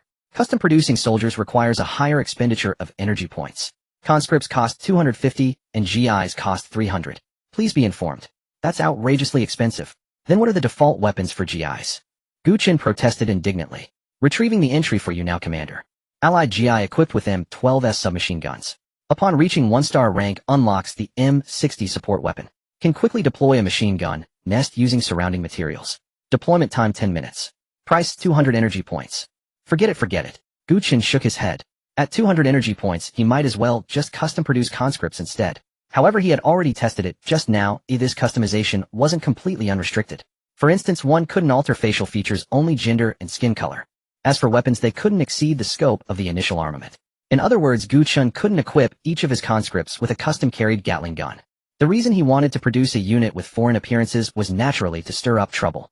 This way, even if the military racked their brains, they would never suspect Dawn City. Soon a small, strikingly Yankee-looking force marched out of the barracks in perfect unison. Reporting, Commander. The Special Operations Unit has arrived. I am Platoon Leader Li Long. Gu Chen had already been waiting at the barracks gate for quite some time. He hadn't expected to be so lucky as to produce a platoon leader outright. He had originally planned to detach one from another unit to lead this squad, but now that seemed unnecessary. However, upon hearing Li Long speak in Chinese, Gu Chen realized a problem. Didn't these men know how to speak English? Do you all speak English? Yes, Commander. All 50 conscripts answered in unison. Esteemed Commander, Red Alert units are capable of using 8 languages. If necessary, they can switch between them freely. However, their default language is Xia Kingdom's tongue. Xiaoqi reminded him warmly. Damn. Awesome. It was just that Gu Chen lacked culture, only knowing how to say damn. Were these even conscripts? With higher intelligence, wouldn't they practically become spies? Xiaoqi, give them foreign names, then send me the list. All right, Commander. After clearing his throat, Gu Chen proceeded to assign them their mission. Li Long, take this unit and infiltrate Ning City. Preferably establish a small power base. Most importantly, you must make others believe that you are a foreign force. Understood. Understood, Commander. Li Long answered loudly. Gu Chen then allocated 4 reconnaissance vehicles to them. After all, since they were supposed to be a foreign force, it wouldn't be reasonable for them to possess overly advanced equipment in the Xia Kingdom.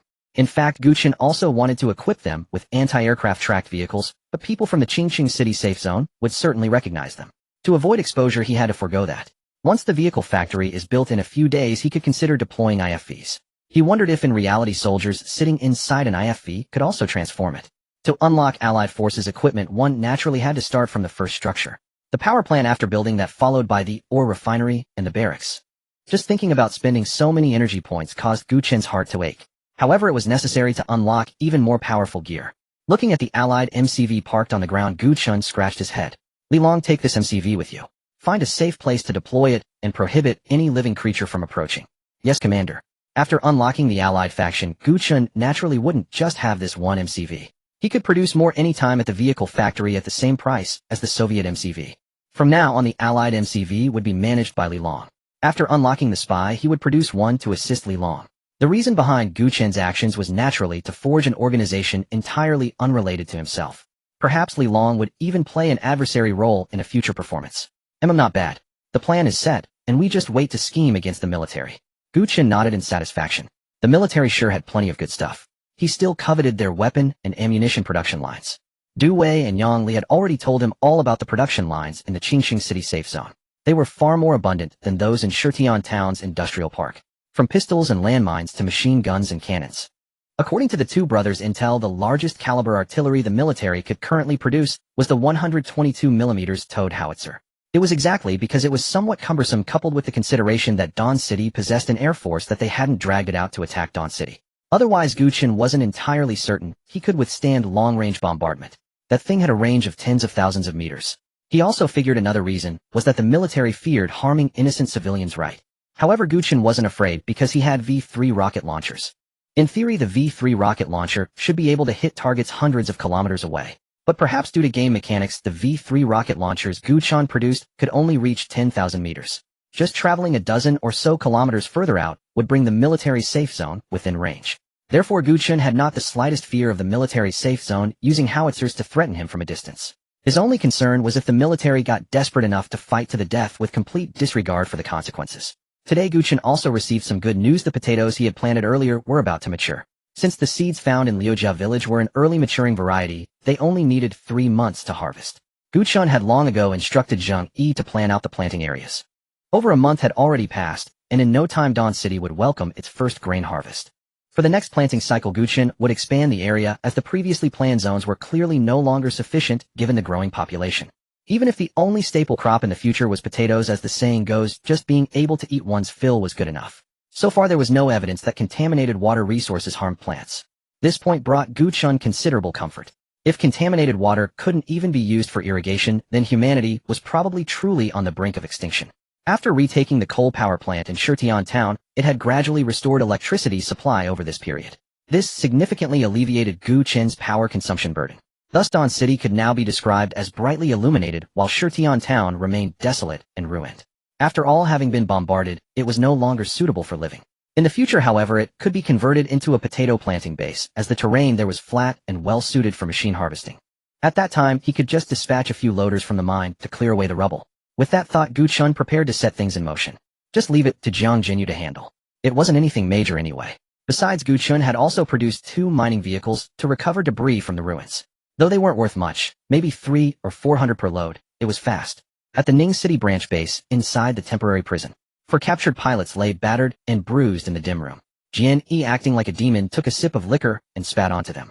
Pull him up. The requisition soldier beside him immediately hauled up one of the half-conscious men. Will you talk or not?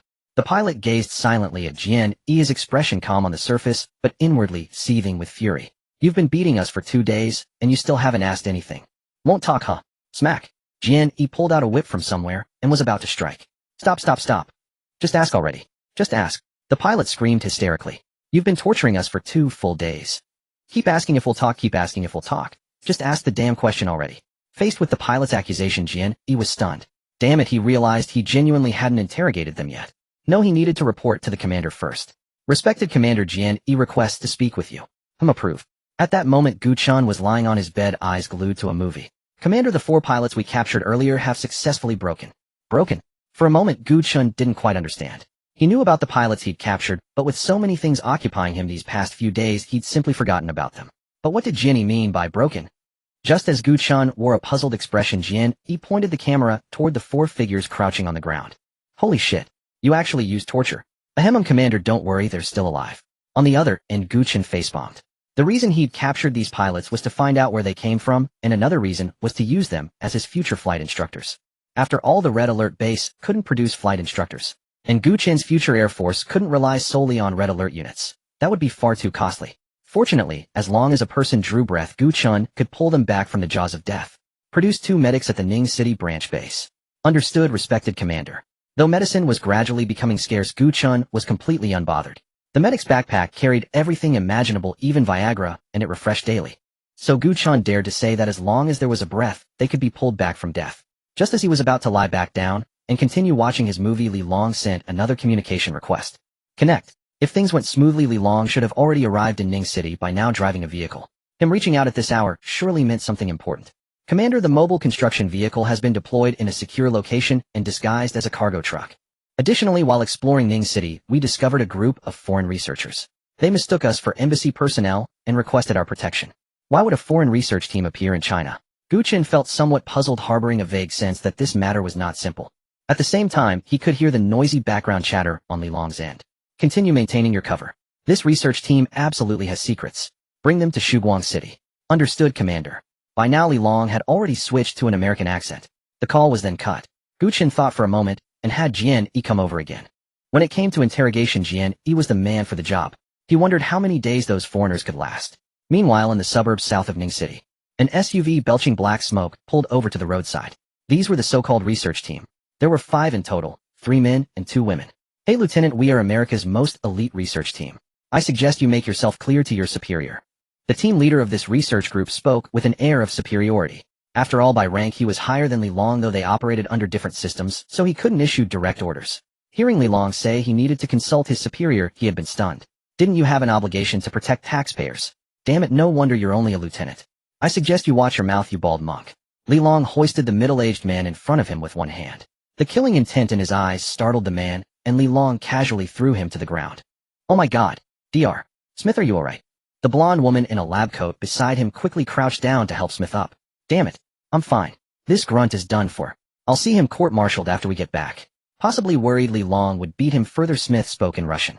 However, he never would have guessed that requisition soldiers were fluent in 8 languages.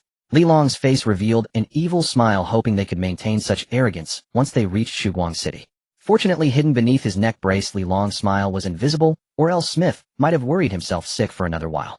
Get in the car. I'll take you to a safe place.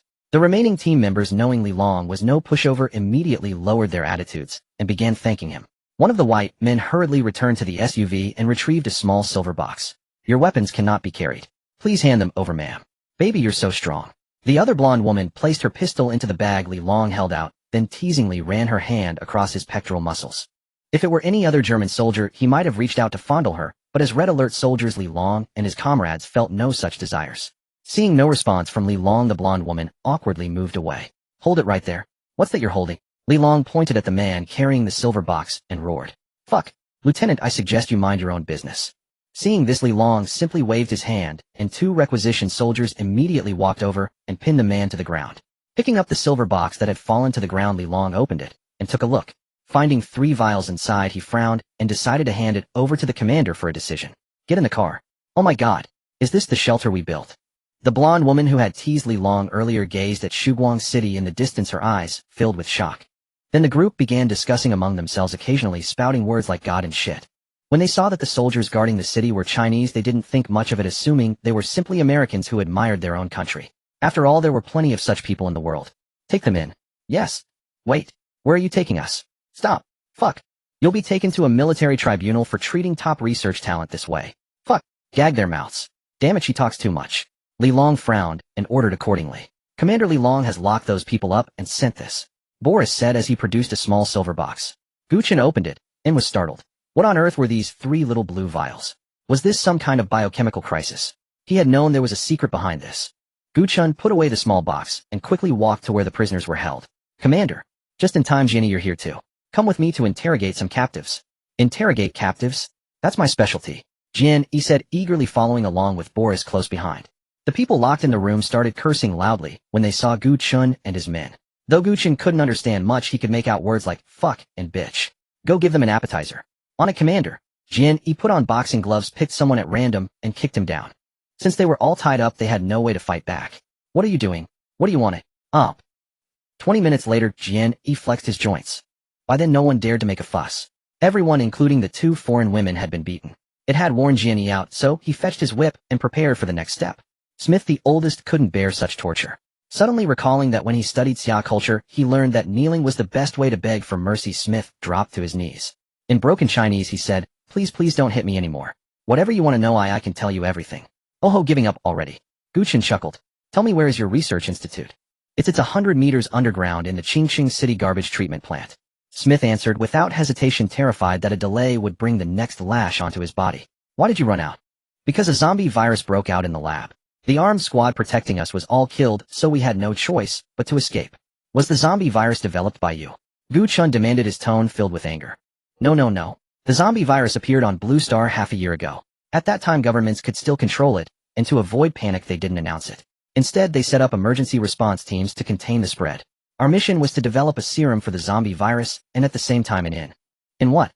Gu Chen slapped him. At the same time, release the zombie virus in Xia Kingdom to accelerate its spread. Is this box the zombie virus? No. We haven't extracted the virus yet. It's simple, just draw some blood from a zombie. Then what are these 3 test tubes? Gu Chen's voice was now seething with rage. Though he didn't consider himself very patriotic facing such a group of scoundrels with ill intent toward the people of Xia Kingdom, he feared he might lose control and kill them all. But before that, he needed to extract information. This I cannot say. Smith's eyes suddenly turned serious. His companions breathed a sigh of relief. Then Smith abruptly changed his tone. Unless you promise not to kill me. If you don't speak, I'll kill you right now and ask the others. Gu Chen's voice was flat, his gaze like that of a dead man. No. You must promise not to kill me, then I'll talk. Bang.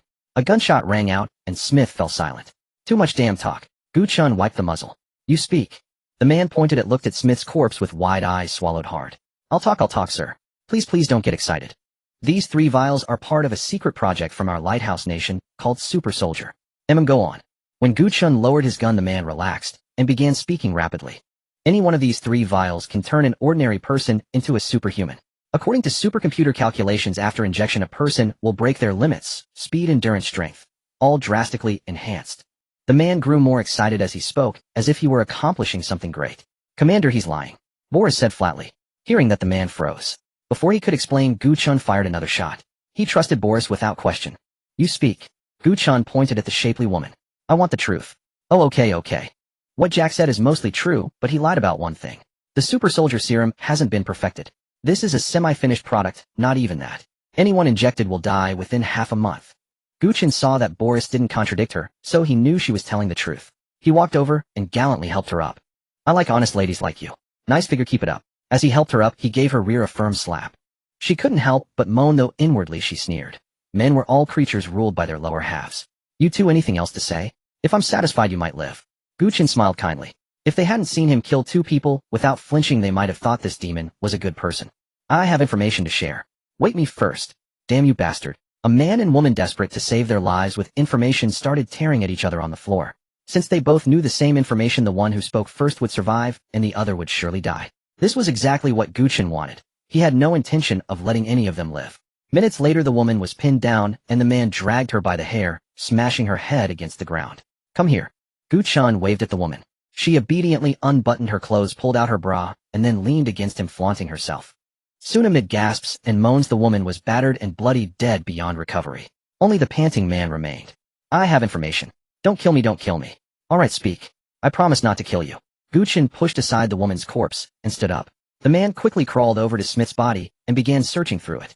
Soon he pulled a small black USB drive from Smith's anus. Sir, this USB drive contains a wealth of valuable research data that will surely be of great help to you.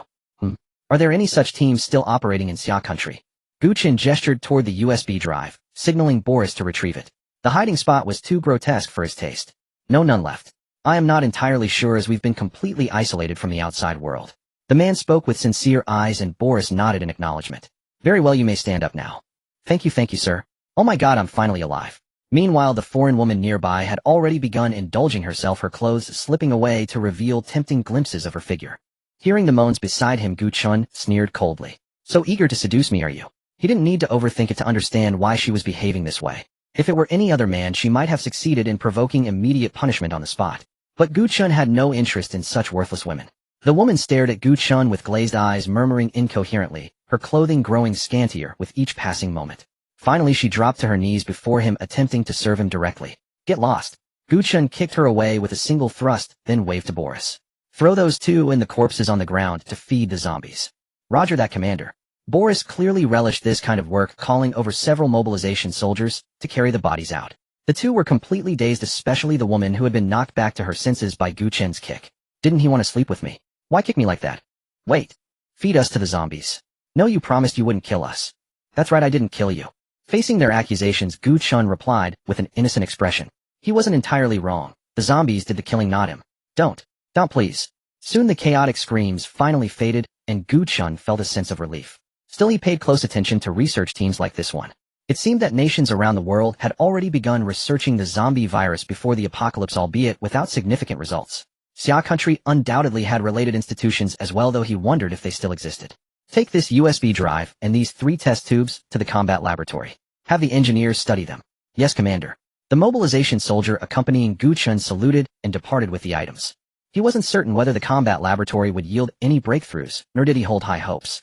After all, the Lighthouse Nation, one of the great powers on Earth, had achieved nothing remarkable. They had only produced a defective serum, one that killed anyone who drank it. All right, GNE, return to your post. Leave those pilots alone, or I'll find a use for them. Yes, Commander.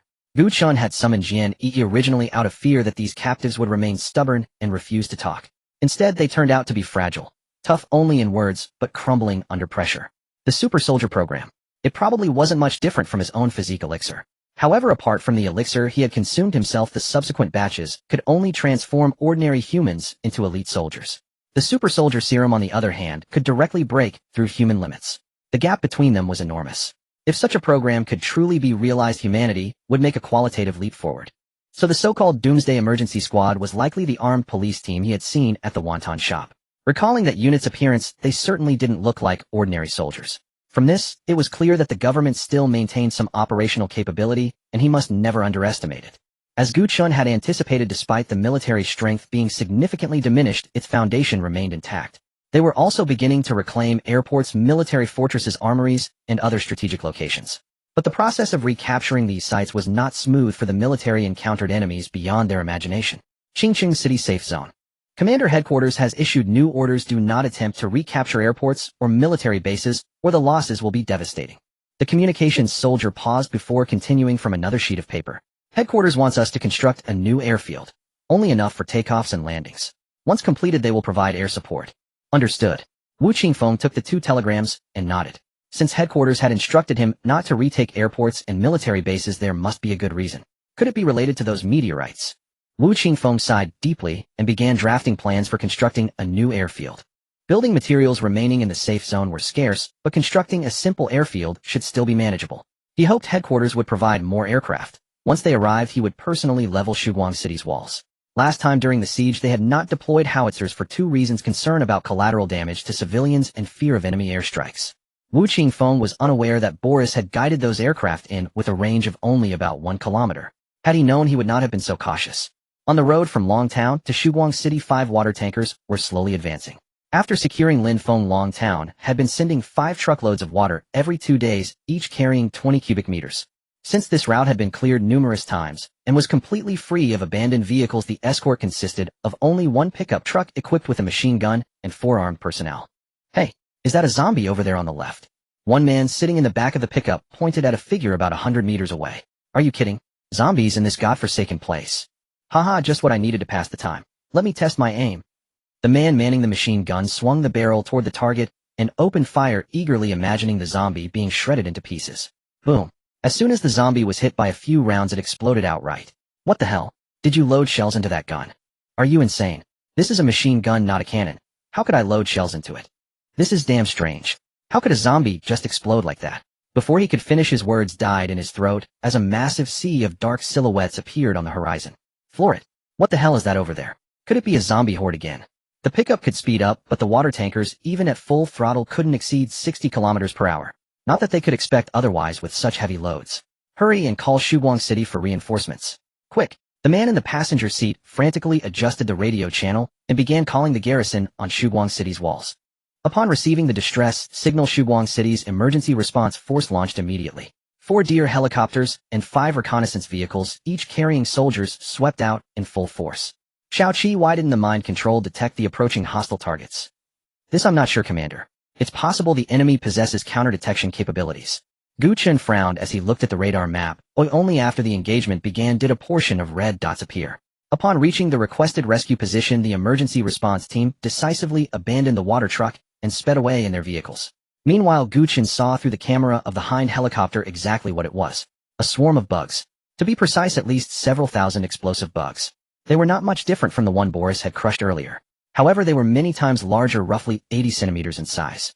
Moreover, the surface of their bodies was as smooth as if waxed, and upon exploding they would spew a thick, black viscous liquid that looked utterly repulsive. After closing the high-definition image, Gu Chen ordered the emergency response team to return immediately. Without the protection of city walls, facing the explosive bugs outside the city meant certain death. Because the firepower of the emergency response team was utterly insufficient to withstand thousands of bugs. On the other side, after picking up the water truck driver, the pickup truck sped off in a flash, its mounted machine gun firing continuously as it fled. Following Gu Chen's orders, the reconnaissance vehicles also rushed back into the city while the hind helicopter stayed behind to provide rear cover. As the thousands of explosive bugs neared their target, their speed suddenly surged, and their bodies puffed up like pufferfish. Bang! The water truck left behind successfully attracted the targets.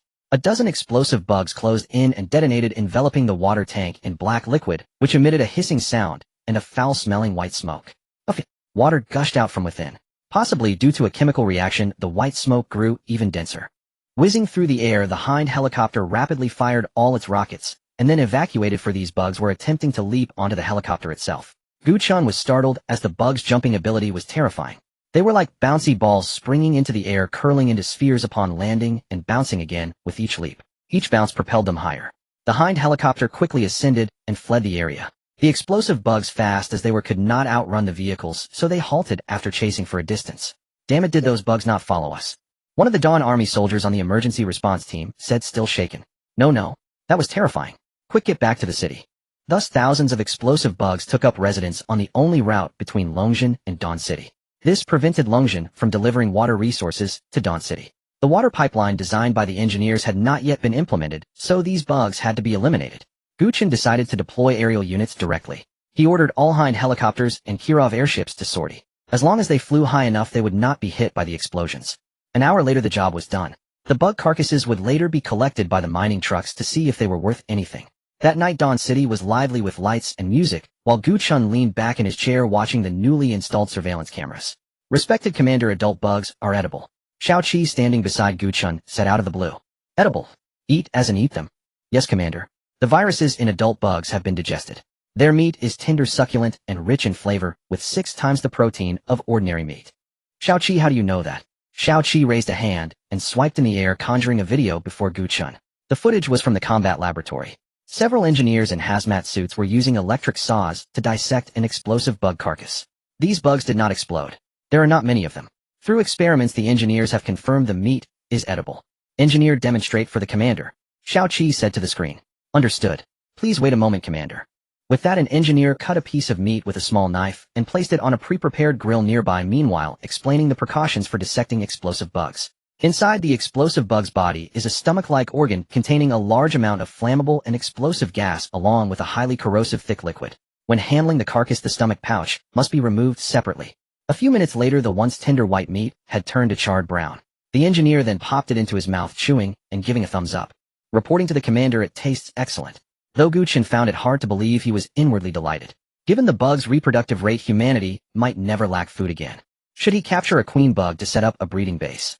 That would mean an endless supply of food. At the thought, Gu Chen's heart raced with excitement, completely forgetting whether others could accept this. Nevertheless, Gu Chen planned to keep the origin of the meat secret, simply packaging and selling it directly. Xiao Qi, how many explosive bugs did not detonate? Respected Commander, the engineers have counted a total of 50 intact carcasses. Damn, process them all. Gu Chen exclaimed with joy, for this was all food. However, knowing it was bug meat, he himself would never eat it no matter how delicious. It was too off-putting. Handling the carcasses was simple, just produce a few more engineers, as they were experts at this. Roar. Time to sleep, Xiao Qi. Turn off the lights. Yes, Commander. Good night. Gu Chen lay down and soon fell asleep. Tomorrow he planned to take Boris to the Ning City subbase to meet the 4 pilots who should have been rescued by the medics by now. The next day, under Gu Chen's orders, a meat shop opened in Dawn City. It was advertised as government-subsidized meat. Each pound cost only 1 point, with a daily limit of 1 pound per person. When asked what kind of meat it was, the seller claimed it was guinea pig meat. After all, guinea pig meat was quite similar to this bug meat. The seller happened to be Jiang Jinyu. Indeed, he juggled multiple roles: director of the Public Security Bureau, captain of the Liujia Village Patrol Team, and owner of the government meat shop. A true part-time king. Gu Chen had long had Boris control him, but even without that it would have been fine, as Jiang Jinyu's trust in Gu Chen had reached 99,999. At that moment, a long line had formed outside the meat shop. Everyone craned their necks, peering at the shop. The morning broadcast had informed them, and people who had not eaten meat in a long time gathered eagerly. Dawn City is the one that truly puts the people first. Yes, they even distribute subsidized meat. Can other shelters offer such happiness? Damn it, I've heard from people who came from Long Town. Their leader never cared about their lives at all. They could barely survive each day, and people kept starving to death. Then Long Town must have the worst living conditions. Although the military has also stopped providing free food recently, they do distribute relief porridge. But that stuff is so watery it's practically soup. Wait, how do you know about the military's living standards? Haven't you heard some of our guys recently defected from the military camp after hearing about how good our life is here? The citizens within the city were extraordinarily joyful today, for they had finally tasted meat. Guinea pig meat. Just 1 point, essentially as good as free. Within a single day, Gu Chen's stature in their hearts had grown even more magnificent. Gu Chen and Boris had already arrived at the Ningxi branch base by helicopter. Commander, you've arrived. The situation with those 4 has stabilized. Jian Yi saluted, then drove to take Gu Chen to meet the 4. The place where the 4 were detained was not the Ningxi branch base itself, but an auto repair shop nearby. No other buildings stood around it, while abandoned large trucks were parked inside. At that moment, a medic happened to walk out. Commander. Where are they? After Gu Chen entered the factory building, he saw 4 people huddled together drinking thin porridge. Yo, you look quite energetic. Jian Yi walked over with his hands behind his back. Upon hearing Jian Yi's voice, the 4 people's hands visibly trembled. Our commander has something he needs to speak with you about. After saying this, Gu Chen walked over. Greetings, I am the mayor of Dawn City. Seeing the 4's confused expressions, Gu Chen smiled faintly, then waved to Boris. Boris grabbed 2 of them, one in each hand, and dragged them into the small room. What are you doing? Calm down, my subordinate just needs to ask a few things. Gu Chen pressed the 2 down with one hand, and said lightly. The 2 pilots were completely bewildered. What kind of strength was that? A monster. Over 10 minutes later, Boris scratched his head and walked out of the small room. Commander, the loyalty test failed. Perhaps their faith is too deep. I think we need to assimilate them for a period before proceeding. Boris offered his suggestion, having never expected that the 2 could withstand his loyalty test. Gu Chen pondered for a moment. These people certainly couldn't be killed or sent back. After all, with their technical skills, they were very important to Gu Chen. However, since he couldn't control them now, he could only let them live in Dawn City. Gradually, these 4 would come to accept it. Then the 2 also walked out of the small room. What did he ask you? He didn't ask anything special, just chatted about daily life and discussed their ideals. Stop chatting. Your current status is that of prisoners of war. Gu Chen said, then changed his tone. But everyone's goal is to save more humanity, so in a way we're also friends. Boris, untie them. This move left them completely baffled. Could it be that coercion failed, so now he's trying bribery? Let's get acquainted. What are your names?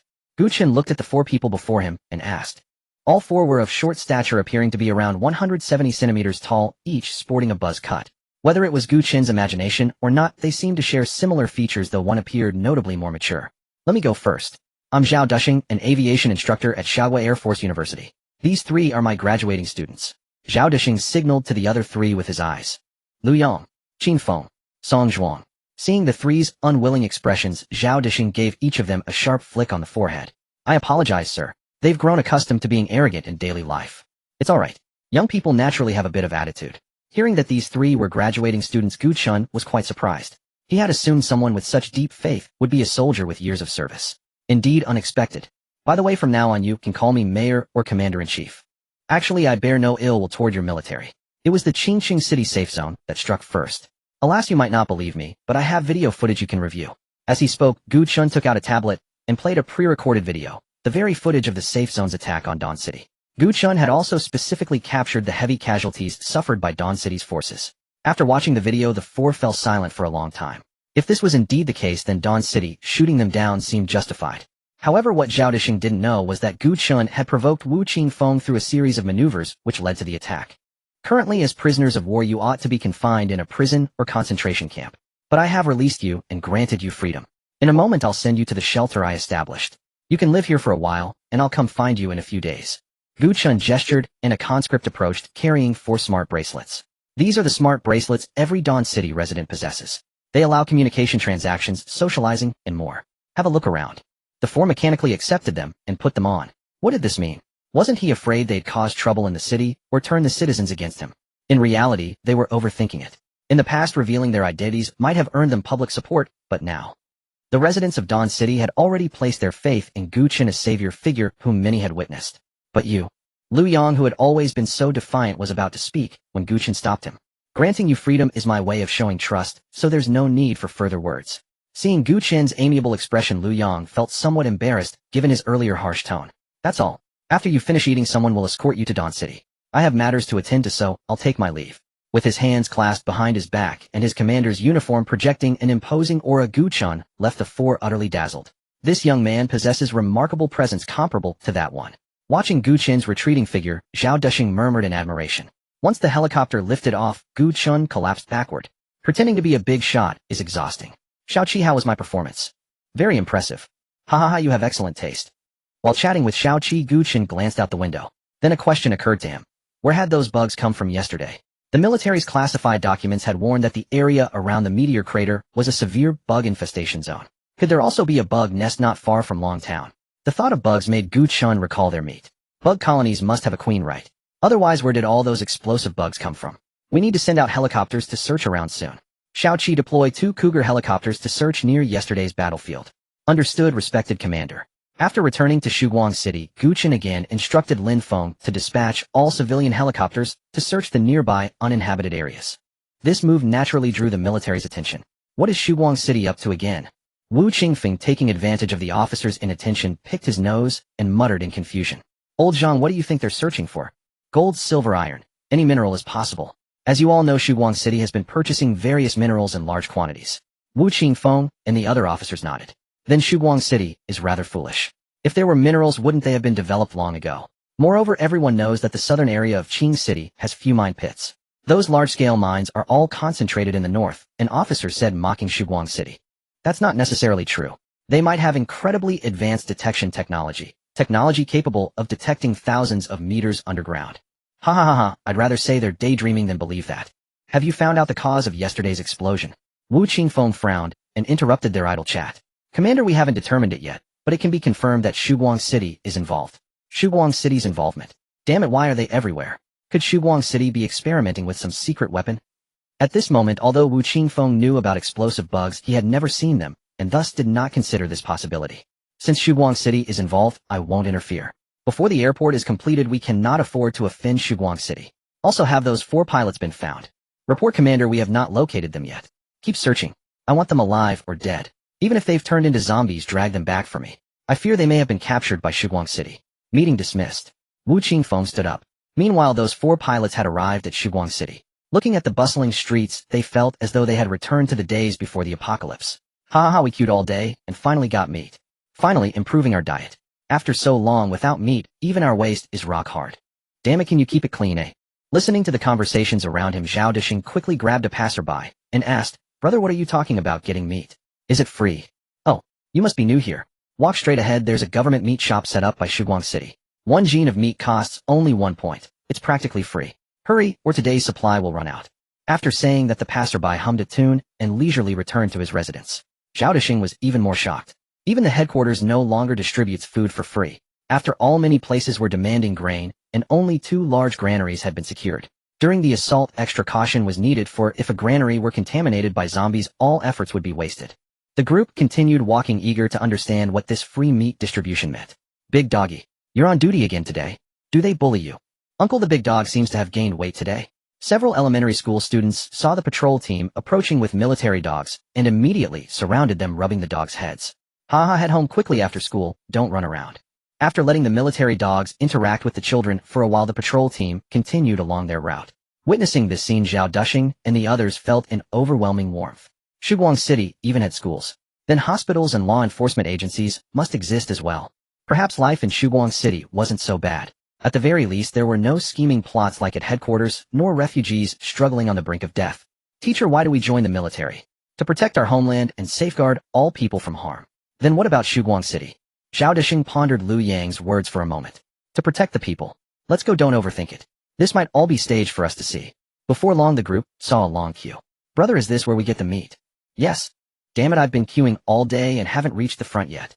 "Brother, we just arrived today. Does the meat shop operate every day?"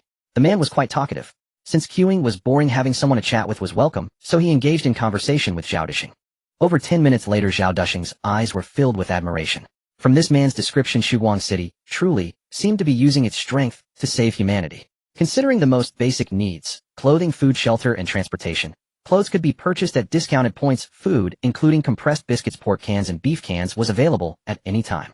This was something Zhao Dishing had never expected, because at headquarters, ordinary people were never sold meat. Only on Fridays would some frozen chicken and minced meat appear, and even then in limited quantities, often unable to secure any. Most fine foods were enjoyed by the high-ranking officials. People mostly ate compressed biscuits and dry cakes made from mixed grains.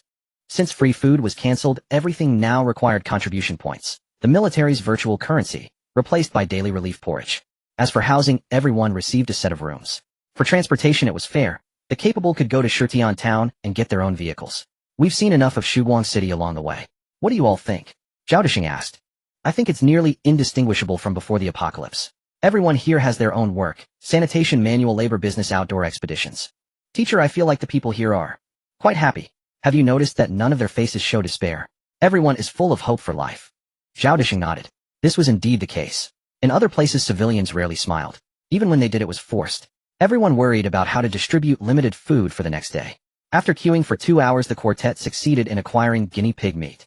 They had to overdraw their points, yet they hailed this feature as remarkably considerate. "Guinea pig meat. I've never had it before. Let's try it when we get back." Meanwhile, the helicopter squadron searching for the insect swarm failed to find them, even as night fell, eventually returning empty-handed. Little did they know that directly beneath them, deep underground, lay the insect swarm's lair. At that moment, a long, slender tentacle emerged from the sand. In the darkness, no one could possibly notice this antenna-like appendage. After the helicopters departed, one after another hunched insects about a meter tall crawled out from the sand, staring intently at the direction the helicopters had gone. "Chi! Chi!" Several insects waving their metallic sides emitted strange tones, as if communicating. Soon these insects burrowed back into the ground. The next day, since the insect swarm had not been located the day before, the helicopter squadron set out again. Gu Chen also scrutinized the screen images carefully, refusing to believe there was no insect nest nearby. Otherwise, where did those thousands of exploding bugs come from? Did they fall from the sky? Or was it a rain of bugs? The footprints left by the insects that emerged last night had already been covered by fresh sand and dust overnight. Thus this time they still couldn't discern any clues. "Number 1, let's go? It seems we'll be returning empty-handed again this morning." Roger prepared to return. Everyone was about to leave, but Gu Chen kept staring at the camera feed from the hind helicopter. He always felt that something seemed to be hidden beneath the sand. "Hind, pull up now." Gu Chen's pupils instantly constricted as he saw the insects emerging from the sand. Realizing their intent, he shouted at the low-flying hind helicopter. But it was too late. The Reapers, which had been lying in ambush for a long time, launched into the air with the help of a cylindrical bug, and using their two sharp sides they attached themselves to the helicopter. In an instant the helicopter's alarms blared. Rat-a-tat-tat, rat-a-tat-tat. Countless bullets struck the Reapers, splattering black blood, but the Reapers remained clinging to the helicopter, as if immune to pain. Rip! A screeching sound came from the sides, and the helicopter cockpit door was torn open. Then the Reaper jumped inside. In just a few seconds this Longtown helicopter crashed, and the same fate befell the others. Although the Hind helicopters were controlled by an AI brain, they were also entangled by the Reapers before they could gain altitude. In the end, Longtown only managed to send out 2 helicopters, while Shiguang City was left with only 3 Hinds. Damn! Gu Chen angrily slammed the table, then picked up the walkie-talkie. V3 rocket launcher, get it out, and bombard the location marked on the radar. Yes, Commander. The AI brain of the V3 missile launcher immediately responded, then slowly turned its direction. Gu Chen had originally planned to capture the mother entity alive and use it to produce food later, but now screw this. If he didn't blow its brains out today, he would change his surname. Whoosh whoosh whoosh whoosh whoosh. Dazzling flames and acrid smoke exhilarated the crowd. The entire Shiguang City witnessed the rockets in the sky. Brother Zhao. Rocket shells. MMIC them. Don't worry, with the headquarters capabilities, rockets at this speed can be easily intercepted. A minute later some of the Reapers that were chasing the helicopters heard the violent explosions and turned to look stunned. Home was stolen. Boom. Successive explosions generated terrifying shockwaves, directly blasting the ground insects away and exposing the insect swarm's lair, a crater the size of a football field. Inside were larvae covered in slime, but now they had become carbonized protein. Screech. A deafening sound came from the swarm chasing the helicopters. Although Gu Chen could not understand it, he could sense the anger within. Heck, continue bombing the marked positions. Gu Chen marked a new point and said. After a few more minutes, all the insects were blasted into pulp. Although the Reapers moved swiftly, they could not withstand the wide blast radius of the V3 rockets, plus the rockets' impact points were scattered, so the swarm was easily eliminated. Firepower coverage is indeed the way. Satisfied with his handiwork, Gu Chen nodded approvingly. Engineer Lee, take a platoon to check the crater, and have the anti-air tracked vehicle squadron follow. Yes, Commander. Boris stood beside Gu Chen, hesitating to speak. You don't need to handle this kind of battlefield cleanup. Gu Chen naturally knew what Boris wanted to say. After all, the guy was a war maniac, always thinking about fighting. All right, Commander, nothing escapes you. Boris shrugged, then took a big swig of vodka. Squish, squish. At this moment the insect lair was still steaming. Engineer Lee led his men through the sticky crater, each step producing a nauseating sound. Platoon Leader Lee, what's this thing? A soldier asked, curiously staring at a tentacle protruding from the ground. Bang, bang, bang. Just blow it up. Don't touch it. The air grew increasingly pungent. Engineer Lee's nose twitched, and he suddenly shouted.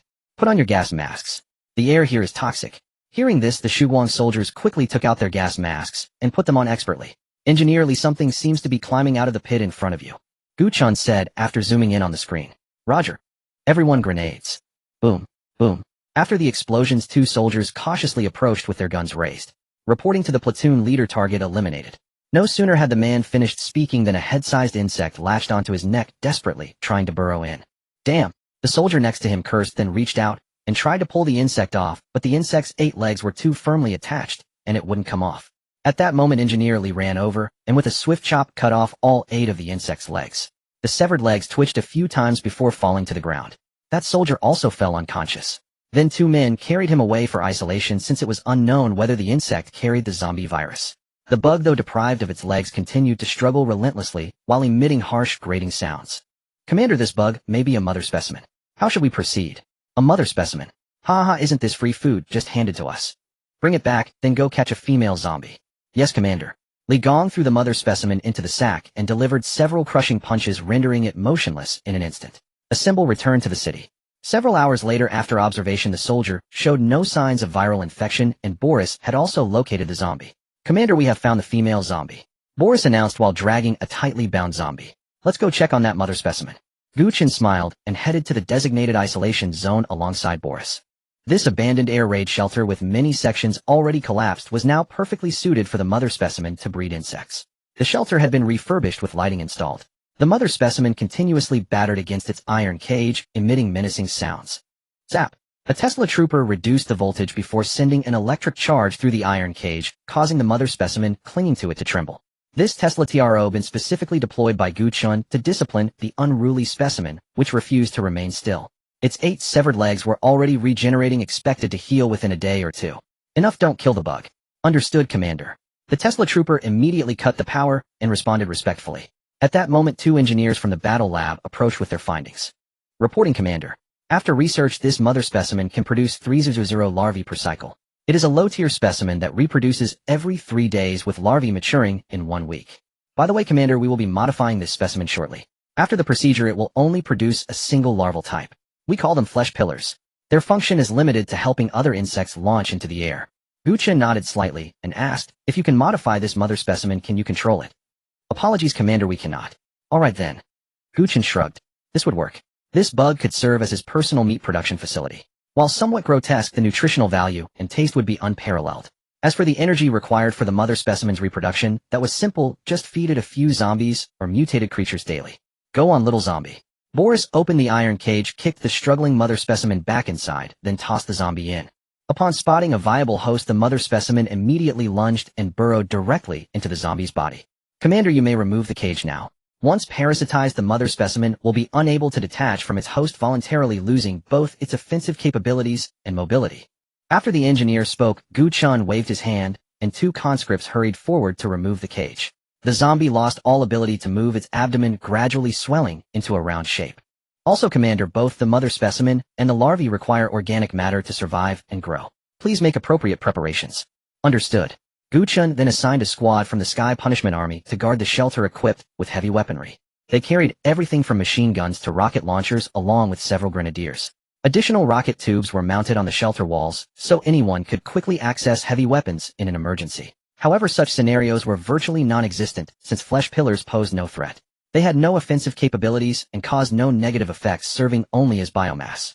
Station your men here and bar all non-red alert units from approaching. Once the larvae mature, eliminate them directly. Yes, Commander. The platoon leader saluted. Gu Chen nodded and departed, then added 2 sentry guns inside the shelter for good measure. He hadn't anticipated such smooth progress. Food supplies would no longer be a concern. Vegetables would consist of potatoes and protein from insect meat. Perfect.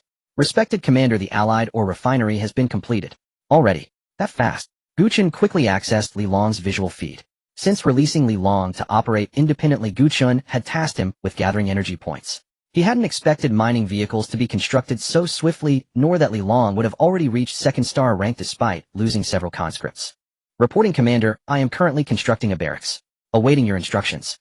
Li Long stood within the allied base, watching the screen before him. While the outlying base lacked an AI brain like Shao Qi, the AI could manifest at any satellite location at will. No worries, did you locate the mine? Gu Chen asked curiously. Not exactly. We discovered a satellite near where we established the base and retrieved it after moving it back.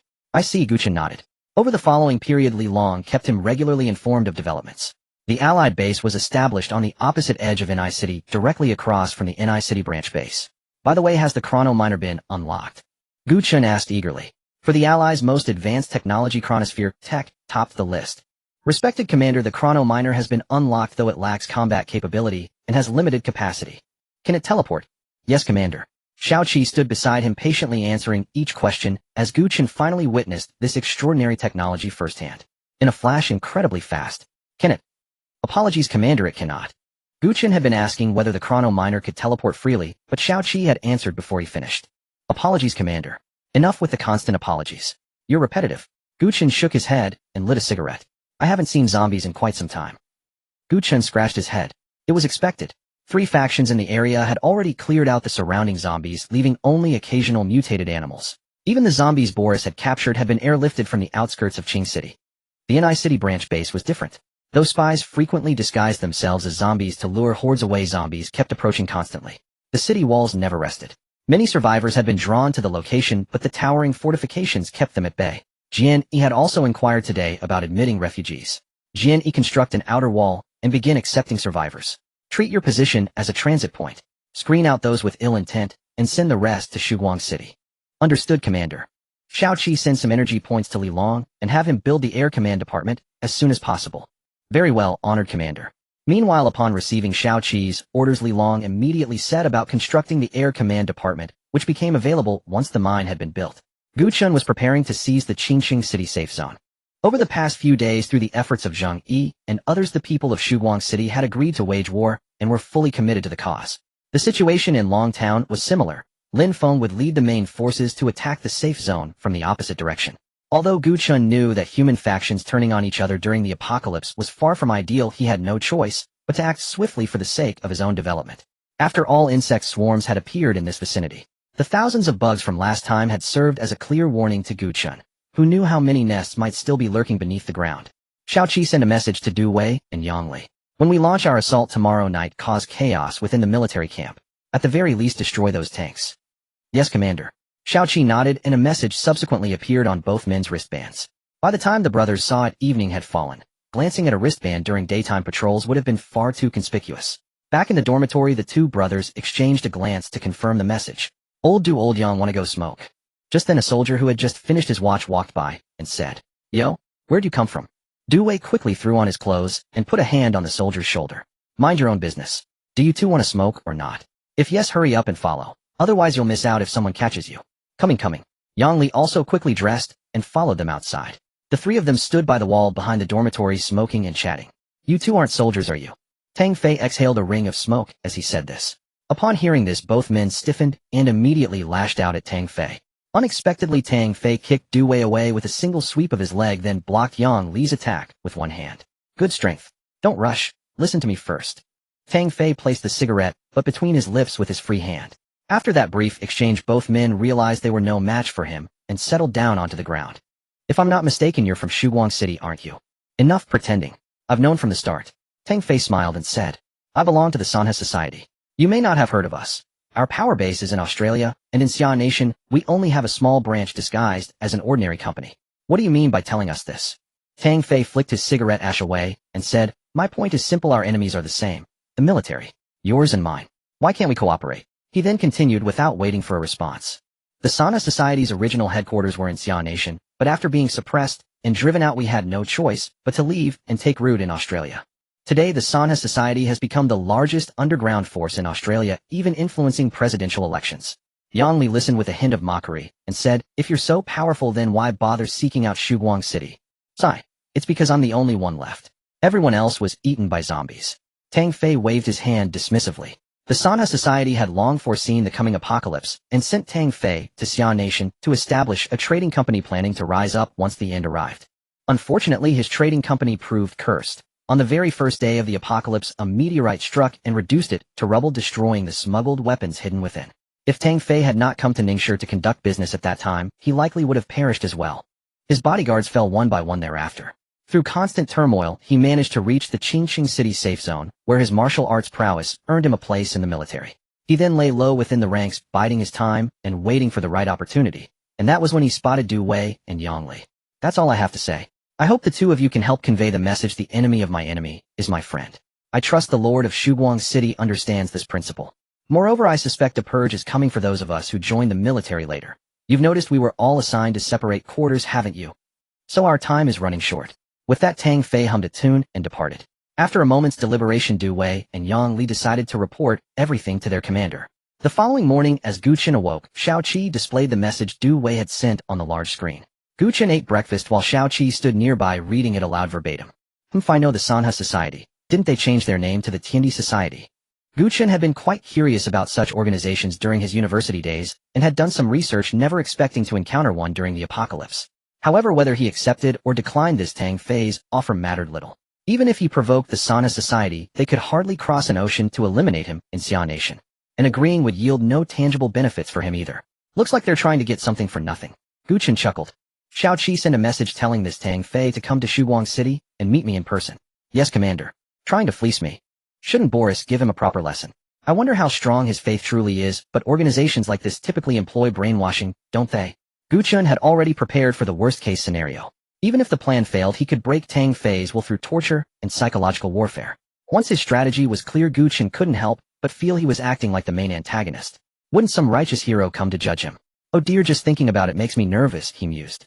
But I wonder if this so-called hero could withstand a cannon blast. After indulging in these thoughts for a moment, Gu Chen handed his bowl to Boris. Wash it and get out. Ningxi safe zone.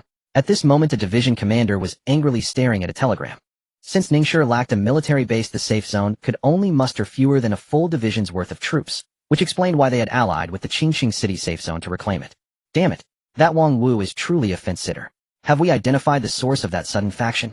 Confirmed, division commander. A lieutenant reported, his face etched with worry as he looked at the commander. What's with that expression?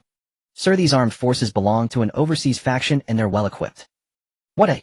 The division commander stared at the lieutenant in shock. However, they don't have armored vehicles, and their numbers are not large. What's strange is that they managed to build such towering city walls. As he spoke, the lieutenant took out a photograph taken from a high vantage point. Although it was somewhat blurry, the tall city walls were still visible. Have you determined which country it is? Not certain. We haven't observed them from close range.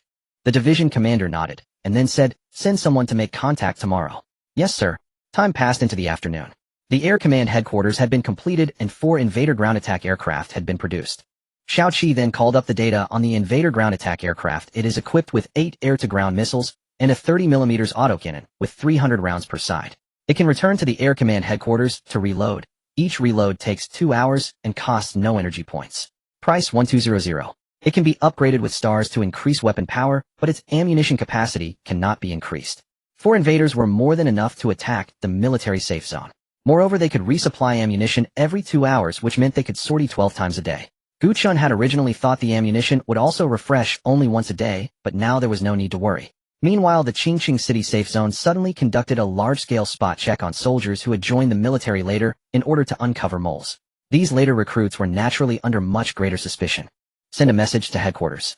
The makeshift airstrip is complete and can accommodate 6 aircraft. Yes, Commander. The radio man had just sent the telegram when the headquarters already prepared dispatched 6 fighter jets to the Qingqing City safe zone. They were expected to arrive tonight. Reporting to the commander, 100 suspects have been found. How should they be dealt with? Lock them up.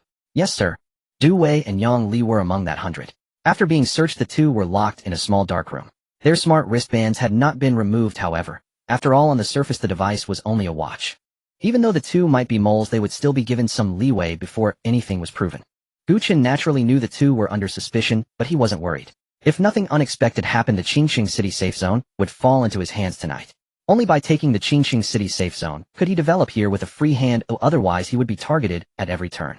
Gu Chen had no doubt that as long as he attacked Qingqing City, the military would definitely be bold enough to exploit the opening. Just when everything was ready and Gu Chen was about to send out his troops, a sudden change occurred. What did you say? The Qingqing City safe zone is requesting an alliance with us. Gu Chen was dumbfounded. It was like a man who had just dropped his pants and was ready for a fierce battle, only for the other side to suddenly say, I'm on my period. That's right. Wu Qingfeng had requested cooperation with Shuguang City, and he had adopted an extremely humble attitude, deliberately using the word request. Moreover, learning that Shuguang City was collecting precious metals such as gold and silver in large quantities, he specially provided a large batch, and even supplied 3 tankers worth of oil. Ask what's going on, Gu Chen said with a puzzled look while smoking. I was all ready to fight you, and now you suddenly want peace. In fact, the military did not know that Shuguang City would attack tonight, but Wu Qingfeng had long sensed that the 2 sides would clash. After all, he had suddenly attacked Shuguang City last time, and he did not believe Gu Chen would not hold a grudge. That was why he had suddenly conducted the mole spot check and accelerated the construction of the airstrip. None of this, however, was the most important. The most important thing was that headquarters had sent news that hundreds of thousands of zombies and an unknown number of insect swarms were moving toward the Qingqing City safe zone. What was even more absurd was that the zombie horde's objective was unmistakable. It was the Qingqing City safe zone. Clearly something was commanding them.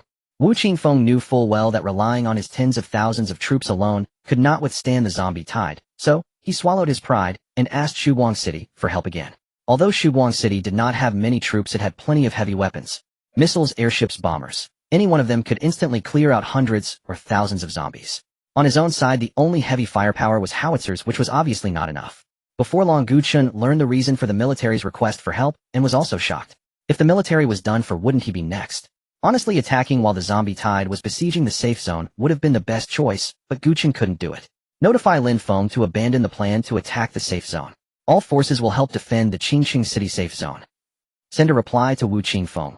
Tell him to hold on. Very well, honored commander. Inside the command post, Wu Qingfeng was overjoyed as he looked at the telegram. The safe zone was saved.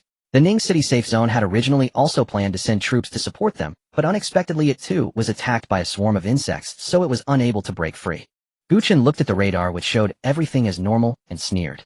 These zombies had a very clear purpose. If there wasn't some accursed thing commanding them, Gu Chen wouldn't believe it, even if he were beaten to death.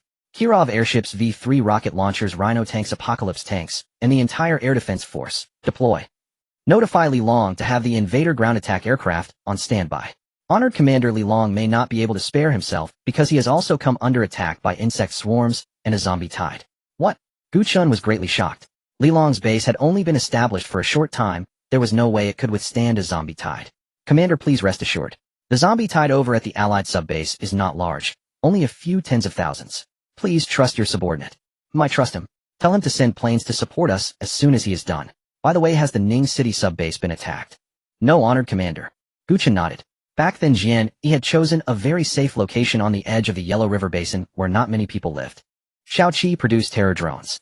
Build as many as you can. Very well, Honored Commander. Terror drones were somewhat expensive at 1000 each, but they were perfect for dealing with those bugs called Reapers.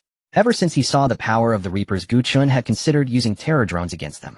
After all, in terms of speed, leaping ability, and damage, terror drones were stronger than the Reapers. However, the enemy might be far more numerous. Terror drone, a small robot 50 centimeters high, is the bane of all armored units. Its sharp mechanical claws can easily tear through armor. Its method of attack is to leap up, burrow into a tank, then electrify, and shake the tank to attack it, or to leap over and instantly kill infantry. After it is upgraded to 3 stars, a sentry machine gun is unlocked. Price 1000 energy points. Not bad. Gu Chen nodded slightly. The reason he had never produced terror drones was that these things were too fragile. In the game, as long as 4 or 5 soldiers were grouped together, these things could not even get close. However, they still needed to give him a chance to prove himself. Gu Chen then gathered the remaining Radiant engineers. Each one was enclosed within a shipping container, 5 in total. Soon these 5 containers would be suspended beneath CH-47 Chinook helicopters and dropped onto the front lines. The purpose of casing them in containers was to provide maximum protection for the Radiant engineers, keeping them operational longer. Although their demise was ultimately inevitable, every extra second of resistance would claim countless zombie lives. Everything was prepared, and the Dawn City mobile forces advanced toward the safe zone. The Dawn City army has arrived. Open the gates. The commander guarding the city gates shouted upon spotting Dawn City's forces. Commander Wu, won't this invite the wolf into our home? Upon hearing Staff Officer Zhang's concern, Wu Qingfeng shook his head. Though they had experienced friction with Dawn City, recently making relations strained, he trusted that Dawn City would not resort to such underhanded tactics. After entering the city, the V-3 rocket vehicles quickly secured optimal firing positions, while the remaining tanks similarly took up their positions. Meanwhile, the airships hovered at an altitude of 1 kilometer. As time passed, howitzer cannons and V-3 rocket fire erupted continuously. The zombies within the horde were sent flying like petals scattered by immortal maidens. Those faster-moving creatures had already escaped the blast radius, sustaining minimal casualties. Military snipers began targeting the swiftly moving Reapers, but results were inconclusive. These creatures moved as though possessed by cold edge itself, darting left and right, evading every bullet with uncanny precision. If these creatures could speak, they would likely respond with 2 calm words: 2, 3 seconds. Finding it futile to pursue the faster targets, the snipers switched to slower-moving zombies. Gu Chen monitored the battlefield situation from above via the Kirov airship. It was clear that everyone had underestimated the speed of the Reapers. Only the large-scale destructive howitzers and V-3 rocket vehicles proved effective, and that was only because their positions had been predicted in advance. These Reapers seemed to possess some form of spider sense, always detecting danger moments before it struck and evading it with rapid precision. This resulted in the vanguard of over 10,000 Reapers suffering nearly 4,000 casualties after repeated waves of bombardment. They had now surrounded the city walls. Grenades flew from the soldiers on the walls like water. Boom. Boom, boom. They're climbing the wall. They can scale it. One soldier boldly leaned over the parapet to peer below, only to find a Reaper locking eyes with him. Whoosh. Before anyone could react, the Reaper leaped into the air, its blade flashing down in an instant. The soldier's head was severed before any sound could escape his throat. Several Reapers that had scaled the wall descended upon the soldiers like gods of death, claiming lives with terrifying efficiency. However, after slaying barely a dozen, they were riddled with machine gun fire, black blood spraying in all directions. Did I miss anything? The late-arriving Kirov airship delivered its signature line before dropping its payload near the city walls. By this point, 2 of the Kirov airships had reached 3-star status. While their speed had increased, their armor was correspondingly reduced, and their bomb load had shifted from 2,500 pound to 3,000 pound ordnance. Beyond this, the 3-star Kirov airships were also equipped with 4 additional 45mm cannons capable of engaging airborne fighters, though with limited effect, and ground-based light armored targets and personnel. From a combat capability perspective, the 3-star Kirov airship represented a qualitative leap forward, no longer merely a massive bomber that could also crash itself. Even with its upgraded status, the Kirov airship's primary method of damage output remained its bomb arsenal. Watching the small mushroom clouds bloom throughout the zombie tide, the Qingqing City Safe Zone headquarters was once again left in stunned silence. Despite having witnessed this many times before, each sight of such pure, brutal devastation still left them awestruck. Report, Commander. Officer Boris from Dawn City has arrived. Quick, bring him in. Wu Qingfeng said eagerly with a smile, simultaneously refilling his teacup. Greetings, General Boris. Indeed, hello. Boris glanced around the room before extending his hand for a handshake with Wu Qingfeng. Wu Qingfeng and the other officers observed Boris with silent admiration. What a formidable general. Please join us for tea. Let us discuss how to handle these damn swarms and zombies. No need, I will ascend the wall shortly to personally oversee the battle. Boris waved his hand. At this moment, he was studying Wu Qingfeng, contemplating how to arrange a private conversation. Commander Wu, there is something I must discuss with you and Staff Officer Zhang regarding our Commander Gu. It is rather private in nature. Boris spoke with a serious expression. Wu Qingfeng immediately understood. This must be about discussing the payment terms. Such matters were naturally unsuitable for open discussion. Then you may all withdraw for now. Yes, Commander. In no time the room of officers cleared out, leaving only Wu Qingfeng and Staff Officer Zhang. Loyalty test. Boris decisively activated his skill. After a momentary pause, Wu Qingfeng and Zhang sure resumed their normal state. A few minutes later, Commander, we succeeded halfway. Boris observed the two men who had not yet fully regained their composure. Oh, what do you mean? Gu Chen had anticipated possible failure, but what did halfway success imply? Staff Officer Zhang was successfully influenced, but Wu Qingfeng was not. I see. I understand. At this point both men had recovered fully. Wu Qingfeng looked at Boris, feeling as though the man had shared much with him, though he could only recall some casual conversation. In contrast, Staff Officer Zhang regarded Boris as usual, though his eyes revealed an undercurrent of deep respect. By the way, Commander Wu, when does our Supreme Commander expect to deliver the goods? Oh, if your side is in a hurry we can proceed immediately. Then arrange it as soon as possible. Very well, I shall have our people send it over at once. Wu Qingfeng nodded, thinking that after so much small talk, they had finally reached the main point. Good, then I shall go join the battle. Boris nodded, then strode out of the headquarters with his characteristic upright bearing. Not long after leaving he checked that no one was around and shrugged. Maintaining this image is exhausting. Saying this, Boris took a hearty swig from his flask. If not for the need to uphold Dawn City's reputation for excellent conduct and strict discipline, he would have long since finished it. Meanwhile, the gunfire intensified. Some of the Reapers that had scaled the walls jumped down and charged recklessly into the rear positions. Already breaching the defenses, Boris hastily set down his flask and began firing upon the Reapers entering the city. Despite the rapid spray, his aim remained true. However, the speed of the Reapers was simply too great. One still managed to leap upward, launching itself toward Boris. WDNMD.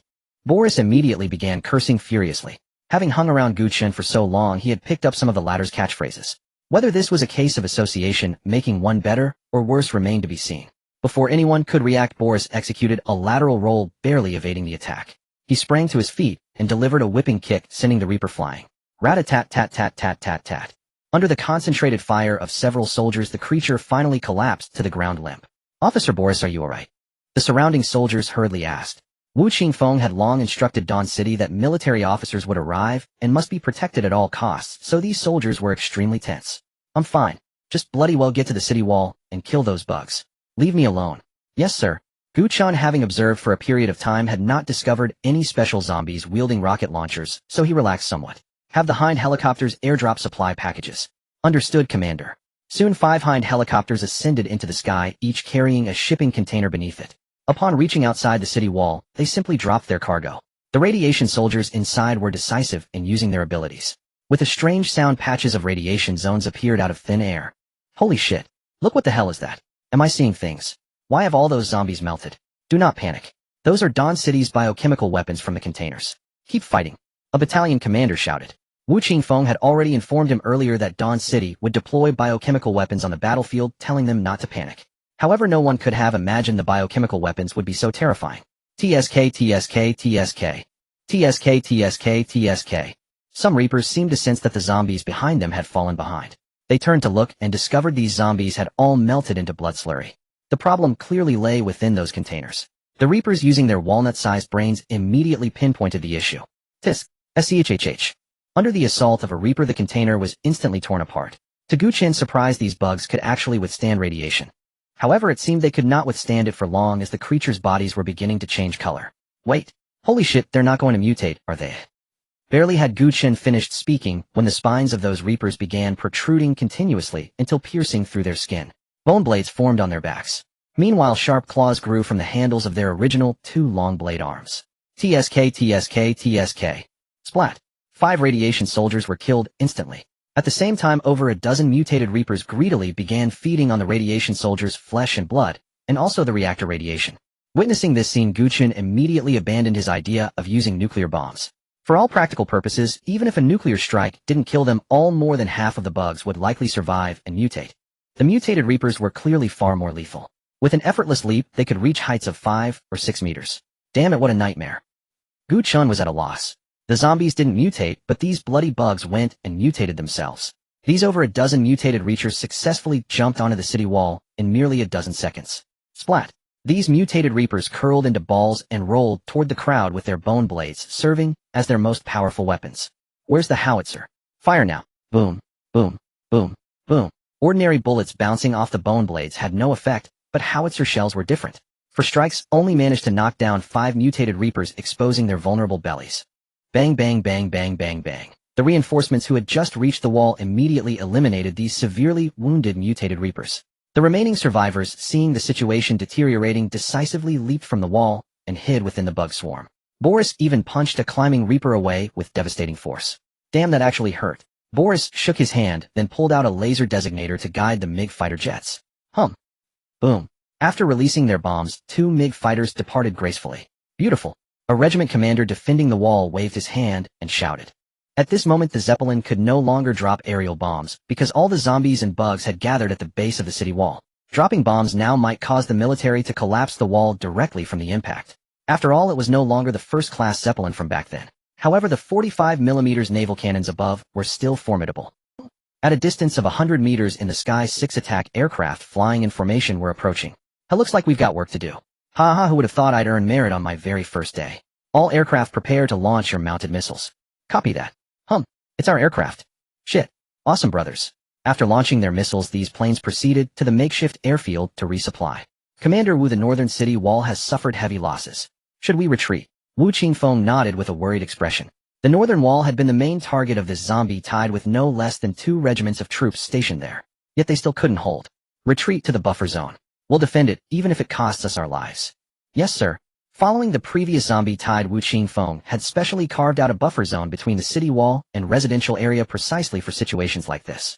Shit, the city wall has fallen. V-3 rocket launcher vehicles. Fall back. Gu Chen watched as soldiers withdrew from the city wall. Meanwhile, the Hind helicopters had exhausted their ammunition and were preparing to retreat back to Dawn City for resupply. The buffer zone had no city walls, it was merely a raised platform constructed using sandbags, cement, and other building materials. Soldiers and artillery could fire upon enemies from above. However, Reapers could easily climb a 10-meter wall.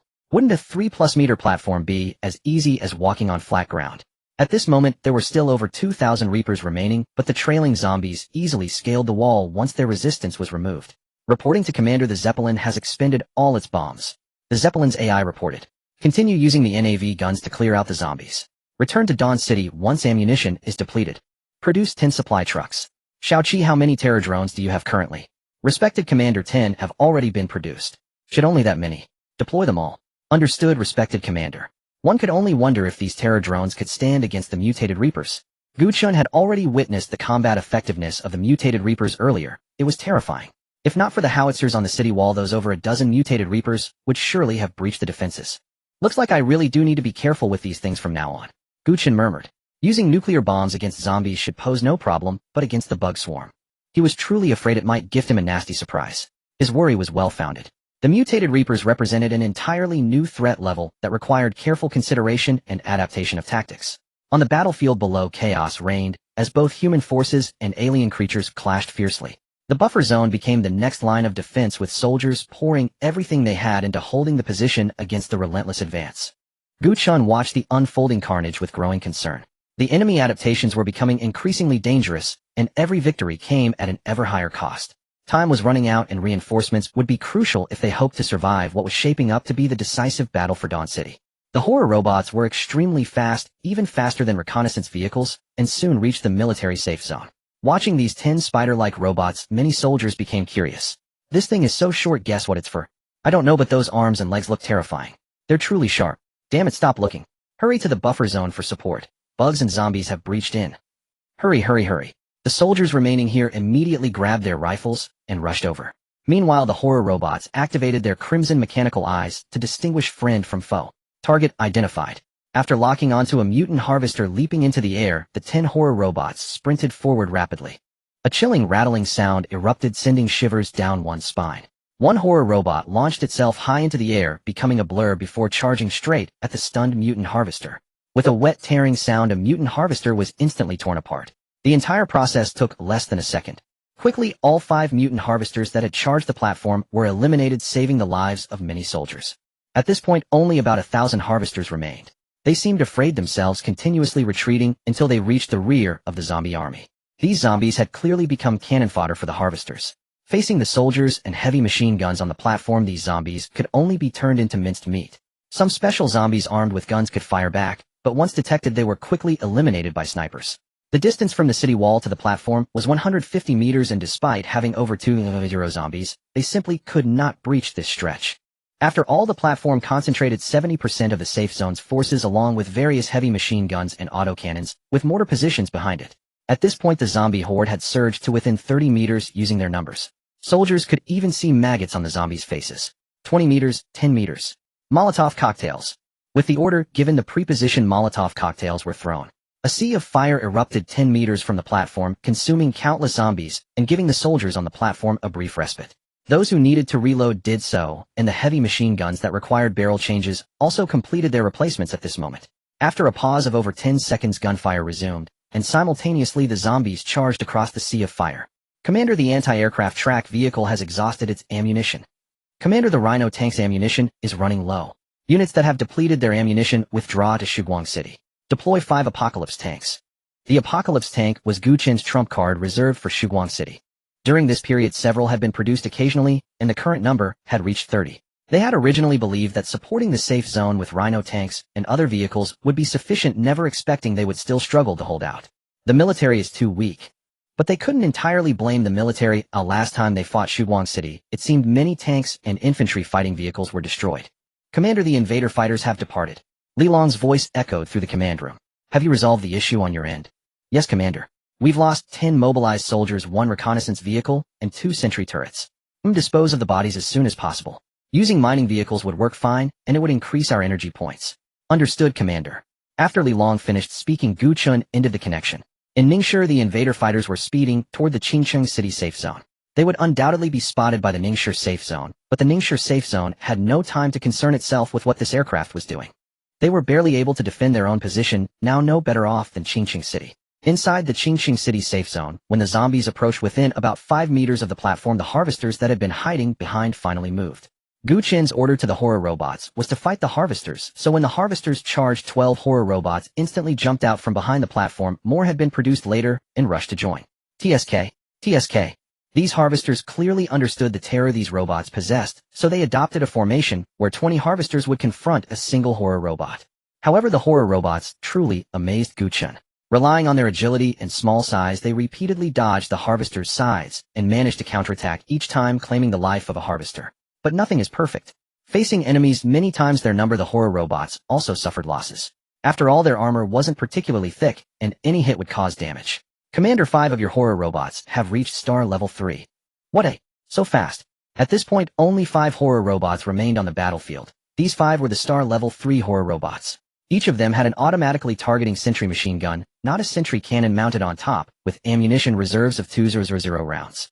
The horror robots equipped with sentry machine guns did not sacrifice speed. After quickly disengaging from the battlefield, they leaped back onto the platform. If they hadn't retreated in time, they would have eventually been worn down to death. Commander, radar detects numerous friendly and hostile targets.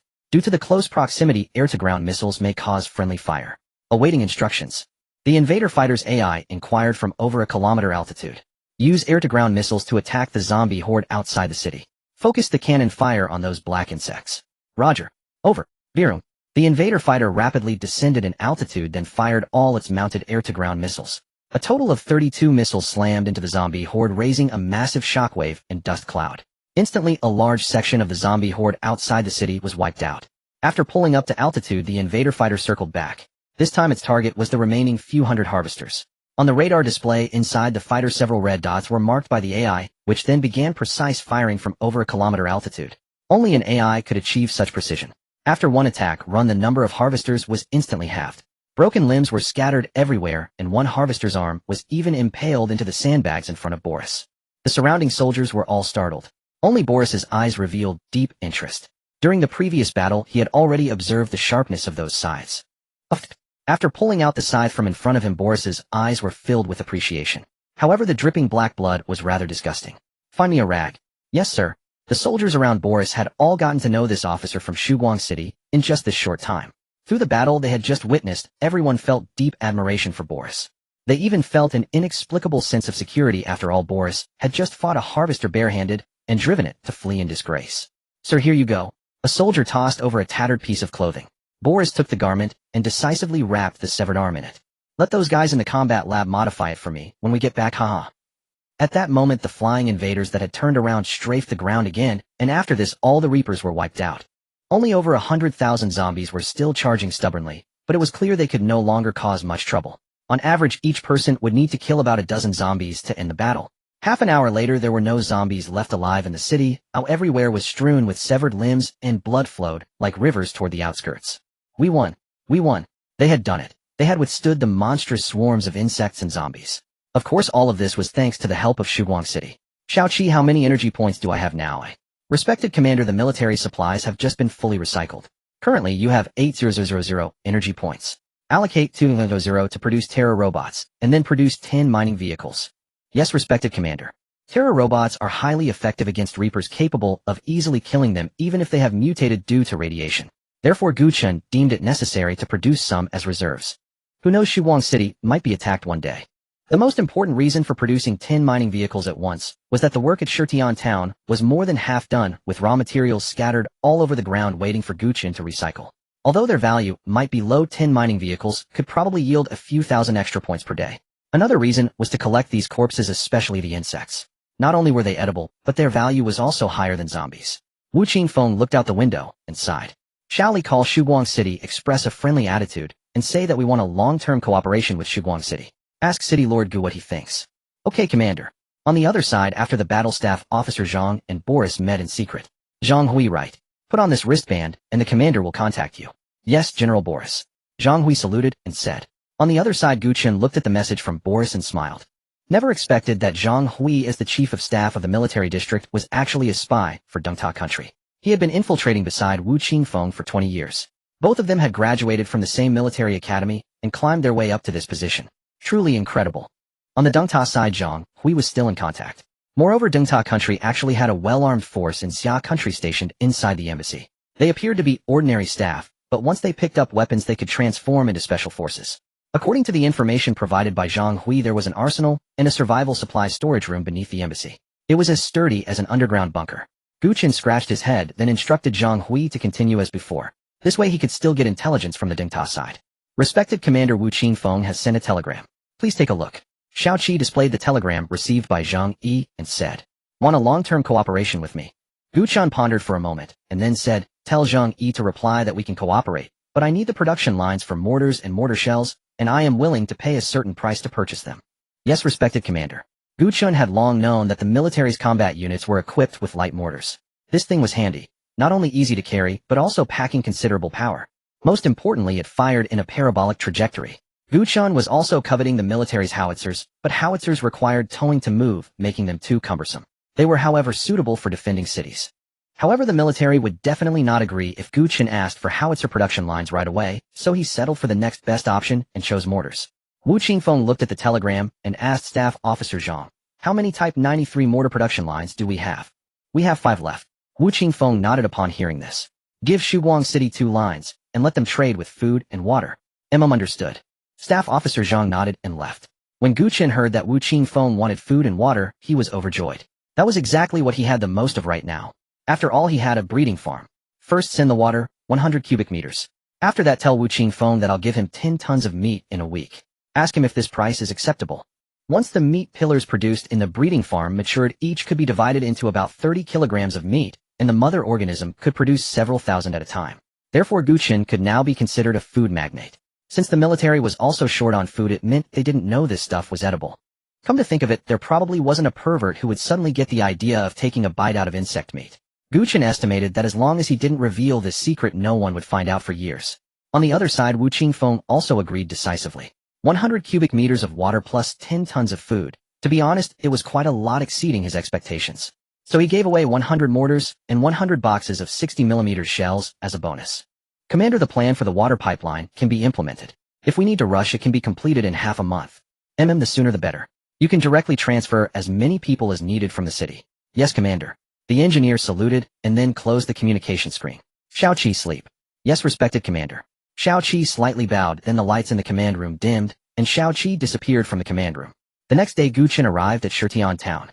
By now, most of the buildings in Shirtian Town had been leveled, and 8 newly produced mining vehicles were recycling construction materials, while the other 2 were recycling corpses in the safe zone.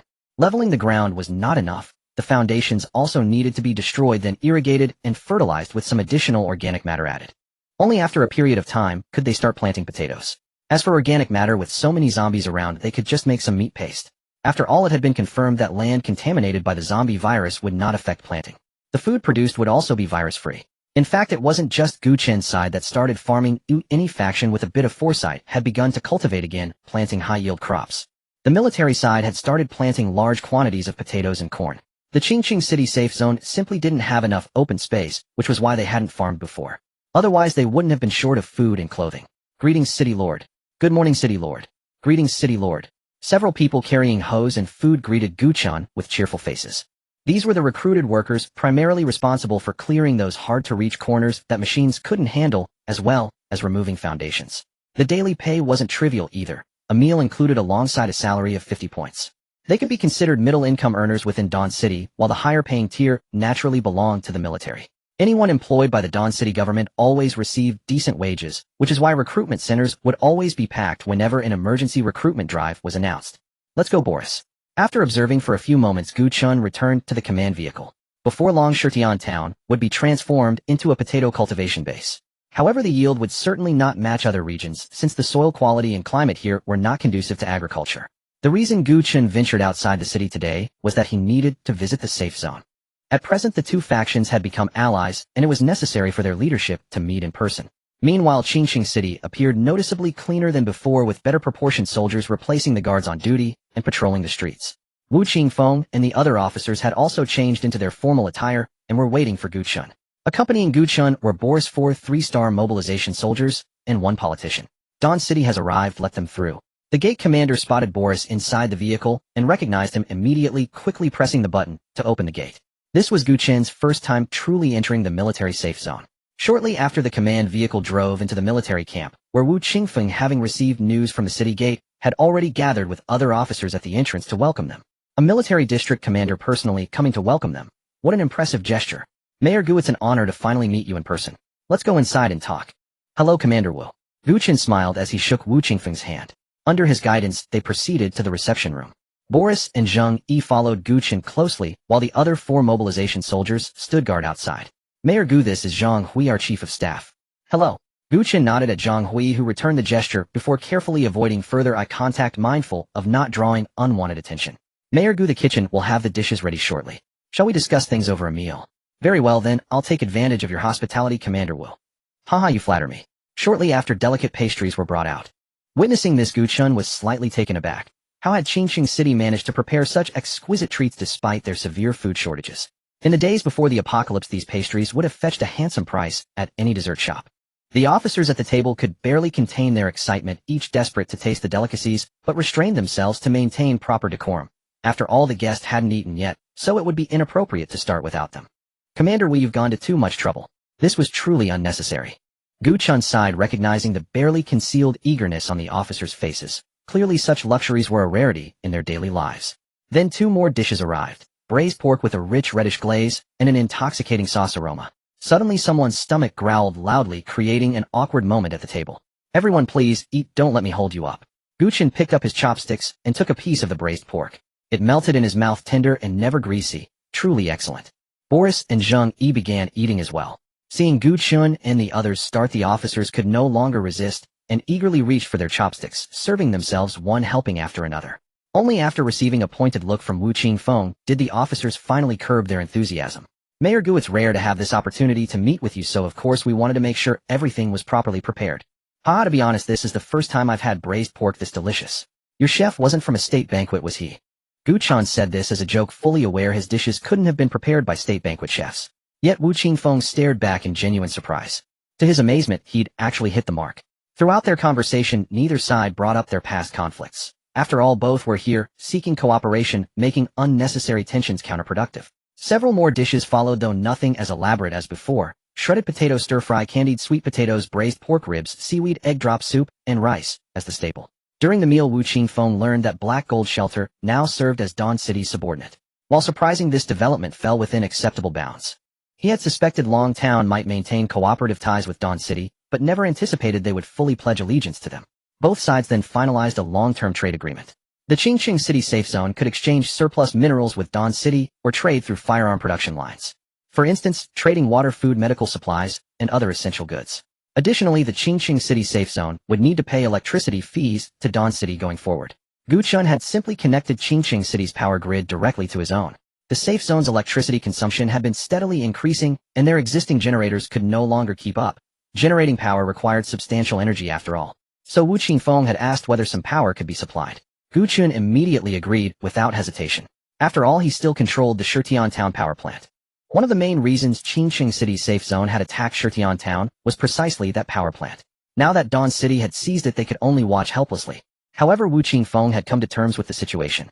In this apocalyptic world, those with capability naturally controlled more resources. One couldn't simply demand obedience just because they belonged to the military. The electricity fees would still be paid in various minerals or weapons and equipment. After concluding their discussions, Wu Qingfeng and the other officers enthusiastically saw Gu Chen off. Before he knew it, evening had fallen. Gu Chen scratched his head as he looked out at the darkening sky. Now they had become allies with the Qingqing City Safe Zone. Though it was merely a relationship built on mutual interests, and he wasn't certain how long it would last. Xiaoqi, how many energy points can I recover per day now? Respected Commander, accounting for all income sources, it fluctuates between approximately 5,000 and 8,000 points. Understood. Continue expanding our forces. The next objective: produce 10 mining trucks, 20 V3 rocket launching vehicles, 20 anti-aircraft tracked vehicles, 20 apocalypse tanks, 5 Kirov airships, and 50 terror drones. Understood, respected Commander. This may require approximately 2 weeks. Very well, arrange it as you see fit. Gu Chen nodded in acknowledgement. At that moment, the vehicle had just arrived back at Dawn City. Outside the city gates, a pickup truck was parked with an anxious figure waiting beside it. The mayor has returned. Open the gate. The soldier on duty announced over the radio. Mayor. Tang Fei quickly turned around and waved excitedly. Mayor Gu. Mayor Gu. Before Tang Fei could finish speaking, 2 soldiers restrained him, then reported to Gu Chen. Mayor, this man claimed he came from the safe zone specifically to find you. I told him you were handling matters outside and suggested he return tomorrow, but he insisted on waiting here until now. You're Tang Fei, correct? Gu Chen gave a slight nod. Wait at the government building. I'll be there shortly. Let him in. After saying this, Gu Chen rolled up the car window. Boris, take control of that man named Tang Fei. If you can't control him, eliminate him directly. Understood, Commander. Tang Fei meant little to Gu Chen. One more, or one less, made no difference. After all, with his current strength, it was still an indefinite timeline before he could even reach foreign territories. Not necessarily. After launching spy satellites, the world map had been fully unlocked. Respected Commander, Li Long requests permission to speak with you. Connect him. Commander, the Ningxia Safe Zone has sent representatives to inquire which nation's faction we belong to. Inform them we represent the Lighthouse Nation. Maintain peaceful relations with them for now. Additionally, accelerate intelligence production on your end. Deploy 2 spies, one to manage the base, and the other to be assigned directly to the Ningxia Safe Zone. Yes, Commander. Upon receiving Gu Chen's orders, Li Long proceeded with the subsequent tasks. After finishing his meal and taking a bath, Gu Chen went to rest. The following day, a new cohort of officers graduated from the military academy and were deployed to the Dawn Army. Meanwhile, the Heavenly Punishment Army was officially renamed the National Defense Force. Currently, the military academy remained at full capacity every day, training personnel up to the division commander level. Additionally, Gu Chen had discovered an ideal location for leveling up, the breeding farm. Every 10 days, 3,000 adult insects would mature there, and most crucially, they possessed no offensive capabilities whatsoever, completely defenseless against attack. Wasn't this the perfect place to grind experience? However, the mobilized soldiers had already reached approximately 3-star level since they engaged in combat daily, making it nearly impossible not to advance. In the future, newly produced soldiers could be sent to the breeding farm to level up. As for the tanks, it was best to forget it. The air raid shelter entrance was too narrow for them to enter. Even if the entrance were expanded, firing cannons inside would still carry considerable risk. The circuit connections were deployed in merely one night. This was straightforward. It only required placing several utility poles and running high-voltage power lines. At the same time, the water pipeline project also commenced. However, excavating a pipeline from Dawn City to Long Town was no trivial task. The engineering workload was significant. Commander Tang Fei has been taken into custody. Good. Send him back there to continue operating as a covert agent. Yes.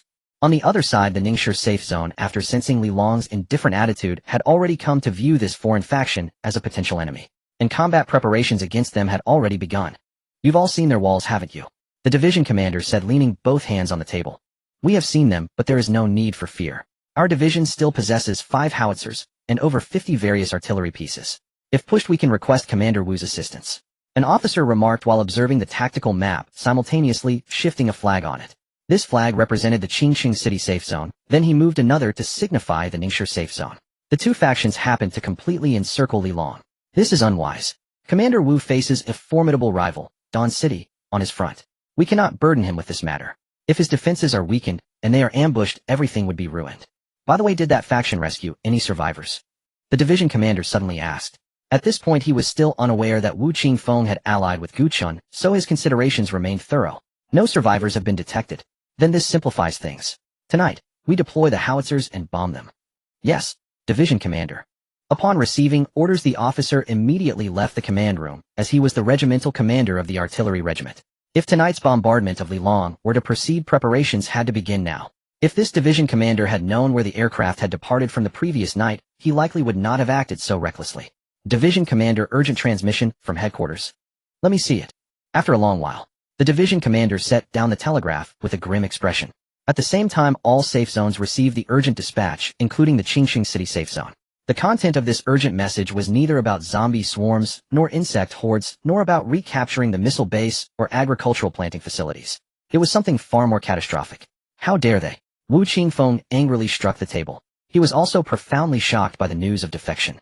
Although he had long anticipated such developments, he never expected them to occur so swiftly. Moreover, multiple safe zones had declared independence simultaneously, clearly indicating premeditation. Their reasoning was simple: realizing that the apocalypse could not be reversed and humanity was destined toward decline. They chose instead to seize whatever power they currently held and carve out their own independent domains while they still could. These individuals were essentially weak-willed, swayed by rumors and gossip. However, certain high-ranking officials at headquarters whose minds were not the sharpest also grew fearful that more factions might break away. Consequently, they ceased providing aid to the remaining safe zones. Instead, resources were redirected to arm their own forces. This planted the seeds of a looming catastrophe. What idiots! Are their heads filled with nothing but rot? Wu Qingfeng grew even more furious upon reading the subsequent telegram. This latest transmission announced the suspension of bi-monthly airdrop supplies to the Qingqing City safe zone. Although these two shipments held little practical significance, they symbolized that headquarters still acknowledged their existence. Now that support had been outright revoked, how would the personnel below interpret this? This move was tantamount to accelerating the military's fragmentation. Sighing, Wu Qingfeng decided he no longer cared. From this point onward, his sole responsibility was to protect and defend his own safe zone. Having already formed an alliance with Dawn City, the problems of food, water, and electricity had been resolved. However, his stockpiles of construction materials and raw materials were running low. That was Wu Qingfeng's next concern. If building materials ran out, it could simply be accepted. They would reduce construction efforts. But if raw materials were depleted, ammunition, firearms, and repair parts would all cease production entirely. Summoned the commander of the 33rd Brigade. Yes, Commander. Wu Qingfeng needed to find a means of outward expansion. He had already identified his target. On the other side of Qingqing City lay a certain iron mine, Datong Iron Mine. There were over 10,000 workers present, but for the military, dealing with 10,000 zombies would be a straightforward task. The sole difficulty lay in the dangers encountered along the route. The path required passing through an area known as the Jinzhuang Development Zone, where although the population was sparse, several 100,000 still remained. The only alternative route was a railway over 10 kilometers away from the Jinzhuang Development Zone. However, that route had been completely blocked by several derailed trains. Any detour would require crossing the Gobi Desert, which would entail excessive consumption of resources. Therefore, the only option was to fight directly through the Jinzhuang Development Zone. And Wu Qingfeng intended to have the 33rd Brigade complete this preliminary mission first, searching for surviving civilians within the development zone and rescuing as many as possible. I only hope no bizarre faction emerges within the development zone. Wu Qingfeng sighed deeply, then took his seat in the command room, waiting for the arrival of the 33rd Brigade commander. On the other side, the operations in the Ning City safety zone continued. They shared the same sentiment. As Wu Qingfeng, since you disregard us, we shall disregard you as well, and simply manage our own safety zone. As night fell, 5 heavy artillery pieces were quietly transported out of the safety zone. Respected Commander, hostile targets detected. Location. Upon Gu Chen's words, the radar automatically locked onto the hostile targets, exactly the Ning City side. The entire Ning City was within the range of the psychic detector, so as soon as the heavy artillery was pushed out and locked onto the Allied branch base, Gu Chen received the alert. Li Long, you must have received the alert in the command room as well, right? Yes, Commander. Shall we dispatch the invader fighters for a bombing run? Bomb them. Gu Chen said without hesitation. They had aimed their cannons right at his doorstep. If he did nothing, he would hardly be a man. With a rumble, 4 invader fighters took off, and the enemy had already appeared on the radar. Just as the invader fighters were about to arrive, the artillery regiment commander gave the order. Fire! Boom! 5 dark silhouettes merged into the night, arcing toward Li Long's position. Seconds later, shallow craters were blasted into the walls, and some sections collapsed outright. However, all the conscripts had already been evacuated, so there were no casualties. Soon a series of explosions rang out from the direction of the artillery. Having completed their mission, the invader fighters circled overhead for a moment before returning to the Air Force Command. Division Commander, the heavy artillery company has been. What did you say? Lu Qing's expression mirrored Wu Qingfeng's earlier shock. But he was even more astonished. How could they be bombed after firing just 1 shot? What happened? Report, Commander. The enemy has ground attack aircraft. The artillery position of the heavy artillery company went dark almost instantly. Only 5 towing vehicles, 2 reconnaissance vehicles, and a crippled defensive force remain. Hearing this, Lu Qingwei felt like spitting up blood. He desperately wanted to know how this group had discovered the location of his artillery position. If they had fired several shots without moving and were discovered, that would be understandable. But you fired just 1 round, and the moment the shell left the barrel, you came to bomb me. What are you cheating? Using teleportation and X-ray vision. They have attack aircraft, we're at a disadvantage. Commander Wu has the fighters previously supplied by headquarters, right? Yes, Division Commander. Give me the radio. Lu Qingwu took the radio, adjusted the channel, and began calling Wu Qingfeng. On the other side, under Gu Chen's orders, Li Long had constructed 2 Patriot missile launchers and deployed 10 heavy troopers. The heavy troopers were equipped with M60 general-purpose machine guns as their default weapon, wore heavy body armor, and could deploy anti-tank positions, similar to the principle of regular infantry. Their weapon would then switch to javelin missiles capable of engaging both air and ground armored targets. The production cost was 600. Such an affordable price made Gu Chen exclaim in satisfaction. Although their movement speed might be somewhat slow, Gu Chen had never intended to send the heavy troopers into the vanguard. Nevertheless, with their heavy body armor, charging into battle was not impossible. After all, tanking a dozen bullets head-on caused no harm. It felt like being punched by a little girl's fist. This was not a random guess by Gu Chen, but data provided by Shaoqi, which was fairly reliable. Even though in the game the heavy trooper's health was mediocre and could even lose a 1v1 against a rocket soldier. If nothing unexpected happens, Wu Qingfeng should have already received the distress call from the Ning City safety zone by now. Gu Chen smiled, then stood up and picked up the radio. After forming an alliance with Wu Qingfeng, Gu Chen could communicate with him using the radio. It was certainly much more convenient than using a transmitter. Commander Wu, have you eaten? Wu Qingfeng, who was discussing the Ning City safety zone with several officers, heard the voice from the radio and replied, Not yet. Is City Lord Gu inviting me for a meal? Haha, if you're willing, you can come to Shuguang City right now, and I'll treat you to barbecue skewers. Gu Chen laughed heartily, then continued, Several unidentified warplanes have appeared over Ning City. I'm here to remind you. Hearing Gu Chen's words, Wu Qingfeng was stunned. Damn, when did Gu Chen become so kind? Just because we're now allies. But his attitude couldn't have changed so quickly. Nevertheless, Wu Qingfeng quickly responded, Thank you for the reminder, City Lord Gu. I've just received news as well. It's a foreign force. They have 4 warplanes and have rashly attacked the troops of the Ning City safety zone. I was just about to dispatch my fighters to seek justice for old Lu. Commander Wu, don't say I didn't warn you. If you don't want those 6 planes to never return, don't be so reckless. Why? Wu Qingfeng asked in confusion. 6 against 4. Even with casualties, it shouldn't be too heavy. Setting aside the question of whether the enemy only has these 4 planes, have you considered that they might have surface-to-air missiles? Do you think a shelter that possesses an air force would lack air defense units? Well, Wu Qingfeng hesitated, feeling that Gu Chen's words made some sense. Of course, I'm not the one to decide. Since we're allies, I still have to remind you. Thank you, City Lord Gu. I'll seriously consider it. Shaoqi, tell Li Long, when the planes from Qingqing City come over, go easy on them. Just scare them off. Understood, respected Commander. Gu Chen could tell from Wu Qingfeng's tone that he would definitely want to join the fray. So he instructed Li Long to show off his air defense capabilities and drive away the air force Wu Qingfeng had sent. That way in the end, Wu Qingfeng would still have to thank him. As Gu Chen had guessed, after some deliberation, Wu Qingfeng still dispatched the flight formation. However, recalling Gu Chen's words, he also told the pilots to stay alert. After the flight formation departed, Wu Qingfeng notified Lu Qinghua. To be honest, it was only because Lu Qinghua had once served under Wu Qingfeng that Wu Qingfeng was willing to send aircraft support. The current situation was evident to all who some safety zones had even started fighting each other. After receiving Wu Qingfeng's message, Lu Qinghua was delighted and waited in the command room for good news. He was no longer eager to deal with Li Long because the massive commotion just now had surely attracted all the zombies in Ning City. That was nearly 1 million zombies. Enough to give that foreign force a serious headache. As long as Commander Wu successfully annihilates their air power and tomorrow we create some noise to lure the zombies away, won't we be able to pick up the leftovers? Lu Qinghua said with a laugh, but he hadn't forgotten Wu Qingfeng. He intended to split the spoils with him.